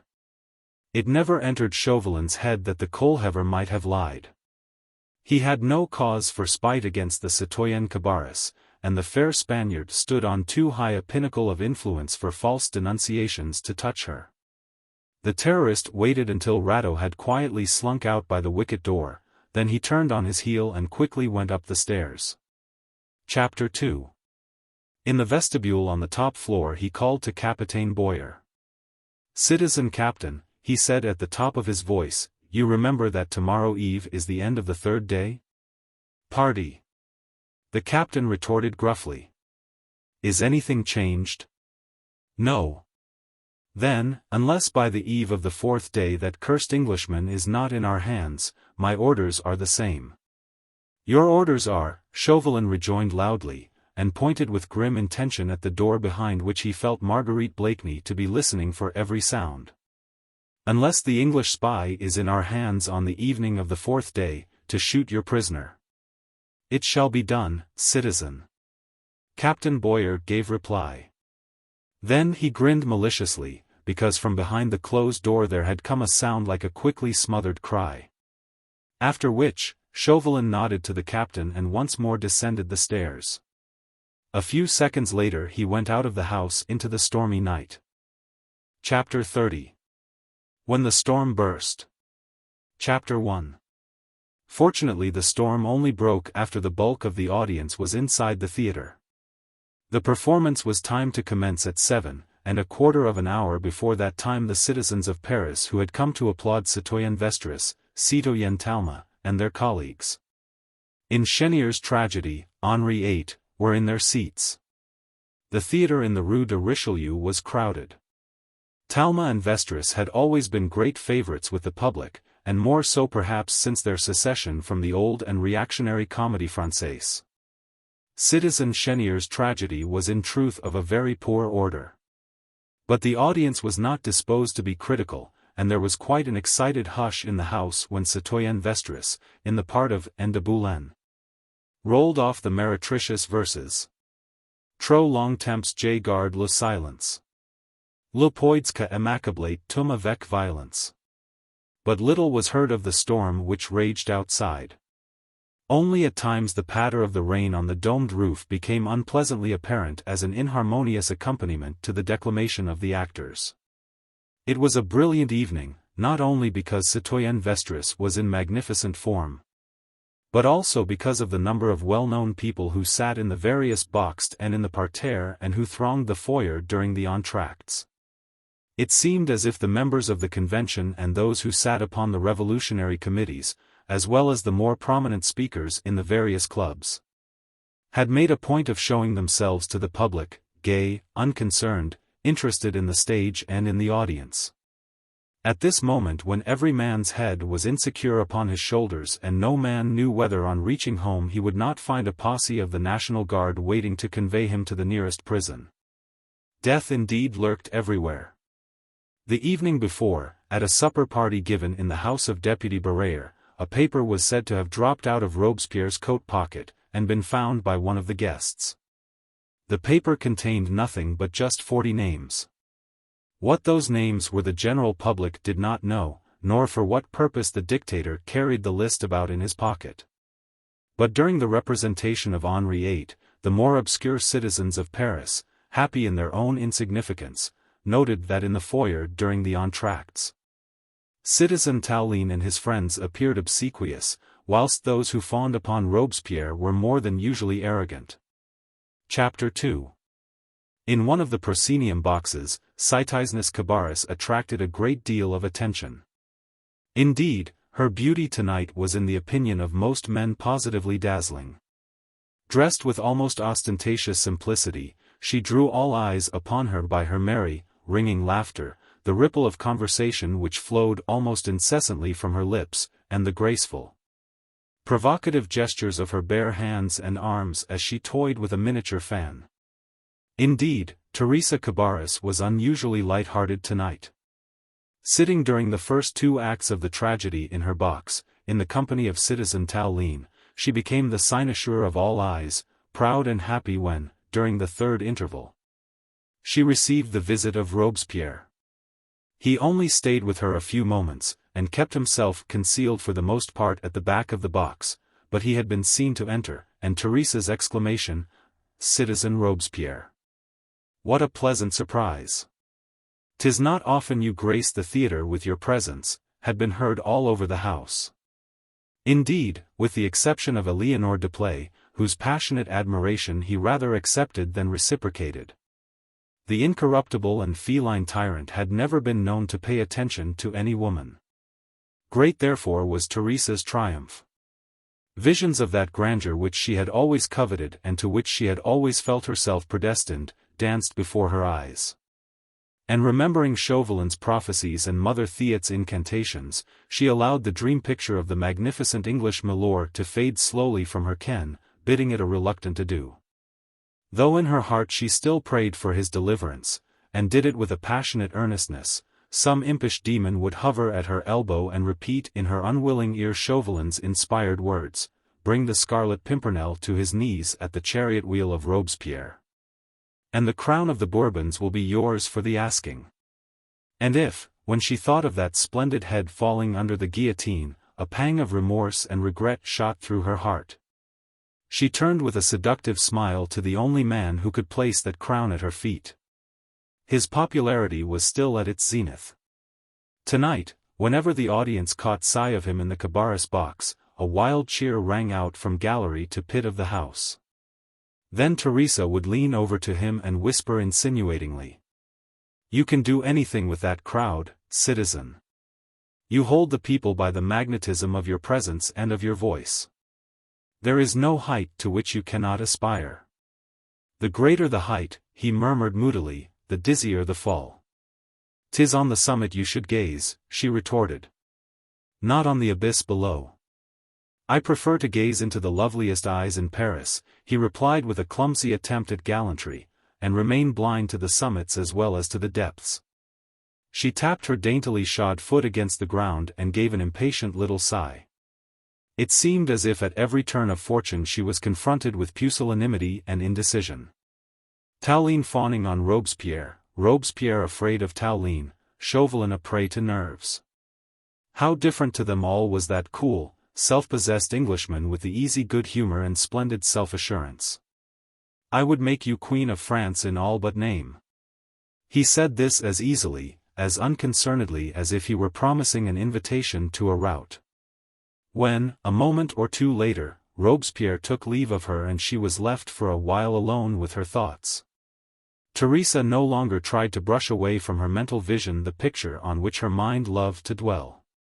The tall, magnificent figure, the lazy, laughing eyes, the slender hand that looked so firm and strong amidst the billows of exquisite lace.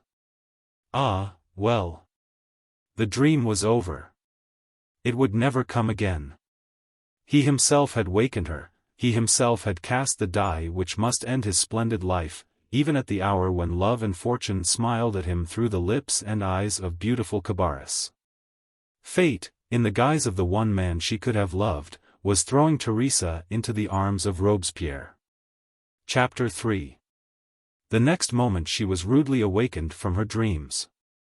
The door of her box was torn open by a violent hand, and turning, she saw Bertrand Moncrif, hatless, with hair disheveled, clothes dripping and mud-stained, and linen soaked through. She was only just in time to arrest with a peremptory gesture the cry which was obviously hovering on his lips. "Hush, sh. Came at once from every portion of the audience, angered by this disturbing noise.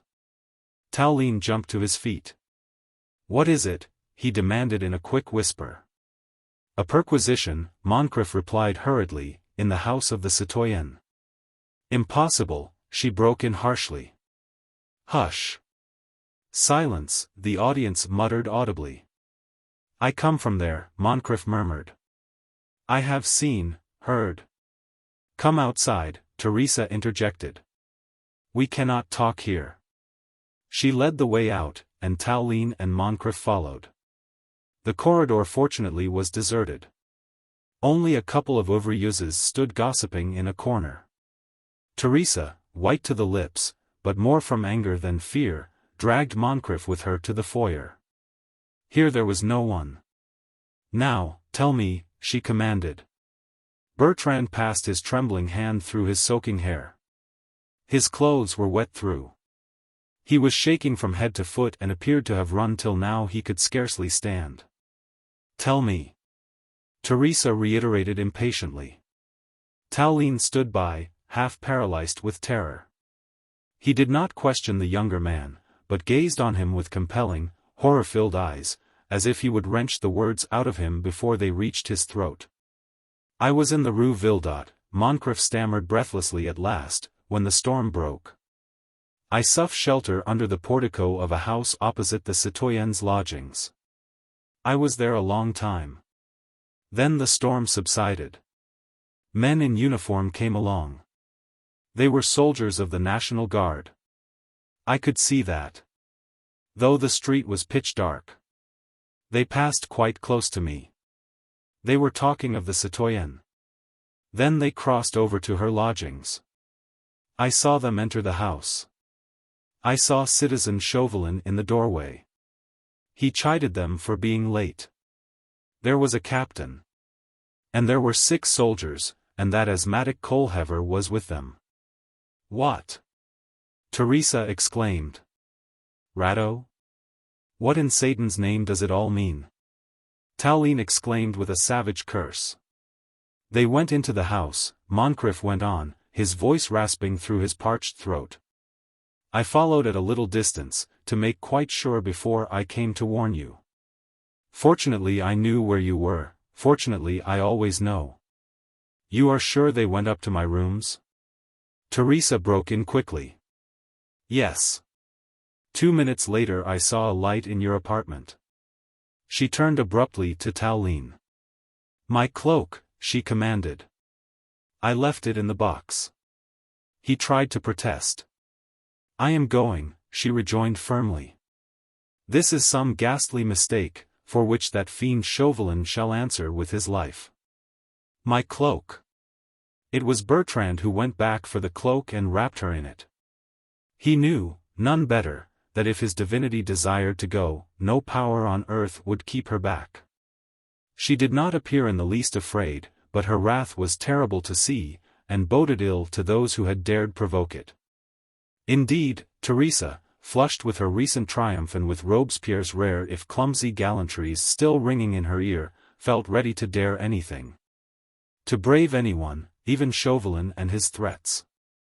She even succeeded in reassuring Tallien, ordered him to remain in the theatre, and to show himself to the public as utterly unconcerned. "In case a rumor of this outrage penetrates to the audience," she said, "you must appear to make light of it. Nay, you must at once threaten reprisals against its perpetrators."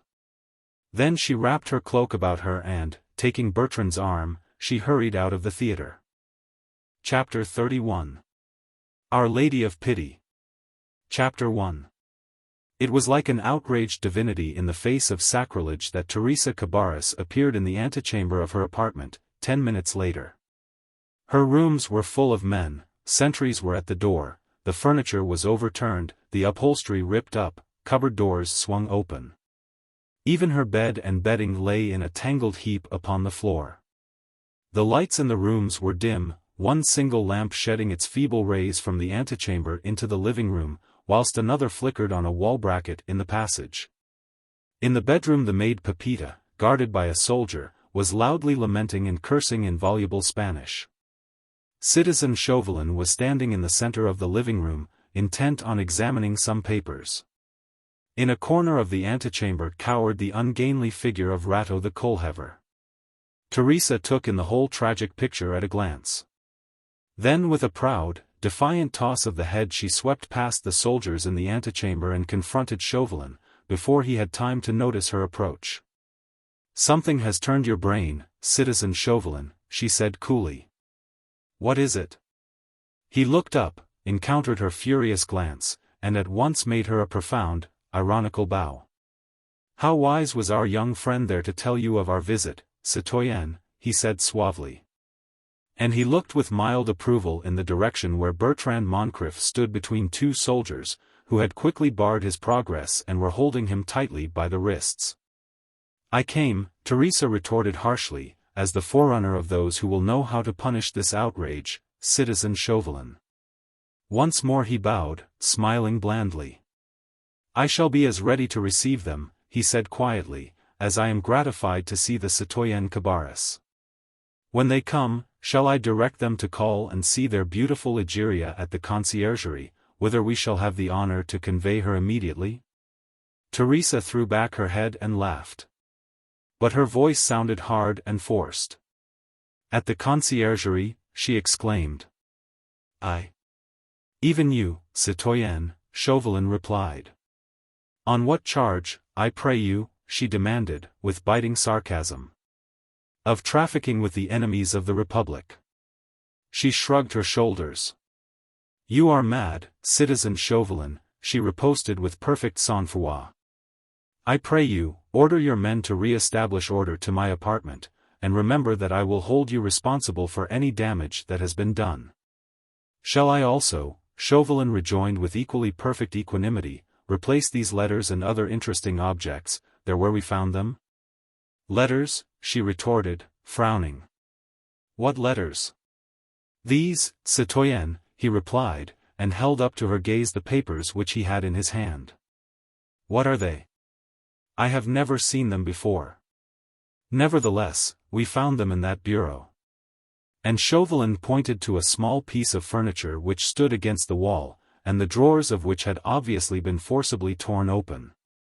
Then as Theresia remained silent, apparently ununderstanding, he went on suavely, "They are letters written at different times to Madame de Fontenay, née Cabarrus, Our Lady of Pity, as she was called by grateful Bordeaux." "By whom?" she asked. "By the interesting hero of romance who is known to the world as the Scarlet Pimpernel." "It is false," she retorted firmly. "I have never received a letter from him in my life. His handwriting is all too familiar to me, citoyenne, and the letters are addressed to you." "It is false," she reiterated with unabated firmness. "This is some devilish trick you have devised in order to ruin me. But take care, Citizen Chauvelin, take care. If this is a trial of strength, twixt you and me, the next few hours will show who will gain the day." "If it were a trail of strength, twixt you and me, citoyenne," he rejoined blandly, "I would already be a vanquished man. But it is France this time who has challenged a traitor.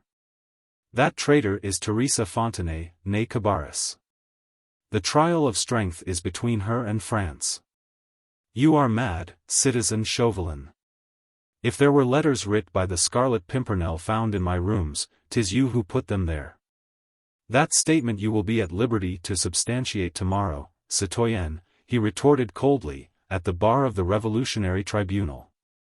There, no doubt, you can explain away how Citizen Rateau knew of the existence of those letters, and led me straight to their discovery. I have an officer of the National Guard, the commissary of the section, and half a dozen men, to prove the truth of what I say. And to add that in a wall cupboard in your antechamber we also found this interesting collection, the use of which you, citoyen, will no doubt be able to explain." He stepped aside and pointed to a curious heap which littered the floor, rags for the most part, a tattered shirt, frayed breeches, a grimy cap, a wig made up of lank, colorless hair. The counterpart of that which adorned the head of the coal-heaver Rateau. Theresia looked on those rags for a moment in a kind of horrified puzzlement. Her cheeks and lips became the color of ashes.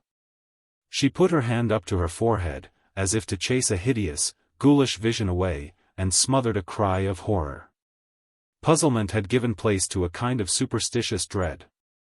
The room, the rags, the faces of the soldiers began to whirl around her, impish shapes to dance a wild saraband before her eyes. And in the midst of this witch's cauldron the figure of Chauvelin, like a weird hobgoblin, was executing elf-like contortions and brandishing a packet of letters writ upon scarlet paper.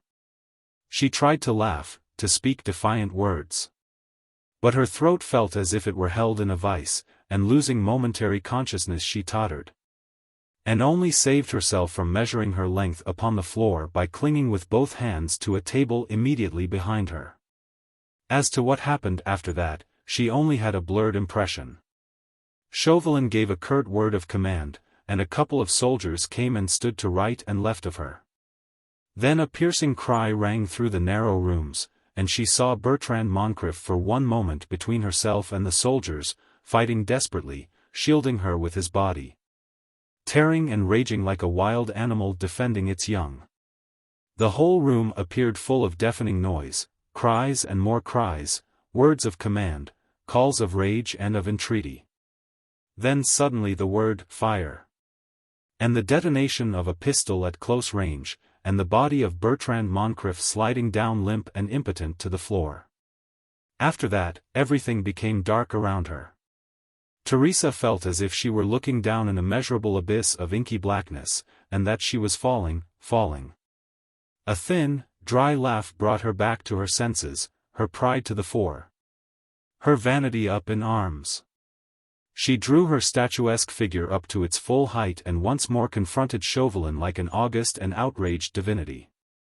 "And at whose word," she demanded, "is this monstrous charge to be brought against me?"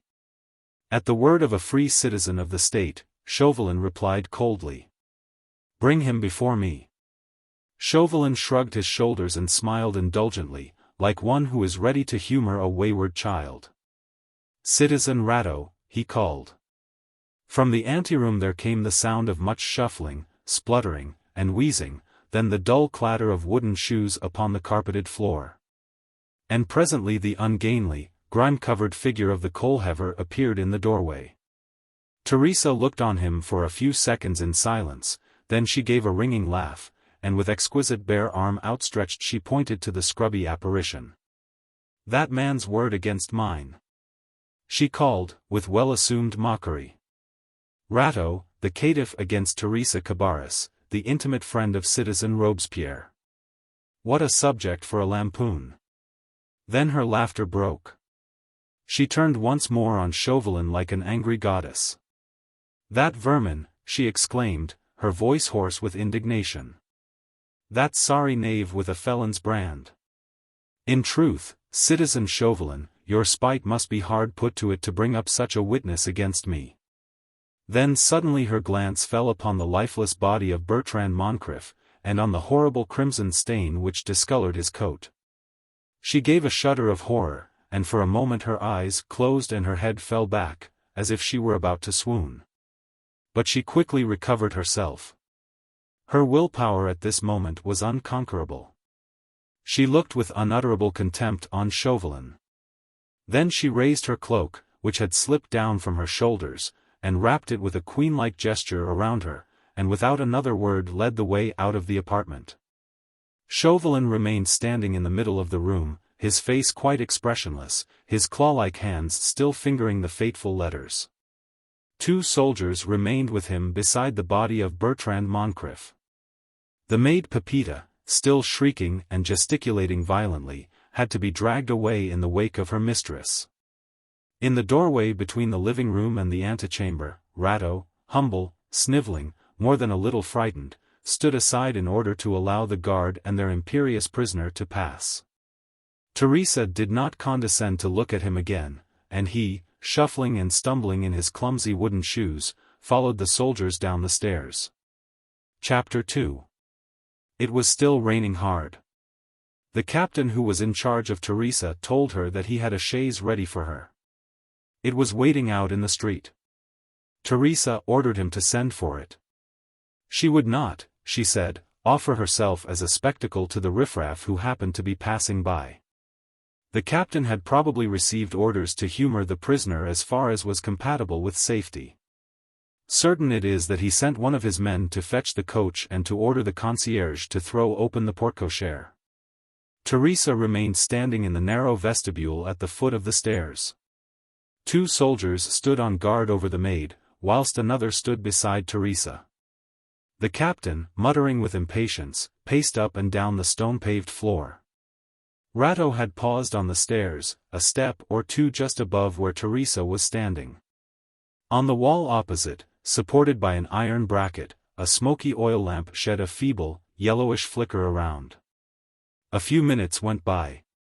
Then a loud clatter woke the echoes of the dreary old house, and a coach drawn by 2 ancient, half-starved nags, lumbered into the courtyard and came to a halt in front of the open doorway.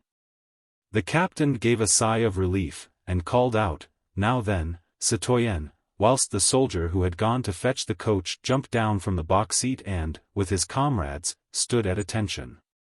The maid was summarily bundled into the coach, and Theresia was ready to follow. Just then the draught through the open door blew her velvet cloak against the filthy rags of the miserable ruffian behind her.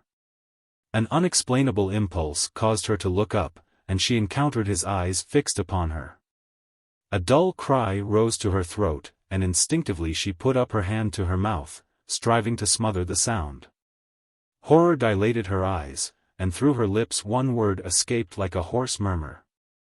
"You." He put a grimy finger to his lips.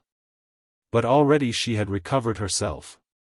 Here then was the explanation of the mystery which surrounded this monstrous denunciation. The English milord had planned it as revenge for the injury done to his wife. "Captain!" she cried out shrilly. "Beware! The English spy is at your heels." But apparently the captain's complaisance did not go to the length of listening to the ravings of his fair prisoner. He was impatient to get this unpleasant business over. "Now then, citoyen," was his gruff retort. "En voiture." "You fool!" she cried, bracing herself against the grip of the soldiers who were on the point of seizing her. "'Tis the Scarlet Pimpernel. If you let him escape." "The Scarlet Pimpernel?" the captain retorted with a laugh. "Where?" "The coal heaver. Rateau. 'Tis he, I tell you." And Theresia's cries became more frantic as she felt herself unceremoniously lifted off the ground. "You fool! You fool! You are letting him escape." "Rateau, the coal heaver," the captain exclaimed. "We have heard that pretty story before. Here, Citizen Rateau," he went on, and shouted at the top of his voice. "Go and report yourself to Citizen Chauvelin. Tell him you are the Scarlet Pimpernel. As for you, citoyen, enough of this shouting, what? My orders are to take you to the conciergerie, and not to run after spies, English, German, or Dutch. Now then, citizen soldiers." Theresia, throwing her dignity to the winds, did indeed raise a shout that brought the other lodgers of the house to their door.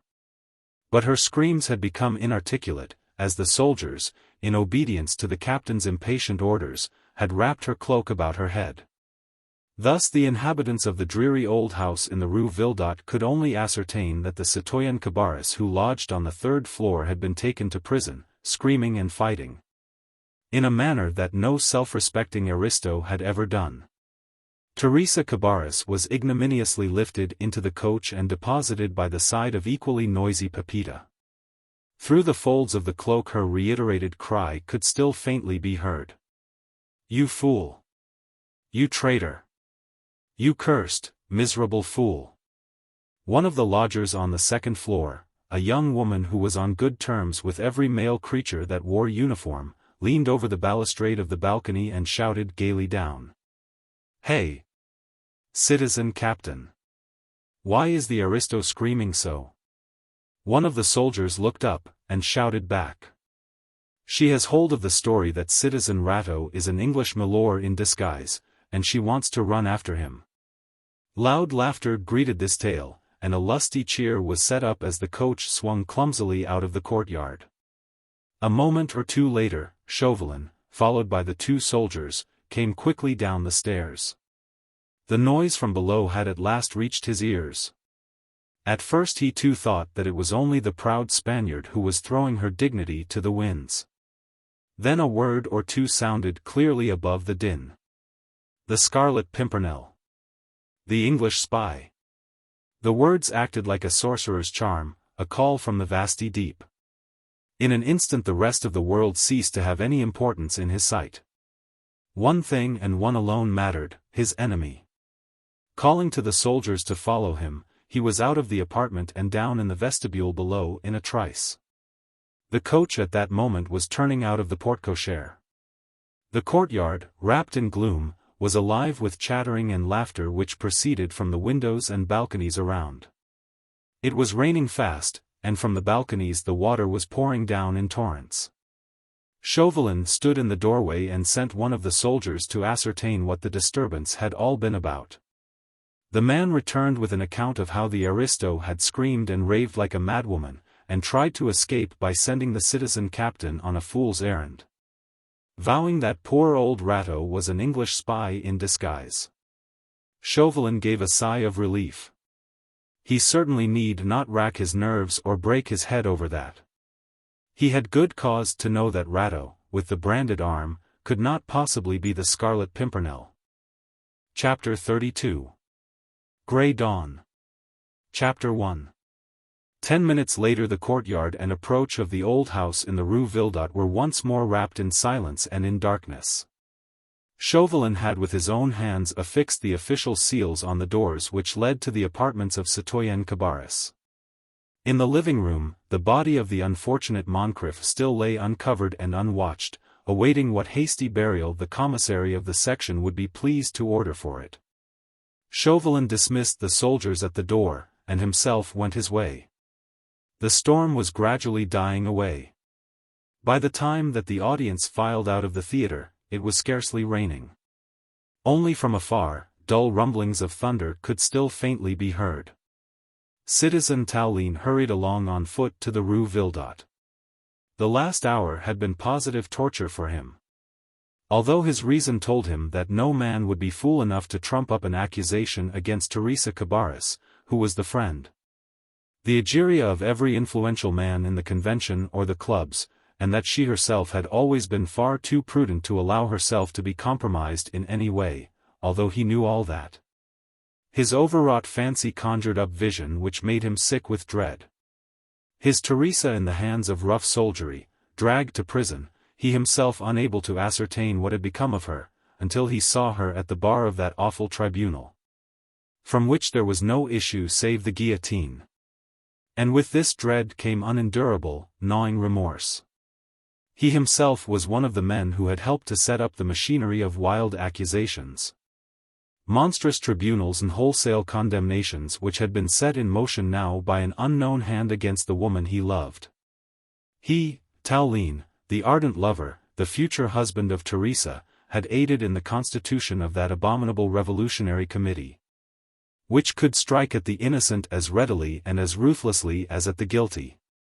Indeed at this hour, this man, who long since had forgotten how to pray, when he heard the tower clock of a neighboring church striking the hour, turned his eyes that were blurred with tears towards the sacred edifice which he had helped to desecrate, and found in his heart a half-remembered prayer which he murmured to the fount of all mercy and of pardon. Chapter 2. Citizen Tallien turned into the Rue Villedot, the street where lodged his beloved. A minute or so later, he was making his way up the back staircase of the dingy house where his divinity had dwelt until now. On the second-floor landing 2 women stood gossiping. One of them recognized the influential representative. "It is Citizen Tallien," she said. And the other woman at once volunteered the information. "They have arrested the citoyenne Cabarrus," she said, "and the soldiers did not know whither they were taking her."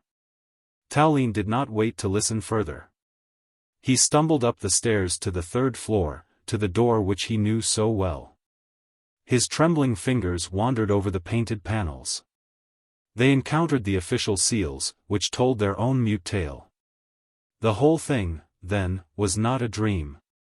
Those assassins had taken his Theresia and dragged her to prison, would drag her on the morrow to an outrageous mockery of a tribunal first, and then to death. Who shall say what wild thoughts of retrospection and of remorse coursed through the brain of this man, himself one of the makers of a bloody revolution? What visions of past ideals, good intentions, of honest purpose and incessant labor, passed before his mind? That glorious revolution, which was to mark the regeneration of mankind, which was to have given liberty to the oppressed, equality to the meek, fraternity in one vast human family. And what did it lead to but to oppression far more cruel than all that had gone before, to fratricide and to arrogance on the one side, servility on the other, to constant terror of death, to discouragement and sloth? For hours Citizen Tallien sat in the dark, on the staircase outside Theresia's door, his head buried in his hands. The grey dawn, living and chill, which came peeping in through the skylight overhead, found him still sitting there, stiff and numb with cold. Whether what happened after that was part of a dream, he never knew. Certain it is that presently something extraneous appeared to rouse him. He sat up and listened, leaned his back against the wall, for he was very tired. Then he heard, or thought he heard, firm, swift steps on the stairs, and soon after saw the figure of 2 men coming up the stairs. Both the men were very tall, one of them unusually so, and the ghostly light of dawn made him appear unreal and mysterious. He was dressed with marvelous elegance. His smooth, fair hair was tied at the nape of the neck with a satin bow, soft, billowy lace gleamed at his wrists and throat, and his hands were exquisitely white and slender. Both the men wore huge coats of fine cloth, adorned with many capes, and boots of fine leather, perfectly cut. They paused on the vestibule outside the door of Theresia's apartment, and appeared to be studying the official seals affixed upon the door. Then one of them, the taller of the 2, took a knife out of his pocket and cut through the tapes which held the seals together. Then together they stepped coolly into the apartment. Tallien had watched them, dazed and fascinated. He was so numb and weary that his tongue, just like it does in dreams, refused him service when he tried to call. But now he struggled to his feet and followed in the wake of the 2 mysterious strangers. With him, the instinct of the official, the respect due to regulations and laws framed by his colleagues and himself, had been too strong to allow him to tamper with the seals. And there was something mysterious and awesome about that tall figure of a man, dressed with supreme elegance, whose slender, firm hands had so unconcernedly committed this flagrant breach of the law. It did not occur to Tallien to call for help. Somehow, the whole incident, the 2 men, were so ghost-like, that he felt that at a word they would vanish into thin air. He stepped cautiously into the familiar little antechamber. The strangers had gone through to the living room. One of them was kneeling on the floor. Tallien, who knew nothing of the tragedy which had been enacted inside the apartment of his beloved, marveled what the men were doing.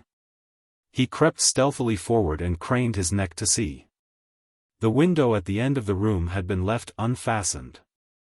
A weird grey streak of light came peeping in and illumined the awesome scene, the overturned furniture, the torn hangings. And on the ground, the body of a man, with the stranger kneeling beside it. Tallien, weary and dazed, always of a delicate constitution, felt nigh to swooning. His knees were shaking, a cold dread of the supernatural held his heart with an icy grip and caused his hair to tingle at the roots. His tongue felt huge and as if paralyzed, his teeth were chattering together. It was as much as he could do not to measure his length on the ground. and the vague desire to remain unobserved kept him crouching in the gloom. He just could see the tall stranger pass his hands over the body on the floor, and could hear the other ask him a question in English. A few moments went by. The strangers conversed in a low tone of voice. From one or two words which came clearly to his ear, Tallien gathered that they spoke in English, a language with which he himself was familiar. The taller man of the two appeared to be giving his friend some orders, which the latter promised to obey. Then, with utmost precaution, he took the body in his arms and lifted it from the floor. "Let me help you, Blakeney," the other said in a whisper. "No, no," the mysterious stranger replied quickly. "The poor worm is as light as a feather. 'Tis better he died as he did. His unfortunate infatuation was killing him." "Poor little Régine," the younger man sighed. "It is better so," his friend rejoined. "We'll be able to tell her that he died nobly, and that we've given him Christian burial." No wonder that Tallien thought that he was dreaming. These English were strange folk indeed. Heaven alone knew what they risked by coming here, at this hour, and into this house, in order to fetch away the body of their friend. They certainly were wholly unconscious of danger. Tallien held his breath.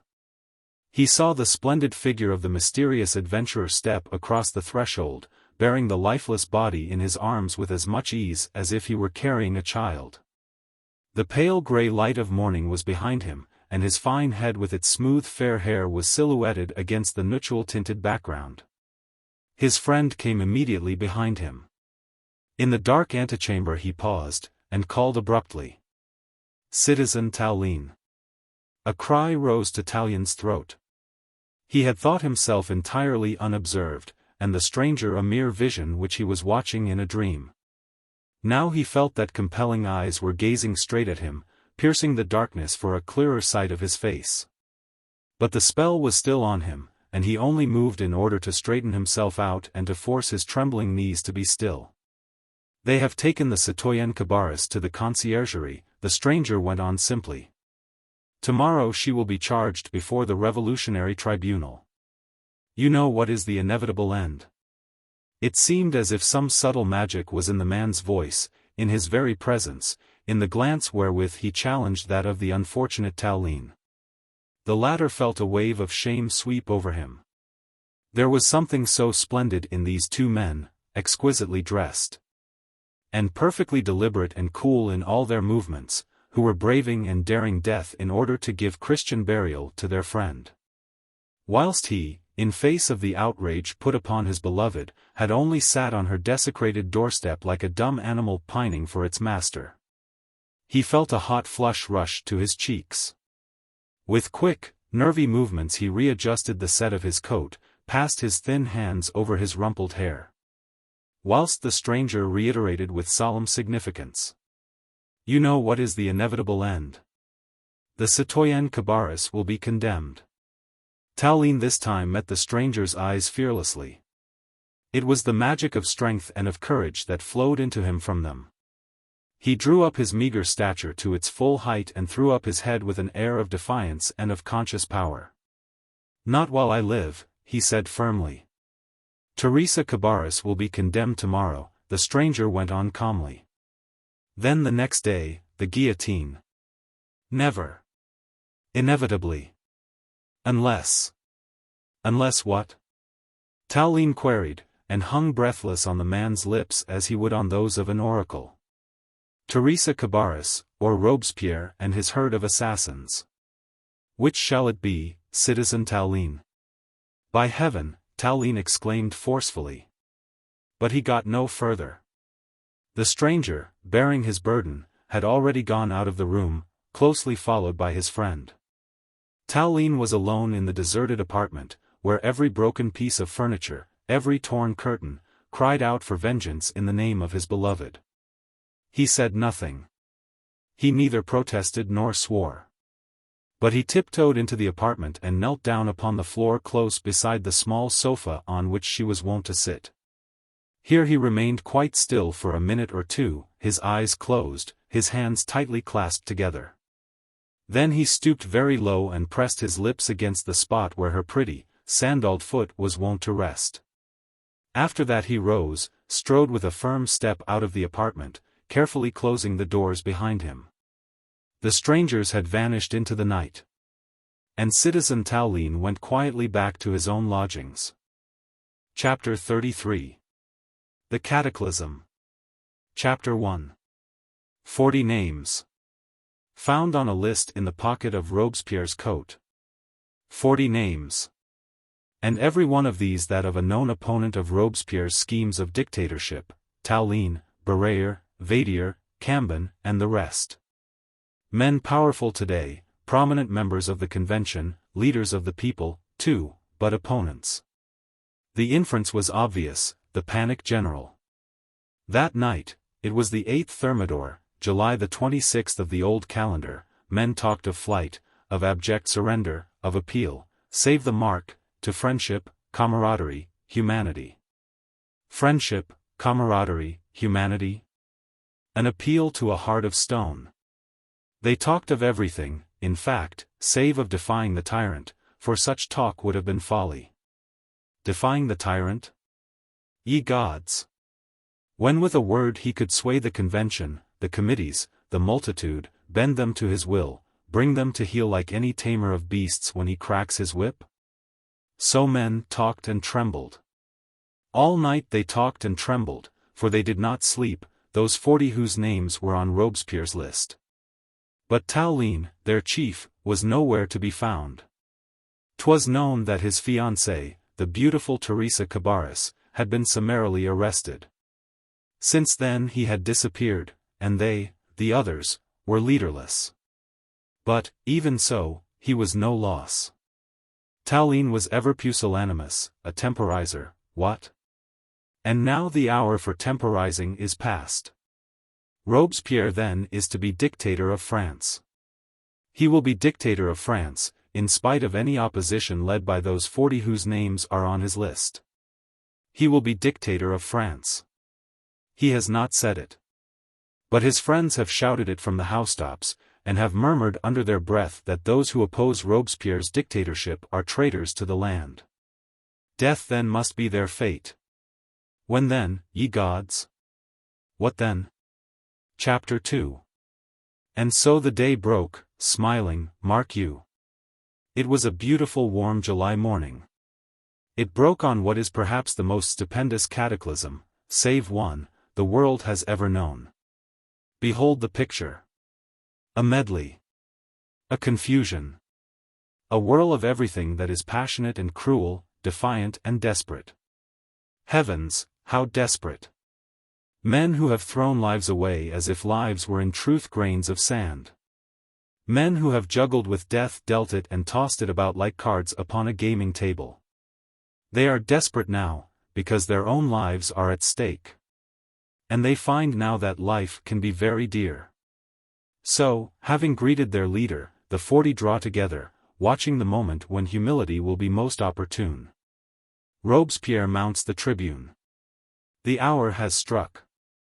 His speech is one long, impassioned, involved tirade, full at first on vague accusations against the enemies of the Republic and the people. And is full of protestations of his own patriotism and selflessness.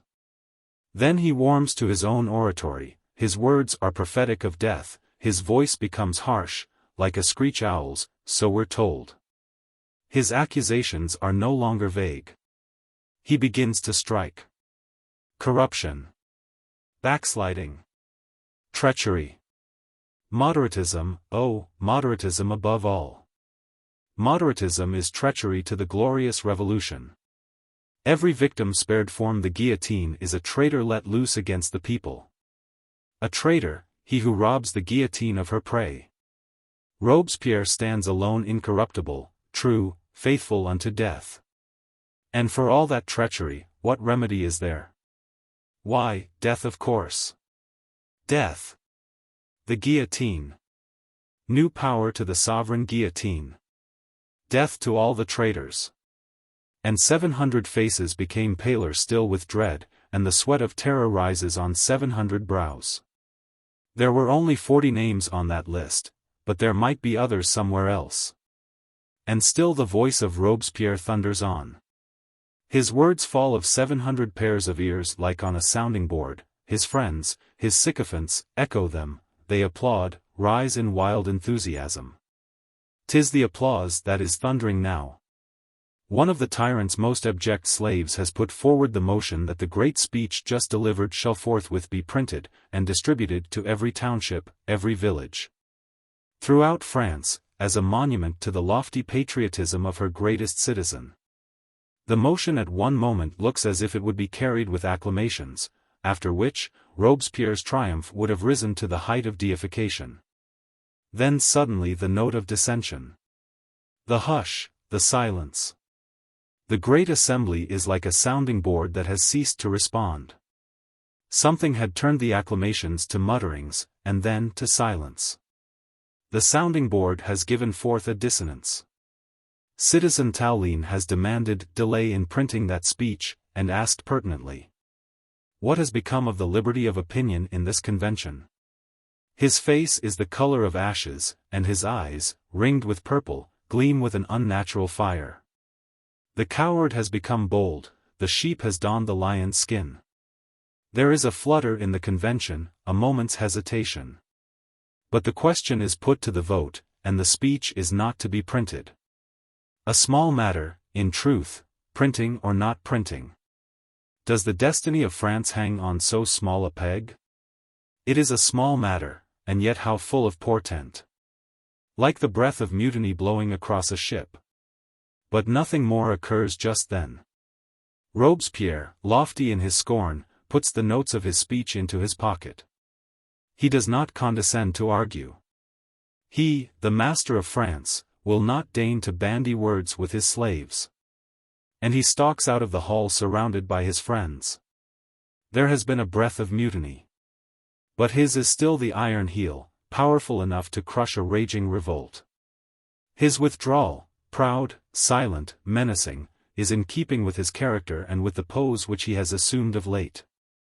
But he is still the chosen of the people, and the multitude is there, thronging the streets of Paris, there, to avenge the insult put upon their idol by a pack of slinking wolves. Chapter 3. And now the picture becomes still more poignant.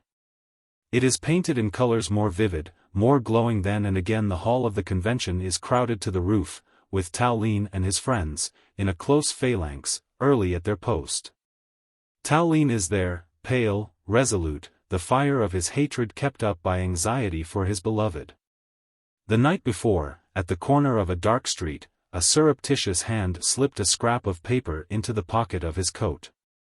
It was a message written by Theresia in prison, and written with her own blood. How it ever came into his pocket Tallien never know. But the few impassioned, agonized words, seared his very soul and whipped up his courage. "The commissary of police has just left me," Theresia wrote. "He came to tell me that tomorrow I must appear before the tribunal. This means the guillotine. And I, who thought that you were a man." Not only is his own head in peril, not only that of his friends, but the life of the woman whom he worships hangs now upon the thread of his own audacity and of his courage. St. Just on this occasion is the first to mount the tribune, and Robespierre, the very incarnation of lustful and deadly vengeance, stands silently by. He has spent the afternoon and evening with his friends at the Jacobins' Club, where deafening applause greeted his every word, and wild fury raged against his enemies. It is then to be a fight to the finish. To your tents, O Israel! To the guillotine all those who have dared to say one word against the chosen of the people. St. Just shall thunder vengeance from the tribune at the convention, whilst Henriette, the drunken and dissolute commandant of the municipal guard, shall, by the might of sword and fire, proclaim the sovereignty of Robespierre through the streets of Paris. That is the picture as it has been painted in the minds of the tyrant and of his sycophants, a picture of death paramount. And of Robespierre rising like a new phoenix from out the fire of calumny and revolt, greater, more unassailable than before. And lo! One sweep of the brush, and the picture is changed. 10 minutes, less, and the whole course of the world's history is altered. No sooner had St. just mounted the tribune than Tallien jumped to his feet. His voice, usually meek and cultured, rises in a harsh crescendo, until it drowns that of the younger orator. "Citizens," he exclaims, "I ask for truth. Let us tear aside the curtain behind which lurk concealed the real conspirators and the traitors. Yes, yes. Truth. Let us have the truth." 100 voices, not 40, have raised the echo. The mutiny is on the verge of becoming open revolt, is that already, perhaps? It is like a spark fallen, who knows where? Into a powder magazine. Robespierre feels it, sees the spark. He knows that one movement, one word, one plunge into that magazine, foredoomed though it be to destruction, one stamp with a sure foot, may yet quench the spark, may yet smother the mutiny. He rushes to the tribune, tries to mount. But Tallien has forestalled him, elbows him out of the way, and turns to the 700 with a cry that rings far beyond the hall, out into the streets. "Citizens," he thunders in his turn. "I begged of you just now to tear aside the curtains behind which lurk the traitors. Well, the curtain is already rent. And if you dare not strike at the tyrant now, then 'tis I who will dare." And from beneath his coat he draws a dagger and raises it above his head. "And I will plunge this into his heart," he cries, "if you have not the courage to smite." His words, that gleaming bit of steel, fan the spark into a flame. Within a few seconds, 700 voices are shouting, "Down with the tyrant." Arms are waving, hands gesticulate wildly, excitedly. Only a very few shout, "Behold the dagger of Brutus." All the others retort with "tyranny," and "conspiracy," and with cries of "Vive la liberté." At this hour all is confusion and deafening uproar. In vain Robespierre tries to speak. He demands to speak. He hurls insults, anathema, upon the president, who relentless refuses him speech and jingles his bell against him. "President of assassins," the falling tyrant cries, "I demand speech of thee." But the bell goes jingling on, and Robespierre, choked with rage and terror, turns blue, we are told, and his hand goes up to his throat. "The blood of Danton chokes thee," cries one man. And these words seem like the last blow dealt to the fallen foe. The next moment the voice of an obscure deputy is raised, in order to speak the words that have been hovering on every lip. "I demand a decree of accusation against Robespierre." Accusation comes from 700 throats. The decree of accusation. The president jingles his bell, puts the question, and the motion is passed unanimously. Maximilien Robespierre, erstwhile master of France, is decreed accused. Chapter 34. The Whirlwind. Chapter 1. It was then noon. 5 minutes later, the chosen of the people, the fallen idol, is hustled out of the hall into one of the committee rooms close by, and with his friends, St. Just, Couthon, Libas, his brother Augustine, and the others, all decreed accused and the order of arrest launched against them. As for the rest, 'tis the work of the public prosecutor, and of the guillotine. At 5 o'clock the convention adjourns. The deputies have earned food and rest. They rush to their homes, there to relate what has happened, Tallien to the conciergerie, to get a sight of Theresia. This is denied him. He is not dictator yet. And Robespierre, though apparently vanquished, still dominates, and lives. But from every church steeple the tocsin bursts, and a prolonged roll of drums ushers in the momentous evening. In the city all is hopeless confusion. Men are running in every direction, shouting, brandishing pistols and swords. Henriot, commandant of the municipal guard, rides through the streets at the head of his gendarmes like one possessed, bent on delivering Robespierre. Women and children fly screaming in every direction. The churches, so long deserted, are packed with people who, terror-stricken, are trying to remember long-forgotten prayers. Proclamations are read at street corners. There are rumors of a general massacre of all the prisoners. At one moment, the usual hour, the familiar tumbril with its load of victims for the guillotine rattles along the cobblestones of the Rue Saint-Antoine. The populace, vaguely conscious of something stupendous in the air, even though the decree of accusation against Robespierre has not yet transpired, loudly demand the release of the victims. They surround the tumbrils, crying, "Let them be free." But Henriot at the head of his gendarmes comes riding down the street, and while the populace shouts, "It shall not be. Let them be free," he threatens with pistols and saber, and retorts, bellowing, "It shall be. To the guillotine." And the tumbrils, which for a moment had halted, lumber on their way. Chapter 2. Up in the attic of the lonely house in the Rue de la Planchette, Marguerite Blakeney heard but a mere faint echo of the confusion and of the uproar. During the previous long, sultry afternoon, it had seemed to her as if her jailers had been unwontedly agitated. There was much more moving to and fro on the landing outside her door than there had been in the last 3 days. Men talked, mostly in whispers. But at times a word, a phrase here and there, a voice raised above the others, reached her straining ears. She glued her ear to the keyhole and listened. But what she heard was all confusion, sentences that conveyed but little meaning to her. She distinguished the voice of the captain of the guard. He appeared impatient about something, and talked about missing all the fun. The other soldiers seemed to agree with him. Obviously they were all drinking heavily, for their voices sounded hoarse and thick, and often would break into bibulous song.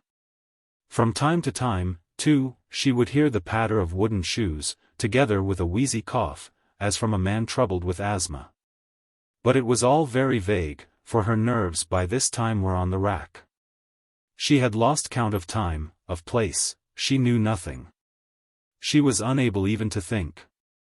All her instincts were merged in the dead of that silent evening hour, when Chauvelin's furtive footsteps would once more resound upon the stone floor outside her door. When she would hear the quick word of command that heralded his approach, the grounding of arms, the sharp query and quick answer. And when she would feel again the presence of the relentless enemy who lay in wait to trap her beloved. At one moment that evening he had raised his voice, obviously so that she might hear. "Tomorrow is the 4th day, citizen captain," she had heard him say. "I may not be able to come." Then, the voice of the captain had said in reply, "If the Englishman is not here by 7 o'clock. Chauvelin had given a harsh, dry laugh, and retorted, "Your orders are as they were, citizen. But I think that the Englishman will come."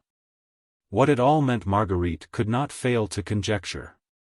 It meant death to her or to her husband, to both, in fact. And all today she had sat by the open window, her hands clasped in silent, constant prayer, her eyes fixed upon the horizon far away, longing with all her might for one last sight of her beloved. Fighting against despair, striving for trust in him and for hope. Chapter 3. At this hour, the center of interest is the Place de l'Hôtel de Ville, where Robespierre and his friends sit entrenched and, for the moment, safe. The prisons have refused one by one to close their gates upon the chosen of the people. Governors and jailers alike have quaked in the face of so monstrous a sacrilege. And the same gendarmes who have been told off to escort the fallen tyrant to his penultimate resting place have had a touch of the same kind of scruple, or dread, and at his command have conveyed him to the Hôtel de Ville. In vain does the convention hastily reassemble. In vain, apparently, does Tallien demand that the traitor Robespierre and his friends be put outside the pale of the law. They are for the moment safe, redacting proclamations, sending out messengers in every direction. Whilst Henriot and his gendarmes, having struck terror in the hearts of all peaceable citizens, hold the place outside the town hall and proclaim Robespierre dictator of France. The sun sinks towards the west behind a veil of mist. Ferment and confusion are at their height. All around the city there is an invisible barrier that seems to confine agitation within its walls. Outside this barrier, no one knows what is happening. Only a vague dread has filtrated through and gripped every heart.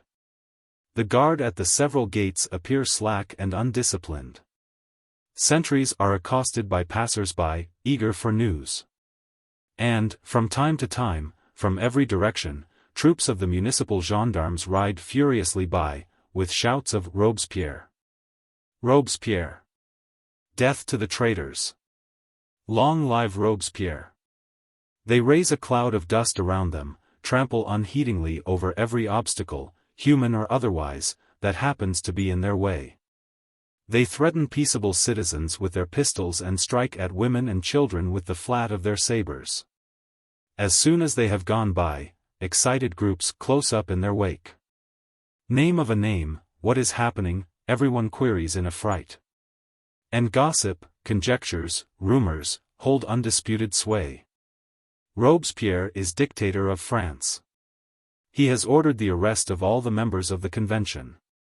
And the massacre of all the prisoners. Party, a wise decree. As for me, I am sick of the eternal tumbrils and the guillotine. Better finish with the lot, say I. Robespierre. Robespierre, comes as a far-off echo, to the accompaniment of thundering hoofs upon the cobblestones. And so, from mouth to mouth. The meek and the peace-loving magnify these rumors into approaching cataclysm. The opportunists hold their tongue, ready to fall in with this party or that. The cowards lie in hiding and shout Robespierre, with Henriette's horde or Tallien, in the neighborhood of the Tuileries. Here the convention has reassembled, and here they are threatened presently by Henriette and his artillery. The members of the great assembly remain at their post. The president has harangued them. Citizen deputies, he calls aloud. The moment has come to die at our posts. And they sit waiting for Henriette's cannonade, and calmly decree all the rebels, outside the pale of the law. Tallien, moved by a spirit of lofty courage, goes, followed by a few intimates, to meet Henriette's gunners boldly face to face. Citizen soldiers. He calls aloud, and his voice has the resonance of undaunted courage. After covering yourselves with glory on the fields of honor, are you going to disgrace your country? He points a scornful finger at Henriette who, bloated, purple in the face, grunting and spluttering like an old seal, is reeling in his saddle. Look at him, citizen soldiers. Tallien commands. He is drunk and besotted. What man is there who, being sober, would dare to order fire against the representatives of the people? The gunners are moved, frightened too by the decree which has placed them outside the pale of the law. Henriette, fearing mutiny if he persisted in the monstrous order to fire, withdraws his troops back to the Hôtel de Ville. Some follow him, some do not. And Tallien goes back to the hall of the convention covered with glory. Citizen Barras is promoted commandant of the National Guard and of all forces at the disposal of the convention. And ordered to recruit loyal troops that will stand up to the traitor Henriette and his ruffianly gendarmes. The latter are in open revolt against the government, but, name of a name. Citizen Barras, with a few hundred patriots, will soon put reason, and a few charges of gunpowder, into them. Chapter 4. So, at 5 o'clock in the afternoon, whilst Henriette has once more collected his gendarmes and the remnants of his artillery outside the Hôtel de Ville, Citizen Barras, accompanied by 2 aides-de-camp, goes forth on his recruiting mission.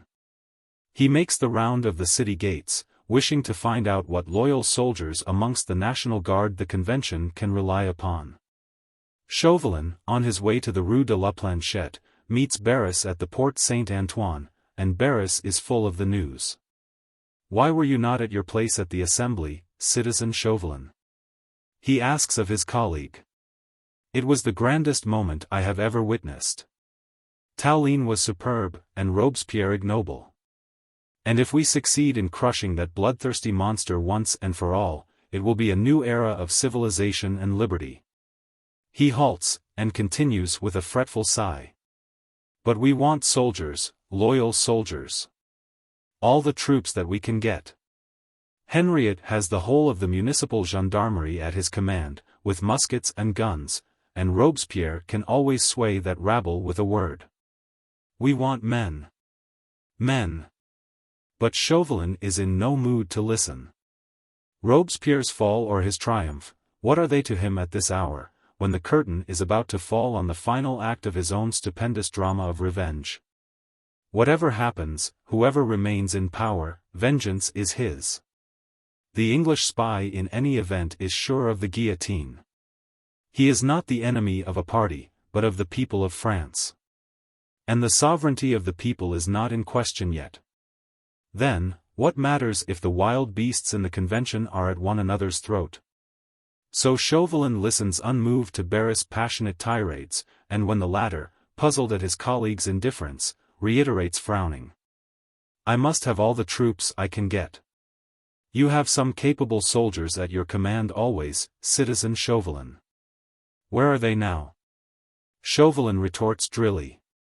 At work. On business at least as important as taking sides in a quarrel between Robespierre and Tallien. Party, Barras protests hotly. But Chauvelin pays no further attention to him. A neighboring church clock has just struck 6. Within the hour his archenemy will be in his hands. Never for a moment does he doubt that the bold adventurer will come to the lonely house in the Rue de la Planchette. Even hating the Englishman as he does, he knows that the latter would not endanger his wife's safety by securing his own. So Chauvelin turns on his heel, leaving Barras to fume and to threaten. At the angle of the Porte St. Antoine, he stumbles against and nearly knocks over a man who sits on the ground, with his back to the wall, munching a straw, his knees drawn up to his nose, a crimson cap pulled over his eyes, and his 2 long arms encircling his shins. Chauvelin swore impatiently. His nerves were on the rack, and he was in no pleasant mood.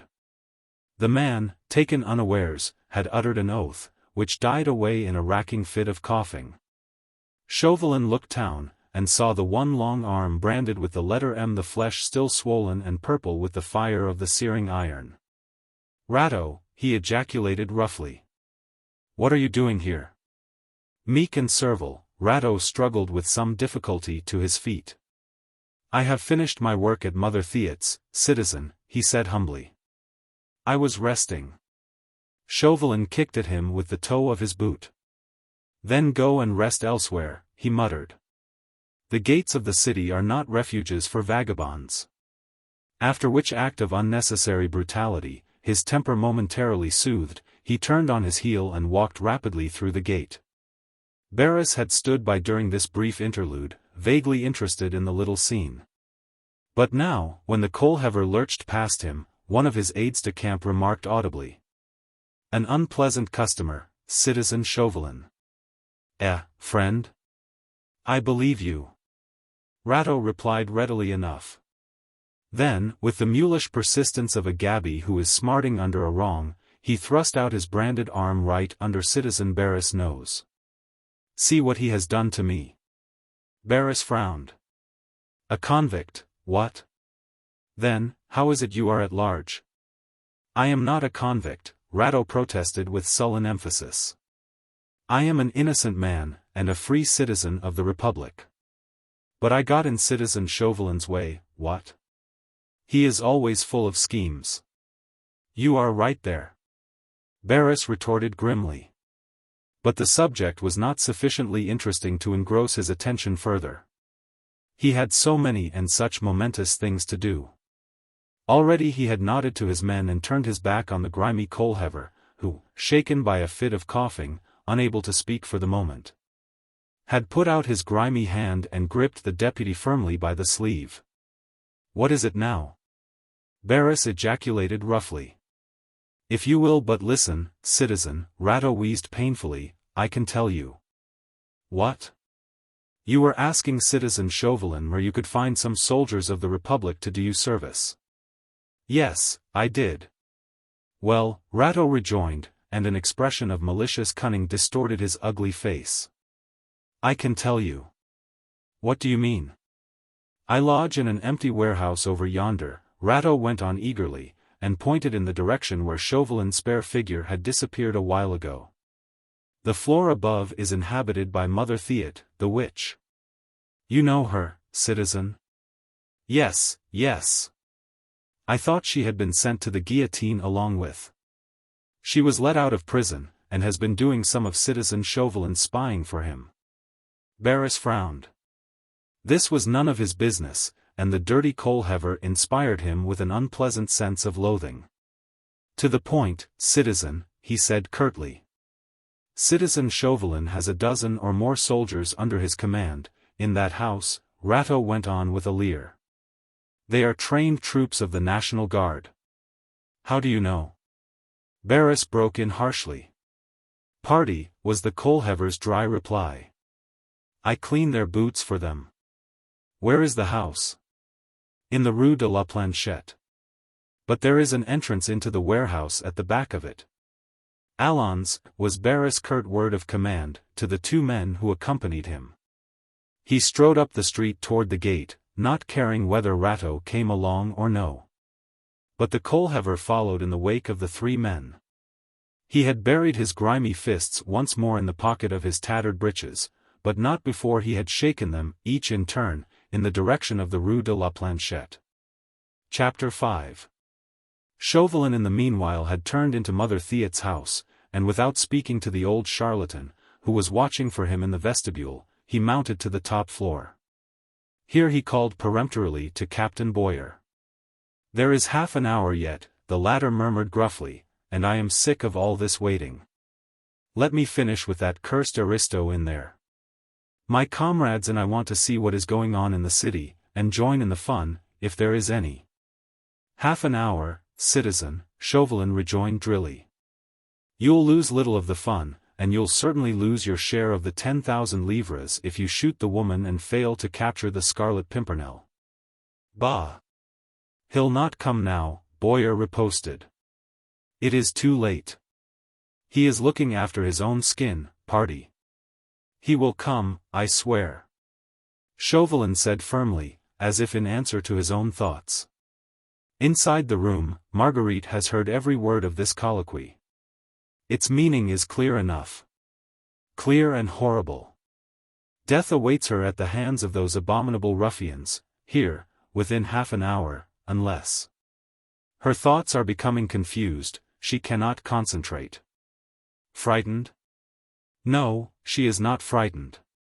She has looked death in the face before now. That time in Boulogne. And there are worse things than death. There is, for instance, the fear that she might never see her husband again, in this life. There is only half an hour or less than that, and he might not come. She prays that he might not come. But, if he does, then what chance has he? My God, what chance? And her tortured mind conjures up visions of his courage, his coolness, his amazing audacity and luck. She thinks and thinks, if he does not come, and if he does. A distant church clock strikes the half-hour, a short half-hour now. The evening is sultry. Another storm is threatening, and the sun has tinged the heat mist with red. The air smells foul, as in the midst of a huge, perspiring crowd. And through the heat, the lull, above the hideous sounds of those ruffians outside her door, there is a rumbling noise as of distant, unceasing thunder. The city is in travail. Then suddenly Boyer, the captain of the ruffians, exclaims loudly. Let me finish with the aristo, Citizen Chauvelin. I want to join in the fun. And the door of her room is torn open by a savage, violent hand. The window behind Marguerite is open, and she, facing the door, clings with both hands to the sill. Her cheeks bloodless, her eyes glowing, her head erect, she waits, praying with all her might for courage, only courage. The ruffianly captain, in his tattered, mud-stained uniform, stands in the doorway, for one moment only. The next, Chauvelin has elbowed him out of the way, and in his turn faces the prisoner, the innocent woman whom he has pursued with such relentless hatred. Marguerite prays with all her might, and does not flinch. Not for 1 second. Death stands there before her in the guise of this man's vengeful lust, which gleams in his pale eyes. Death is there waiting for her, under the guise of the ignoble soldiers in the scrubby rags, with their muskets held in stained, filthy hands. Courage, only courage. The power to die as he would wish her to, could he but know. Chauvelin speaks to her, she does not hear. There is a mighty buzzing in her ears as of men shouting. Shouting what, she does not know, for she is still praying for courage. Chauvelin has ceased talking. Then it must be the end. Thank God. She has had the courage not to speak and not to flinch. Now she closes her eyes, for there is a red mist before her and she feels that she might fall into it, straight into that mist. Chapter 6. With closed eyes, Marguerite suddenly seems able to hear. She hears shouts which come from below, quite close, and coming nearer every moment. Shouts, and the tramp, the scurry of many feet. And now and then that wheezing, asthmatic cough, that strange, strange cough, and the click of wooden shoes. Then a voice, harsh and peremptory. Citizen soldiers, your country needs you. Rebels have defied her laws. To arms. Every man who hangs back is a deserter and a traitor. After this, Chauvelin's sharp, dictatorial voice raised in protest. In the name of the Republic, Citizen Barras. But the other breaks in more peremptorily still. Ah, ca, Citizen Chauvelin, do you presume to stand between me and my duty? By order of the convention now assembled, every soldier must report at once at his section. Are you perchance on the side of the rebels? At this point, Marguerite opens her eyes. Through the widely open door she sees the small, sable-clad figure of Chauvelin, his pale face distorted with rage to which he obviously dare not give rein. And beside him a short, stoutish man in cloth coat and cord breeches, and with the tricolour scarf around his waist. His round face appears crimson with choler and in his right hand he grasps a heavy malacca stick, with a grip that proclaims the desire to strike. The two men appear to be defying one another. And all around them are the vague forms of the soldiers silhouetted against a distant window, through which the crimson afternoon glow comes peeping in on a cloud of flickering dust. Now then, citizen soldiers. Barras resumes, and incontinently turns his back on Chauvelin, who, white to the lips, raises a final and menacing word of warning. I warn you, Citizen Barras, he says firmly, that by taking these men away from their post, you place yourself in league with the enemy of your country. And will have to answer to her for this crime. His accent is so convinced, so firm, and fraught with such dire menace, that for one instant Barras hesitates. Eh bien, he exclaims. I will humor you thus far, Citizen Chauvelin. I will leave you a couple of men to wait on your pleasure until sundown. But, after that. For a second or two there was silence. Chauvelin stands there, with his thin lips pressed tightly together. Then Barras adds, with a shrug of his wide shoulders. I am contravening my duty in doing even so much. And the responsibility must rest with you, Citizen Chauvelin. Allons, my men, he says once more. And without another glance on his discomfited colleague, he strides down the stairs, followed by Captain Boyer and the soldiers. For a while the house is still filled with confusion and sounds, men tramping down the stone stairs, words of command, click of sabres and muskets, opening and slamming of doors. Then the sounds slowly die away, out in the street in the direction of the Porte Saint-Antoine. After which, there is silence. Chauvelin stands in the doorway with his back to the room and to Marguerite, his claw-like hands intertwined convulsively behind him. The silhouette of the two remaining soldiers are still visible. They stand silently and at attention with their muskets in their hands. Between them and Chauvelin hovers the tall, ungainly figure of a man, clothed in rags and covered in soot and coal dust. His feet are thrust into wooden shoes, his grimy hands are stretched out each side of him. And on his left arm, just above the wrist, there is an ugly mark like the brand seared into the flesh of a convict. Just now he looks terribly distressed with a tearing fit of coughing. Chauvelin curtly bids him stand aside, and at the same moment the church clock of St. Louis, close by, strikes 7. Now then, citizen soldiers. Chauvelin commands. The soldiers grasp their muskets more firmly, and Chauvelin raises his hand. The next instant he is thrust violently back into the room, loses his balance, and falls backward against a table, whilst the door is slammed to between him and the soldiers. From the other side of the door there comes the sound of a short, sharp scuffle. Then silence. Marguerite, holding her breath, hardly realized that she lived. A second ago she was facing death. And now? Chauvelin struggled painfully to his feet. With a mighty effort and a hoarse cry of rage, he threw himself against the door. The impetus carried him further than he intended, no doubt. For at that same moment the door was opened, and he fell up against the massive form of the grimy coal-heaver, whose long arms closed round him, lifted him off the floor, and carried him like a bundle of straw to the nearest chair. "There, my dear M. Chambertin," the coal-heaver said, in exceedingly light and pleasant tones. "Let me make you quite comfortable." Marguerite watched, dumb and fascinated, the dexterous hands that twined the length of rope round the arms and legs of her helpless enemy, and wound his own tricolour scarf around that snarling mouth. She scarcely dared trust her eyes and ears. There was the hideous, dust-covered mudlark with bare feet thrust into sabots, with ragged breeches and tattered shirt. There was the cruel, mud-stained face, the purple lips, the toothless mouth. And those huge, muscular arms, one of them branded like the arm of a convict, the flesh still swollen with the searing of the iron. "I must indeed crave your ladyship's forgiveness. In very truth, I am a disgusting object." Ah, there was the voice, the dear, dear, merry voice. A little weary perhaps, but oh, so full of laughter and of boyish shamefacedness. To Marguerite it seemed as if God's own angels had opened to her the gates of paradise.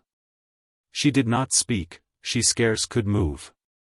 All that she could do was to put out her arms.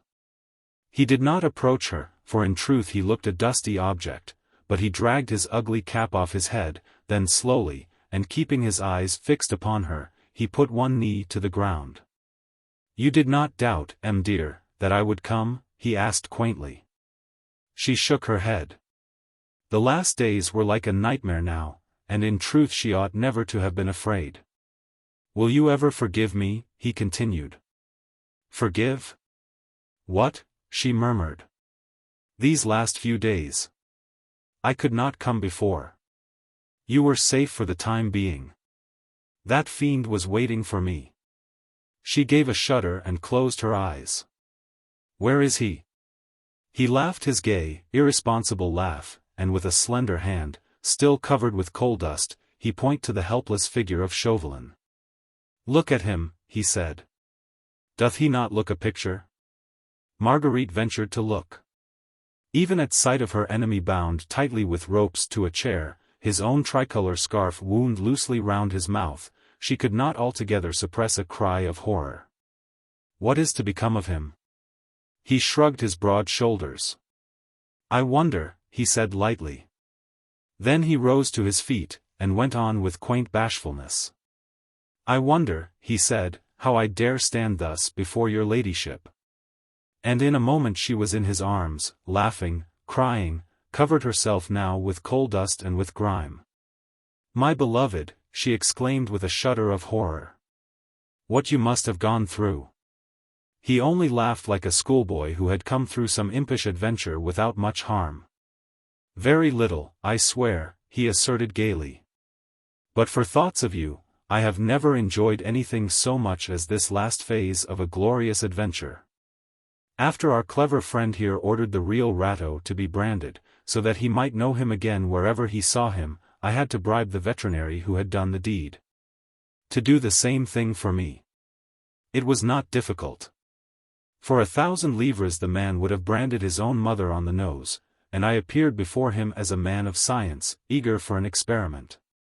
He asked no questions. And, since then, whenever Chauvelin gazed contentedly on my arm, I could have screamed for joy.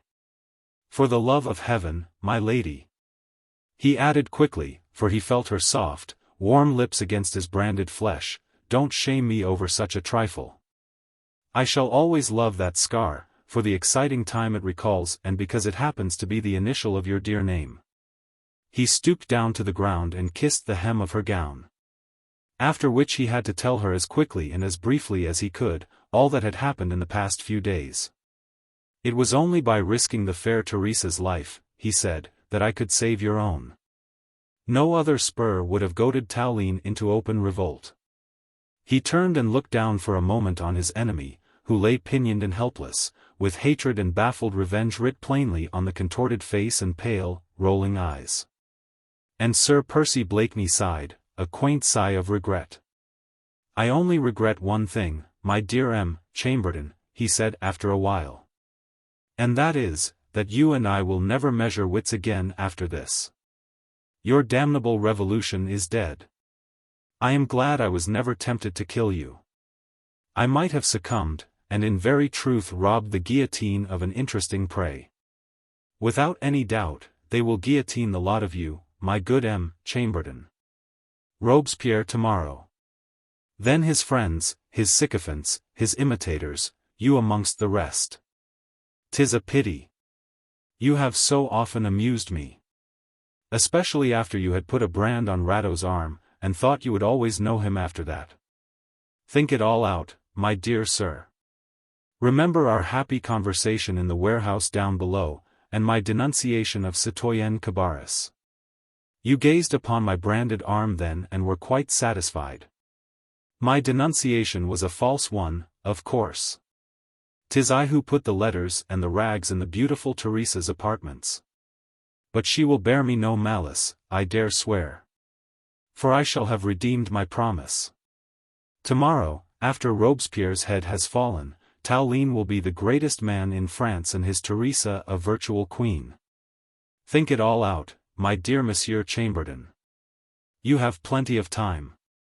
Someone is sure to drift up here presently, and will free you and the 2 soldiers, whom I left out on the landing. But no one will free you from the guillotine when the time comes, unless I myself. He did not finish, the rest of the sentence was merged in a merry laugh. A pleasant conceit, what? He said lightly. I'll think on it, I promise you. Chapter 7. And the next day Paris went crazy with joy. Never had the streets looked more gay, more crowded. The windows were filled with spectators, the very roofs were crowded with an eager, shouting throng. The 17 hours of agony were ended. The tyrant was a fallen, broken man, maimed, dumb, bullied and insulted. He, who yesterday was the chosen of the people, the messenger of the Most High, now sat, or rather lay, in the tumbrel, with broken jaw, eyes closed. Spirit already wandering on the shores of the Styx. Insulted, railed at, cursed, cursed, by every woman, reviled by every child. The end came at 4 in the afternoon, in the midst of acclamations from a populace drunk with gladness, acclamations which found their echo in the whole of France. And have never ceased to re-echo to this day. But of all that tumult, Marguerite and her husband heard but little. They lay snugly concealed the whole of that day in the quiet lodgings in the Rue de l'Elenier, which Sir Percy had occupied during these terribly anxious times.